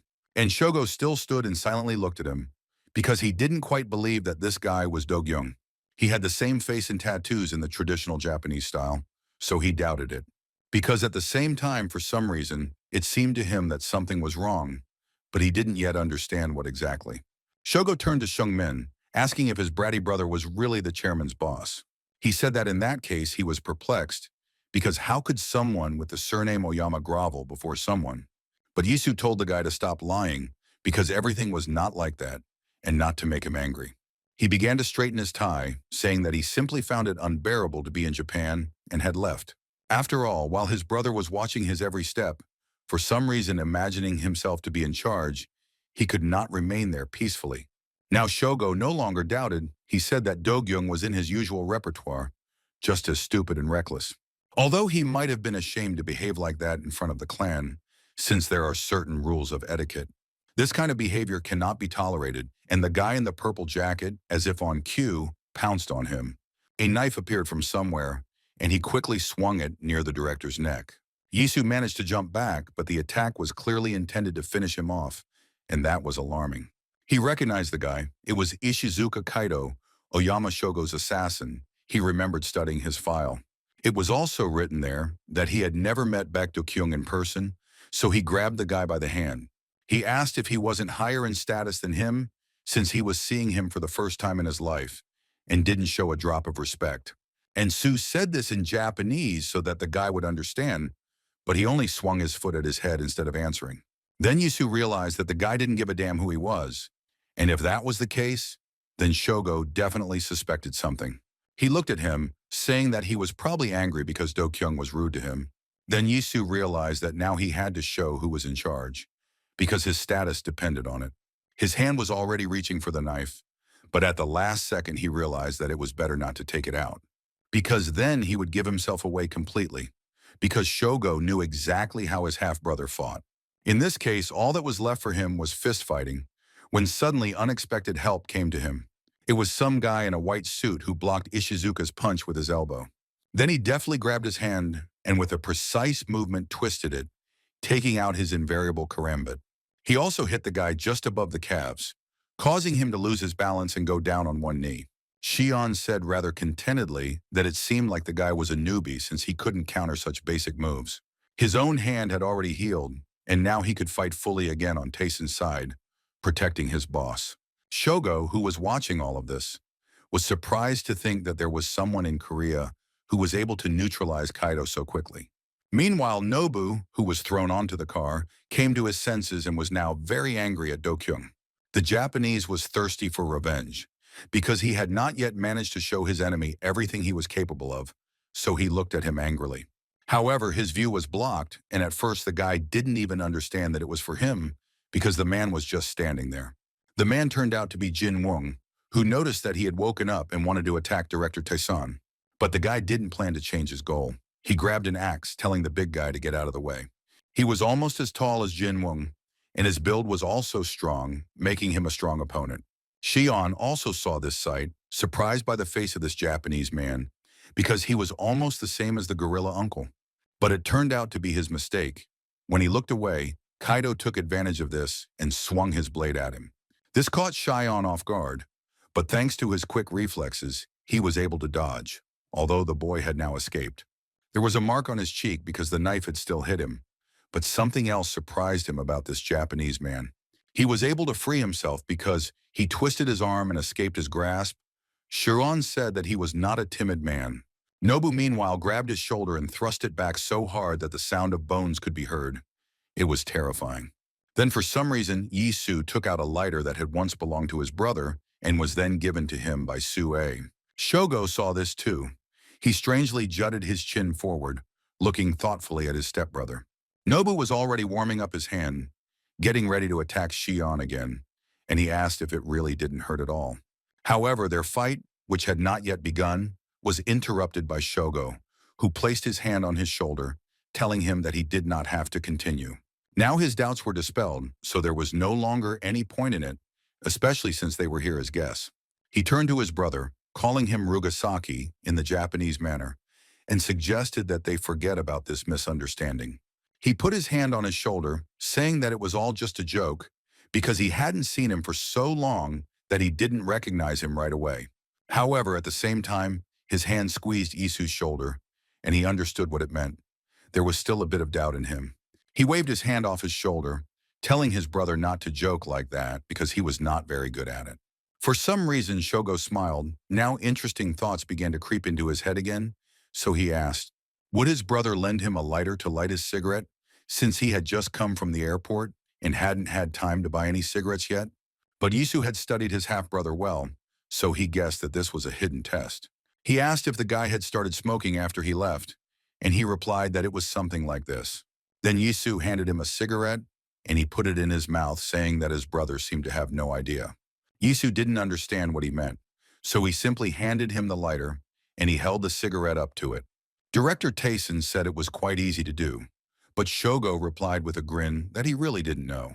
Yisu had already brought a lighter to his cigarette, but the guy said that he doesn't smoke because it's harmful to his health. This was unexpected, because before that, he himself asked him for a cigarette, but the guy explained that he was talking about a lighter. He said that he was holding Baekdo-kyung's lighter, which he never took out in his presence. Then Yisu realized that he had failed because he did not know about this fact. He stood silently and listened to the Japanese man in surprise. And he grabbed his hand and asked who he was, because he remembered Do-kyung's every move and every word. It was all because they were disgusting to him, every single one of them, because he knew him better than anyone else. He remembered all this because he couldn't stand him. But then he let go of his hand, saying that he was impressed. He turned to Yisu and said that this performance was worthy of praise, as he almost succeeded in convincing him. So the fake Baekdo-kyung was a good guy, and Shogo gave him credit, although that didn't make Yisu feel any better. And then something happened that no one expected. Seung-min, who was standing behind, thought that Director Dason had screwed up, because Shogo extended his hand to him, saying that he was leaving. But since he was the chairman, he had to say goodbye properly. Sun-min replied that he apologized and that they would receive them more warmly next time. He noticed that the Japanese man was extending his left hand to him, which was considered a symbol of tenderness and purity. But instead of shaking Seung-min's hand, Shogo grabbed his wrist and pulled him along, saying that there was no need to apologize. He suddenly squeezed his hand tightly and placed it on the hood of the car, and then Seung-min felt something was wrong. The Japanese man extended his hand back, and Nobu gave him his blade, which he swung and began to laugh. Now everyone clearly understood what he was going to do, but no one could move from unexpected horror. Oyama stabbed the knife into the chairman's little finger, aiming precisely at the beginning of the phalanx, so that the finger was cut off. Seung-min stared at his own hand for a while, his reaction a little delayed due to the pain shock. A second later, he screamed at the whole street from the unbearable pain where his little finger had been that morning. It took Jung-ho and Jin-woong longer to recover, and they were still standing there dumbfounded. The same thing happened to Shion and Yisu, the latter refusing to believe what the Yakuza had just done. Crimson blood flowed from Seung-min's wound, and his little finger fell onto the hood of the car. Shogo only smiled contentedly. He repeated himself, saying that there was no need for him to apologize, because what he had just done would be quite enough. The Yakuza called it Yubitsumi, which was the voluntary cutting off of an entire finger as a sign of loyalty and repentance. He reached for the handkerchief in his breast pocket, saying that they dared to deceive the great Oyama clan. And for this there was retribution. He carefully took the chairman's severed finger, smiling sarcastically. According to Japanese tradition, Yubitsumi was always done starting from the little finger and ending with the thumb. Meanwhile, Yisu and Shiron recovered from the shock, and the latter suggested finishing off the Japanese, saying that it would be best. Jinwoo and Young-ho seemed to agree with him completely, and they also clenched their fists, preparing for a fight. Young-ho had known Seungmin since he was young and never thought he would have to witness such a terrible act. The man shouted what kind of circus these pompous Japanese were putting on, saying that they would not get away with this. But to his surprise, it was Sun Min himself who answered him, telling him not to disgrace his chairman. He grabbed the finger, clenched his teeth, and said that their guest was leaving, so they should see him off with respect. Then he bowed again and wished Shogo a good journey, and Shogo looked at him in surprise. However, then something sparkled in his eyes, and it was clear that the young gentleman interested him. He put his hand on his shoulder, saying that he had underestimated him, because he turned out to be not such a simple person. Now it was clear to him why the head of Tyson had chosen him as chairman. He opened the doors, getting into the car. Finally, he told Seungmin that they would see each other again and would meet more often from now on, as he thought. Sun Min thanked him, saying that it was a great honor for him, and bowed again. And Shogo turned his head towards Yisu, calling him a fake Do Kyung, and saying that they would see him again too. And Su didn't answer. He was still under the impression of the Japanese man's antics and couldn't calmly look him in the eyes. As soon as the Oyamagumi left, everyone rushed to Lee Seung-min, who was still holding his injured arm. He was in shock that he had just lost his little finger. However, the others were in the same condition. This especially angered Yi-Su, because Seung-min was a member of Taesan too, so he couldn't just let it go. Meanwhile, the Japanese man was sitting in the car and talking to someone. He asked this man how his progress was, and then he added whether he had finished collecting information, and the man was just about to answer.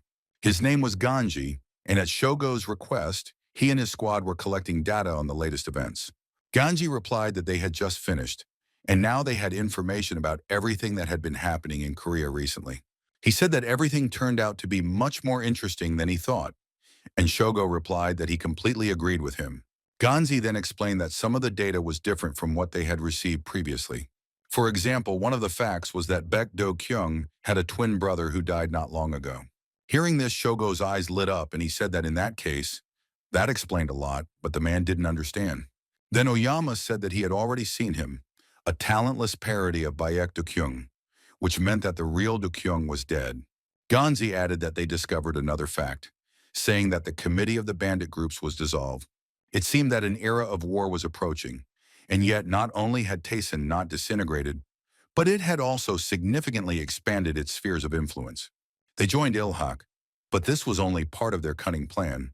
Then Shogo remembered the chairman. Ganji said that they could be useful guys under the right leadership and continued his report. He said that the situation in Seoul was now becoming increasingly tense due to external pressure, and Ilhak was not the only one. Daesan's solid growth was ensured by the addition of Cheonhua, and he also discovered something strange. This was the intervention of some third-party organization that is trying to limit their flow of information. He was the head of the Planning and Operations Department, the right-hand man of the head of the Oyama Gumi, Hanasawa Ganji. He told his boss that he still needed to make sure of a few things to get the full picture, and hung up. In front of him sat the man he hadn't killed to get more information about Taesan. He asked if he knew Japanese. Hook, who looked at him with a distant gaze, had been severely beaten before and did not understand everything well. Meanwhile, something was happening in Dalem's Chinatown, where Cheonong's headquarters was located. A large crowd of men gathered in the bunker, brought by Ku Chang-jun, but it all comes down to one person. Wang Hao lit a cigarette, saying that it seemed that Oyamagumi would take command of Taesan into his own hands. At least that was what he was told, so he asked Ku-jun if that was true. The old man stood in front of him, his head down guiltily, and said that he thought this was a good chance for them. They could strike while Taesan was still weak and confused by the Oyamagumi's appearance. Then Wang Hao asked if this was why he had brought all these men here, who were just ordinary amateurs. He said that the old man could get rid of them because they would not attack anyone, but Ku-jun did not agree. He asked if Wang Hao didn't realize how profitable this was for them, but he replied that the old man was in too much of a hurry. He added that he understood his intentions since he did it for Chunung, but it was not the time yet. He took his bandaged hand, telling him to think carefully about revenge, because it was best served cold. He then said that the Oyamagumi had personally arrived in Seoul and had a major quarrel with D-san, who was their subordinate. Looking into his eyes, Wang Hao asked if he didn't understand what this meant for Tai-san and for them. This meant that the Oyama clan would now take control to break into the Korean criminal underworld. Meanwhile, Sue finished reading the letter that was delivered to them this evening, just recently. She quietly said that it was from Oyamagumi, and Young-ho, who was sitting next to her, nervously asked what they were writing there. Then Sua read it all out loud, saying that the apology for the deception that Taisen committed was accepted by the Oyama family. However, from this moment on, all the affairs of the organization will be managed by Mr. Oyama Shogo, and every action and decision of Taisen must be agreed upon directly with him. A small box was also attached to the letter as a reminder of the errors. Seeing its contents, Sua took it aside in horror, and Young-ho told the lady to give it to him. He carefully took the box from her and opened it, already anticipating what those Japanese bastards had put in there. He looked at what was lying there and also saw a note that was separately attached there. It said that it would keep them from repeating their previous mistakes, and in the box was Shungmin's finger. Ilhak's deputy screamed in horror that this was already a mockery on the part of the Japanese. For him, it was a cry from the heart that everyone in Decent heard, but no one could do anything about it. Meanwhile, Yi-Su headed to the hospital in Incheon. He knew he had something important to tell his brother. There was no one on the floor, so he could be alone and say his last words on behalf of the fake Do-gyun. It was not an easy chance for him, but he had already thought it through and still wanted to tell his brother about it. He twirled his lighter in his hands, telling about all the events that happened to him during the time when he became his copy. Isu said that he was even disappointed, because he thought that he could skillfully pretend to be him. By posing as his brother, he wanted to protect his organization, but now he saw that he had failed. Everything went wrong, and with the arrival of the Oyamagumi, new problems were added. Given all this, it was clear that he had failed, and now Tai-san was facing the end of his life as an independent organization. He put the lighter in his brother's hand, saying that he had made a bad actor and that he was asking for forgiveness for that. Next to Yi-Su lay the bag he had brought with him to the hospital. Its contents turned out to be his military uniform. He took it out and changed his clothes right in his brother's room, telling him that from now on he would do everything his own way. When he finished and came out, Shion was already waiting for him, also dressed in his Special Forces uniform. He saw the captain's face as he left the room and asked if everything was okay with him. To this, Yi-Su replied that what happened had a sobering effect on him, so now they were changing their plans.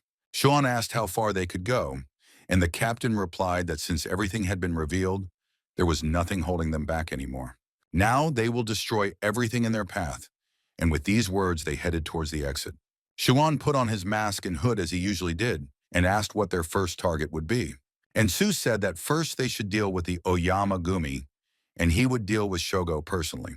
He said that he would strangle that bastard with his own hands because he was a complete idiot. Meanwhile, at the main office of Tai-san, they were already getting ready to meet representatives of Oyamagumi. Jinwoo knew what they had to do now. He buttoned his jacket and headed towards the main entrance. The name of their organization translates as Great Mountain, but even if they called themselves the Great Mountain, the Oyama clan still towers over each of them, because that is why they were the main leaders. Gathered in the hall were men from the ranks of Taisen, as well as Japanese who had also arrived to greet their boss. The door swung open and the man whose idea it was to organize all of this entered the building. Oyama Shogo walked along the red carpet, feeling like a winner, because now Taisen was completely under his control. After all, in comparison with the even steeper peak, Taisen looked more like a small, awkward hill. So Jin Woong and his other members had no choice but to bow their heads. Before them rose a peak they would never be able to conquer, the Oyama clan. Shogo went up to the main room where Yi-Su once sat. He took out the same tea set and began to brew tea. It was a little strange for him to see such tea, because Japan was famous for its plantations, and they didn't grow anything like this there. Sungmin was sitting on the sofa next to him, and Shogo turned to him, asking how his hand was. Sunmin replied that everything was fine and thanked him for asking. Shogo said with a smile that the act of cutting off fingers in their culture has the meaning of apology. So now all the grievances were forgotten, and he said that the chairman could relax a little. Then Sung Min began his monologue, saying that now Daisen is an allied organization under Ilhak's command. And now that he, Oyama Shogo, is in control, the course of events has changed a little, but Shogo interrupted it. He told the guy not to worry about it, because everything would remain as it was. Moreover, it would not be difficult for him to remake Daisen for them. However, Sung Min thought this was too generous an offer and told the Japanese man so. Shogo then replied that he had heard about the current situation in Seoul, and it reminded him of the Sengoku period. Back then, everyone was busy destroying each other, but he, Shogo, didn't need the city. He just wanted to leave a trace of the Oyama clan here. This way he will have the floor, and Seoul will go to Chairman Sung Min and his organization Ilhak. With these words, he poured him some tea, and the guy sat silently, still not fully trusting the Japanese man's words. But Shogo continued, saying that the Oyama-gumi would make him an excellent ruler of these lands. Sun Min looked at his reflection in the cup. He was thinking about Oyama's words, but he didn't say anything yet. He sat like that for a while, and then slowly took the cup and brought it to his lips, collecting his thoughts. He already knew what to say, but before doing so, he took a sip of hot tea so that his words would not seem jerky. Then he suddenly looked seriously at Shogo, who was watching him with interest and waiting for an answer. Sun Min put the cup on the table, saying that the words about an excellent ruler sounded respectable. However, it won't be that simple, because the criminal underworld of Seoul is a very complex thing. This answer surprised Shogo. But then he laughed slightly, saying that he understood what Shungmin was saying, but it was only difficult in his understanding. But they are Oyama-gumi. There are no limits for them. They always get what they want, and people obey them. He asked if Shungmin had ever heard the legend of the Oni, the Japanese man-eating monsters that lived in hell. So, one of them was in their clan. Sometimes some organizations do not want to obey the Oyama-gumi. One time, a similar rebellious group attacked one of their fighters, and it was a mistake. Because this man was a real Oni, only he lived in an ordinary world with ordinary people. All 9 of those who dared to attack him were literally torn to pieces. But the funniest thing was something else. Although he, Shogo, had already had the opportunity to demonstrate this. You could say it was something like his fetish, although from the outside it looked quite creepy and even disgusting. The thing was that some of the corpses he killed were missing fingers, whether thumbs or little fingers, and then he ate them. And now he did the same thing in front of Hook, who covered his mouth with his hand to keep from vomiting. So the man really didn't look like an ordinary person. He ate his fingers like a rabbit eats a carrot. Seeing that all of his crew members had been killed, Hook began to beg for mercy, but the man had already prepared an axe. The poor guy looked at him, wondering if this was the end of his miserable life, and yet he had not risen in the eyes of the boss. The Japanese Oni swung, sensing new blood and fresh fingers, even though Hook only had a few left. He closed his eyes, saying goodbye to life, when suddenly the door to the room swung open, and this made the man stop. He stood frozen with an axe in his hand, and Isu came out to meet him, intending to take revenge on the Oyama-gumi. He asked if Lee Hung-gu was there, but he couldn't even respond right away due to shock and relief that he was still alive. The Japanese looked at the commander with displeasure because he had interrupted him and he had not been able to finish off his victim. And Su stood in full Special Forces gear. In this state, he was capable of taking down an entire squad. It was also noteworthy that the Japanese man recognized him.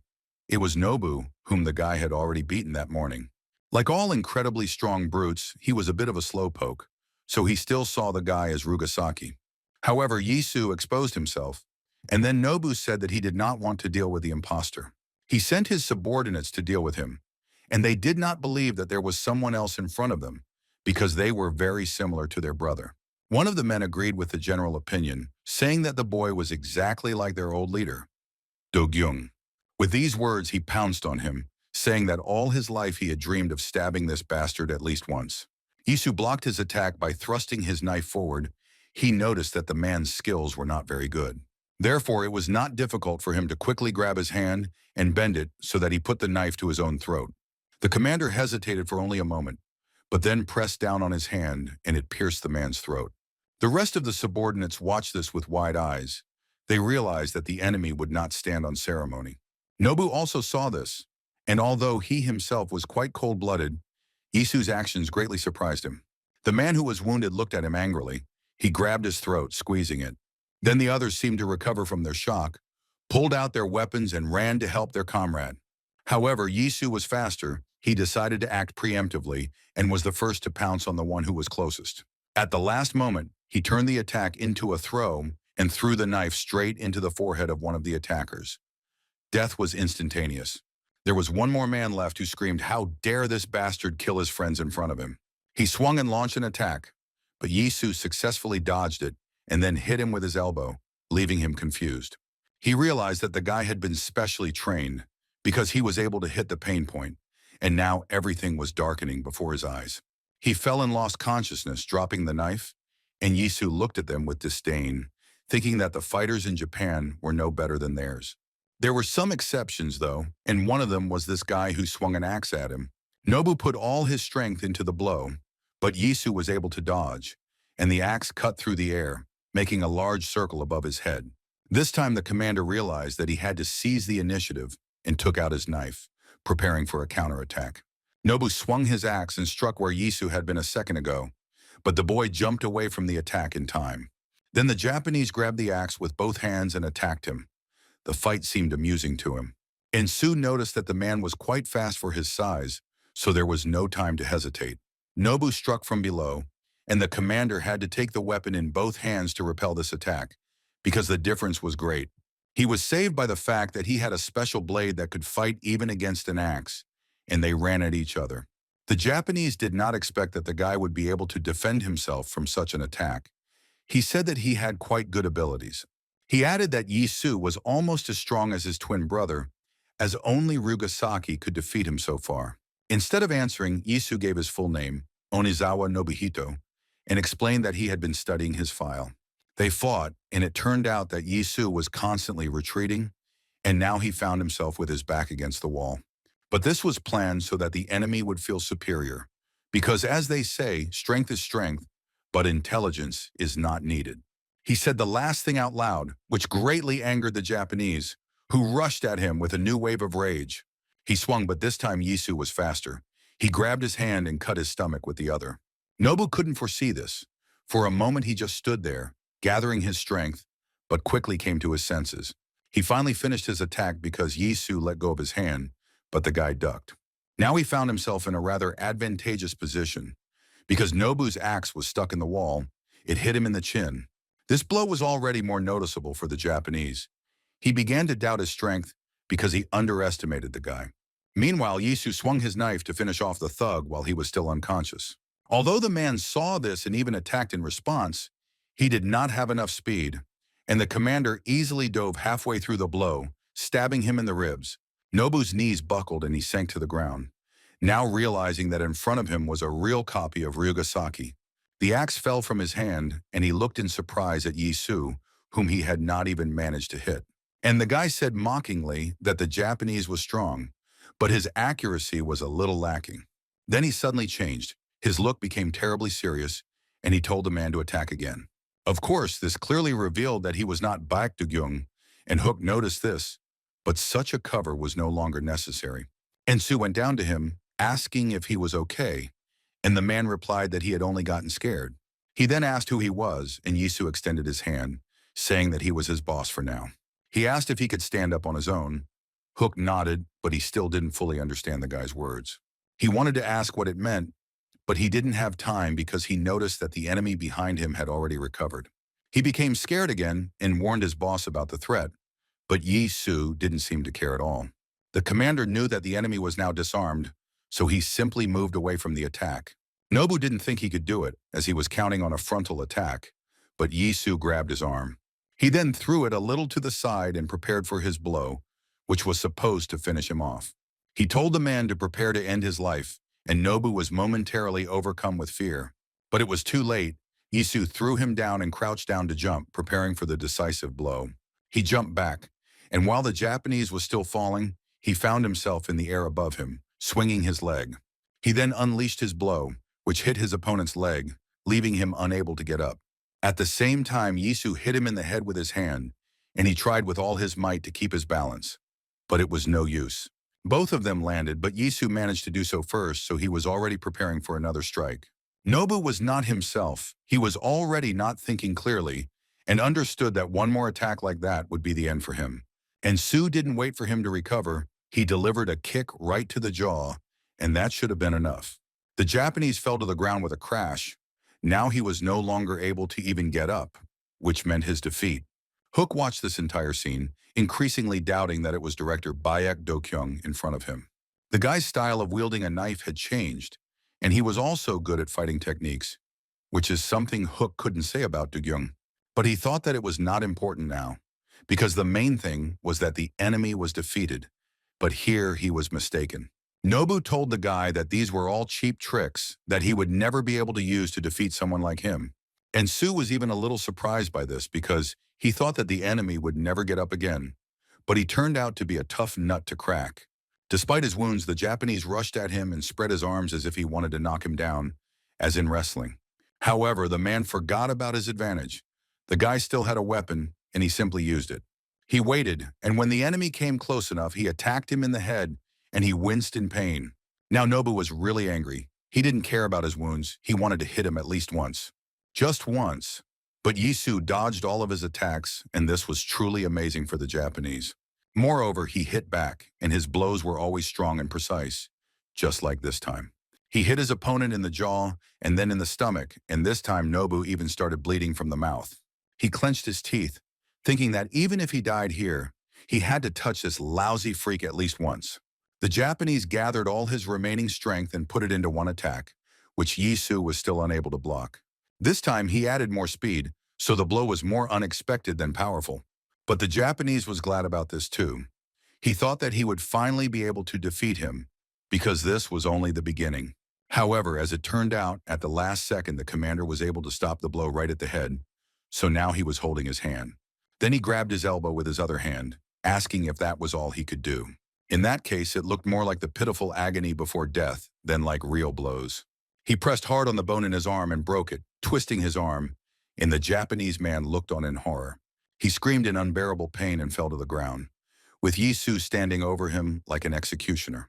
He played with him because he wanted death to be as painful as possible for everyone from the Oyama clan. He then kicked him in the head again, knocking the man out and sending him flying back a meter. Hook looked at all this in surprise. He no longer thought that the enemy would rise again after this. Nobu was on the verge. It seemed like a little more, and he would lose consciousness or even die. But this did not suit Yisu.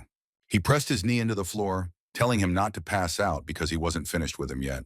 He stuck the knife into his hand and told the man to get up and keep fighting because it was not over yet. He had so many questions for him that he couldn't just die without answering them. He said that Oyama Shogo had caught him out over the lighter, saying that Do-kyung had never taken it out in front of him. So what did he mean? Yisu asked the man and pressed the knife harder on his hand, and he screamed even louder. He spoke quickly, explaining that it was the symbol of the Oyama Gumi, a sacred relic that freaks like his brother were not allowed to touch. Hearing that it was the symbol of the Oyama Gumi, Yisu took the knife out of his hand. Now it became clear to him. But he couldn't just leave, so he said that he would take something else from the man and swung again. Nobu didn't even have time to react before Isu brought the knife down right on his finger, cutting it off just like the Japanese had done to everyone before. He couldn't even scream. He was so weak already, and Yisu said that he accepted it as an apology. After all, didn't Shogo say that when he took away Sun Min's little finger, now he will cut off all their fingers? Nobu was overcome with despair and said that he swears that today the boy will regret throwing words around. He jumped to his feet and screamed that he would tear him to pieces and then swung his bloody hand. But even without that, it was clear that he had lost this battle, and Yisu reminded him of this by hitting him on the head. It seemed that this blow was the last one, because everything started to swim before the Japanese man's eyes, and he could no longer continue. Hyungu also noticed this, and he was already convinced that the person who saved him was someone else. But Yisu didn't explain anything to him, saying that they were leaving immediately, so let him get up. The man didn't need to be told twice. He jumped up and said he was ready, for some reason calling the guy captain. However, one detail still caught his eye. He noticed that he said to move forward as if he was giving an order. He might even have been an infantryman, and Yisu was already dialing Sue, thinking about the lighter. The girl was just going up to the hospital to visit her boss when Yisu called her. She asked what had happened, and he told her briefly about the lighter, which was the symbol of the Oyamagumi. Sue replied that she knew the lighter itself, of course, but to answer his question, she needed to remember something. She said that she had just arrived at the hospital when a car stopped behind her, also near the hospital. But the people who were sitting there didn't come to visit one of their family members. Ganzi was behind the wheel. He had been watching the girl the whole time, gathering information, and was surprised when the surveillance led him to the hospital. He asked himself why Baek Do-kyung's secretary, Yusua, had come here since she didn't seem to have any problems. He signaled to the other members of his squad to come to the scene as well, and now they got out of their cars. Ganji thought it wouldn't hurt to keep an eye on the girl, since something told him she had come for a reason.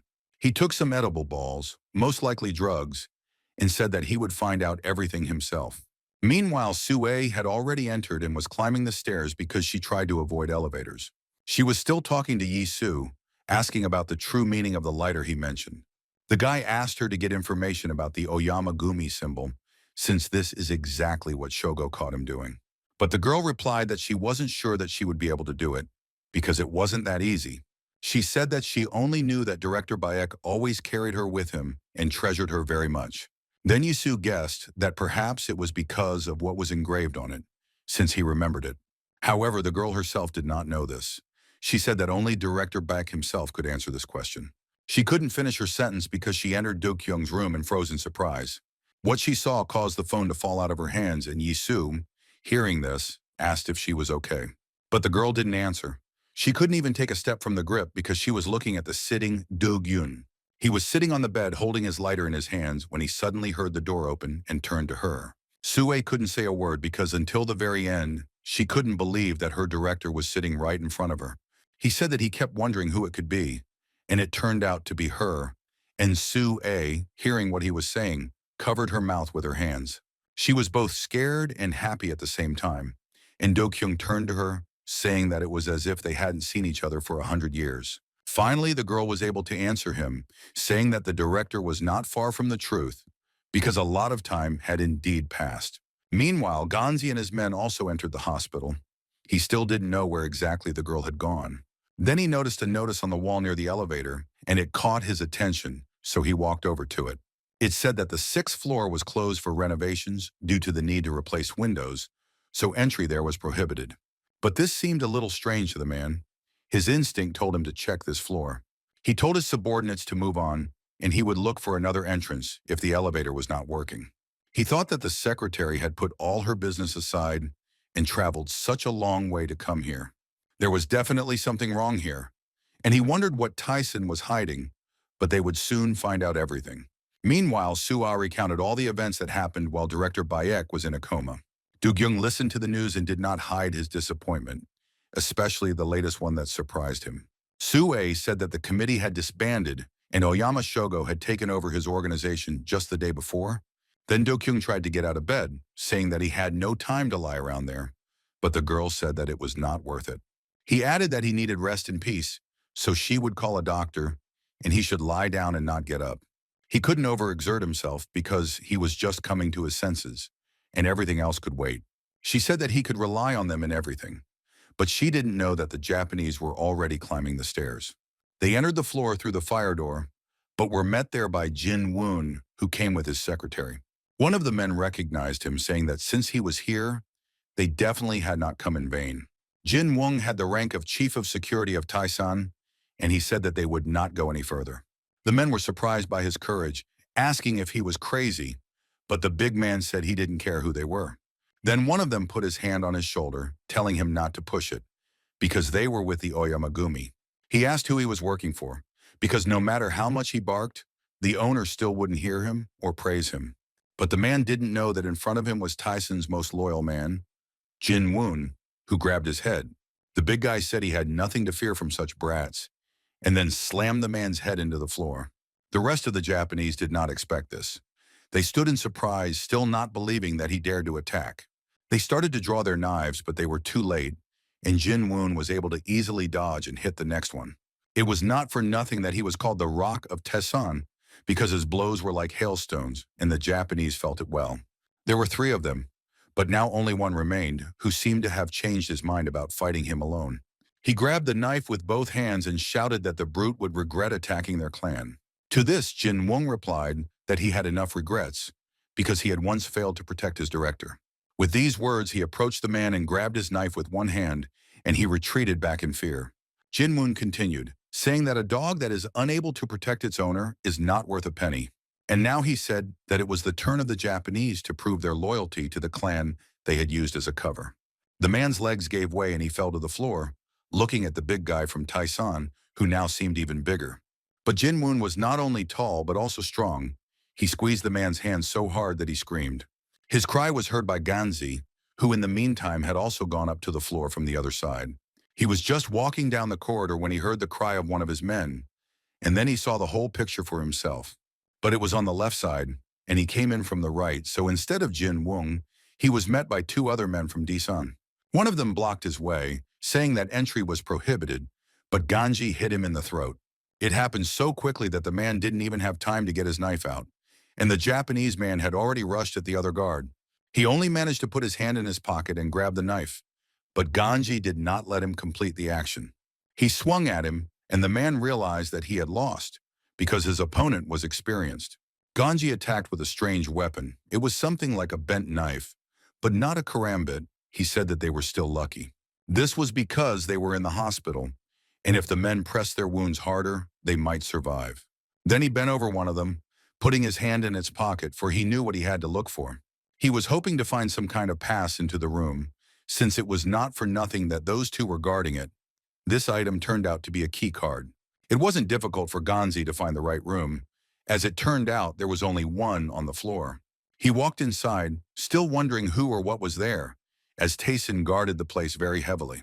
Imagine his surprise when he saw Baek Do-kyung, alive and well, in the hospital bed. Do-kyung heard someone enter and glanced at the visitor, but he didn't expect to see Hanazawa there. Then he came closer to make sure that the man in front of him was the one he knew.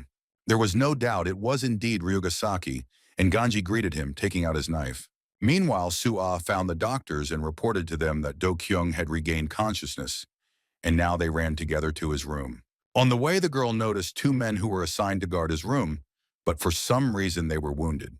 One of them could still speak, and covering his throat with his hand, told her to hurry to the director. Soo-ah immediately guessed everything. She thought in horror that they were tracked down so quickly. Without wasting any time, she ran to the room, the door of which was open, and burst in screaming. She screamed his name, but to her relief, the boy lay there unharmed with Jin-woon standing next to him. She came closer, asking what happened, but Do-kyung reassured her, saying that everything was fine. He said that Hanazawa had dropped by, but they had only exchanged glances.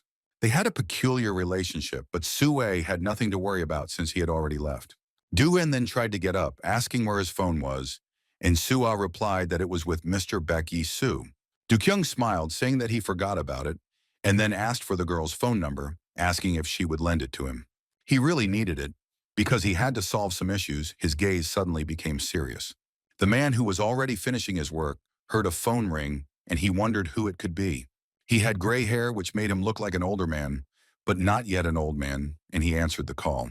Hearing the voice on the phone, the man was very surprised, and Do-kyung said that they hadn't called each other for a long time. He called the man his father. It was the chairman of the Oyama Corporation, Oyama Tetsuji. The father said that he had heard terrible news about his son's death, but it seemed to be just rumors. However, Do-kyung replied that these were not rumors at all. Baek Do-kyung was really dead. He continued, saying that from now on he would live as Oyama Ryugasaki. There was a pause for a second.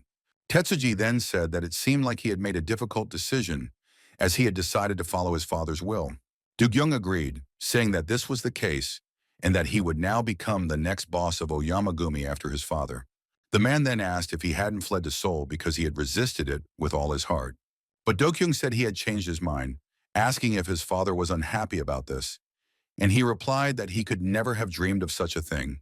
He said that he would not change his beliefs because Do-kyung was his heir, but everything was not that simple. As a sign of his recognition, his father gave him his lighter, which he treasured more than anything else in the world. However, he explained that many members of the clan did not approve of his candidacy, and Shogo probably contributed to this. His Japanese brother thought that the Yoseon degenerate was not worthy of taking the position of leader, but Do-kyung knew that himself. He said that, to be honest, he didn't care which of them would lead the Oyama-gumi, but Shigo had crossed all boundaries. He raised his hand against his loved ones, and the father should know that this was the most terrible thing he could have done. So Do-kyung continued, saying that then let all the bastards who despise him come to Seoul. He will wait for them. They will throw aside all ranks and statuses and talk like men. Here he squeezed his father's lighter.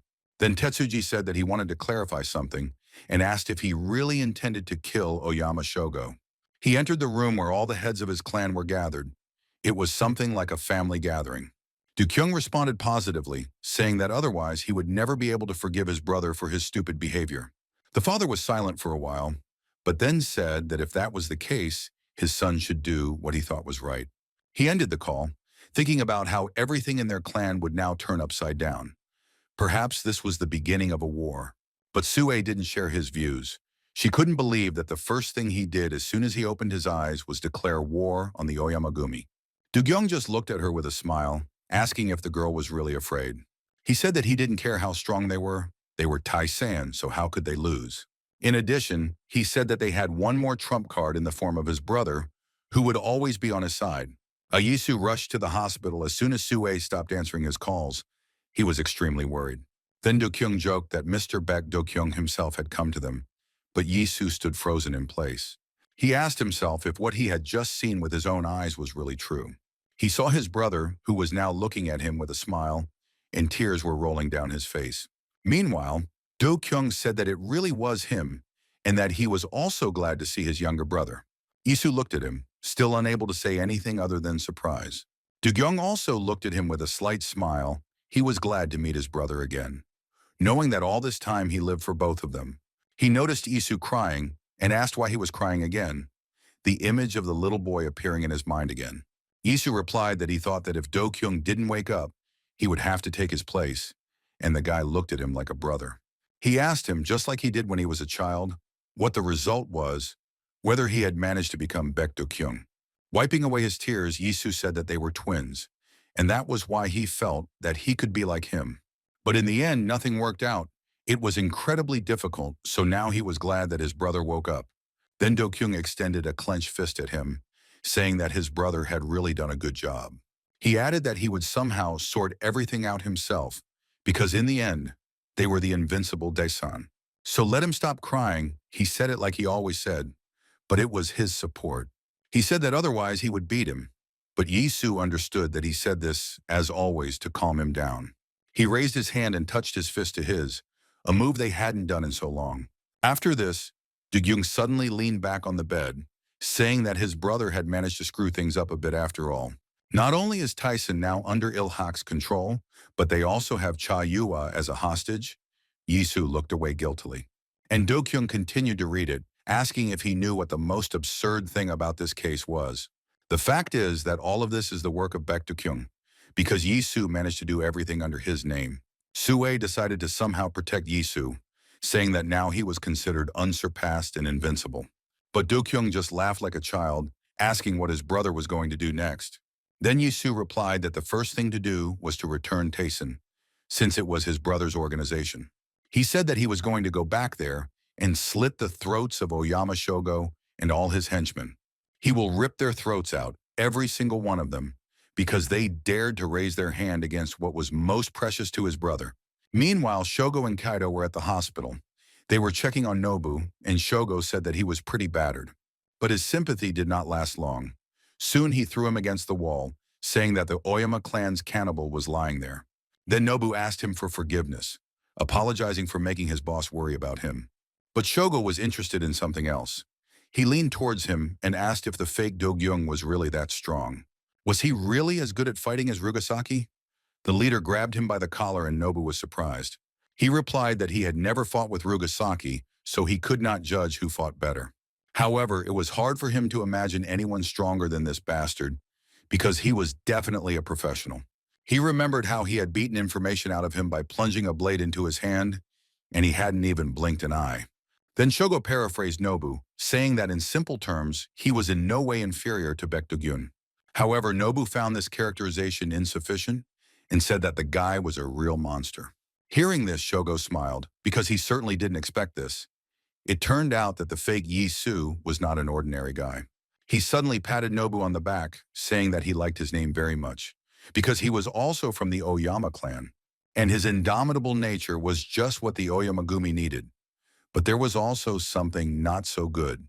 He suddenly changed and became so serious, as if he was seeing him for the first time, and then extended his hand to him. He said that this time the big guy had disappointed him because he had lost to some scoundrel and even called him a monster. It was more of a reproach, and now he looked at him as if he were a subordinate, and Nobu felt terrified by this look. Then their conversation was interrupted by a man who also came into the room. It was Hanazawa Ganji. Shogo instantly forgot about Nobu, standing up and asking if the gentleman had found out anything about Tayson. Ganji replied that he had done everything, but at that moment his phone rang, and he apologized, saying that he had to accept it. Shogo said there was no problem, but Ganji handed him the phone, saying that the boss wanted to talk to him. It was an unexpected turn of events, as his father usually didn't call him, but this time he still felt something was wrong.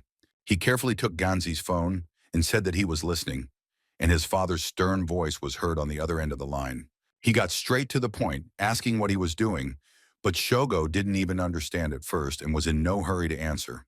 Then Tetsuji clarified that it was he who handed over Tayson to Rugasaki, asking who gave his son the right to take it.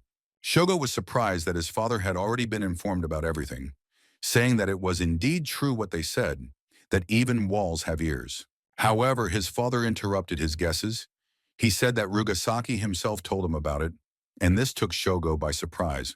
He thought that he meant the fake Dogyung and laughed, asking if the old man really believed that. He began to explain that it was Dogyun's twin brother, but his father interrupted him, saying that it was Rugasaki. Then Shogo asked what he meant, because this bastard doesn't even know the meaning of a lighter. The father replied that this lighter was a sign of his recognition of Baek Do-kyung, because he respected him and loved him like a son. And if he decided that the next head would be Baek Do-kyung, then that's how it will happen. For Shogo, it was something out of a fantasy world. He didn't understand what he had missed, but his father continued. He shared that the so-called scoundrel told him that he would first become the next boss of the Oyamagumi, and then he would deal with him too, and now his words seemed to have a rather strange effect on Shogo. There was silence on the line for a moment, but then Shogo asked what his father had said to Rugasaki. But the old man replied that he had only said what the head of the Oyama clan should have said in his place.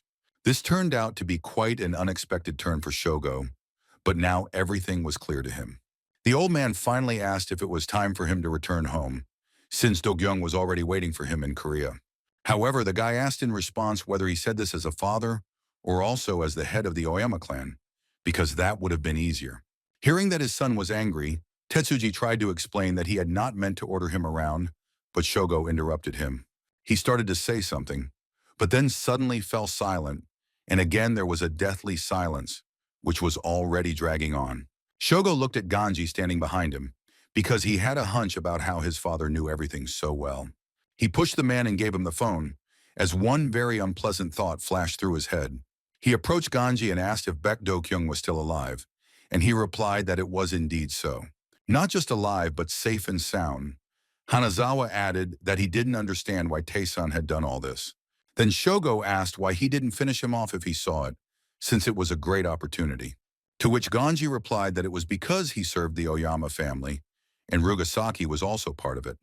This answer puzzled Shogo a little, because he didn't expect the man to take everything so seriously. Meanwhile, Ganji handed him a folder with files, saying that he had identified those responsible for the information leak.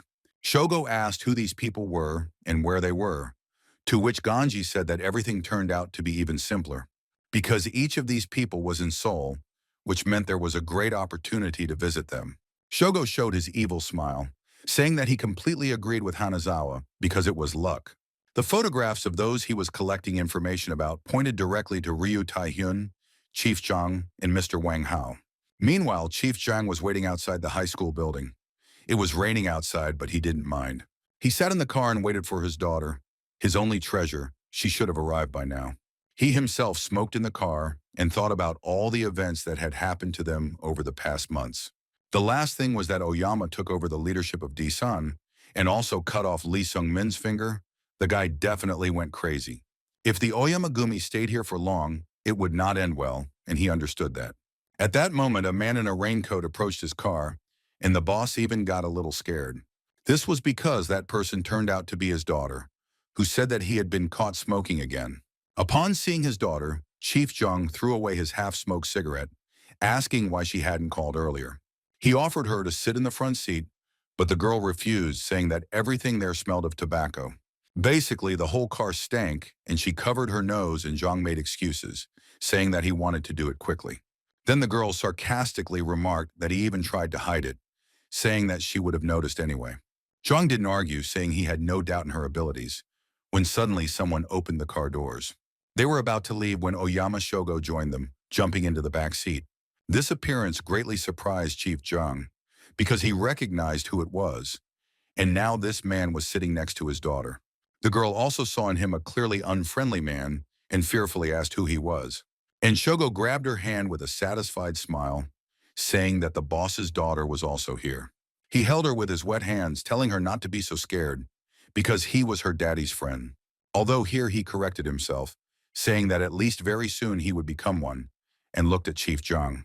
The chief was horrified by the thought that the head of a Japanese gang of bandits was currently sitting in his car.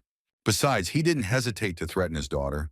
It's good that she didn't understand Japanese, but he understood everything perfectly. The girl turned to her father, asking who this uncle was who had suddenly gotten into their car, but Jung reassured her. He said it was an old friend of his dad's who had flown in all the way from Japan, but how hard it was for him to lie. He asked Shogo in Japanese why he had come here and how he had found him, and Oyama only smiled again. He leaned forward toward the driver's seat, placing his elbow on his shoulder, and then said that he knew it himself. After all, wasn't it the boss himself who called them here straight from Japan, as he put it, and it really wasn't a close call. So he, as the second most powerful man in Oyamagumi, came to talk to him personally, but he didn't know that his daughter was also there. Then Jung approached him, offering to talk outside, if of course the rain would not be a problem for him. However, Shogo said that he didn't mind, because it would be even better if they didn't bother his sweet daughter. Kaido was waiting outside with an umbrella for his boss, leaving Jung alone in the rain. When he caught up with them, Shogo asked where they were, but the chief interrupted him in a rude tone. He reached into his pocket and pulled out his pistol, asking if the Japanese was tired of living, since he had behaved very carelessly. He leaned against the car's bumper and aimed his gun at Shogo, asking if he really thought he could do whatever he wanted. After all, even if they were famous throughout Japan, this is a different territory, and the rules here are also different. Hearing his words, Shogo smiled wryly, noticing that the man spoke the same way as that lying bastard Yisu. He added that it seemed that Lieutenant Colonel Yang Seon-ho was his immediate superior, and the chief was surprised. The Japanese man said that he knew everything about his work, and Kaido, who was standing behind him, took out his knife. Shogo nodded to him, and he stabbed the roof of the car right where Chief Jung's daughter was sitting. Oyama said that it seemed like the boss cared about the girl very much, so he wouldn't do anything stupid. However, it turned out that he only showed care to those close to him, and he didn't care about his subordinates. The Japanese made it clear that he really knew everything about his life, hinting at the incident with the shooting of his unit. But he didn't say this to intimidate him. His proposal was to join forces. The chief hid the weapon, saying that it was a tempting offer. But the Japanese wanted something else. He said that they wanted to stay there longer, but unfortunately, the seats at the common table were already taken. Then Shogo said that it was not a problem, because they would install a new one. He didn't like it when someone else sat with him. Chief Jung was intrigued by his words and took out his cigarettes, asking what he meant. Shogo came closer. He even came out from under the umbrella so that only the boss could hear what he said. When he finished, he called Kaido, and he held the umbrella over them. But Jung was still hesitant. He asked if they really thought they could do it, but Shogo said he would see for himself. At this point they finished, and Oyama called Kaido to leave, but the boss told them not to rush. He also called out to Kaido, and then threw a cigarette butt at him. The guy didn't understand what it meant. He dodged the cigarette butt, but it turned out to be just a distraction. The boss grabbed him. He then hit the guy on the leg he was leaning on, and he fell to the ground. And the boss took the knife from him, telling the Japanese man to do something about his habit of waving weapons everywhere. He took out a karambit and held it to Kaido's cheek, then added that it would be better for him not to interfere in adults' conversations either.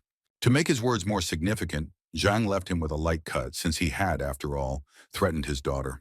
He then turned to Shogo, calling him Mr. Oyama, and he smiled creepily again. Jung told him to keep in mind that he would not tolerate such behavior anymore. Meanwhile, Ryu Tai-hyun was relaxing at his favorite hotel, the Red Crown. He was wearing an expensive suit. In general, he wore more of these things now to cover up his scars. He dialed the number, asking what was going on with Tai-san lately. He had already been captured by those Japanese from Oyamagumi, and Baek Do-gyun turned out not to be Baek Do-gyun at all. On top of that, Chief Jong didn't pick up the phone, even though they had agreed to call each other this morning. Suddenly, his thoughts were interrupted by the sound of breaking glass, and he saw one of the guards fall dead. Then the attacker himself appeared. Tae-hyun asked who he was, since he hadn't seen him there before. He added why he tore his boys to shreds, since the man had battle axes in his arsenal. Tae-hyun noticed that his body was covered in bandages, saying that it looked like the big guy had been beaten up pretty badly earlier. However, Nobu simply laughed in response and took some pills, saying that he talked too much. He added that the Joseon bastards are best at chirping like stupid sparrows. And Tae-hyun was surprised to realize that the man was speaking Japanese, which meant he must be a member of the Oyamagumi. He put on his brass knuckles, asking if the thug had really gotten his fill from Taeson and had come here for more. But Nobu didn't have time to answer. Another man entered the hotel and said that Taeson was already irritating him quite a bit. But perhaps this is what should have been expected from the leader of Goreng, who was also defeated by them.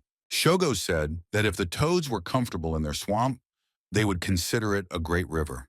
But Tae-hyun was more impressed by something else. He looked at his weapon, because it was a real katana. He couldn't wait to fight the guy, but he just walked past, telling Tae-hyun to calm down. Shogo said that the guy was not worthy of taking this position, pointing to the desk of the organization's director. He added that he saw some injustice in this, and then began to explain his plan. Hyungu sat in the hospital where he was later taken and looked in amazement at the brothers, who were identical to each other. He didn't even immediately realize it, saying that Baek Do-kyung, it turns out, had a double all this time. Then Cheon, who arrived after Yi-soo, told him that he was not a double, they were just twins. But Hook replied that he would decide for himself who would be his boss, because he knew how easy it was to check. He showed his left hand, which had 2 fingers cut off, asking which of them had done it. Yi-soo pointed at his brother, and then Hook said that he would obey him. That is, the fake Baek Do-kyung. Meanwhile, Do-kyung asked why he suddenly decided to switch to Tyson's side, to which Hook replied that he simply liked his brother. Moreover, he remembered that the blonde guy was his friend, who even beat Ryu Tai-hyun himself. Do-kyung was surprised when he heard this, saying that it must have been difficult, but Cheon said that it was a piece of cake. Only Hook advised him not to say that, because he shouldn't underestimate Tae-hyun. Of course, the guy managed to twist him then, but that was because he had already been through a lot before that. He said this in all seriousness, and then said that he would tell him everything he knew about his former boss. Goreng was the largest criminal group in Seoul, and Ryu Tai-hyun was its director. At one point, he even almost won the World Light Heavyweight boxing title. The only thing about this near success was that for him, it was dirty boxing, or boxing without rules. But right before the international competition, he managed to ensure his defeat. At this time, Tai-hyun was just fighting with Nobu, who again sensed a strong opponent. But he had had enough of the fake Do-gyun, and he didn't want to lose to another bastard from Korea. The man swung his axe and struck with all his might, but Tai-hyun deftly dodged to the side and also prepared for the blow. His hand aimed straight at the Japanese man's eye, as he had once gouged out his opponent's eye before the competition. He wanted to do the same thing this time, but Nobu noticed it in time and was able to dodge. Then Tai-hyun quickly assumed a boxing stance and punched him in the liver, especially since he had brass knuckles in his hands. The Japanese man grimaced. Normally, such a blow would not have caused him any harm, but now he had not yet recovered from the battle with Yi-soo. He remembered what he had promised himself and swung his axe to push the guy away. Tae-hyun dodged the attack. Director Garanga noticed that the man had managed to touch him and wondered if he had actually managed to get drunk. He was even overcome with nostalgia because he had once been a champion of a healthy lifestyle, but later turned to crime and ended up in Ilhak. He attacked Nobu, saying that the man was already bleeding, and it was true he was seriously injured. Shogo, who was watching all this, didn't think that there would be another one who could fight on equal terms with Nobu. Ryu Tai-hyun quickly rose through the ranks, reaching elite levels in just 1 year. He was about to become one of the 9 knives, but something unexpected happened. He managed to knock down his opponent, and now he was standing on one knee, but there was no defeat in his eyes. On the contrary, the Japanese man smiled maliciously and Taehyun did not understand why he had suddenly changed so much and became wary. As it turned out, Oyama Shogo came up to him from behind and put his hand on his shoulder, saying that it was enough. He said that he had seen enough of how the great Oni could lose so shamefully, but Taehyun only smirked. He replied that his turn would come, but Shogo put a knife to his side, making it clear that this would not happen. Oyama said it was quite shameful for him to see his clan being humiliated by the Korean scum. Meanwhile, new showdowns were brewing in Tyson, all because Sung-min was not yet able to exert the necessary influence. He told Kaido that he would talk to the girls himself, but the Japanese man didn't even pay attention to him. He kicked down the door to the guest room where Desang had placed Shulin and Chayua as hostages, but the girls weren't against it. At least Yuhua understood that it was better for them to be on Tayson's side. Ishizuka approached them and said that the boss ordered an attack on Goreng, asking why they did not comply. Shulan didn't understand Japanese, asking what this guy wanted from them, and Kaido looked at her in confusion. Then Yua translated for her, and the girl grabbed a machete, saying that there were too many bosses for one pathetic organization. She approached Ishizuka, asking who it was this time, if it was that Japanese bastard. The girl said that she was sorry to disappoint him, but they only listened to Baek Do-kyung. Then Kaido attacked her, but Shulan defended herself by holding out a machete. The guy's behavior surprised her. The girl asked if he was really looking for a fight, since she had made it clear that she would not obey them. However, Kaido did not understand Korean. He said that the girl was too noisy because she talked a lot.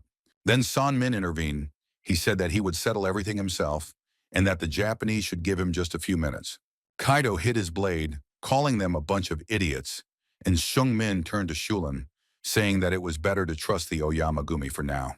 Now Yuhua intervened. She said that the guy, of course, was the chairman, but he also joined Tayson. This was done with the support of Baek Do-kyung, but where is he now? Does he really agree with these instructions? Julin supported her friend, saying that now he was just walking on his hind legs in front of some Japanese people. She added that before uniting with Taesan, he was the head of Ilhak. So where is his loyal pride and knives? Sun-min replied that there was sense in her words, but the time had not yet come. He had to gather them all together. He then added that Baek Do-kyung will also be back soon, so we need to wait a little longer. After all, it's all for the greater good. Meanwhile, Nobu stood in the middle of the room with an axe in his hand. His eyes rolled back and drool pouring from his mouth. The sight was not pleasant, and even Shogo felt a little creepy looking at it, so he turned away. But the Japanese stood like that because he had managed to defeat Taehyun, who was now lying at his feet, covered in blood and beaten. Shogo asked if the man was finished with the Jushin bandit and then told him to clean up the place. Nobu nodded and went to carry out the order, stepping over the defeated Taehyun when suddenly the latter turned to him. He even managed to get down on one knee, saying that their battle was not over yet, so he should not run away. He added that all Japanese were equally stupid, but this man was the dumber of them all, second only to his boss. The guy stood up and took a stance, saying that it was he who decided when everything would end, and that it was not over yet. This greatly surprised Shogo, who didn't expect the guy to get up at all after such a fight. Ru Tai-hyun was angry. Anger gave him strength. He asked if they really thought they could deal with Garang so easily. Shogo then said that Garang was the largest criminal group in Seoul, and Tai-hyun was its leader. However, he still missed something. Shogo grabbed him by the hair, telling the guy that he should look around. He asked him what he saw, pointing his head towards the corridor where he and Nobu had just fought. The corridor was empty, and Oyama drew attention to this, saying that there was nothing here, which meant that his flock had scattered. But wolves follow their leader relentlessly. The strongest of them always walk behind the whole pack. However, when the pack becomes weaker, the leader begins to lose authority because he is no longer able to lead it. Then a new leader comes to replace him, who is stronger and smarter than the previous one, and can take care of all the wolves. Shogo smiled, asking if Tai-hyun could guess what was happening next. The pack was choosing a new leader. He said that his subordinates had probably already abandoned him at the sight of the Japanese bandits. This meant that Tai-hyun was no longer a formidable wolf, but just a pathetic dying dog. Meanwhile, in Daisan, Sung-min had managed to stop the conflict, and now Ishizuka was going down to the first floor. He went out and was surprised to find that there was no one in the reception area, as well as on the entire floor. This seemed strange to him, when suddenly he noticed two guys standing nearby.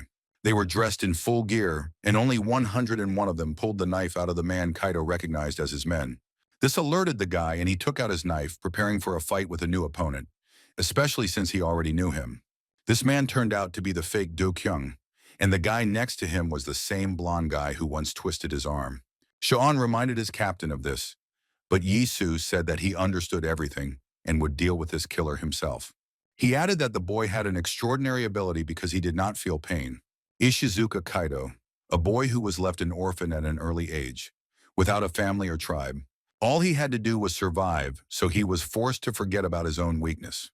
The inability to feel pain served him well in this difficult task. He could move on no matter what injuries he received, and who knows, maybe this is the next step in evolution. A stage that allows for rapid adaptation to adverse environmental conditions. At least that's what Kaido thought. He knew neither pain nor fear from the enemy, no matter who stood before him. Just like now, he took off his jacket, took out a knife, and pounced on Yisu without even thinking about his fighting experience. Shihi noticed that the boy was quite agile and seemed to be almost as fast as Weasel. He could handle a knife just as skillfully, but it was still clear that his technique was more of an amateur one. So he compensated for this with his attacks. The guy even twisted his leg to hit his opponent. Of course, Yisu was able to block it. The blow itself was not particularly strong, but something else surprised him. The Japanese man really didn't feel any pain. He didn't even wince when he twisted his leg, and Yisu decided to check him again. When the guy attacked again, he grabbed him and twisted his right arm, and then pressed on the shoulder joint. Kaido only felt the crunch of his bones, but he didn't care, and attacked the commander with his foot again. Shihi thought that a normal person would have fainted from the pain long ago, but this dreamer didn't give a damn. It's useless to even use holds against him. He doesn't care about dislocations and probably even fractures. Then Yisu asked if he really didn't feel any pain. But besides physical pain, there was also psychological pain. Ishizuka pounced on him with another attack. In fact, he never liked it when people talked about his past.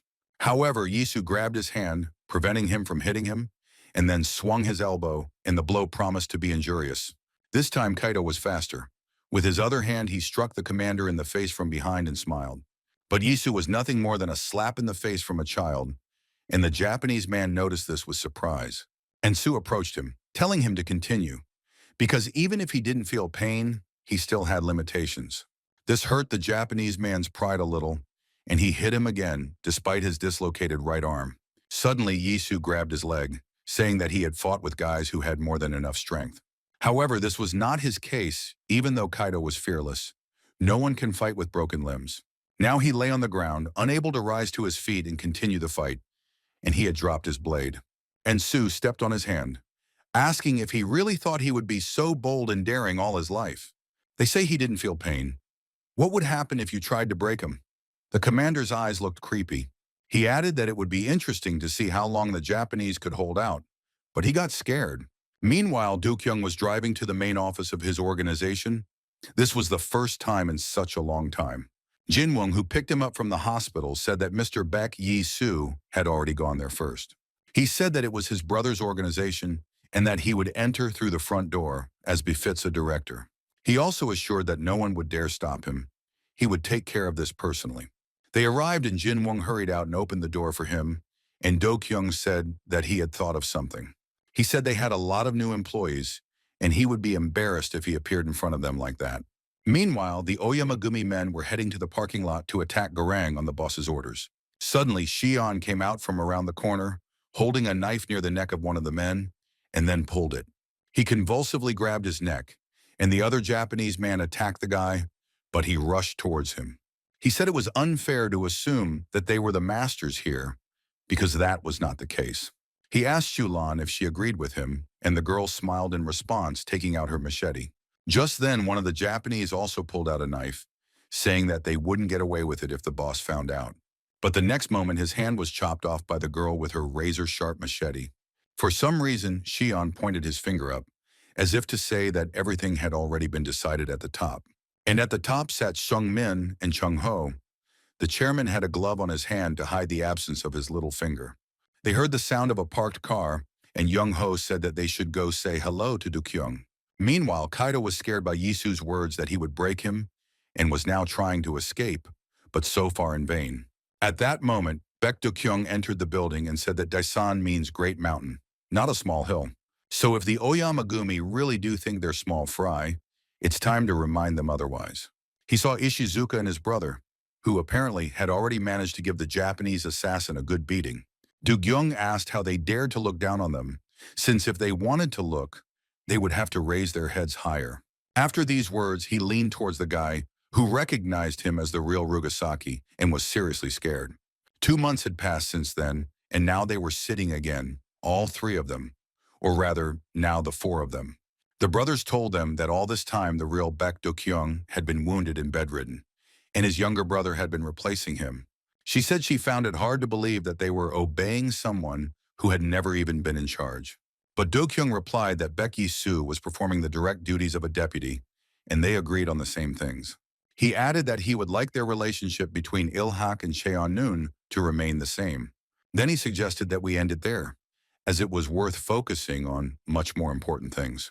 Then Yuwa took the floor and apologized for her subordinate's manners, or rather, for the lack thereof. But then she added that she agreed with her in some things, since they initially joined his brother. So their complaints were quite justified. They wanted Baek Yi-soo to continue to be their boss. Their discussion was interrupted by Seung-min, who said that they should still return to the main problem. He held a newspaper and read the headline on the front page, which said that the Omagumi had bought the Red Crown Hotel. It turned out that these Yakuza had reached Garang too. Yuhua asked what had happened to Ryu Tai-hyun. Seung-min turned to Yi-soo, saying that Garang was very closely involved with the One-Sink project in Chief Jang.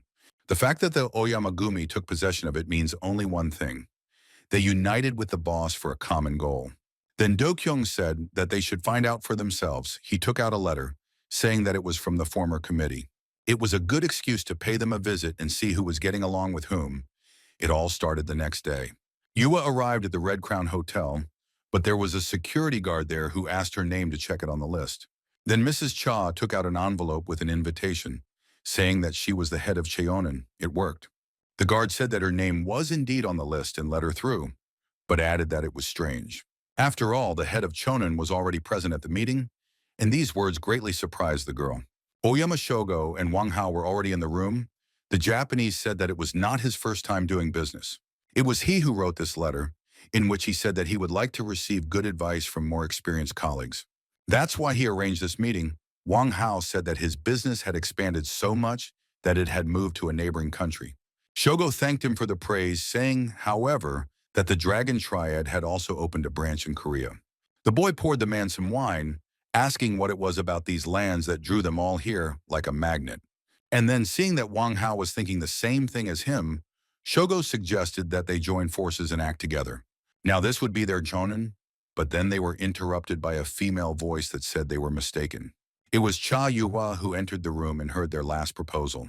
She said that Chonin belonged to her as the head, and Wang Hao replied that he had not expected her to come. Then the girl sat down in her place at the table, saying that since the eyes were here, the deputy could leave. Wang Hao realized that this was a hint at him. He said that the girl had no lack of courage, but he was staying. Meanwhile, another guest entered the room, and Shogo was very happy about his arrival and went to meet him. It was Chairman Lee Seung-min, who greeted the Japanese man just as casually. Oyama pointed to the table, telling the boy to sit down, since there was a place for him too. When everyone was seated, he walked up to the last empty chair, saying that since everyone was there, they could begin. Meanwhile, another person was heading towards the entrance to the room. His appearance was supposed to be a surprise. Upon seeing him, the guards asked him what business he had come for and what his name was. Do-kyung then introduced himself, saying he was the director of Daesan, but the men said his name was not on the list. However, this did not stop him. He said that he would pass anyway, so the men should not strain themselves. He added that he hadn't worn this suit for a long time, and it wasn't cheap and hadn't yet paid for itself. Shogo, who was about to sit down and start talking, froze in surprise because he certainly didn't expect him to come. Oyama immediately recognized him as his real half-brother. This was definitely Baek Do-kyung, and he said it out loud. But Do-kyung interrupted him and hit him with his cane, saying that he was wrong. His name was now Rugasaki. When he spoke about the letter he received from the former committee, he was curious to look at the guests. Back then, Yisu wanted to go with him, saying that this time Oyama Shogo would be in trouble, but Do-kyung didn't think so. He asked if Yisu remembered what he told him in the hospital. Now he would figure it out somehow on his own. Now he noticed with annoyance that they hadn't even saved a place for him at the common table. Then he walked over to the table opposite and sat down on one of the chairs, saying that they would settle down here if they didn't mind. Wang Hao didn't understand which brother was in front of them now, so he decided to check by turning to him. But Do Kyung said the man was suspiciously friendly, clearly not recognizing him. But then he suddenly remembered, saying that he was that same guy from Shounen whom he had given a good beating. The guy apologized for not recognizing him right away, explaining that the man was sitting in the wrong place. He invited him to sit next to him. After all, the heads of the largest organizations were gathered at that table. Wang Hao was very angry at this attitude towards him, but he restrained himself and even decided to accept his offer. He sat down next to him, asking if the director would like to buy him a cigarette, and Do Kyung replied that he would be happy to share. He handed him a cigarette and then a lighter, and Shogo noticed that it was the same one his father had. Do Kyung said he saw that the committee's composition had changed somewhat, as he had not seen some of his old colleagues. He said he knew what happened to Garang, but asked what they did to HHS, and Wang Hao noticed that he acted differently. Shogo replied that the HHS boss must have been too busy to grace them with his presence. However, he added that he had only invited bosses to this meeting. Was he really talking to a real brother this time? But then he suddenly took the cigarette out of his mouth, saying that it no longer mattered to him. After all, under their small mound, there is enough space for two. It would even make a nice family grave. He stubbed out his cigarette on his shoulder, so Do Kyung made a joke of it, saying it was an expensive suit. Shogo said he could offer an alternative. He and Do Kyung would take control of Daisen together and bring the city to its knees. He added that they would do it in the name of the Oyama clan, but Do Gyeon interrupted him, saying that he refused. He asked if his father hadn't told him that he would become the head of the Oyama Gumi, so he didn't need his brother's handouts. In the end, he would finish him off with his own hands if necessary. That was his decision. He also said that Shogo himself knew that they would rather be at each other's throats than work together. But he was still curious about something. He asked why his brother was trying so hard to drive him out of this world. Then Shogo approached him, angrily asking if he really imagined himself to be a fighter for justice. After all of this was his, Shogo's, from the very beginning, both the clan and his father, and he stole it because his father was more sympathetic to him. A wave of hatred suddenly washed over him, and he swept everything off the table, saying that he would smash their precious Disan to pieces. He then turned to Yuhua and Seungmin, saying that they would also be in trouble if they tried to stop him. He added to Do Gyeonwoo that he would take away everything that was dear to him and trample his pride. Now this was his revenge. However, the expected effect did not happen. Do Kyung only clapped, asking how long his brother had been rehearsing. However, the art of eloquence never quite caught on with him, apparently because he skipped rhetoric classes in his youth. His monologue sounded more like a whim, the hysteria of an offended child, which was impossible to listen to.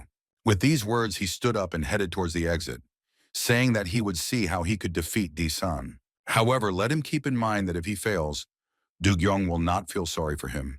These were the last things he said. Following him, the other guests rose from their seats. Seungmin and Yua headed for the exit after Do Kyung. Shogo looked at them all with surprise, and Wang Hao said that he didn't expect to witness a family drama. He remarked that it was a very entertaining performance and asked if Chief Jang agreed with him. All this time, the room was under surveillance. The boss sat in his office, thinking about the two brothers. He thought the guy was limping on one leg, but it didn't look like it was hurting. The chief thought that even if it were Baek Do Kyung who survived, he should have remained crippled. Jung added that he had prepared a small detachment in case of unforeseen circumstances. They were waiting outside, so now he intended to give them a special order because it would be better to sort everything out. Meanwhile, Do Kyung, Seungmin, and Cha Yua had already gone down to the exit and were about to leave the hotel. They had almost reached the restroom when Do Gyeon suddenly noticed something strange flashing in the direction of the restroom. He told his companions to continue walking because he needed to visit one place. But the guys didn't want to let him go alone, saying it was dangerous, and then he had to explain that he wanted to go to the toilet. He said that he was not as helpless as they thought, so he could take care of himself. When he entered the restroom, he walked up to the mirror as if he had only come in to wash his hands. In fact, he was checking something and was convinced of it when he saw the reflections of the men in the mirror who were hiding behind him. Do-kyung said that they looked more like mischievous teenagers who came there to smoke secretly from the teachers. He added that he had some kind of déjà vu since someone had once tried to kill him under similar circumstances. Only this time the men should have aimed better. He suddenly became serious, finished wiping his hands and got ready. Meanwhile, in the port, a lone ship was preparing for tomorrow's departure, but this was not destined to happen. Some men came to check something because they received orders from their boss. They were Japanese Oyama's people who had already found the right door and were about to open it to check. When one of the men pulled the door towards himself, several transparent bags immediately fell out of the room. Seeing what it was, the Japanese man said that in his time, things like this had to be hidden in the belly of a tuna to get through customs. And those who hid all this here didn't even bother. A whole warehouse of bags opened up before them. On the other hand, it turned out that in Korea this was not yet prohibited. Apparently the government had not decided. However, even though it is legal here, the guy said he didn't think their leader would get involved in drug trafficking. He even seemed to want to throw away one of the bags, but a man took it away, telling him not to worry. He said that it was a direct order from Shogo-san, and they were carrying it out as befits loyal subordinates. He added that he had also heard that the boss had decided to retire, and the others looked at each other in surprise.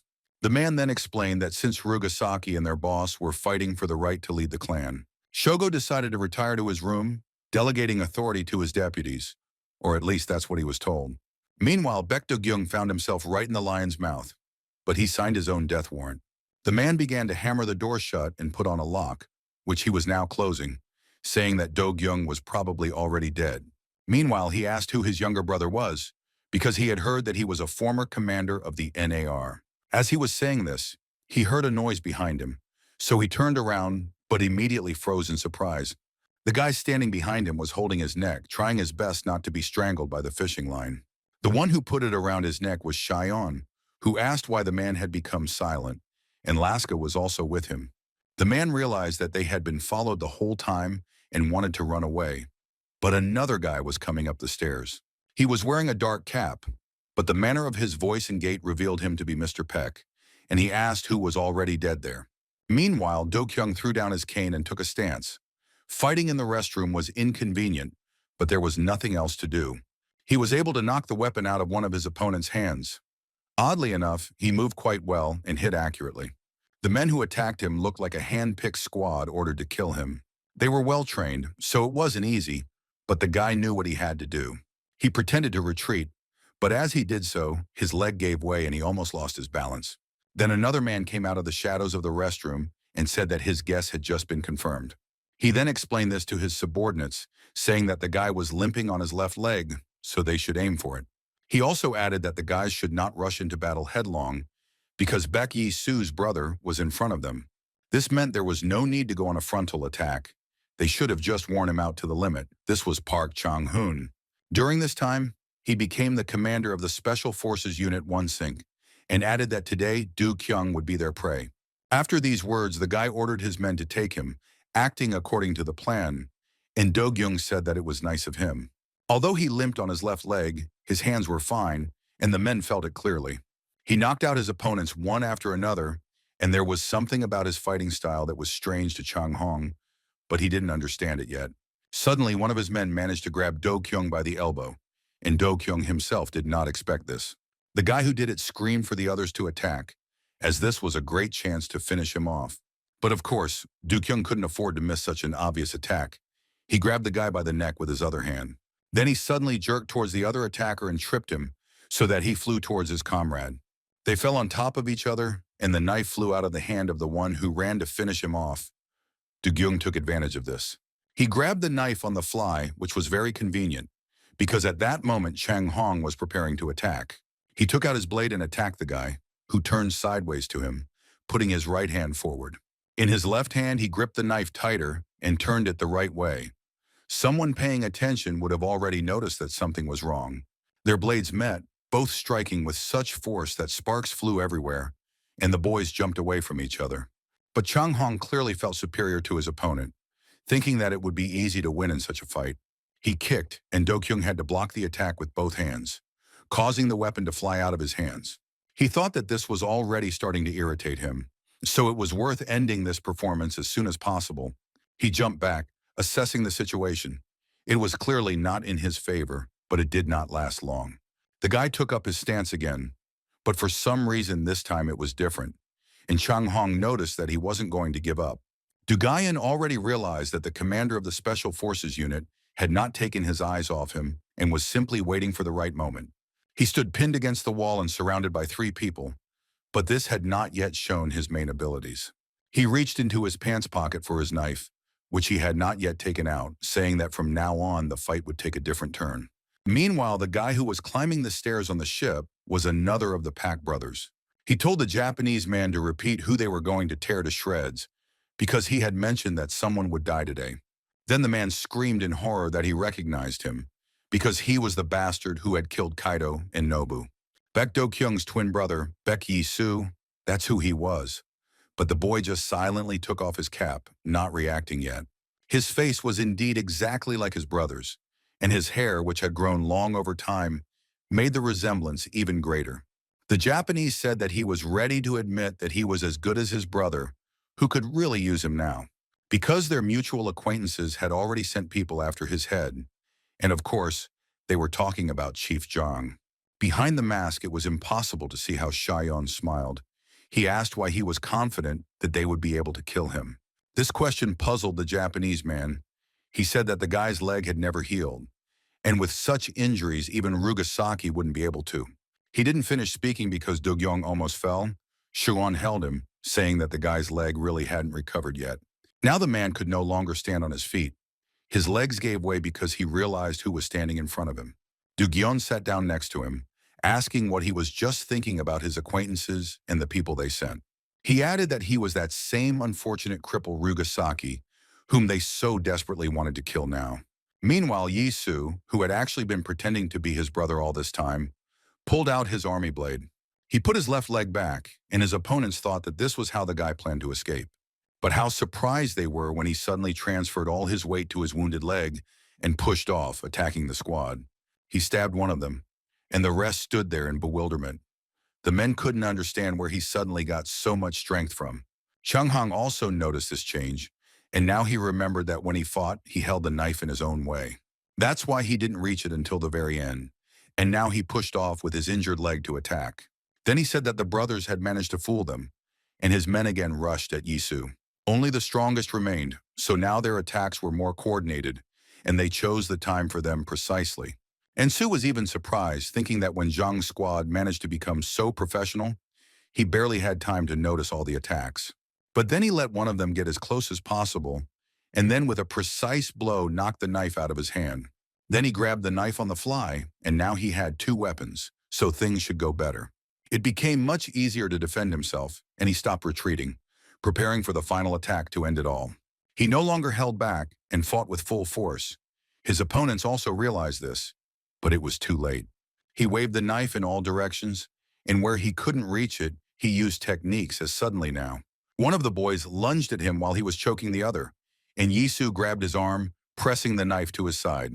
The guy then kicked him in the leg and knocked him to the ground, still holding him tightly in a grip and with a knife near his head. He hit his head painfully, and Yi-soo asked who was the hunter now, since in his opinion, their roles had changed. He added that all this time they were the game, and he was just waiting for the right moment. Did they really think they could win, since they were in decent territory? Chung Hong asked if he and his brother had foreseen everything from the beginning and had started this game to confuse them. And Su told him that in fact this was a common practice, disguise, espionage, and other nonsense. Then Chung Hong radioed in, reporting that there had been a misstep and they needed to move on to Plan B. He said that he was requesting Alpha's help and calling the others off because they would only get in the way. Isu understood that by Alpha he meant someone specific, but he didn't yet understand who he was talking about. He asked Chong Hoon this, and he responded with a question, asking if he didn't know since this guy was a fan of his. It's true that he wasn't quite right in the head, but then he was interrupted because someone put a hand on his face. The man was Alpha. He said that his partner was talking a lot, and then pushed him aside, saying that he would sort it out himself.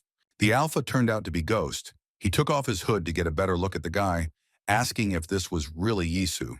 And he looked at him with an uncomprehending look, because he had never met this man before. Then the Ghost said that this couldn't be, he was dead, because he himself had finished him off with his own hands. When Yisu heard this, he was overcome with hatred. He realized that in front of him stood the one who almost killed his brother. Now he clearly saw him as his opponent, and his characteristic furious look appeared again. Jung-hoon, seeing that his partner was hesitating, said that this time it was definitely the real Baek Yi-soo and not his twin brother. He added that the ghost should deal with him quickly, but he still denied his words, saying that it was out of the question. The guy said that he definitely killed Baek Yi-soo in this same office on the first floor, so it simply couldn't be him. While he was saying this, Yi-soo decided not to waste time and attack the guy first. He approached and kicked him in the jaw.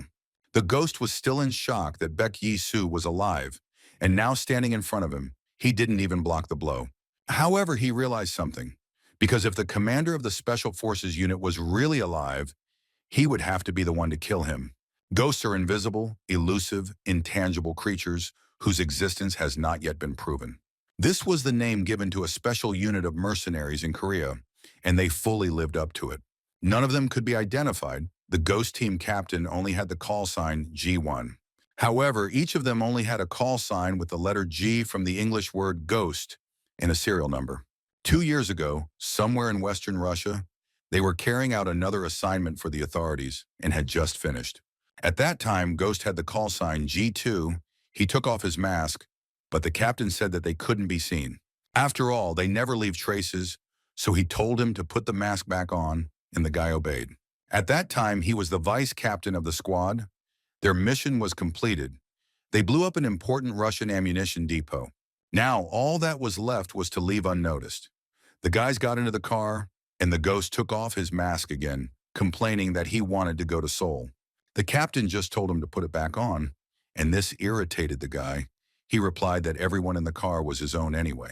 Then the captain addressed him by his call sign, but this also irritated the blonde boy. He said that his name was Choi. He didn't have time to finish the full name because suddenly an armored car crashed into them at high speed. Their car flipped over, one wheel fell off, and it seemed like the guys didn't survive the collision. Meanwhile, armed men emerged from the armored car. It was a Russian detachment that had tracked them down. Under the rubble of the vehicle, the commander saw G2 lying face down on the ground and called out to him, extending his hand to help. But the guy didn't respond, so the commander called him by the first name he managed to say in the car.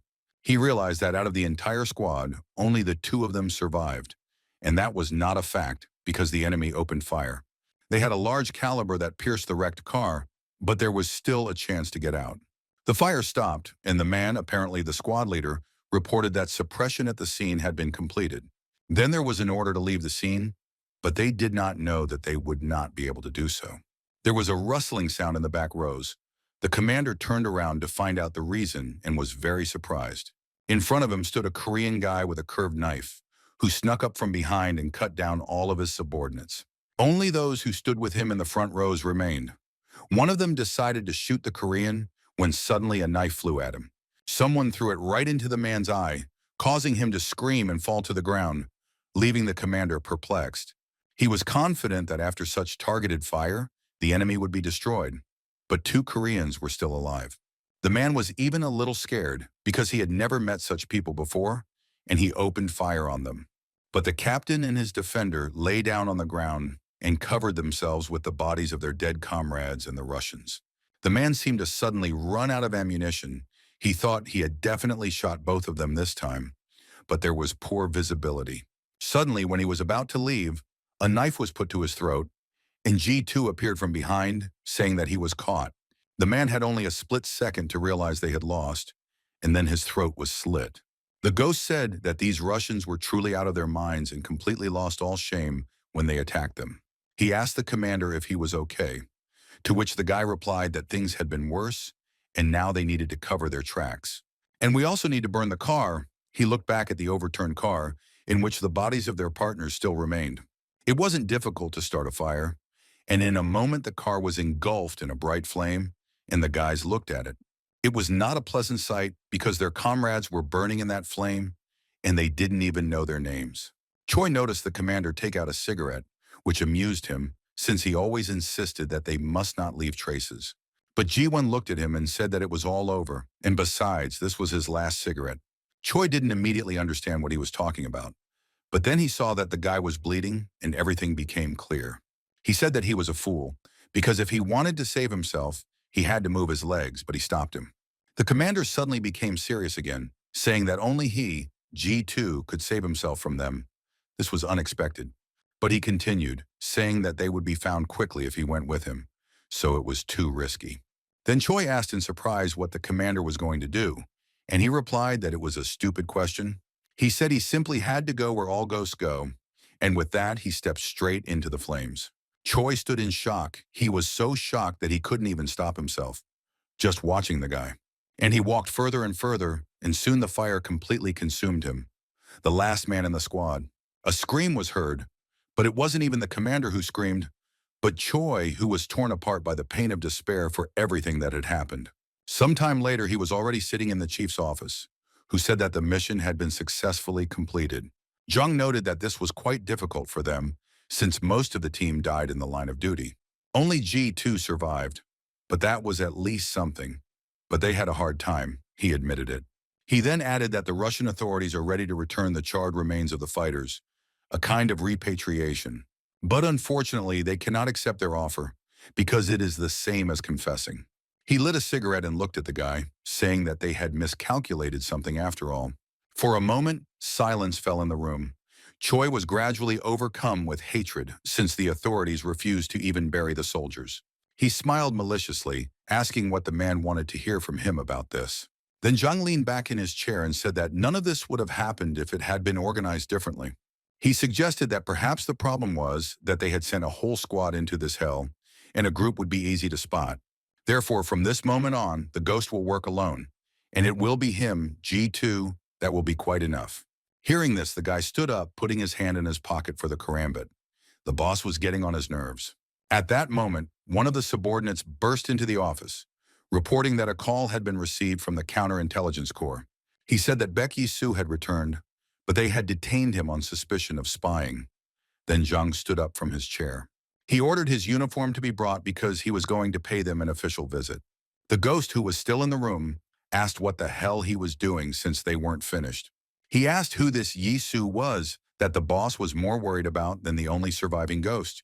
Was he really that good? And Zhang agreed, saying that Ghost was no match for him. He added that the guy shouldn't even try to compare himself to him, because there was a huge gap between them. Later, he had the honor of verifying this himself, but now it turned out that it was only his brother Baek Do-kyung. And now he was fighting the real Yi-soo, a living legend who they said he couldn't hold a candle to. Could such a person really exist? Yi-soo was serious because for him it was revenge. He hit him and the ghost staggered, but stayed on his feet. He wanted to see the full strength of this guy. After all, he was very different from them. There was no point in denying it, but it didn't change anything. He turned to Yi-soo, saying that he was now truly interested in what else he could surprise him with. Then he turned to Chang Hong, asking if he didn't have a name either, since they called themselves Beta. He replied that it was just a call sign, telling the guy to get to work. But Ghost said that everything was under control. He added that he was smart enough to understand that they would not be able to defeat Yi-soo under normal conditions. Then he told Chang Hong to give the order to turn off the lights on the entire floor, including that damn toilet. It was an unexpected request, but Ghost told his partner to get moving and do what he said. Although there are incredible rumors about the strength and skills of Commander Baek Yi-soo, there is another legend. I wonder if IS heard about them. Ghost put on his mask, and the lights went out on the entire floor, leaving them in darkness. The guy said that he would be happy to show him everything he could do, calling him the legendary Baek Yi-soo. The commander had 2 knives which allowed him to quickly react to the slightest movements, but even this did not help much. Several times the ghost almost touched him, and it began to irritate him. Yi-soo called the guy a show-off. He added that he could still see him a little in the reflection of the knives, but the ghost did not respond. A legend about those who have no form and are able to disappear without a trace, about invisible and elusive ghosts. That's what he was about to tell him. Choi suddenly appeared behind him, and it was very dangerous. Do-kyung didn't really like this idea of reincarnation. He thought that he could handle it himself.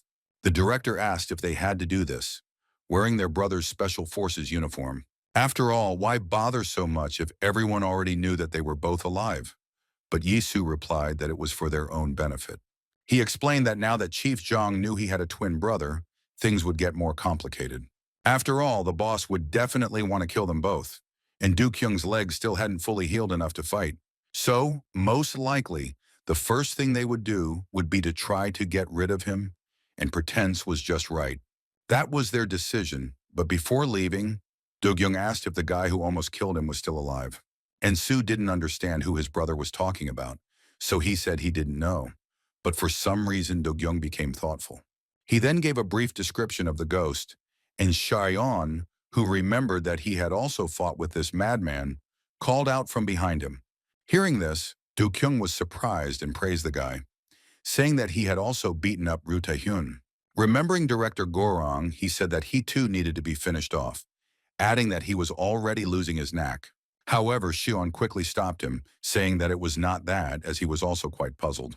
He pulled up his hood and twirled his karambit, then added that he never thought he would meet anyone like them anywhere.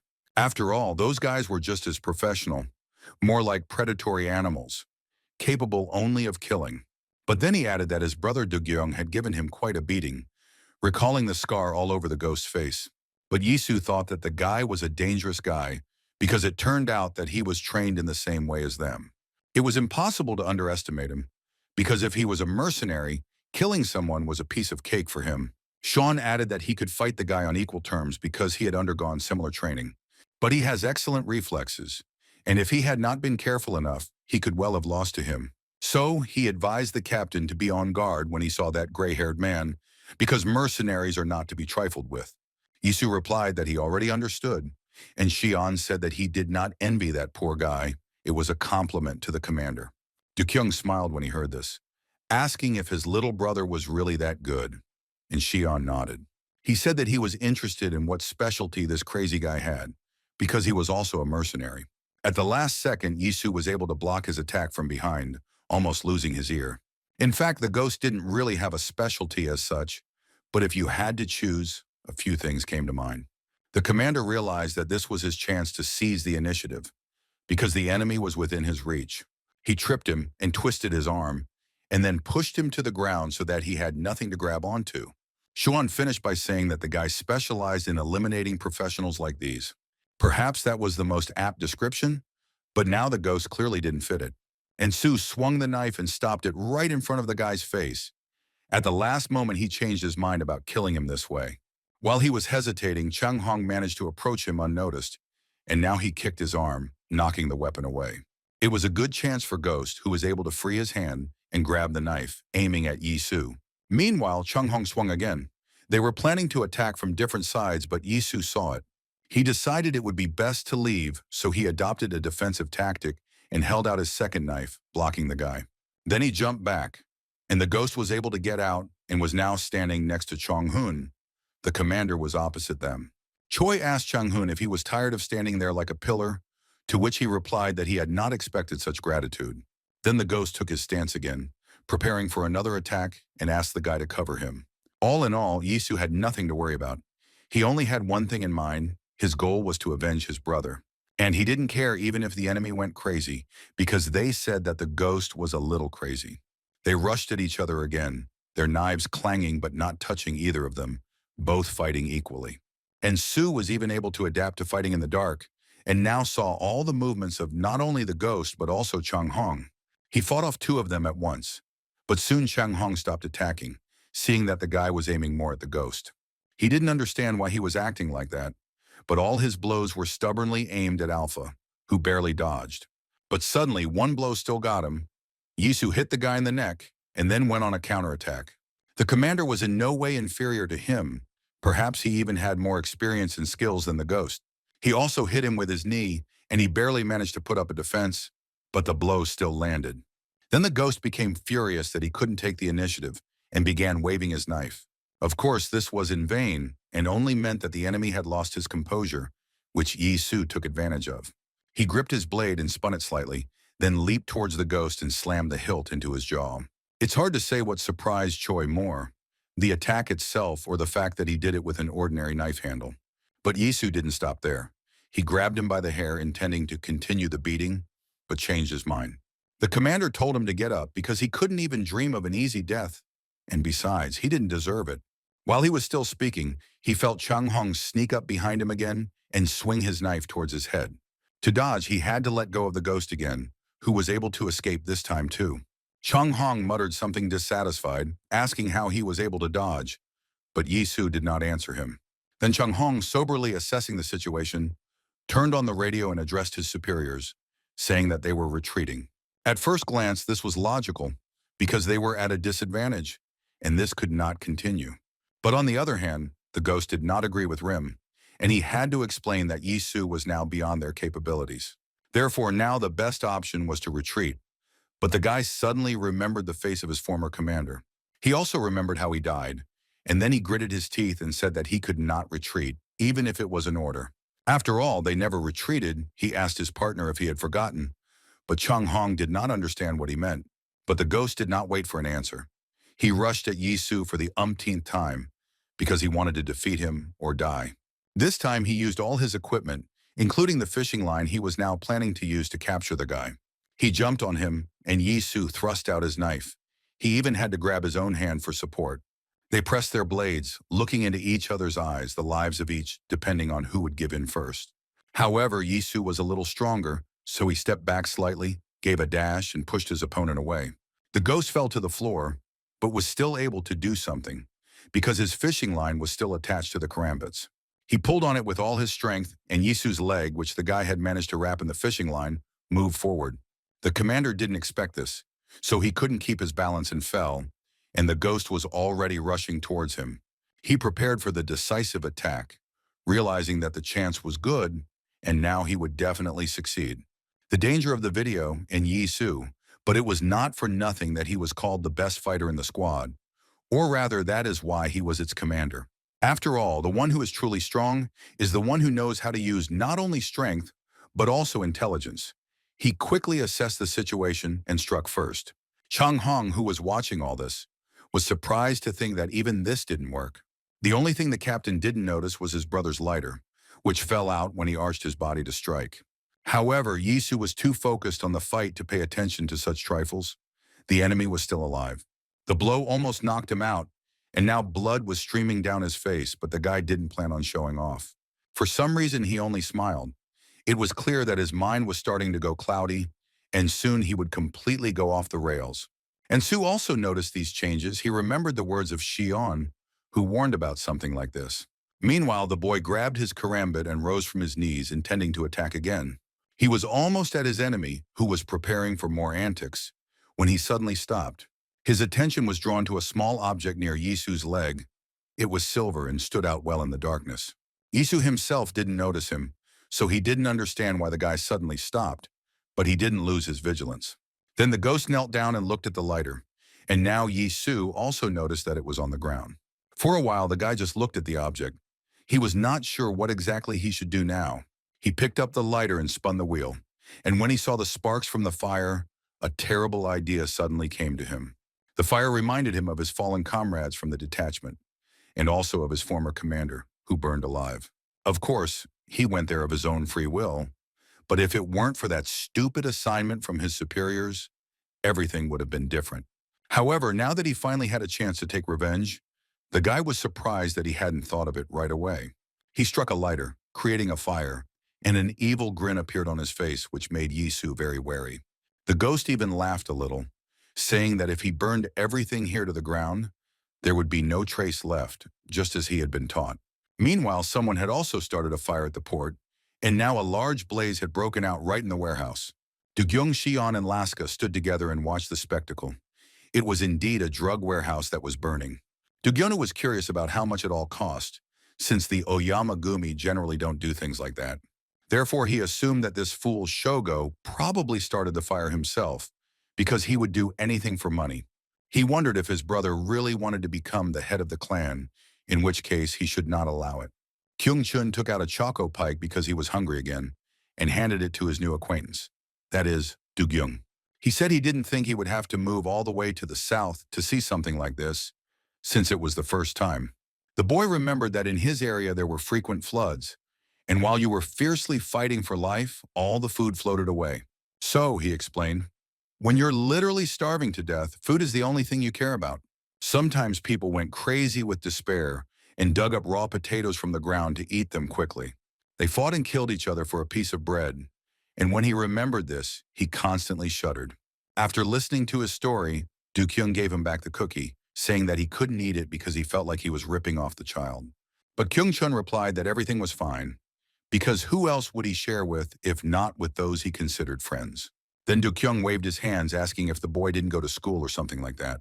Sean noticed that those bastards from Oyamagumi even brought drugs here. Is this really the end of it? But Du-kyung smiled. He knew that this was not true. They probably already figured out how to introduce this nonsense into the One Sync project. However, he will not allow them to carry out their plans. Even if he has to turn everything into ashes, he will do it. Chief Zhang's Unified Synchronization Project, and even Oyama Shogo, he will destroy them all if he has to. Meanwhile, the ghost had already fully formed his crazy plan. His idea meant the end of the battle. And Sue, seeing that he had picked up his brother's lighter, which had probably fallen out, told the guy to give it to him. The ghost noticed that this thing was dear to him, and Chang Hong asked what he was going to do.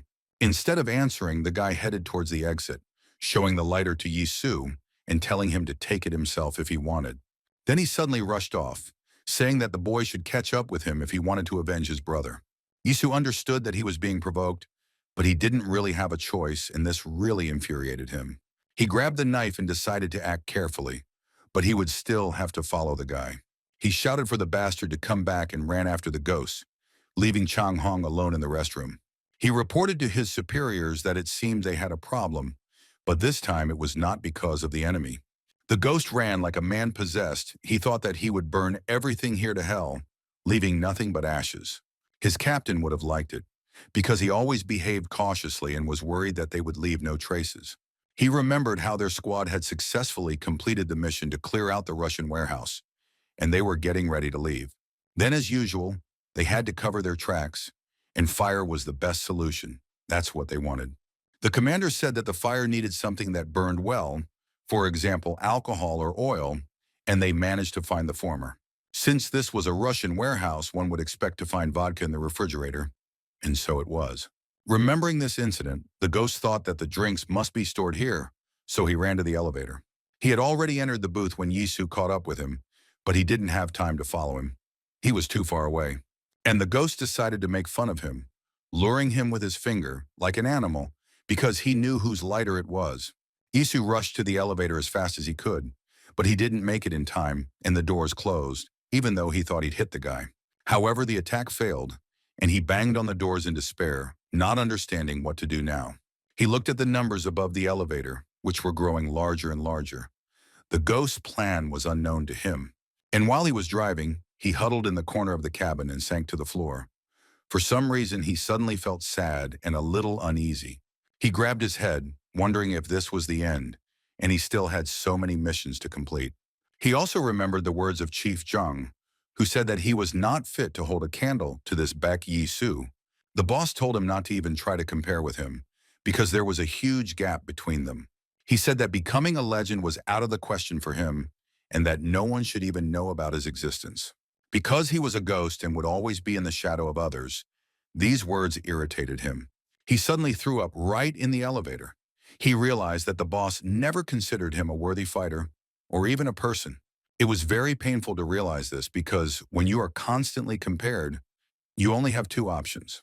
Or just accept that some people will always be better than you, no matter how hard you try. Or throw away other people's opinions and prove everyone the opposite. Beat those who always tower over you. The ghost chose the second option. He asked himself what was so special about this man, Baek Yi Su. He wasn't an ordinary experienced fighter, because they're all like that here, which means the reason was something else, or there wasn't one at all. In the end, they are all just ordinary mercenaries who carry out the government's orders for good pay. He was good at killing for money, which meant that if he died, he would at least take his opponent with him. As the guy expected, he found some drinks in the minibar on the top floor, so without hesitation, he opened 2 bottles. He began to pour their contents around the room, thinking about what kind of face Yi Su would make when he saw all of this. His squad may have had even more deaths to their credit than he did, so Yi Su had nothing to be proud of. And yet everyone considered him a legend, so how was he, the ghost, any worse than him? Out of anger, he threw the bottle out the window. Then the guy sat down on the sofa, breathing heavily. He said that Yisu was absolutely no different from him. And if that's the case, then they will both die here. With these words, he took out Do-kyung's lighter and checked the gas again. There were bottles scattered around him, and the whole room was flooded with alcohol. As soon as he brought a lighter to it, everything caught fire. Meanwhile, Yisu reached the 27th floor, and when the elevator doors opened, the commander realized that things were getting dangerous. It was in the literal sense of the word, because before him was a terrible picture of a room being engulfed in flames. During this time, it had already managed to spread almost everywhere, and with every second it covered more and more territory. The commander covered his nose with his elbow to avoid inhaling carbon monoxide, and then heard someone calling him. It was the ghost himself who asked if he was really going to stand there and watch as his D-san was consumed by flames. More precisely, it was his brother's Tayson, because that's why Yisu came to take away that stupid little lighter. He added that he had mentioned a place for his brother, so isn't it time to answer for his words? Or maybe they were playing a prank on everyone again, and the real Baek Do-kyung had fallen at his hands after all. Then Yisu could no longer listen and tolerate this nonsense. He attacked the guy, telling him to shut up. But the ghost just laughed. He was amused by the fact that his opponent was angry. He added that soon everyone here would burn alive. Yisu almost approached him and prepared to attack, but for some reason the opponent pulled his hand to the side. It turned out that his karambit still had the fishing line attached to it, which he had tied to a table in another room. And now he pulled the line, and the chair flew towards Yisu at great speed, breaking the window. The guy managed to duck at the last moment because he noticed the fishing line in time. It was clearly visible in the light of the flame. But this turned out to be only a diversionary tactic, and while the commander was preparing to continue the attack, another line had already wrapped around his leg. The ghost pulled her towards him, and Yisu had to bend down and put out her hand to keep from falling to the floor. When he was down, he was surprised to find a bottle flying straight at his face. The enemy was using dirty tricks. With one knife, he cut the line that bound his leg, and with the other, he broke the bottle, moving his arm slightly to the side. The commander freed himself and noticed that another line was tied to the chair, but this time he saw everything. Before the ghost could pull her towards him, Yisu threw a knife at the chair, causing it to tip over. The guy told the enemy to stop playing the fool and come out for a fair fight if he wasn't scared. However, there was no answer, and silence fell over the room, broken only by the monotonous crackling of the fire. Yisu didn't understand what kind of game this madman was playing, but if he let his guard down, it would all end badly. He also asked where he was hiding, telling him to come out and continue the fight, because that was what he wanted. Suddenly he heard the sound of a lighter behind him, and was surprised to realize that the enemy had crept up behind him. The ghost said he would never let him win, then threw an open lighter right at him. Meanwhile, Baek Do-kyung was already riding in the car with Shion and Laska. They were leaving the warehouses that had just been blown up. Kyung-chun was munching on a cookie again, and Do-kyung picked up his phone to contact someone, because it was important. He dialed the right number. This man was now renamed the chairman. He asked him how things were going, and he replied in a nervous voice that a big fire had broken out here. At first, Do-kyung thought of the wrong thing when he asked how they knew their team had blown up the drug warehouses, but Sung-min said that wasn't what he was talking about, explaining that they were right outside Daesun's main office. He added that the building was packed with people and the flames were growing stronger, starting from the top floor. He also said that Mr. Baek Yi-soo still hadn't come out, and this worried Do-kyung a lot because his brother hadn't called him either. Meanwhile, he noticed with horror a lighter approaching him. It was open. He suddenly remembered how the ghost had thrown a bottle at him, and now the guy understood why it had been necessary. After all, the alcohol from the vodka got on his clothes and hand, so when he touched the lighter, it would ignite. Realizing this, the commander waved her away, protecting his hair, but unfortunately, the flame touched his hand and it caught fire. The ghost smiled contentedly, seeing how it burned. He had a premonition that his victory was getting closer. So there was no point in waiting any longer. He grabbed his karambit and jumped off the windowsill he was sitting on. Isu prepared to meet the enemy, holding out his hand with a knife, and it seemed he didn't care about the fire. However, the ghost managed to reflect his knife and even knock it out. The guy landed nearby, where there was no flame. He saw that his opponent was disarmed and decided that his chance had come. He attacked him, but Yisu ducked in time. He hit the guy back, and he was forced to retreat, but soon attacked him again. The ghost laughed hysterically, asking why the commander was silent, whether he had swallowed his tongue. He told him to answer him at least something, because everything was fine with him, no matter if his hand was burning. It was an obvious mockery, but Yisu didn't react. In fact, he was already thinking of a plan. However, the guy's last words made him interrupt his thoughts because the conversation turned to pain, and this caught his attention. He suddenly became calm, as if his hand wasn't burning at all, and grabbed the ghost's hand, blocking the attack. This was so that the guy couldn't leave, and then he swung his burning hand to share the fire with him. But the ghost quickly realized and deftly dived under the blow, so that only his neck and head felt the heat of the fire. And Sue was a little annoyed that he missed. He asked if the guy thought it really hurt. He said that his body and spirit were like tempered steel. It was a metaphor, but it accurately described his condition. After all, everything he had to go through made him stronger. He remembered his brazenly shot friends. He was overcome with pain and despair for leaving his squad that night, and his inner Yi Su had died within him. He told the ghost that he had been thrown from the frying pan into the fire all the time, so he was used to it, as they say. He grabbed him by the hood and threw him towards the tables and chairs, because they were in the minibar.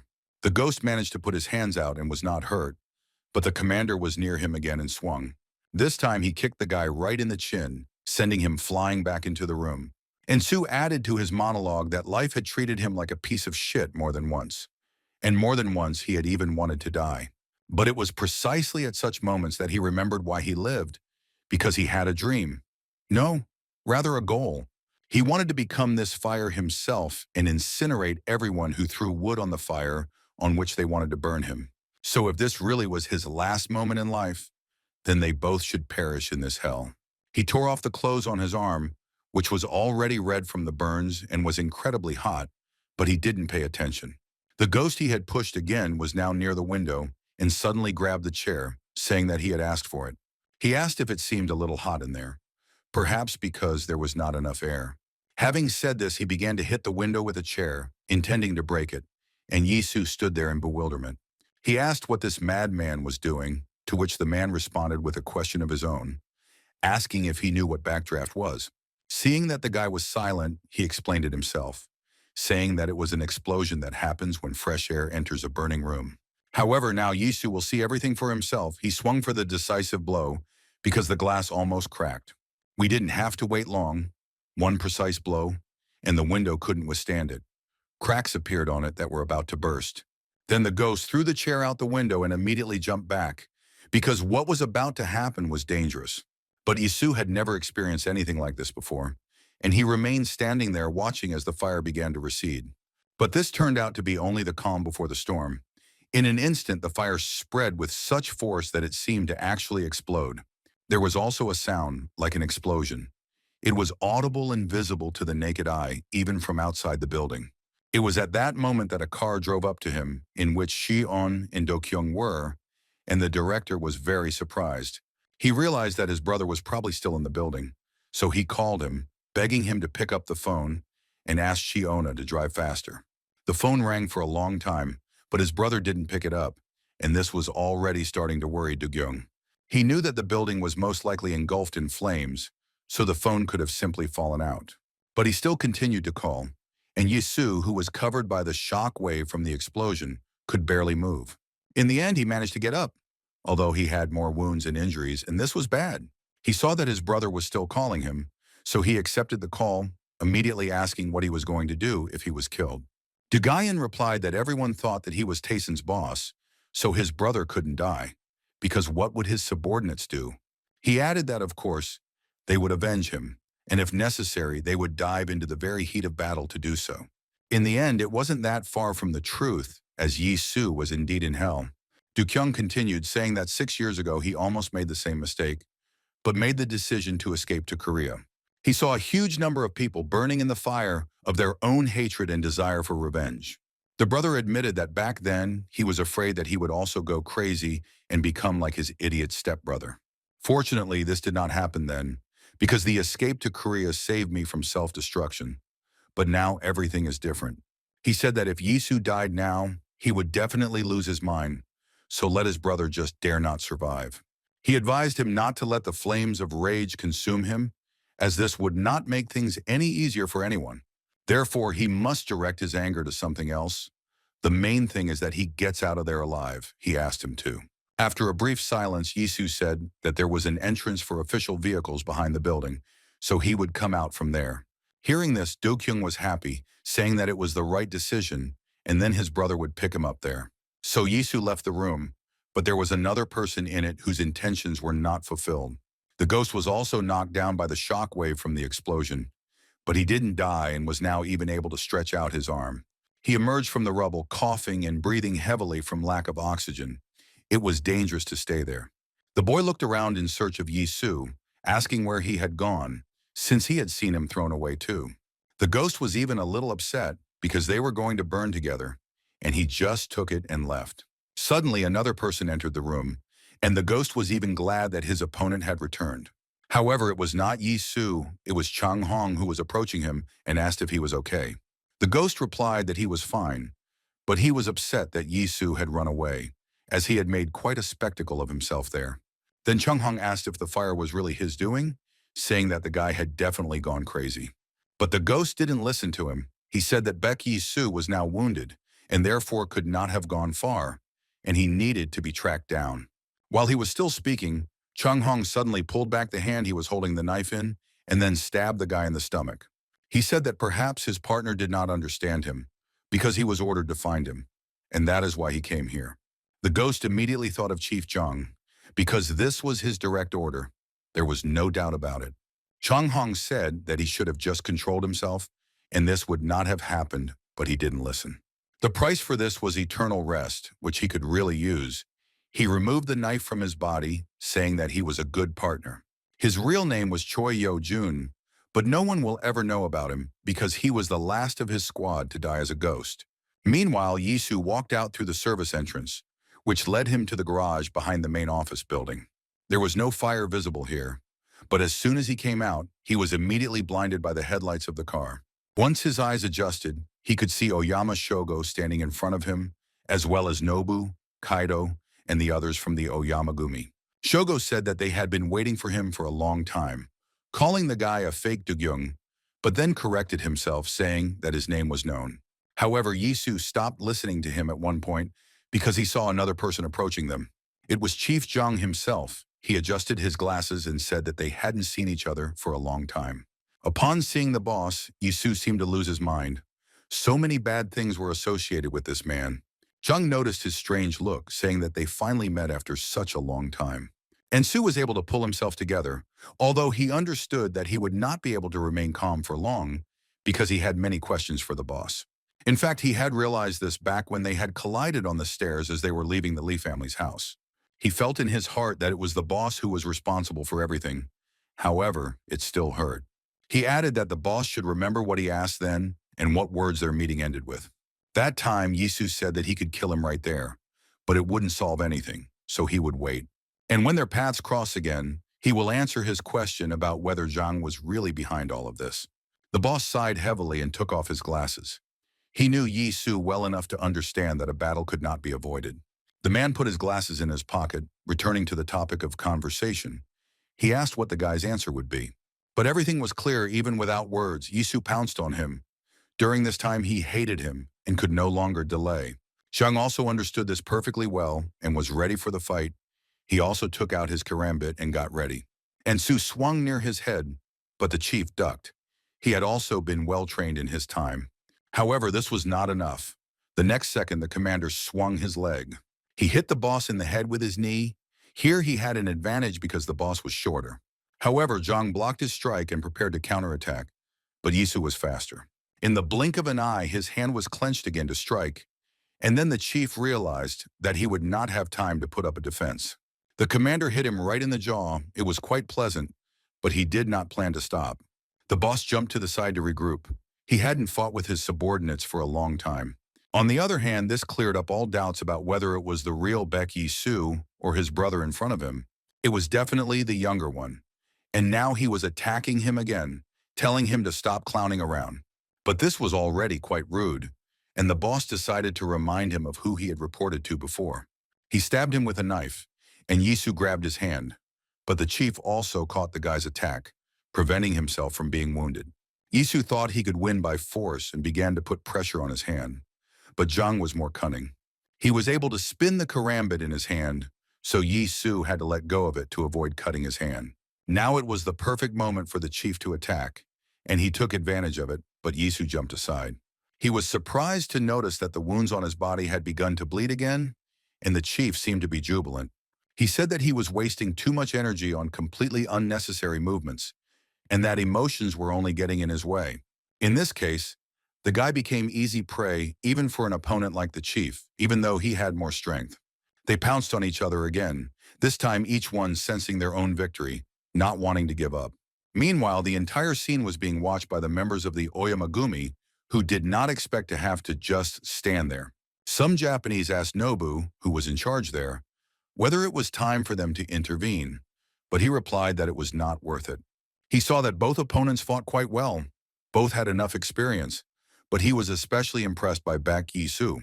He remembered how he fought with him at Garang's hotel, then he underestimated him, and this became his fatal mistake. Because of her, he suffered a humiliating defeat and tarnished the reputation of the Oyama clan and all his friends. But now perhaps fate has given him a chance to fix everything, since he is still alive, because twice is not so lucky. There will be no next time, and how he wants to chop him into pieces, such was the wish of Onizawa Nobuhiro.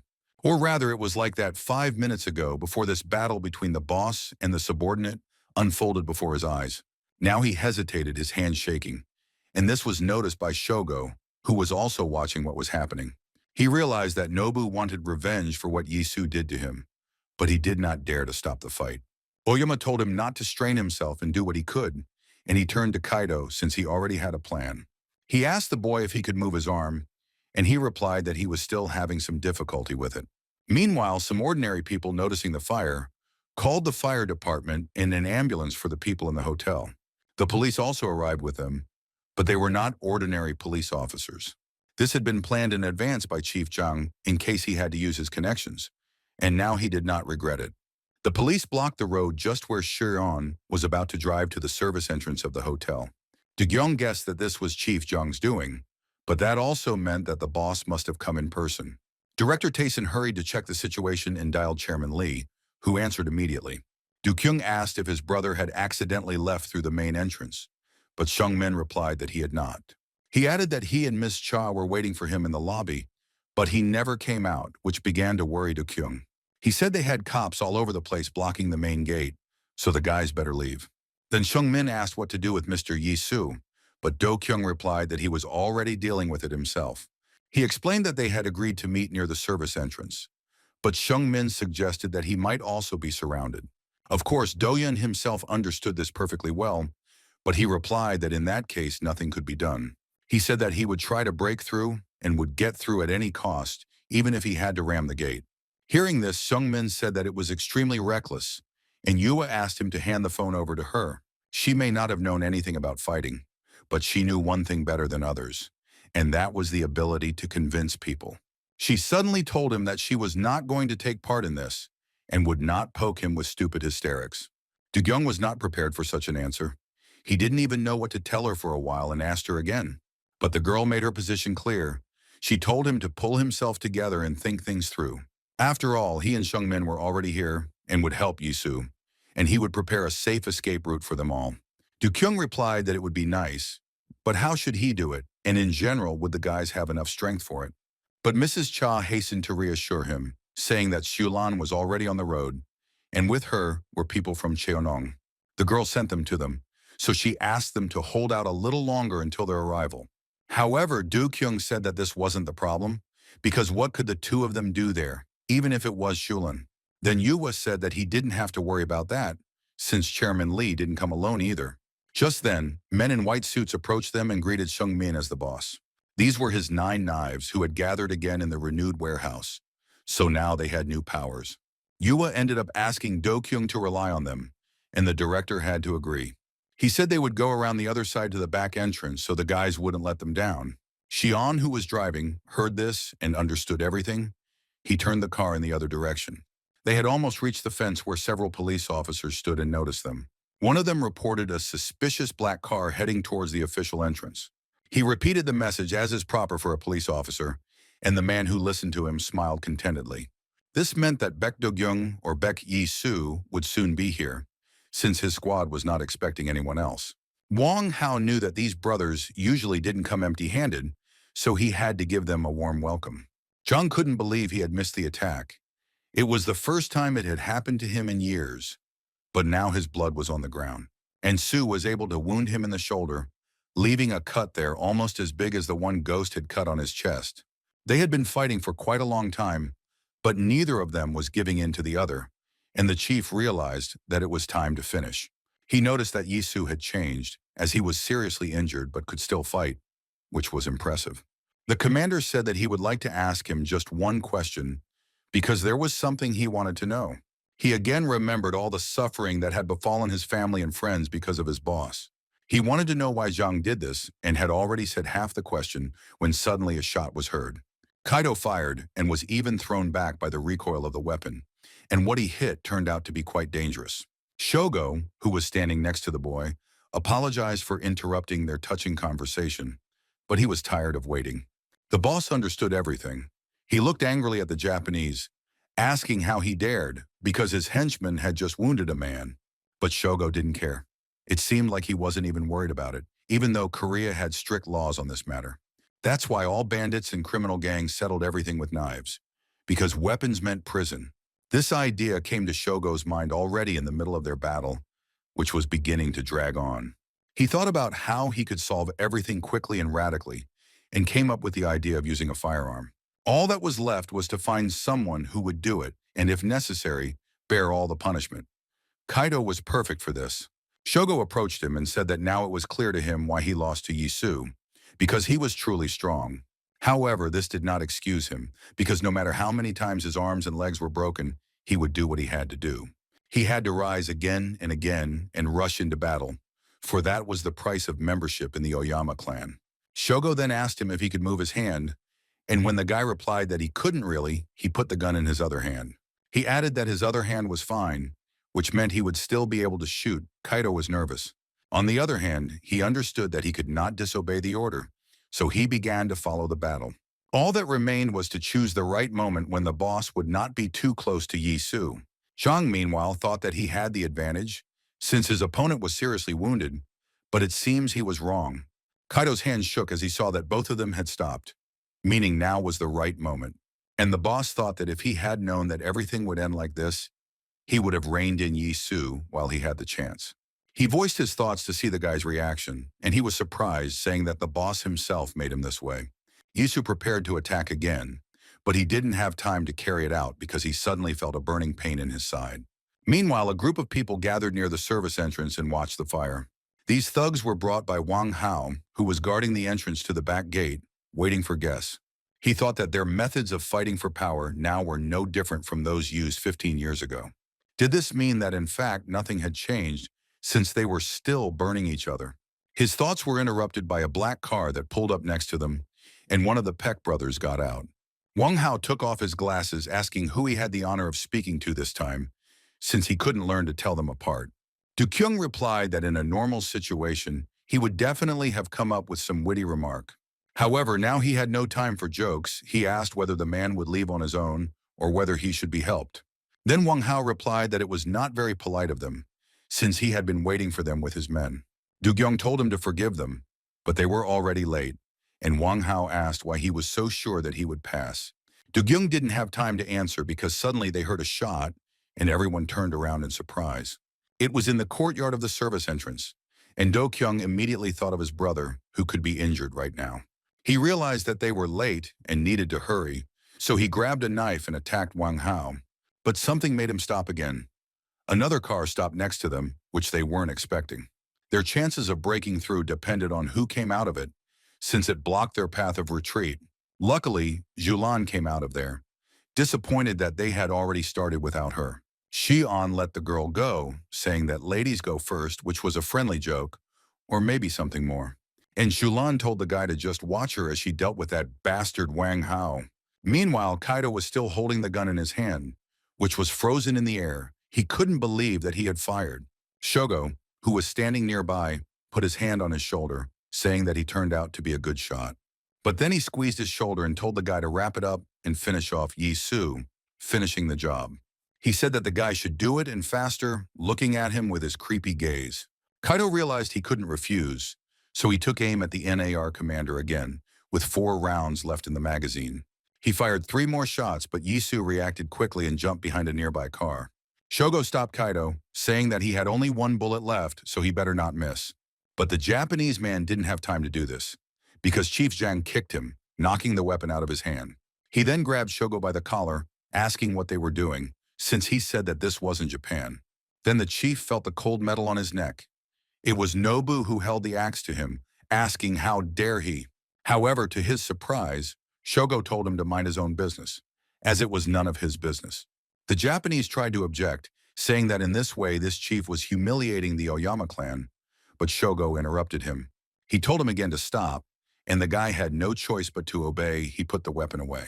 Then Shogo asked the chief what had happened, since only a couple of shots had been fired, but he had made such a noise. Then the guy looked at him with interest and asked if the boss felt guilty. He added that he himself was an excellent shooter, and Zhang decided not to endure it any longer. He put his hand in his pocket. From there, he took out a pistol and pointed it at the Japanese, telling him to stop because he didn't know anything about him. The boss said that finishing him off himself, meaning Yisu, was exactly what Oyama wanted to hear. The guy said that he thought so, and apologized again for interrupting him, but added that the boss should not delay with this. In the end, he, Shogo, didn't care about Yisu anyway, but he still didn't mind watching him die. After telling Zhang to do whatever he wanted with him, he headed towards the exit, and Yisu heard someone else's footsteps. It was Baekdo-kyung who came along with Shion and Laska, and said that Oyama would be ashamed to say such a thing. However, since he doesn't learn from his mistakes, he still promised his father that he would beat the crap out of him. Yisu heard his brother's voice and wanted to see him, but due to his wounds, getting up was quite a task for him. Meanwhile, Shogo noticed with a smile that Ryugasaki, aka Dogyeon, himself wanted to taste them. Then Yisu managed to get up and appeared from behind the shelter, and his brother saw him and asked who dared to offend his little brother. He even rephrased his question, asking who he should have killed first in that case. Hearing this, Shogo laughed, saying that his brother hadn't changed at all and was still just as reckless. But then he suddenly became serious and asked if Wang Hao shouldn't have detained them for a while. Dugyeong replied that he already had a fight slated for the gate to the service entrance, so he didn't have time for that yet. This means that his brother and his people will have to endure him. Dugyeong, he also offered to finally clarify everything. Meanwhile, Julan was also preparing for the fight. This time she had to win at any cost. Changjun asked Wang Hao how he could let the Taisan mongrels get away when they outnumbered them. Wang Hao then replied that they would obviously have won, but there would have been casualties. He turned around and glanced at the old man, asking whether he had been able to sacrifice himself or if he only knew how to brag. Changjun replied that he was wounded, but Wang Hao said that he didn't expect any other answer. It was expected. He approached Julan, offering to decide everything themselves so as not to shed the blood of their people. The girl did not mind. She pounced on him, and the man said that he found it hard to believe what she was doing. After all, it looked as if yesterday's student had come to plunge a knife into the neck of his own teacher. He dodged her first attack, asking if the girl hadn't learned anything in all this time. After all, a frontal attack wasn't the best option, but Shulan told him not to rush to conclusions. She deliberately positioned herself so that the light from the headlights of the cars behind her would blind the enemy, making it easier for her to maneuver. She swung the machete in all directions, and Wang Hao barely had time to notice them under the headlights and dodge. But the girl managed to press him against the fence. She swung again with all her strength, but Wang Hao dodged in time. He added that he would like to take back his words, and Shulan added that she would not leave the teacher a chance. He also said that Shulan still lacked patience because she still had not learned to calculate her actions. With these words, he kicked her in the head, and the girl realized too late that she would not have time to put up a defense. But Wang Hao didn't stop there. He launched a series of attacks, and Shulan saw that she couldn't continue like this any longer. The man said that she still had a lot to learn, because so far she had only swung a sword, but hadn't really thought about it. Meanwhile, Dugyeon also prepared for battle. He knew that these people from Oyama-gumi were no match for him. Among them, the one who wanted to fight him the most was Nobu, who was eager to fight after taking his magic pills. He said that he would finally see how good Ryugasaki was, but Shion asked where he was going. It turned out that during this time he had quietly infiltrated the enemy ranks and now held a knife to Nobu's throat. The guy said that he would take care of the big guy and that the commander should continue to go help his brother. However, Kaido was still there. He reached for his gun, but someone's silhouette towered over him and raised the weapon. It was Kyung Chun who said to take it, but he didn't understand why the guy used it. He then put away the gun and took out his butterfly knife, saying that since he was assigned to it, he would take care of it. So, it would be better for the Japanese to lie down and rest, he said this, copying Yisu with the same furious look. Meanwhile, Jiang, who had only been watching all this, realized that their appearance had changed everything greatly. But first of all, it was necessary to find Baek Yisu and finish him off. Zhang went behind the machine where he was hiding. But to his surprise, the guy was not there, and he saw only fresh traces of blood. After following them, the chief noticed that they were leading to the roof of a special vehicle, so he was able to understand Yisu's plan in time. The commander planned to take him by surprise, and he would have succeeded if not for his wounds, which prevented him from moving. Dugyeon also wanted to break through to his brother, but his path was blocked by the Japanese who recognized their master. The director of Tussin said that since they weren't going to kill him, they should at least try to scratch him. The men pounced on him, but their skills were not enough. Dugyeon dealt with them with ease. He eliminated them one after another, but he understood that in this way he was also losing precious time for his brother. Suddenly, one Japanese man snuck up behind him and swung to strike, but Dugyeon managed to notice it. Instead of using any tricks or techniques, he simply quickly walked back and grabbed the man by the head to strangle him. He put him in a chokehold and the man slid to the ground. And Do-kyung noticed with annoyance that he had torn his brother's equipment. After some time, he dealt with all the people from Oyamagumi. Now he could finally help Yisu. However, Dugyeong noticed that new people had appeared from somewhere, and now one of them was rushing at him again. This time it was Zhang's people, because they spoke Japanese, saying that he was alone and there were many of them. This was indeed an advantage for them, but Do-kyung didn't want to fight at all. He told them to leave him alone. This answer surprised the attackers a little, because it sounded like he was busy, even though he was currently being threatened. But then Director Tayson received help from someone he didn't expect to see there. Another man suddenly appeared. He was clearly on his side because in an instant he was next to his opponent and punched him in the jaw. Du-kyung noticed that he was wearing a white suit and seemed to guess, but still asked who he was. The man didn't answer, but it wasn't necessary because their reputation spoke for itself, and more people approached him. They also wore white suits and were led by Chairman Lee, who said they would help him. As far as Do-kyung could remember, the knives warehouse had changed a little, but he had more important things to do now. He remembered the shot, and if they managed to wound Yisu, his brother wouldn't last long in this state. He was right. The chief noticed that the commander's movements became slower. He caught his attack and hit him in the stomach. Then he swung to finish him off, realizing that this was the end for his most experienced subordinate. But he didn't have time to strike, because he suddenly saw a knife approaching his eyes and stopped. It was Do-kyung who finally reached them. He arrived just in time, and now he swung his knife, hitting the boss. Seeing him wince from the cut, the guy said that he had always dreamed of punching him in the ugly face, and now he wanted more. He smiled because he understood that the chief was already quite exhausted from the battle, and now the situation would change. Meanwhile, the Japanese faced new opponents in the form of two men in white suits. The system established by former chairman Lee Sung-hak once allowed Ilhak to rise to the top. However, the blades of the old knives became dull, and the organization lost its former glory, and its authority was shaken. But the emergence of new chairman Lee Sung-min marked the end of the period of stagnation. He was able to unite Ilhak and rebuild it from the inside, and the knives became much sharper because some were new. Overcoming the pain, their organization spread new wings. All that remains is to soar to the heights of the past. Two new members have appeared in the Gudo warehouse to replace the deceased Choi-san and the traitor Gyu-chan. One of the newcomers was named Jang Seo-yeon. He was missing his left eye, and the other was named Oh-gu-jun. He looked like a wolf. Their ordinal numbers in the hierarchy of knives also remained the same, 8th and 9th. Also with them was number 7, who said that he would take care of the chairman and leave the Japanese to them. The story of how they joined Gudo was also interesting. It all started with Sun Min ordering the staffing of knives. Jang Seo-yeon was the first one they found. He was a professional boxer up to a certain point. Hyun-gu already told this story. A guy lost an eye right during sparring. His opponent tore it out with his bare hands. That was the end of his career simply because of an insane opponent who fought dirty.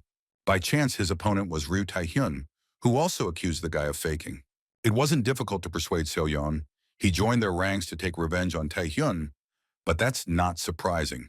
And with the second Oh Gu-jun, everything is much simpler, because he was the son of Oh Myung-hwan, the first of the previous knives.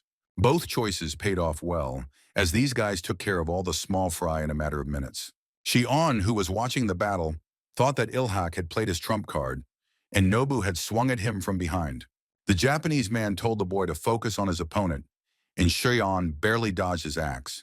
He told Nobu to hold his horses, but noticed that he was foaming at the mouth, apparently from his pills.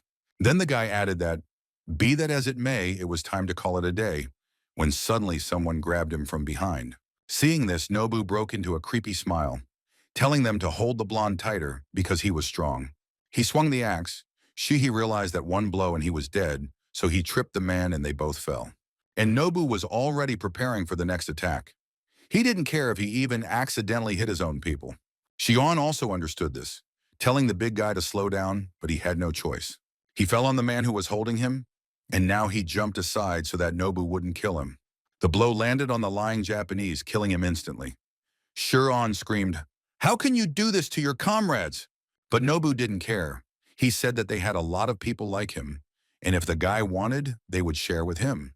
Meanwhile, Chief Jang was still surprised by the appearance of Baek Do-kyung, who arrived just in time.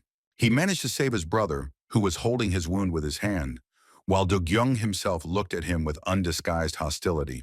He said that this was not how he had imagined his boss, and the boss asked what his first impression had been. The boss added that he thought they had met before, but Do-kyung replied that he would remember his face and showed the middle finger. They attacked each other again. This time the boss noticed that the guy didn't know how to handle a knife. He added that nothing else was expected from the bandit. But Do-kyung did not pay attention to this. He swung again. The chief was able to block his blow, saying that the guy was using dirty tricks. And Baek Do-kyung just smiled. It really was like that. But in a fight, all methods are good. He suddenly dropped to one leg and hit with the other.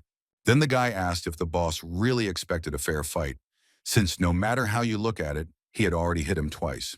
Jung's tongue was bleeding from where he had bitten it when he was hit, and Director Tyson's words irritated him. However, he managed to gather himself and rush into battle again, swinging his karambit furiously and forcing Do-kyung to retreat. Jung thought that his older brother was stronger than his younger brother, and he shouldn't be underestimated just because of his criminal connections. He told Do-kyung about this, and the boy replied that he didn't understand why people always said that he was better than his brother. However, now Yisu was not in the best shape. Do-kyung turned to him, asking if he could hold out a little longer. And Su replied that he would live, when suddenly another man approached them, dragging a katana along the ground. It was Shogo, who thought that the brothers really were like two peas in a pod, and that they would die the same way. He walked up to Yisu, who couldn't even look at him, and swung his sword to cut off his head. Do-kyung yelled at him to stop, calling him a sick psychopath, which was the most vile thing to say. But Shogo was not bothered by this. He said that he would kill both brothers, and Taesan would become their family grave. And Su was unable to raise his head, but Su, hearing his brother's cry, was now in great danger. Do-kyung, who wanted to attack Jang again, was now forced to run back to his brother, even though he knew he wouldn't make it in time. He screamed for Shogo to take his hands off him, and if anything happened to Yisu, his head would be cut off next. However, the Japanese did not listen to him. He understood that it would be better to kill both potential directors of Taesan. As befits a true samurai, whose movements he inherited, the boy held his breath before striking. And when he wanted to bring the blade down on Yisu's head, suddenly some boy appeared and swept away his sword. Kyung-chun said that he had only recently arrived in South Korea and had not yet learned other languages, but he would not mind knowing Japanese. Shogo looked at him with surprise. He didn't even understand where he came from, because he was too young for fights. But then he thought that he shouldn't underestimate his opponent and attack the guy, who seemed to be having fun. Then the Japanese man said that it seemed like the kid didn't understand who he was dealing with, because he wouldn't hold back even with a child. But Laska didn't understand a word, since he had already expressed that he didn't know Japanese. For him, this was just another enemy. But the situation quickly changed when Shogo swung his katana, narrowly missing him, and Kyung-chun realized he had made a mistake. He didn't expect such a blow, but he was able to dodge it, thinking that the guy was not simple, but certainly experienced. Shogo also acknowledged his agility, saying that he was impressed, as he didn't think the boy would dodge it.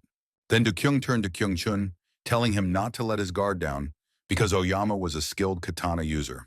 He added that he was a bit busy at the moment, so he couldn't help him, referring to the boss who was attacking him again. So all he could give him was advice.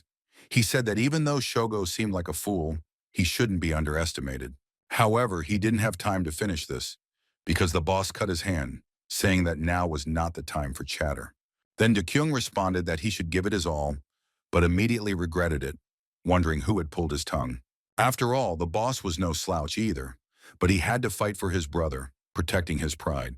In the end, Yisu was in a much worse situation. He had already fought with the mad mercenary before, and then with Zhang. Meanwhile, near the main gate to the service entrance, the battle between the student and the teacher had already ended, and its outcome was not very encouraging. Yushulan lay on the ground, unable to rise from Wang Hao's blows, and he said something about flowers and time. He said that at the height of their bloom, they are like a blazing fire, and now is an excellent chance to see it for yourself. Once upon a time, a man gave this blade to a girl with the hope that one day she too would blossom. He walked up to Shulan and touched her shoulder with a machete, and she was scared, not knowing what to expect next. And then Wang Hao said that, unfortunately, the girl did not justify herself, and he did not see the beautiful flower here. This meant only one thing. There was no longer any need to water and grow it because it was already useless. However, at that moment, the man was blinded by the headlights of new cars that drove up to the scene of their battle. Wang Hao saw who came out and said with a smile that he had been wondering who had the courage to come here. In front of him stood Choi Jung-ho, Il-hak's second knife, who was wearing his Kevlar gloves ready to fight. His appearance also surprised the other guys, who knew that at one time he was one of the most dangerous gangsters. Meanwhile, Chung-ho asked Wang Hao if it was time for them to settle old scores, as many things remained unresolved. Behind the old man stood Jin Wung, who also wanted to participate, but Jung-ho told him to save his strength. Wang Hao also ordered his men to go back, but they began to protest as it was stupid. But the man asked what these whims were, reminding them that their job was to follow orders, not to whine. He added that the previous captain of the knives, Myung-hwan, died at his hands and now his comrade has come for revenge. He said that in that case he was ready to accept the fight, but that did not mean that he would allow him to emerge victorious. Chung-ho replied that he hadn't expected that, and he rushed at the man first, clenching his fist to attack. It was quite difficult with gloves, but over the years of practice he could hit them as well as a metal pipe. Wang Hao knew this, so he barely held back his attack, preparing for a response of his own. He had the advantage of a weapon, but he was in no hurry to use it and kicked Jung-ho in the head. However, the big guy caught his leg without much effort and smiled contentedly, because now the man would definitely not be able to dodge. He hit him in the stomach, and Wang Hao felt that he hadn't been hit so hard for a very long time. It was even funny. The man grabbed his side, stepping back, and Jung-ho prepared for the next attack, waiting for the right moment. Meanwhile, one of the guys from Tai-san helped Shulan up, and now they both watched the legendary fight. The girl didn't believe that there was anyone other than Baek Yi-soo who was able to fight on equal terms with Wang Hao. Meanwhile, he had already recovered a little from the pain in his stomach and turned to an old acquaintance. He said that although he had grown old, he could still give the younger men a head start in a fight, and Jung-ho replied that he hadn't changed either. He asked if the man was now working part-time as a butcher, which could be assumed from looking at his knife. Wang Hao agreed that it did look a bit like a butcher, but he was more attracted to the fists. However, if his old friend wanted to have fun, then how could he refuse him such a request? The man counterattacked, swinging his machete in all directions, and Jung-ho tried to catch him in his mistake. But then the enemy swung over his shoulder, and the old man realized that the attack would be wide-ranging, and he would not be able to dodge it completely. The only thing that came to mind was to put out his hand for protection, because the special material was supposed to protect him.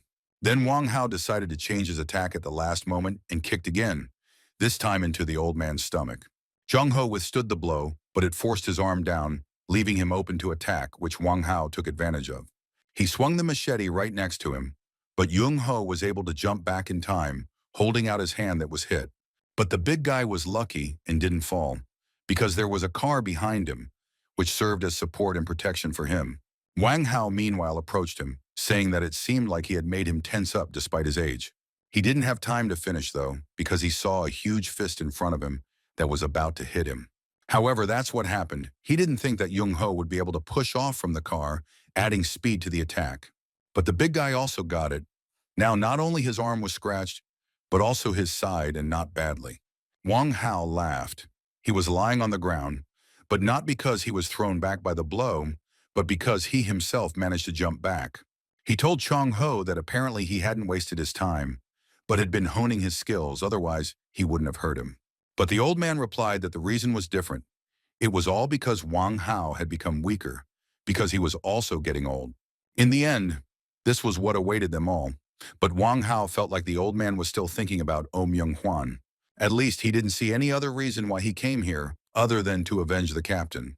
However, Jung-ho calmly replied that he was not here for revenge, which greatly puzzled the man, and then continued. Very soon a new generation will take their place, and the time has come to make way for the young, as they say. He said that Wang Hao really didn't have long left, because instead of him, a direct descendant of Myung-hwan would take revenge on him. Meanwhile, Xion fought alongside the new Ilhak knives, observing their skills at the same time. There seemed to be no end to the Japanese, so it was very convenient that the boys helped him fight them all.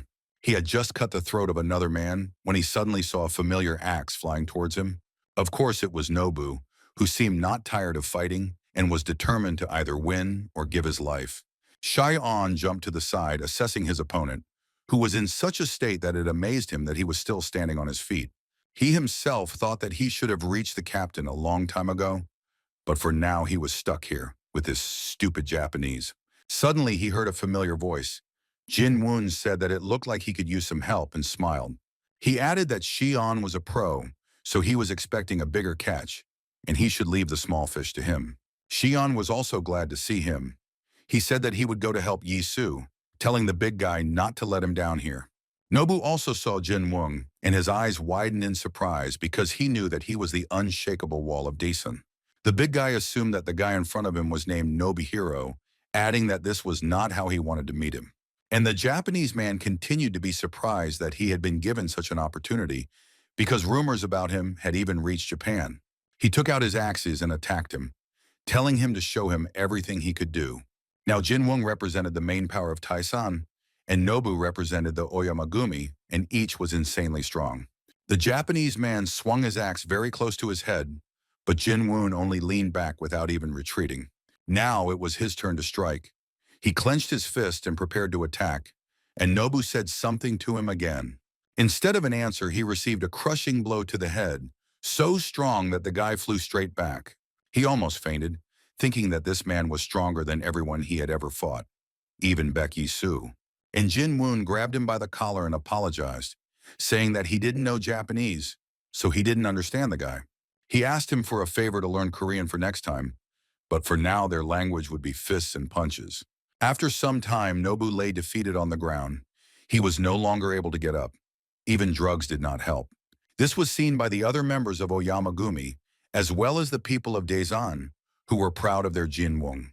The big guy just adjusted his sleeves and modestly told the boys that their bosses were already waiting for them.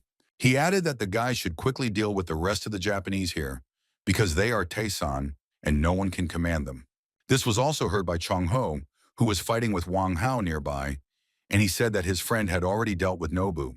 Wang Hao agreed that it was indeed impressive, but their fight promised to be no less exciting. Jung-ho pounded his fist into the palm of his other hand, saying that he was certainly eager to demonstrate it. Then Wang Hao noticed that over the years the old man had become too sentimental, and this was not very good. He then took a stand, saying that this was the last chance for Jung-ho before all the credit went to his younger generation. This was too much, and Jung-ho pounced on him, asking what the man was implying when he called him old. Despite its size, the second knife was quite fast, so it was necessary to dodge very often. The only problem with Chung-ho was that he fought too fairly, and Wang Hao took advantage of this. He punched the old man in the stomach, trying to catch him off guard, but it didn't work. Jung-ho only smiled. He said that even though he himself may be getting older over time, his technique will never lose its relevance because it always works. With these words, he landed a powerful blow straight into the opponent's liver, which made it seem as if he would no longer be able to continue. One of Jung-ho's advantages was that he didn't have to expend energy on punching power. It came naturally. However, Wang Hao had learned to determine the trajectories of his attacks in time, so he could now block them without difficulty.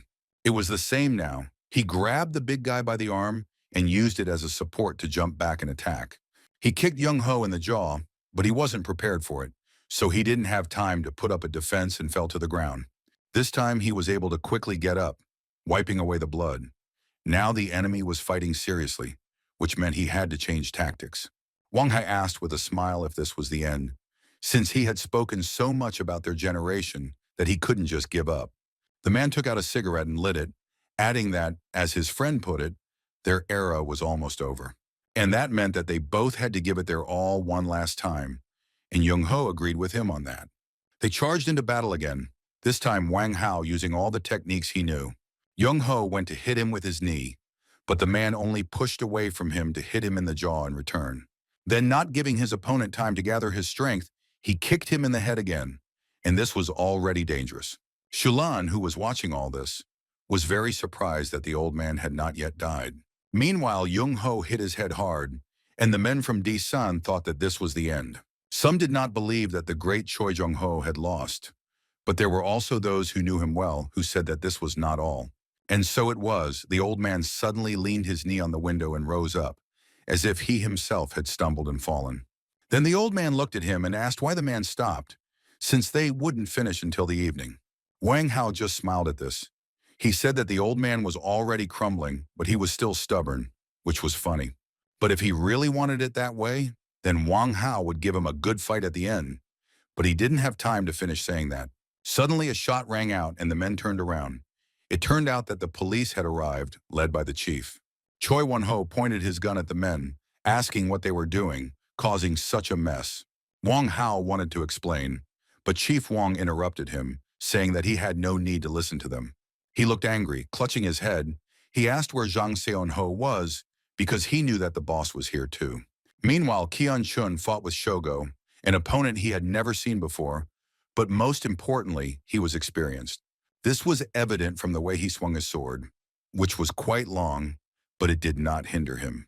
Laska thought that he was not used to such attacks, because one wrong move and he could lose an arm or a leg. He noticed that every time he tried to close the distance, the boy swung his katana, keeping him from getting any closer. It was no joke with such an opponent, and yet if he managed to close the distance, his chances were good. But Shogo also understood this perfectly well, and deliberately did not allow him to get close to him, swinging his katana. However, Kyung Chun already had a plan. He realized that he first had to neutralize the guy and then attack. He took out his favorite and only butterfly knife, because his plan was with it, but Oyama only smiled. It was clear that the small blade of the butterfly knife would not be able to withstand the onslaught of a real katana. The blade easily broke his edge, and Kyung Chun almost said goodbye to his life, when suddenly someone pulled him towards themselves. It was Cheyenne, who arrived just in time, because another second and the guy would have been a wet spot. He said that the boy could not be left alone for a minute, and then pounced on him with reproaches. He asked why he had flown at the Japanese with a butterfly knife, and Shogo realized that he now had another enemy. He quietly asked what Nobuhiro was doing, but Shion heard and said that their yaksha had dealt with that freak. As if on cue, he saw people from Oyamagumi helping Nobu move, who looked badly beaten. For Shogo, it was a rather pitiful sight, and he realized that there were other experienced fighters in Taesan. But he told Cheyenne that they had no reason to be afraid anyway, since victory would ultimately be theirs. He looked at Do-kyung, who continued to fight with Chief Jung, and it was clear that the guy was having a hard time. He had not yet fully recovered from his coma, so he was not able to block all of his boss's attacks. Jung, who in addition to knife strikes added hand-to-hand combat techniques, understood this well, and Do-kyung realized that he was retreating. He saw that the situation was critical. He was torn between helping Laska and the commander's brother. Then Kyung Chun himself said that he would deal with this freak and let Cheyenne help Do-kyung fight the boss. Actually, Cheyenne wasn't very eager to entrust everything to the boy, but he had no choice, so he nodded. The guy was already approaching Oyama. The opponent was strong, so it was necessary to choose the right tactics. He thought that as soon as the Japanese swung his sword again to keep him away, he would make a knight's move. It didn't take long for Shogo to swing at the guy again, but this time he opened his butterfly knife. Thus the katana was locked between the handle of the knife, and Oyama was surprised at his resourcefulness. He said the boy was no slouch, but it was time to use his other hand, and then he added strength and snatched the sword away. Kyung-chun had to let him go because he didn't have the strength. He thought it should have worked, but it didn't. It was a little offensive, but now he knew why it was hard for him to fight with this Japanese, because he was not an ordinary fighter. It turned out that he was left-handed, and this made the battle much more difficult since Laska had never fought with such people before. But his guess seemed quite logical to him. He remembered that when he tried to repel the attack from the right, Oyama changed its trajectory with his left hand, allowing him to control all the angles from which to attack. At the same time, his attack power and speed increased significantly, so it was not easy to repel them all. Meanwhile, Shogo changed his grip on the sword, saying that the guy had finally gotten it, but it still wouldn't help him. He asked if the boy would like to put his acquired knowledge into practice by provoking Kyung-chun. As he spoke, Yi-su, who had been in a semi-conscious state all this time, raised his head. He saw that Oyama was fighting with Laska, and it looked quite serious and the guy was in danger. Meanwhile, Shogo attacked Kyung-chun again, but now Laska had the advantage because he knew that he was left-handed. However, he suddenly changed his grip again, and this time the guy was unable to anticipate the trajectory of his attack. Kyung-chun used all that was left of his knife to somehow block the blow, but he was knocked down. Shogo grabbed him by the hair, saying that the boy, it turns out, had guessed wrong because he was not left-handed. He asked the boy if he had felt what true strength meant and pressed the blade harder against his throat. Oyama had a premonition of victory, but he heard someone sneaking up behind him and turned around. His intuition was right. It was Yisu who stood up and attacked him, so Oyama had to throw Weasel away. He saw that the guy's eyes lit up again, which meant that if he didn't defend himself, he would finish him off. Oyama spun around to block his attacks with a wide swing of his katana, but Yisu was faster and grabbed his arm. Then without hesitation, he swung his knife and cut off his finger, and Shogo didn't even have time to realize what had happened. He reminded that he had sworn to finish him off, so now he would be his opponent, since they had never fought before. This brought Shogo out of his stupor. Now he was furious, because he had just lost his little finger, just like Shungmin had before. He grabbed the katana and swung it at Yisu, who was unable to avoid the blow, but was helped by Kyung-chun. Together, their chances were equal to the enraged Shogo, who was now intent on finishing them both off. Suddenly, the guy started laughing loudly, so even Do-kyung and Chief Jong stopped fighting, as did everyone else in the area. It seemed a little strange because there was nothing to laugh about, but it turned out Shogo was thinking about something else. He stopped laughing and asked the commander how he dared to dishonor him, saying that he would regret it. He looked at him with a look full of hatred, saying that the guy didn't even know what he had done. However, this did not frighten Yisu at all. He reminded them that this was how they apologized in Japan. So now we can consider that Oyama apologized for dishonoring the chairman, but this was not enough. Do-kyung heard his brother's voice, but he couldn't look back because the boss didn't give him that opportunity. They were still fighting. He praised his brother, saying that even he had failed to cut off Oyama's finger, which was quite surprising. He added that Shogo's swordsmanship was unmatched, and that he was not only able to wound him, but also held his own against him. Do-kyung joked, asking if he had offended Yisu, since now he could have hit him too, but Jang said that he was distracted again. For this, he kicked the guy in the stomach, and Do-kyung fell silent, because he realized that his boss would not give him peace. As if to confirm his words, the chief pounced on him, pulling a knife out of his pocket, and Do-kyung noticed him. He realized that he wouldn't be able to repel his attack in time, but fortunately it didn't come to that. Someone threw a knife at Jang. The chief was forced to stop, barely dodging the weapons that someone deftly threw. Shimon, who did it, was hiding in the garage. He said he didn't think the boss would be able to dodge. Upon seeing him, Jag said that it was not the best surprise because he had completely forgotten about the guy, although it was in vain. He then reached into his jacket pocket for a new weapon, saying he didn't have time to play with another one. Maybe he should just shoot them all on the spot and be done with it, because no matter how you look at it, it wouldn't be the first time for him. Then the guy replied that the man could try, but he should keep in mind that next time he wouldn't miss. So it won't be easy for the boss to kill him. He said this quite self-confidently, which Jang didn't like at all. The boss was already about to cock the trigger, but suddenly another man entered the garage. It was Ganzi. He said that the atmosphere here seemed to be getting tense, and Jang asked who he was, if he was another Oyama.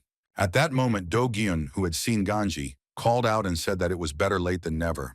The Japanese man looked at him, remembering their first meeting in the hospital, because that was where it all happened. At first, he thought that Desang did not want to reveal the details of his director's death due to personal reasons. But then he realized that Rugasaki would never have allowed his organization to fall at the hands of Oyama Shogo. So, Ganji decided to check everything himself and came to the hospital, saying that they hadn't seen each other for a long time.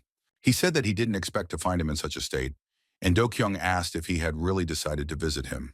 He replied in the negative, saying he just wanted to make sure he was alive, and Rugasaki called him a pest. He then added that, judging by the fact that the man was here, it could be assumed that he had defected to Shogo's side. But Ganji said that he would not have expressed himself that way, since he had never been directly subordinate to him, and this upset Do-kyung. He asked if this was really after everything he had done for him, but Ganji repeated that he had served the Oyama organization all this time. He supported Rugasaki as long as they shared common aspirations and goals, but now things have changed a little. After he left Oyamagumi, the position of head was taken over by Shogo, and since then the organization has been different. It must be acknowledged that Shogo managed to keep the Oyamagumi from disintegrating and even strengthen it significantly.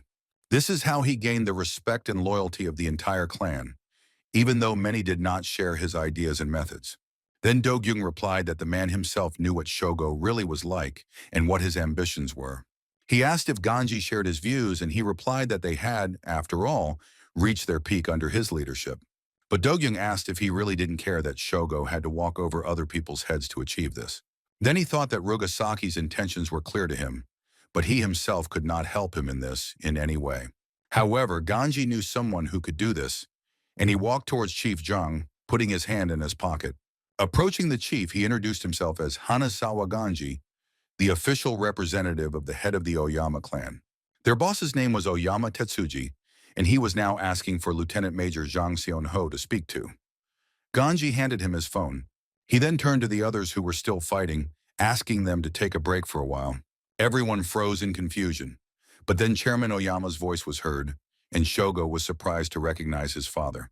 He asked Ganji why he called him, but the man did not answer, making it clear that he was listening to Tetsuji-san. And he apologized for the sudden call, saying that it was probably not entirely polite on his part, since they had not communicated before. He introduced himself as the head of the Oyama-gumi clan, saying that he was personally responsible for all decisions in the organization. He added that most likely the boss was already familiar with his sons, and he responded positively. Zhang added that one of them was standing in front of him right now, referring to Do-kyung, who looked puzzled. Then Oyama Sr. said that he hoped the boss did not intend to harm him, but the boss did not agree. He said that, unfortunately, they had some disagreements, and Oyama advised him to be careful with his words. Tetsuji-san explained that if he didn't like his words, then some disagreements would arise between them. After all, both Baek Do-kyung and Shogo are his beloved sons, so he won't allow him to harm them. He added that things weren't going smoothly in their family as it was, and now their boss was adding fuel to the fire. Therefore, Chairman Oyama proposed to settle this conflict peacefully, since everything could be resolved without unnecessary bloodshed. Since his boys had caused the boss trouble, let him consider the burned-down hotel a kind of sacrifice. Zhang didn't understand his words and asked what he meant by sacrifice, but Oyama said that it could be understood in different ways. In short, this means that Oyamagumi will support the Unified Synchronization Project in Korea. Zhang then asked what would happen if he refused, to which the man replied that he would have to meet him in person. But in that case, they would be negotiating on completely different terms, and this made the boss wary. He sighed heavily, and then suddenly asked irritably if he was really going to interfere in all his affairs now. But the chairman hastened to reassure him, saying that this was only if they concerned exclusively his sons, and only until he himself puts an end to their strife, although this was no longer necessary. After all, the boys are not little anymore, so they will solve their problems on their own, and that's how it should be. Hearing that his father would not support him, Shogo ran to the phone, asking how he could say such a thing. However, Oyama Sr. seemed prepared for his outbursts and asked if he remembered what he had told him last time. Then Shogo asked how he perceived him, as a son or as a member of the Oyamagumi. Now the father replied that there was a big difference because, first of all, he was his son and always had been. Now it was Shogo's turn to answer his question. He asked if he respected him as a father or as the head of the clan. The guy didn't want to answer this question, even though he understood that he had to, because the chairman was waiting for his answer. Meanwhile, Wan Ho said that there was no time to delay, as it was time for the police to take action. He gave the command to get ready, and armed soldiers emerged from the cars that had arrived with him. They were met by a whole crowd of people who had already stopped fighting and were now leaving the battlefield. Dugyong supported Yi Su, who was unable to move on his own. His fight with Shogo ended rather abruptly. In the end, the brothers emerged victorious, although not in the war. But one battle was theirs, and that was already a victory. Seeing the state director Bayek was in, Jung Ho ran up to him, abandoning his opponent Wang Hao. And Wan Ho finally saw Zhang and attacked him with complaints, saying that he was walking around here as if he were on a boulevard. But the boss told him to cool down, saying that for now they would stop there, since they had already gotten what they came for. Then Wan Ho couldn't stand it any longer and asked if the lieutenant major really thought that this matter could be hushed up so easily. What happened that day gave each of them food for thought and put many things into perspective. However, neither the bitterness of defeat nor the burning hatred would simply disappear, and everyone understood this well. All the unspoken feelings will eventually spill out and serve as fuel for a new fire. In the meantime, they returned to their side of the barricades because each of them had to lick the wounds they had received, so that you can then rush into battle with renewed vigor, striking when the enemy is not ready. This will be the beginning of a new era in which another new player will join the game. No one knew what consequences this would bring, but some people still guessed about the upcoming events. No less than 2 years had passed since then, and Dogyeon stood at the foot of the rock against which the waves were crashing. He liked to come to this place from time to time because he thought better here, and it was the same now. He took out his blade and thought about the recent events that their organization had to face. His instinct told him that this was only the beginning, but he didn't know what to expect from the enemy next. In the end, there was only one priority for him: his loved ones. The main thing was that everything was okay with them. He stood like that for a while until Jin Wong came out of one of the cars that had arrived with him. He turned to the director, saying that all preparations were complete, and Do Kyung nodded to him. The guy thought that this time everything would finally end, and perhaps victory would be theirs again. He turned around and headed towards the car, telling Jin Woon that they should go, as Yi Su must be waiting for him. Police Chief Cho Won-ho prepared for the briefing and began by saying that 2 months had passed since the hotel fire. It was clear that the man was a little nervous because his sentences were very drawn out, but he was able to pull himself together and address the citizens. This was what he and Chief Jang had planned. He continued, saying that it was in connection with the recent fire in the Gangnam area, but he did not finish and broke off. He saw the look on Chief Jang's face, who was also present at the briefing and clearly did not approve of his words. Won-ho then cleared his throat, apologized, and said he would rephrase his statement because it wasn't quite like that. The chief then reported rumors that the Red Crown Hotel had burned to the ground as a result of a clash between several criminal groups. This caused a widespread outcry, and the investigation revealed that criminal organizations were indeed involved. However, it is extremely difficult to say that they were the ones who started the fire, since the police have already arrested the culprits. And she took care of the consequences, so there was nothing else to worry about. That should be enough for the press. But one journalist raised his hand, saying it was undeniable that armed gang conflicts had become more frequent. Won-ho agreed, but then suddenly slammed his hand on the table and said that the situation in the capital left much to be desired. That is why, in order to improve the level of security, they are planning to implement the One Sync project. He explained that rapid response teams would be deployed in all crime-ridden areas of the city. They will be formed from Special Forces soldiers and the best police officers for this mission. He couldn't yet reveal what this mission would be, but everything would be carried out for the safety of citizens. However, while the chief was saying this, in one of the districts, the One Sync Special Squad had already begun its mission. They attacked one of the local criminal groups and beat up their boss, saying that from now on they had a new leader. The Special Forces guy pointed at the bald man, saying that he would be the boss now, and if he didn't want to, then someone else would. But the bald man replied that he agreed, asking what he should do since he didn't want to end up like his boss. Then the guy threw his bag on the ground, saying that everything he needed was here, which made him wary.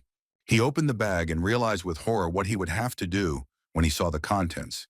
It was quite heavy. There were a lot of compactly packed bags.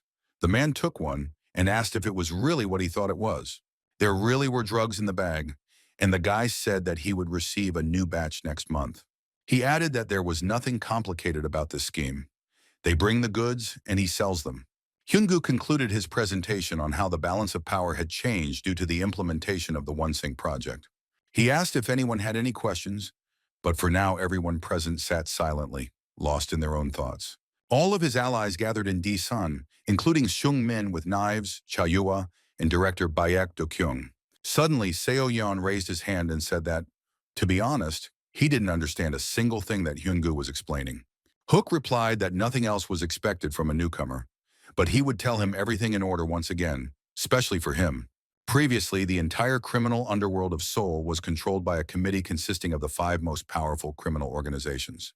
But after its collapse, everything went wrong, and the restructuring of all these groups began. Deesan allied with Chunnoon and Ilhak, so his sphere of influence expanded greatly. And the Oyamagumi, who arrived from Japan, absorbed Goreng and several small groups that were under his protection. In addition, the latter, together with Wang Hao, who became the head of his own organization, supported the OneSync project. Thus, the spheres of influence between them were divided almost equally. But there was another problem. The state project, created for the sake of security, looks more like a system of total control. Rumor has it that OneSync is protecting some illegal business and making a tidy profit from it. Part of this dirty money is given to the bandits who agreed to work for them, and the rest goes towards developing the project. Se-young could not resist and said that the police then were not servants of the people at all, but rather werewolves in uniform. And Myung-hwan Jr. asked if that was why some organizations voluntarily joined them. Sung-min said that if things continue like this, OneSync will start to grow rapidly and will reach Gangnam very soon. This area, as we know, is controlled by HHS, and by the way, its director, Han Hai-sung, has not yet entered the game. Cha Yuhua said that she thought he would side with them because Ryu Tai-hyun was his good friend. But he never showed up for the meeting at the hotel that day, so Seung-min asked what if they made their move first. He said that if they took over Gangnam before the cops, Zhang's men would be outnumbered. Do-kyung responded that HHS would not like that, but Seung-min said they would try to avoid a direct confrontation. He asked if they had forgotten that he still had some privileges and looked at Hyun-gu. He realized that the chairman wanted an explanation from him and said that Chonnoon, Garang, and HHS had once reported to Ilhak. And now, albeit formally, Ilhak rules over Deesan, which has allowed it to return to its former glory. He was referring to the fame that his grandfather, the former chairman of Ilhak, had once earned. Gangnam is full of small groups that were formerly part of their organization. All that was left was to send the knives there to collect and connect them all. Do-kyung admitted that this was a good strategy, but they were struggling to find out, and not all organizations fully recognize Ilhak's legitimacy.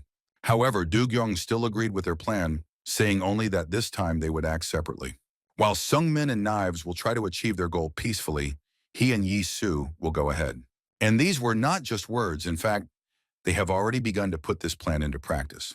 At this time, screams were heard on Apujong Street in the Gangnam district, as if someone had escaped from prison.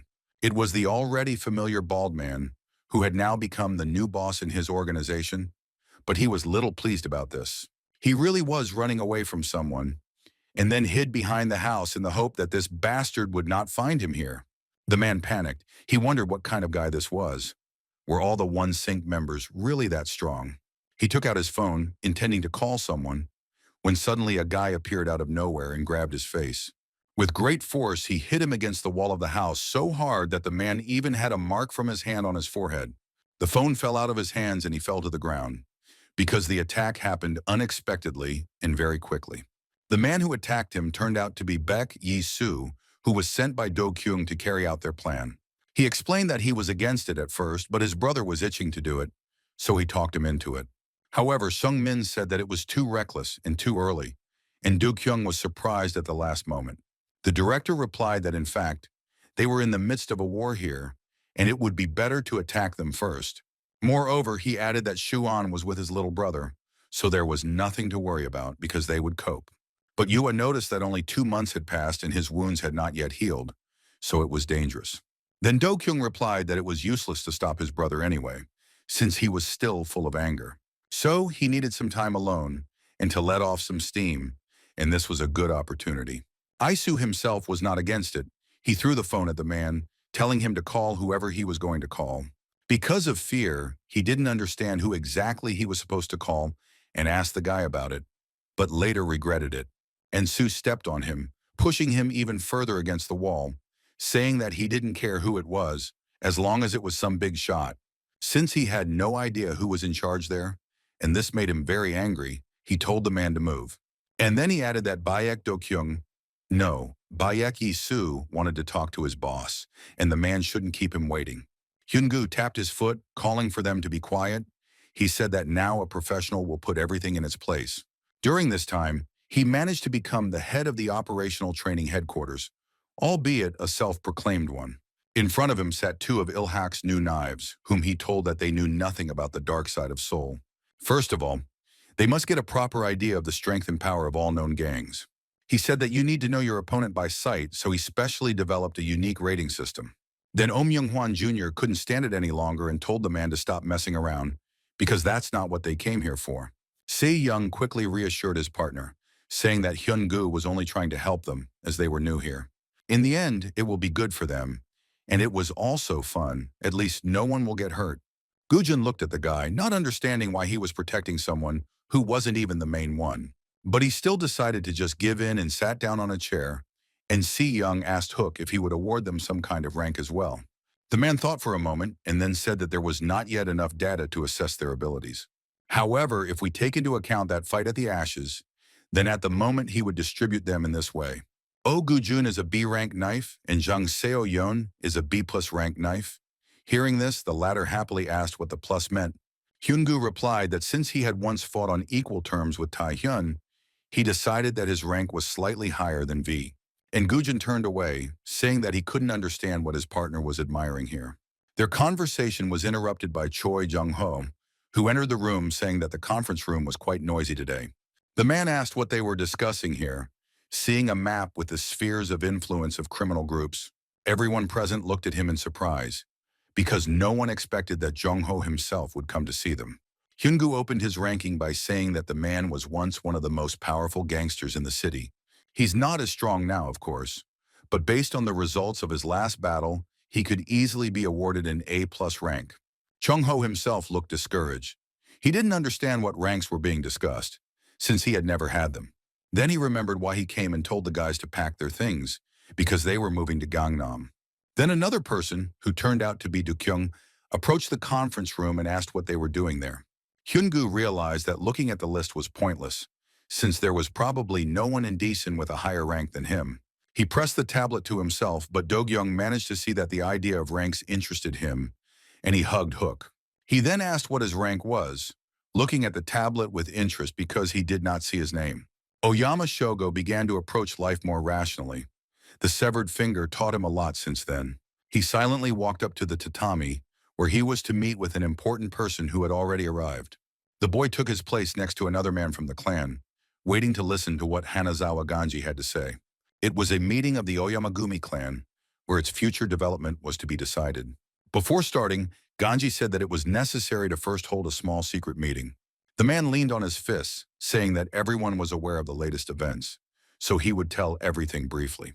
He began by saying that from now on he, Hanazawa Ganji, was the Secretary General of the Oyamagumi. It all started when he talked to the chairman, who said that it would be better for him to stay in Korea. Then the man was reluctant to agree, asking what to do with Rugasaki, since the old man couldn't abandon Shogo to his mercy. But the chairman replied that that was precisely why he had to stay there, to keep an eye on him. The man would also manage the organization on his behalf, as Tetsuji-san had complete trust in him.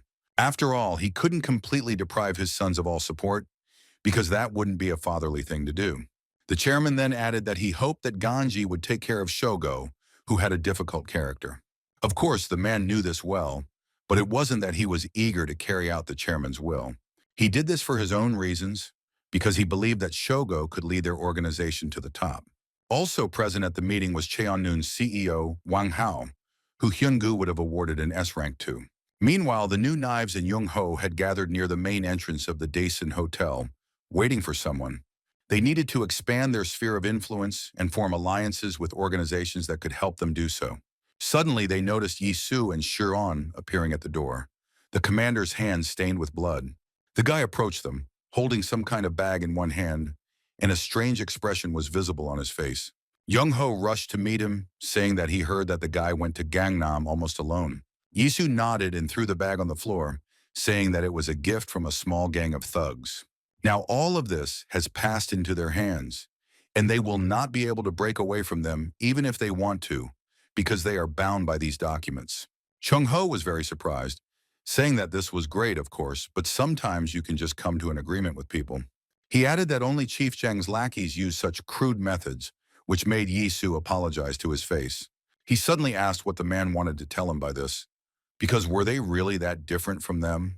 And Su suggested that he answer honestly, saying that Ilhak also desired power, so they were on equal terms. They also wanted revenge, and they dumped all the dirty work on others. He asked if he had said something wrong.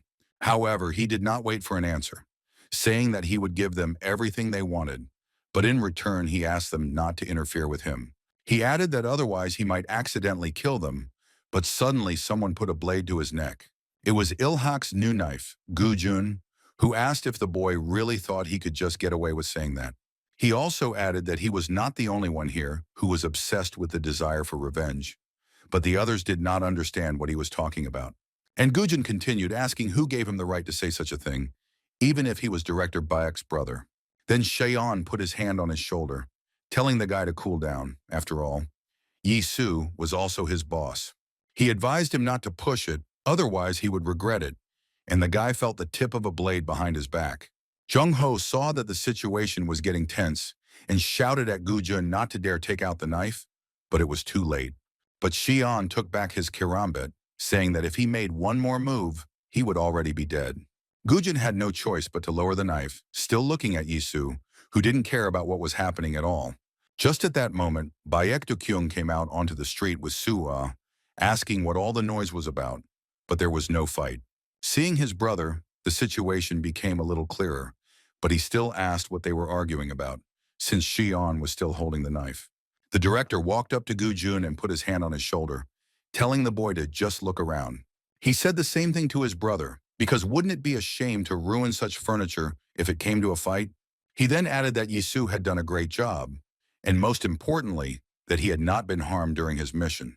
But he couldn't finish speaking, breaking off mid-sentence because he saw the bag and its contents. His attention was immediately drawn to the bloodstains that covered the papers, and he realized that Yisu had been in a fight. Do-kyung glanced at his brother's hands, which were indeed a little red from dried blood, but decided not to say anything to him. He simply said that it seemed like he had nothing to worry about in that regard, since his brother had always been strong. However, doesn't he think that this was already too much, even though he, as director, untied his hands for this? And Su turned to him and asked what happened. He explained that it was the only way to achieve his goals. But Do-kyung was not satisfied with this answer. He said that it seemed that what happened at the hotel was not enough for his brother. This began to irritate him, and he asked the boy whether he thought it would be better if they killed them all. Then Yisu also couldn't hold back, saying that everything was exactly like that, because it would have made the task much easier. He added that they should have thought of this earlier, and now he would kill them all himself, but Do-kyung suddenly hit him. And Su didn't expect this from him, so he couldn't defend himself and fell, and Do-kyung told his brother to watch his language.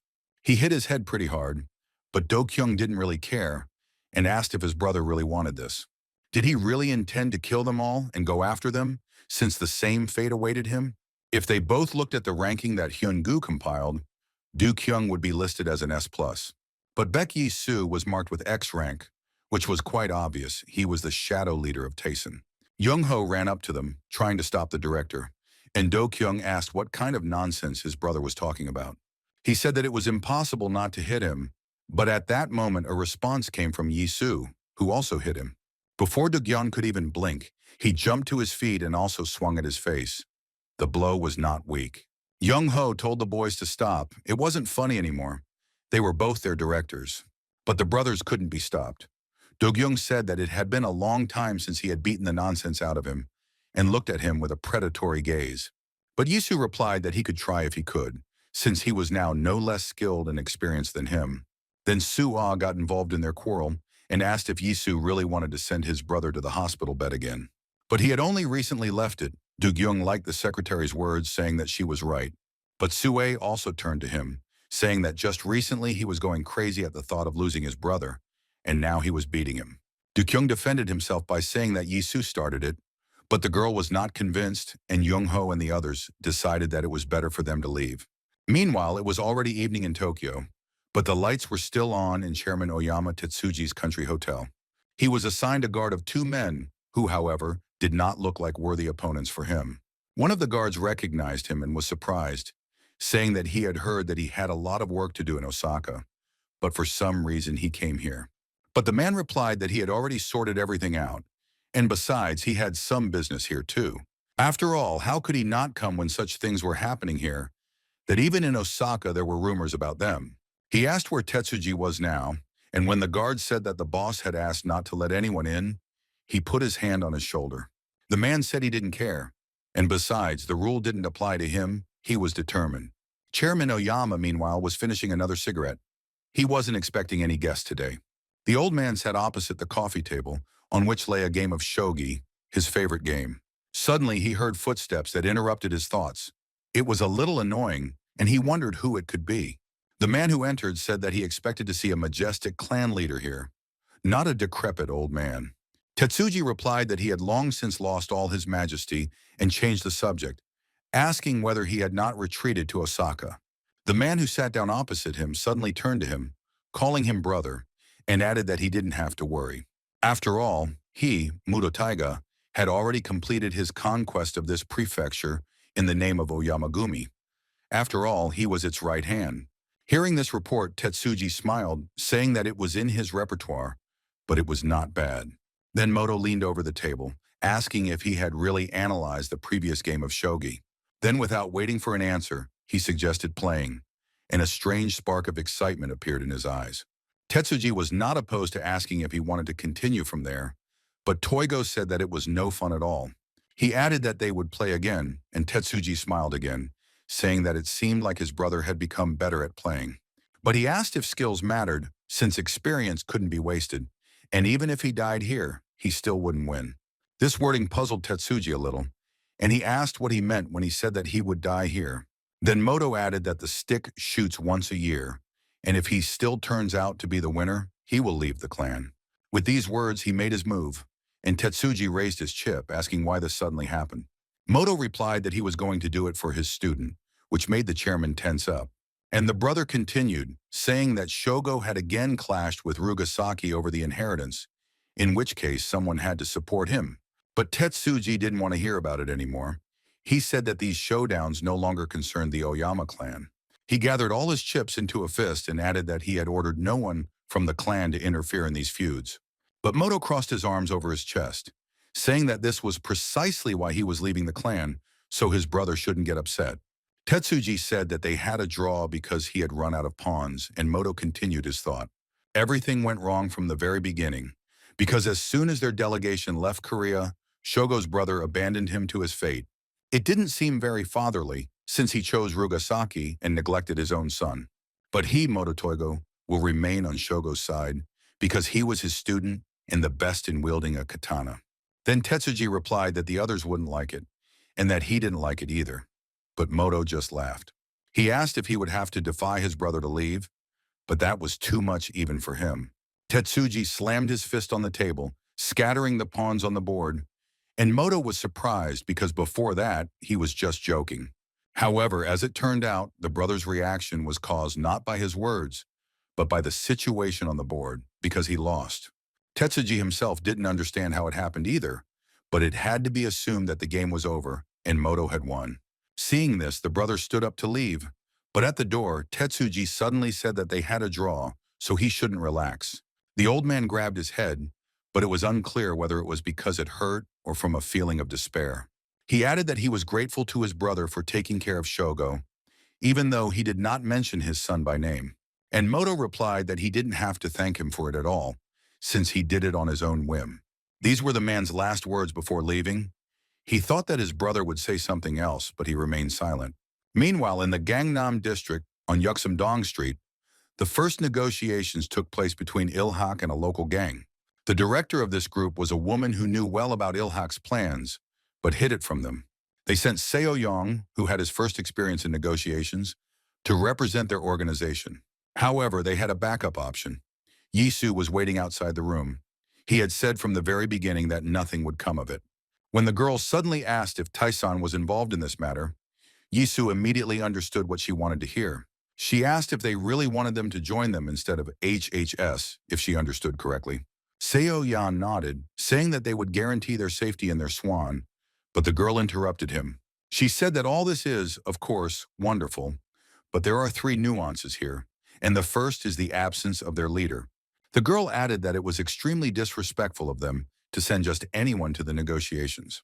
This also meant that the rumors about Ilhak were true, and he really was in decline. Si-young wanted to object and explain everything, but the girl said that this was the second nuance, because she had nothing to listen to. HHS hadn't even entered the game yet, but rumors of one sink were already spreading throughout the capital. The standoff was just beginning, and if they had to choose a side, it would be much more profitable to join the police. But here Yisu interrupted her. He entered the room and suddenly put his foot on the table, saying that the girl apparently didn't understand anything about business. The guy added that her destiny was to sit still and keep quiet, and then asked if she understood everything. But the girl reacted calmly to this scene, saying that she would turn a blind eye to it and voice the third reason for her refusal. Suddenly, she raised her head and looked straight at Yisu, calling him by name and saying that they knew who he was. Dasan's dark horse, who was actually in charge of everything instead of Baek Do-kyung. That's why they staged a show at the hospital. Se-yong, who was sitting opposite him, turned around and thought that good fame goes far, but bad fame goes even further. The girl continued, saying that everyone was just waiting for a chance to get even with him, and it would be sad if such a guy died in an alley. Only now did they realize that it was a trap. They were already surrounded by many people who were just waiting for the signal. Then Yisu said that someone had urged him to control himself, but now there was no longer any need for that. He added that he would even be glad if the girl relieved him of the need to restrain himself and amused him a little. He took off his jacket, telling Seyon that he would take on the entire crowd behind him and let him deal with those here. But the door was locked, and the men who also wanted to fight him began to knock on it. Then Yisu decided to help them with this and threw his cap on the glass doors right in front of one of them. The next moment, his fist followed the cap, breaking through the glass and hitting the first man. Seyoung was surprised because he would never have thought of such a thing, although it was quite reasonable, because he protected his hand from the fragments. But he had no time to admire, because the guy also needed to show himself from his best side. He hit one of the men, who were the girl's personal bodyguards, and grabbed the other by the face. He had more than enough strength, and judging by Hyun-gu's ranking system, all the people here were no higher than C+ rank. And Soo also didn't waste any time. His fists were itching to punch someone, and he didn't hold back. Another man flew into the door, which was already broken, but the commander was just beginning to get into the swing of things. Even though the other bandits had weapons, they decided it would be better to get away. When everyone was in agreement, it was decided to escape through the main entrance. But suddenly another person came out from there. Do-kyung quickly assessed the situation and asked with displeasure if his brother had really started a fight again. And the men compared the two guys with horror, because they looked exactly like the same person. Then Do-kyung showed the small box he was holding in his hand, saying that he actually came here with a gift. And Soo hit another guard, saying that they were the ones who started it and that he had nothing to do with it. Do-kyung understood what this meant and put the box down, saying that in that case they didn't deserve the gift. He took out his blade and also prepared to join the fight, saying that if the carrot didn't work, you should try the whip. After some time, they dealt with all the guards and bodyguards in this group. They arrived here late in the evening, but it was already getting light. Do-kyung thought that the girl had been reluctant to negotiate for a long time. He wanted to light a cigarette, but his lighter didn't work again, and Yi-soo saw this and decided to smoke a cigarette too. His lighter wasn't as nice as his brother's, but he asked if he could have a light and handed it to him. Do-kyung took the lighter, thanking him, and Yi-soo said it was nothing. That was how he was being friendly. But Do-kyung noticed one more detail. He asked where his brother had put the lighter he had given him. They were talking about Rugasaki's father's gift, but Yi-soo replied that he had lost it somewhere in the hotel, which greatly infuriated his brother. But a moment later he was calm again, saying that she was of no use anyway. Besides, the lighter had the Oyamagumi emblem on it, but the memories of the clan made him stop mid-sentence. He glanced at his brother, who was simply smoking next to him, and it seemed like he wasn't even listening. But Do Kyung knew that he understood him better than anyone else. He realized that he had to apologize, saying that it seemed like he had gone too far last time and that he shouldn't have been hit. The guy added that he doesn't think he was wrong, or rather, each of them is right in their own way.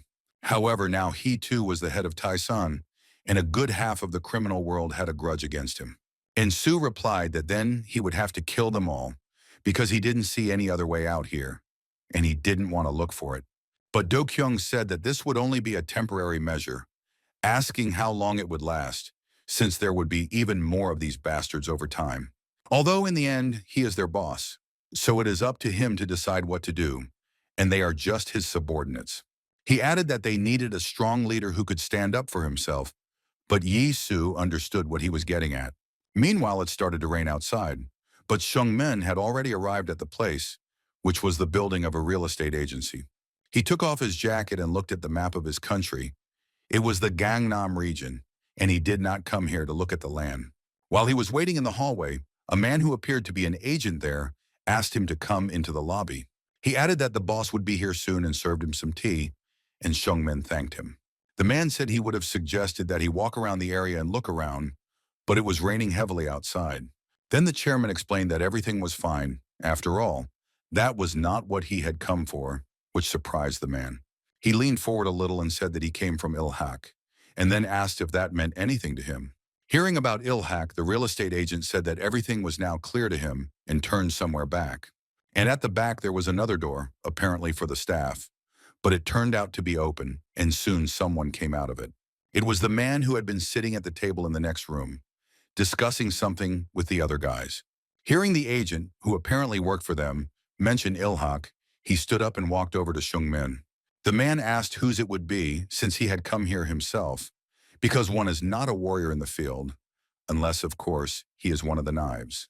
But Sung Min didn't react to this in any way. He said that, as he remembered, the boss of this organization was much older. Then the man leaned over to him, saying that he was replacing the boss today, but Shung Min apparently had no idea where he was. The chairman didn't have time to answer because the front door opened again and another person entered the hall. It was Oh Gu Jun who said that the reason he volunteered to accompany him was because it was dangerous here. The man was surprised when the guy called Shung Min the chairman, and he turned to Gu Jun, saying that things wouldn't work that way. He asked how he could prove to these people that he came in peace if he stood over him and escalated the situation. However, that is why he asked him to stay outside, but it was already too late. The man approached the guy. He said that they seemed like funny guys to him, but Gu Jun suddenly put a knife to his throat. The guy added that if he was so curious about what they could do to him, he could check. However, this no longer suited Sun Min, since his plans included resolving everything peacefully. He asked Gu Jun to put the knife away, and the boy immediately obeyed, and the man realized that they were no joke. Gu Jun still decided that he was not forbidden to speak, and told everyone in the room to sit down and listen silently. After all, his chairman would be the one speaking, but the man shuddered again at this word, and for some reason he smiled. And then he clenched his fists and shouted that the hell with it. He would listen to anyone. It would be better to count their teeth right away. At that moment, another man entered the building and suddenly shouted at him to stop. He rushed towards him, pushing him away from Gu Jun. It turned out that the guy's name was Tai Gyung, and the new man was his father. Then he saw Sun Min, and unlike his son, he immediately recognized him as Chairman Ilhak. Apparently, he himself was the boss here. He took his hand in his own, saying that his memory could not fail him and that the leader himself stood before him. And Sung Min also began to remember who was in charge of this organization. He remembered that the boss's name was Song Tai Gyu. He turned to the man asking if that was his name, and he was very happy that the guy remembered him. They sat down on the sofa, and Tai Gyu was the first to speak, saying that he was eager to meet him in person. Son Min replied that he too had never expected to meet a man again, especially at a time like this. The man was a little confused. He said that a lot of time had passed since their last meeting.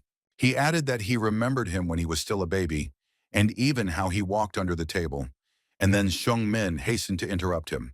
He asked him to get to the point, and the man said he had heard about Ilhak's return, but had not expected to see him as chairman. Then Taigyu pointed to Ogujun, saying that they even collected new knives, and this young man looks very much like his father. Seeing that the man was getting off topic again, Shung Min said that he would be happy to chat with him some more, but not now. However, Taigyu replied that he could guess what he wanted to talk about, and then said that it wasn't that simple. They were just a small organization from Quanok, and they had been forced to hide in the shadow of HHS all this time. But he believed that one day Sun Min would come to them, so all he could do was be patient and wait. The man finished by saying that the future of their organization was in Shung Min's hands, and from now on it belonged entirely to him. He then showed a large scar on his neck, saying that he owed everything to his grandfather and would never remain in debt. What added to the drama was that after what was said, the man even fell to his knees asking for help. Taegyung looked at his father in surprise. He didn't understand what he owed to Ilhak that he even gave them the organization. Meanwhile, the rain did not stop and began to pour even harder. A stranger approached the main office of Taesan. Even though it was pouring rain outside, the man wore ordinary flip-flops, and his feet were huge. Moto was angry with himself for not checking the weather forecast before the flight, and now his suit was soaked to the skin. He approached the very doors where two guards stood, asking how they could help him. But Moto didn't understand anything because he didn't know Korean. He only saw that the men didn't look very friendly. Then one of them recognized the Japanese accent and reached for his knife, saying that the man must be from Oyamagumi. However, this was the only thing he managed to do, because a second later Moto kicked him so hard that he broke the doors. Thus the Japanese man was able to enter. He noticed that they had a rather cozy and well-kept place there. The only thing he lacked was a good mood. The members of Tyson, who were free, blocked his way. But Moto wasn't bothered at all. He walked through them as if he didn't notice and asked where Ryugasaki was. Seeing that the Japanese wanted to get up to their boss, one of the guards decided to stop him and took out his blade. However, this only angered the Japanese man. One blow was enough for the man to fly 2 meters away. Another second, and his fist was near the next victim, and the men did not understand who they were facing. Moto hit another one of them, who flew up and immediately lost consciousness when he landed. Tonka, another man, tried to attack him with a knife from behind, but this attack also did not pass by the Japanese man. First he dodged, and then, when his opponent was ahead by inertia, he hit him with his head on the floor. However, the members of Taeson did not plan to give up so easily, even though they were not as skilled fighters as their bosses. Another man tried to hit the Japanese man with a kick, but Moto anticipated this and grabbed his leg. He suddenly pulled the man towards himself so sharply that he fell and looked more like some kind of belt in his hands. And Moto was already starting to get irritated by this fight. He threw the man at his comrades and asked how they could fight like that. Was it really the job advertisement that got them hired? Which seemed quite likely since no one could resist it. The men themselves already understood this, but they were all loyal to their boss, so they would never give up without a fight. Then Moto told them to call their leader, and then someone on the stairs answered that he was already running and stumbling. The Japanese man looked up at the one who said it. It was Jin Woon, who was already quite good at sarcasm. Among the Oyamagumi, Ha Jin Woon was known as the unwavering yaksha, which meant as hard as a wall. He asked who Moto would be if he was from the Oyamagumi, and he replied that formally he was no longer a member of the clan. He didn't want to go into details, but he asked Jin Woon if he would fight him if he answered yes. Meanwhile, the girl, who was the only one they did not touch, agreed to their conditions and accepted the gift. This decision of hers made Do-kyung happy, who sarcastically told Yi-soo that the main thing is to choose the right approach. And the girl continued, saying that perhaps it was even for the best, because what was the point of staying in the lousy HHS? In fact, they don't really have a roof over their heads right now. Han Hai-sung has disappeared from the radar, and his organization is on the verge of collapse. Hearing this, Do-kyung was very surprised, asking if it was really true, as he found it hard to believe. But the girl said she was telling the truth, adding that after the committee was dissolved, HHS activity had noticeably decreased. They stopped taking bribes and controlling their territories, and the leaders of small gangs repeatedly tried to meet with Hai-sung. But it was all in vain, and everyone thought that the vacant place of the owner of the district had become empty. However, if a power struggle breaks out in Gangnam, rumors about the absence of HHS will spread throughout Seoul. A whole crowd of people wanting to take over the entire area will flood in here, and the situation will get out of control. Tiny organizations like theirs wouldn't be able to stop it, so the decision was made to keep everything secret. The girls said that they were part of HHS, and everything was quiet here, so Tyson shouldn't stick his nose in here. But this was just a formal statement, and in reality, she explained why she was thinking of joining OneSync. Do-kyung then asked why she hadn't come to them earlier, to which the girl replied that she didn't think HHS had disappeared. It seemed to her that they were just up to something, but this was only her personal opinion without evidence to support it. Do Gyunwoo suddenly received a call and he apologized, saying that he had to answer the call. The one who called him reported on the completed mission, indicating that nothing was known about Haesong's whereabouts. And the girl was convinced of the correctness of her suspicions, saying that it seemed to her that he was hiding somewhere under their noses. Suddenly, Do-kyung told Yi-soo to get ready because they urgently needed to run to their central office. He thought it happened quite unexpectedly, but he was not expecting this man to appear. Meanwhile, Moto, who was still waiting for Jin Wong's answer, asked again if he would fight him. Meanwhile, Chairman Sung Min continued to implement his plan in the Gwanak area. Now they, along with Young Ho and Gu Jun, were heading to the next organization after successful negotiations. Chung Ho told the chairman to be careful because they must annex all the organizations in the district at any cost. Min's son noticed his good mood, and he agreed, since this was once one of Ilhak's main headquarters. He added that he remembered wandering these streets with his grandfather, and now everything seemed so familiar. He advised Gu-yun to take a closer look too, since he also often visited here with his father. Young-ho remembered that everyone adored them because Gu-jun was quite cute, but the guy didn't want to talk about it. He said that they should go faster, since they were already late, and he had no memories of his father anyway. It sounded a little sad, and Young-ho understood why the guy was always so sullen and taciturn.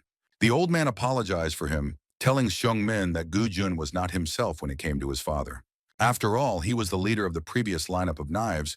Seung Min knew about this, but therefore the guy's behavior was unclear to him. After all, he thought that his son would want to avenge his father, but he spoke about him as if he hated him for some reason. Then Young-ho explained that it was because his father's death left him with mixed feelings.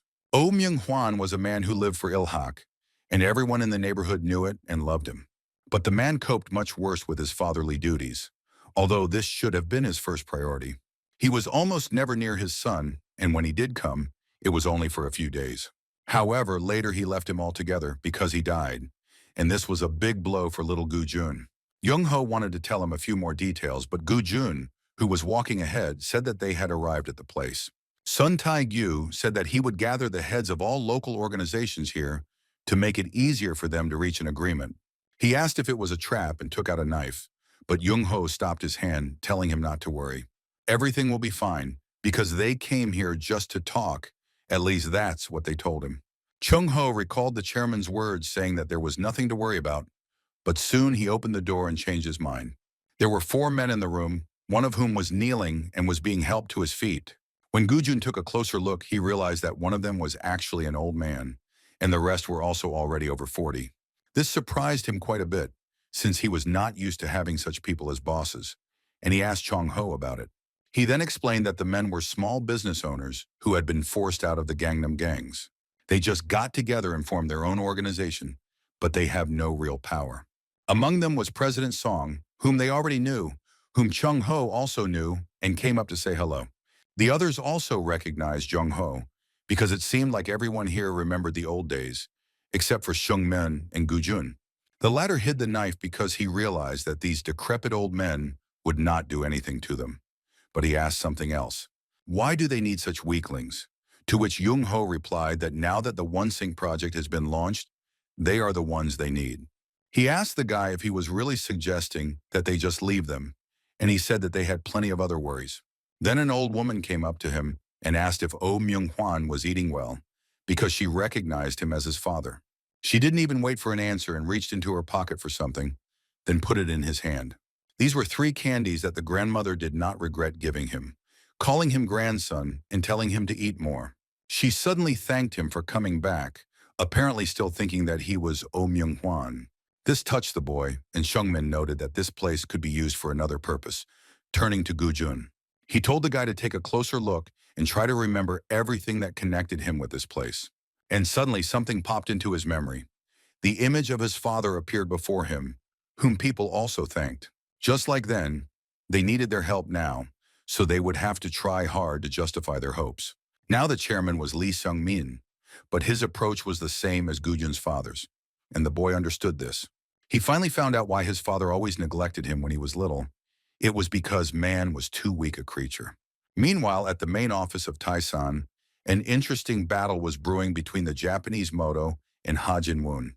Moto approached him saying that they called him Yaksha, although it was some kind of stupid nickname.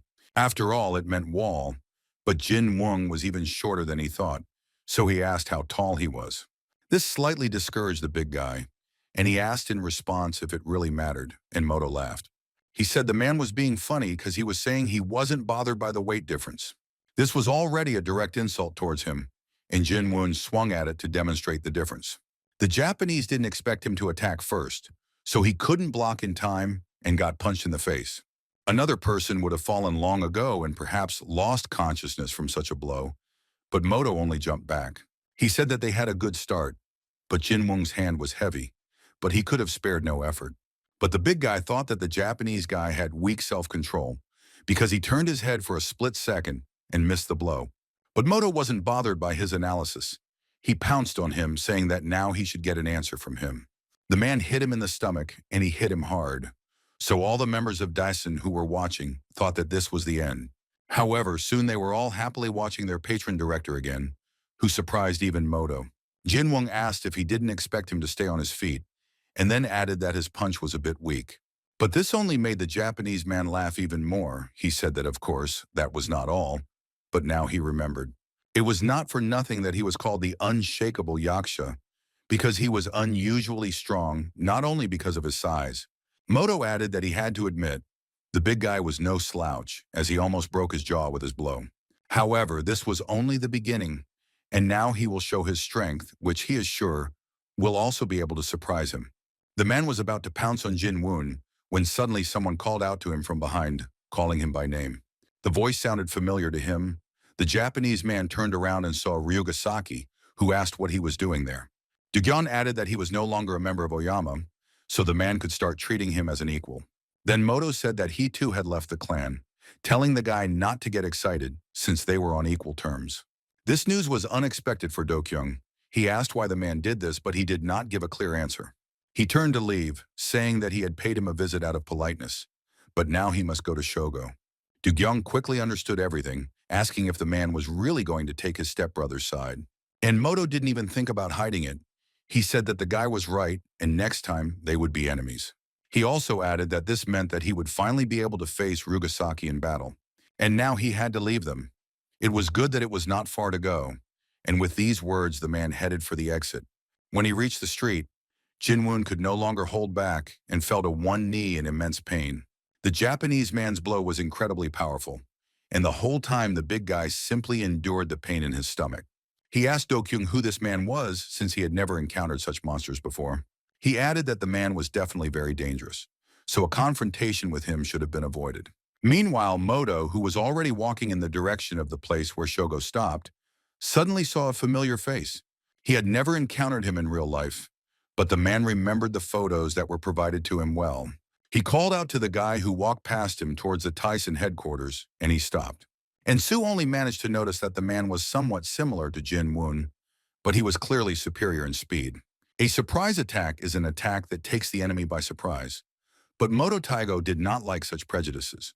He thought that only weaklings use such techniques, so he instinctively shouted at Becky Sue. This is what saved the guy. He managed to put his hands out to defend himself, and the blow landed on them. His strength was incredible. Even the block was painful, and the commander was surprised, wondering who this man was. However, it was also clear that he was now against him, so Yisu had no other choice. He swung his arm to hit back, but the man suddenly asked him to stop and began to apologize. Yisu was surprised by this behavior, but the man said that it was the first time he had found himself in such a situation and was a little confused. He still assured the commander that it was a mistake, but Yisu did not approve of such jokes and swung his arm to strike back. This time he managed to get his opponent with his foot, but the guy didn't expect that such a big Japanese guy would manage to block it. More precisely, he simply put out his hand and caught his leg, even though the guy had hit him pretty hard. The man suddenly said that since he was doing this, There was no point in apologizing anymore, because now they were even. But Yisu didn't listen to him. He still wanted to get the man, so he jumped up and swung his other leg. But Moto put up a block, and this time, despite the fact that the commander hit hard, he still couldn't hit him. He squeezed his huge hand and asked if that was all he was capable of, since he had been told something completely different. Their battle was interrupted by the sudden appearance of a black car, which stopped next to them. Moto realized that they had come for him, so he picked up his jacket and told Yisu that they would fight again sometime. Then he suddenly smiled and extended his hand to him, saying that his name was Moto Toigo and that he apparently was Baek Yisu. After hearing his introduction, Yisu said that he was facing another scumbag from Oyamagumi, which upset the man. He wanted to explain that he was no longer a member, but Ganzi, who had come to pick him up, had already opened the car door. Moto complained to him that Yisu was incredibly boring, and the guy remained standing in surprise. He remembered the name of this Japanese man because he had never encountered him before, and today's fight left a strange impression. Meanwhile, the man was also thinking about him, because something was bothering him and even irritating him considerably. He wondered why he should pounce on the guy from behind, like some coward who was afraid of his opponent. But then he laughed at his own thought, because it was truly absurd to exist. Then he remembered the words of the chairman, who said that if they interfered, the balance would be upset. However, now Moto thought that his brother was worried for nothing, because he would make sure that everything was all right. Gujin was sitting on a bench with candy from his grandmother in his hand. He just remembered everything that happened today. As he thought about his father again, he was interrupted by someone's voice, and it turned out that the guy from the agency was there. He also saw Gu Jun and decided to approach him because he was interested in the guy's skills and his craftsmanship. He sat down on the other side of the bench, took out a cigarette, and then asked what had brought him to this place. At first, Gu Jun replied that it was none of his business, but the boy understood why he was so unfriendly. He explained that apparently he did not know everything about his own father, namely his death. Then Gujin stood up and told the guy to stop with his vulgar provocations. After all, he himself was no better, a healthy forehead who still drags his elderly father everywhere. But the guy replied that in fact they were the same, because they were simply criticizing for the sake of criticism, as they say. He then added that Gujin probably didn't even know what happened to his father, since no one had told him. As expected, this offended the new member of Gudo. He grabbed the guy by the shirt, but he said that his guess was correct. Then he asked if he hadn't been curious about how Ilhak's first knife, his father, had died in the end.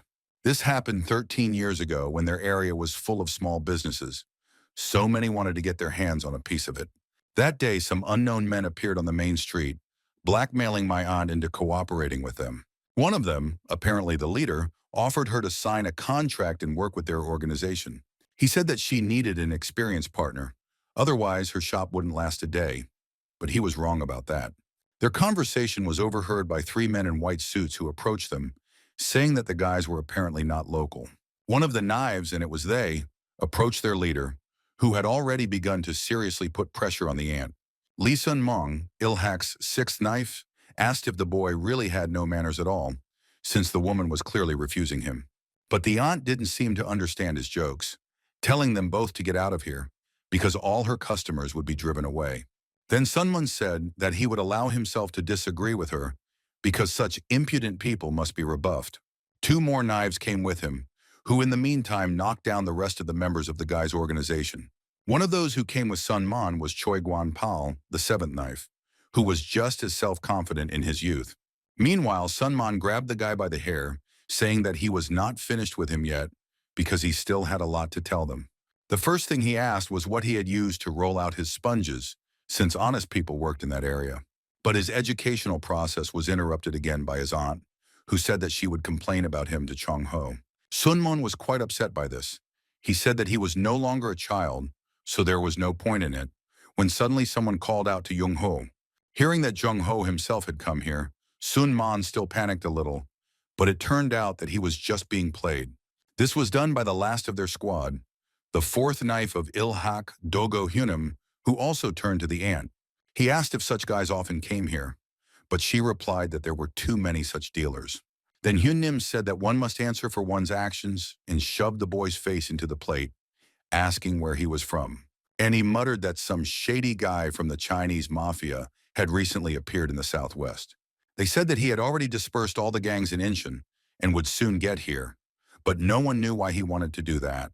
Right now, this man started another fight on the other side of the area, but there were those who dared to fight him back. One guy said that without a powerful patron, everyone in his squad is just a nobody. It was young Ryu Tai-hyun, who was also a member of Ilhak at the time, but was advised to wait for the knives. However, the guy was not afraid that the enemy was incredibly strong. He said that he would deal with him. A man said to be from the Chinese mafia stood up, asking if he was one of the knives.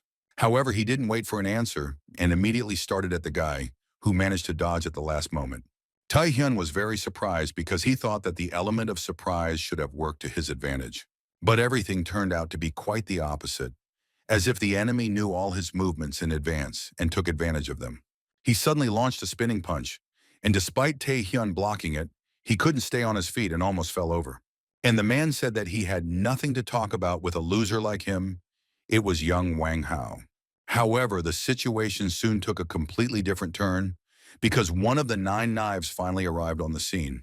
Everyone noticed this except Tai-hyun, who rushed into battle again, but his attacks were unsuccessful and the man decided to intervene.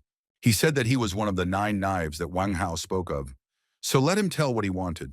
Who knows, maybe they'll be able to get by without physical violence?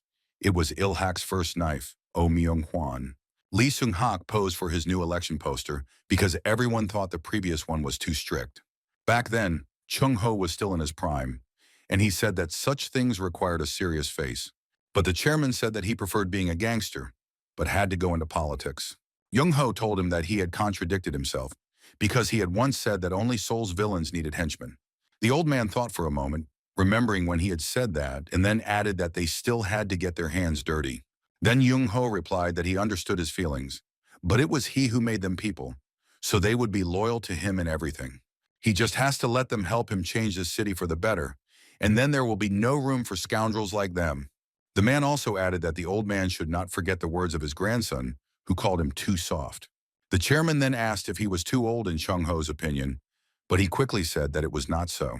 He then headed towards the exit, saying that brother Oh Myung-hwan was currently taking care of some business in Gwanak. But there was no need to worry, because no matter how strong the opponent was, Myung-hwan never lost. Meanwhile, Wang Hao pounced on the new opponent, thinking that he was no better than Ryu Tae-hyun. Myung-hwan immediately noticed that his weapon was unusual, which indicated that he belonged to the group.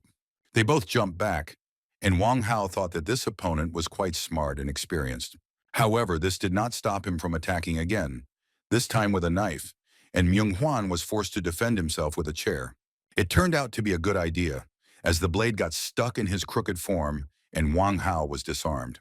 Then Ilhak's first knife pulled the chair toward itself, then shook it in different directions and threw it away with the knife. But Wang Hao was probably expecting something similar, so he immediately launched body punches and swung his leg. The blow was not weak and hit Myung-hwan right in the jaw, because he did not expect that everything would happen so quickly. But the guy didn't seem to take any damage.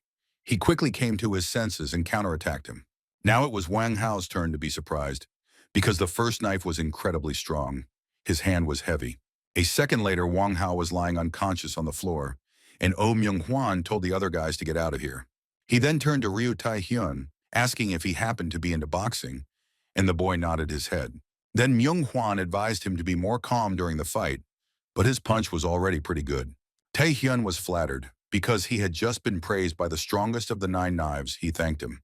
These were the last words that Oh Myung-hwan said, after which he suddenly took Wang Hao onto his shoulders, intending to carry him.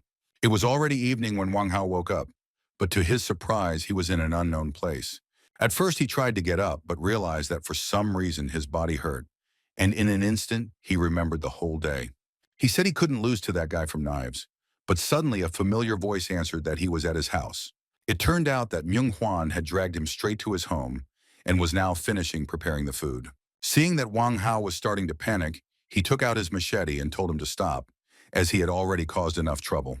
He added that he would let him go, but he would have to answer a few questions, and he didn't like that at all. He said that the guy was too self-confident and that he was just lucky that time, but he replied that he still won.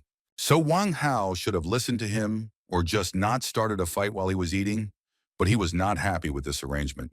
Wang Hao threw everything off the table and walked up to the guy, telling him that he better get up if he didn't want to die sitting down. However, such a threat had no effect on him. Myung-hwan stood up and asked if he really thought he could defeat him. They attacked each other again, or rather, Wang Hao attacked first, while Myung-hwan decided to simply defend himself. But their fight did not last long, because with their screams they woke up another little person in the house. It was Gu-jun, who came out of his room, yawning sleepily and asking if Dad had fought again.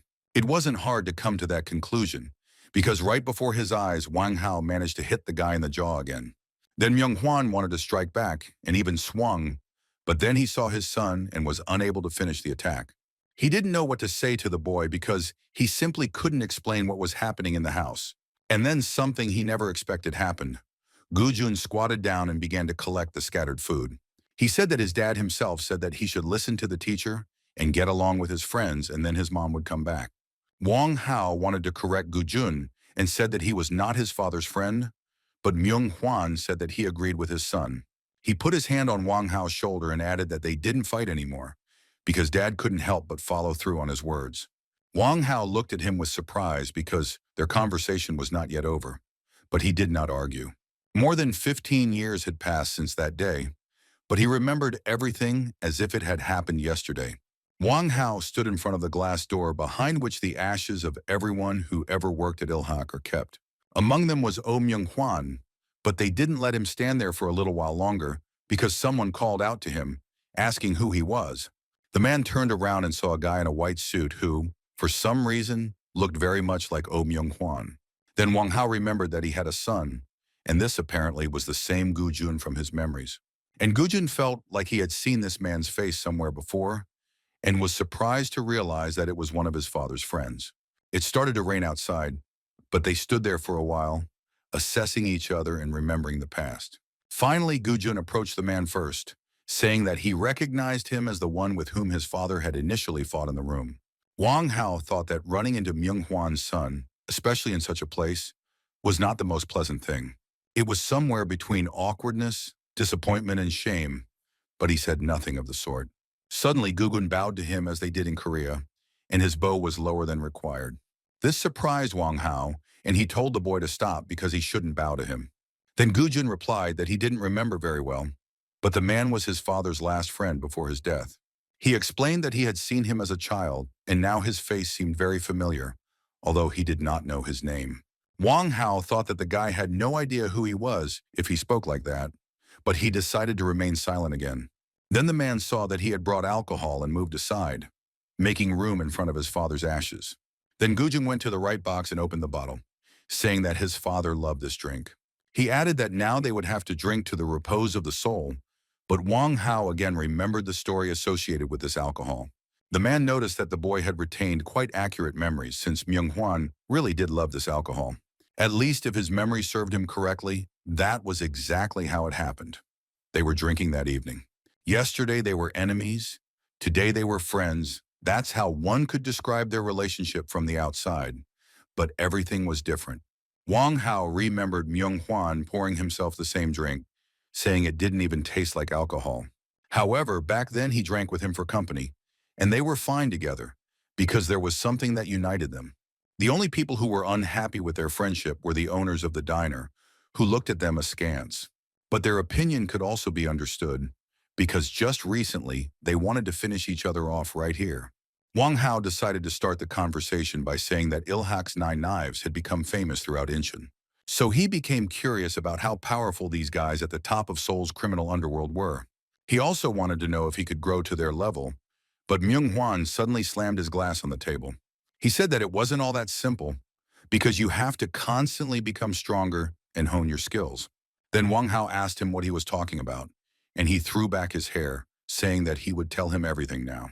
But instead of answering, the guy simply passed out. It looked like he had overdone it with alcohol and would now only wake up with a hangover. Wang Hao thought that he had had enough too, because if he continued drinking, she would lie down next to him, which he did not want. The man walked out of the diner and took out a cigarette. He thought about his new acquaintance who was able to defeat him. Then he went back to his last words and thought that there was some meaning in it after all, but how difficult it was. Constantly becoming stronger is not something everyone would dare to do, But Myung-hwan was exactly that kind of person. And if this is the secret of his strength, then Wang Hao will definitely improve himself too. Suddenly, someone called out to him. Sunman noticed the dragon tattoo on his forearm and asked if he was the cocky young man. Wang Hao understood what he meant, but asked what was wrong, which angered the guy who suddenly swung his leg. He hit him in the head, but Wang Hao managed to block it, asking what harm he had done to him. However, Sunman did not want to answer. He called the man a show-off, saying that he himself understood everything. This was true, but Wang Hao decided to irritate his opponent because he was wearing the same white suit as Myung-hwan. Seeing that he was able to block his blow, Sunman thought that the man was no slouch, but he didn't say so. He saw that things would now go better, because help had come to him in the form of another of the knives. He approached Wang Hao in an instant and kicked him in the stomach, sending the man flying backwards. An unexpected helper turned out to be Jang Tuk-pei, who even asked whether it was in vain that he intervened in the fight. But Sunman replied that his partner had arrived just in time and had done a fantastic job of taking the brat down a peg or two. Wang Hao fell near a trash can that had a lot of bottles in it, and then he thought that the guys were also from the knives. Confirming his thoughts, Sunman asked what he was doing here, since the 9 knives of Ilhak were responsible for this territory. Wang Hao stood up and then said that there were actually 9 of them. He stepped on an empty bottle that was lying next to him, and it shattered into pieces. But that was what he needed. The man picked up 3 shards and made a pair of brass knuckles out of them, which greatly surprised the guys. But then he asked where the other knives were, and that surprised them even more, because they saw that he was not afraid. Without waiting for an answer, Wang Hao pounced on Sunman and swung his weapon, but the boy defended himself. He saw an opportunity to strike back, but the man did not let him take advantage of it and pushed him hard in the side. Sunman lost his footing and balance, he fell, and on top of that, Wang Hao managed to cut his hand. Then he instantly appeared next to the guy, pinned his head to the ground with one hand, and swung the other to finish him off. Luckily for Sunman, Tok-bei came to his rescue, kicking the man and forcing him to let go. However, Wang Hao didn't intend to end it there. He jumped up and hit 8th knife in the jaw with his knee. Tok-bei didn't expect such a reception. He fell on his back and was also surprised by the man's skills. He fought well. This time was enough for Sunman to get up and run to his comrade, and then he helped him to his feet. Tok-bei said he was fine. He was more interested in where the young man learned to fight like that. They prepared to collide again and rushed at each other. But this time, someone's voice stopped them. It was Oh Myung-hwan, who managed to wake up and walk out of the diner. He didn't even look bad from his hangover. When all 3 saw him, they stopped fighting. They were surprised by his appearance, and Tok-bei even bowed. Then Wang Hao approached the boy, addressing him by name, and Sunman asked in surprise if they were really friends. Wang Hao told the guy that he thought he was different, so he even began to count on their friendship. But as it turned out, he was no different from the guys Wang Hao had just fought. In the end, he said that he hoped that the guy would understand this, but it seemed that he had already made his choice a long time ago. He turned to leave when Myung-hwan suddenly called out to him, saying that the young man had not yet told him his name. He also added that he forgot his blade and gave it to Wang Hao, but he only silently accepted the machete and turned around. After thinking for a moment, he finally stopped and said his name, and Myung-hwan replied that they would meet again. The next day, Sun-mong and Myung-hwan sat in the chairman's office and reported this to Wang Hao. Sun-mong said that he was currently hanging around Incheon, and if he was not stopped, he would definitely cause trouble. The boy asked Lee Seong-hak to just give the order, and they would capture the area. But the old man did not share his methods. Then Myung-hwan said that he would handle everything himself, and when the old man asked if he was sure, he replied that he was not going to fight. Suddenly, someone knocked on the door, and a tall guy entered the room, apologizing for interrupting them. Upon seeing Oh Myung-hwan, he bowed, saying that he had heard of him, and Song-hak explained that he was their new employee. The old man added that he didn't know how Myung-hwan was going to deal with Wang Hao, but the guy was unusually smart. Therefore, the chairman thought that he could help him, so he specially called him here. Myung-hwan nodded as if to say he understood, then stood up and extended his hand to the boy in greeting. He introduced himself as the head of the strategic planning department, who turned out to be young Han Hai-sung.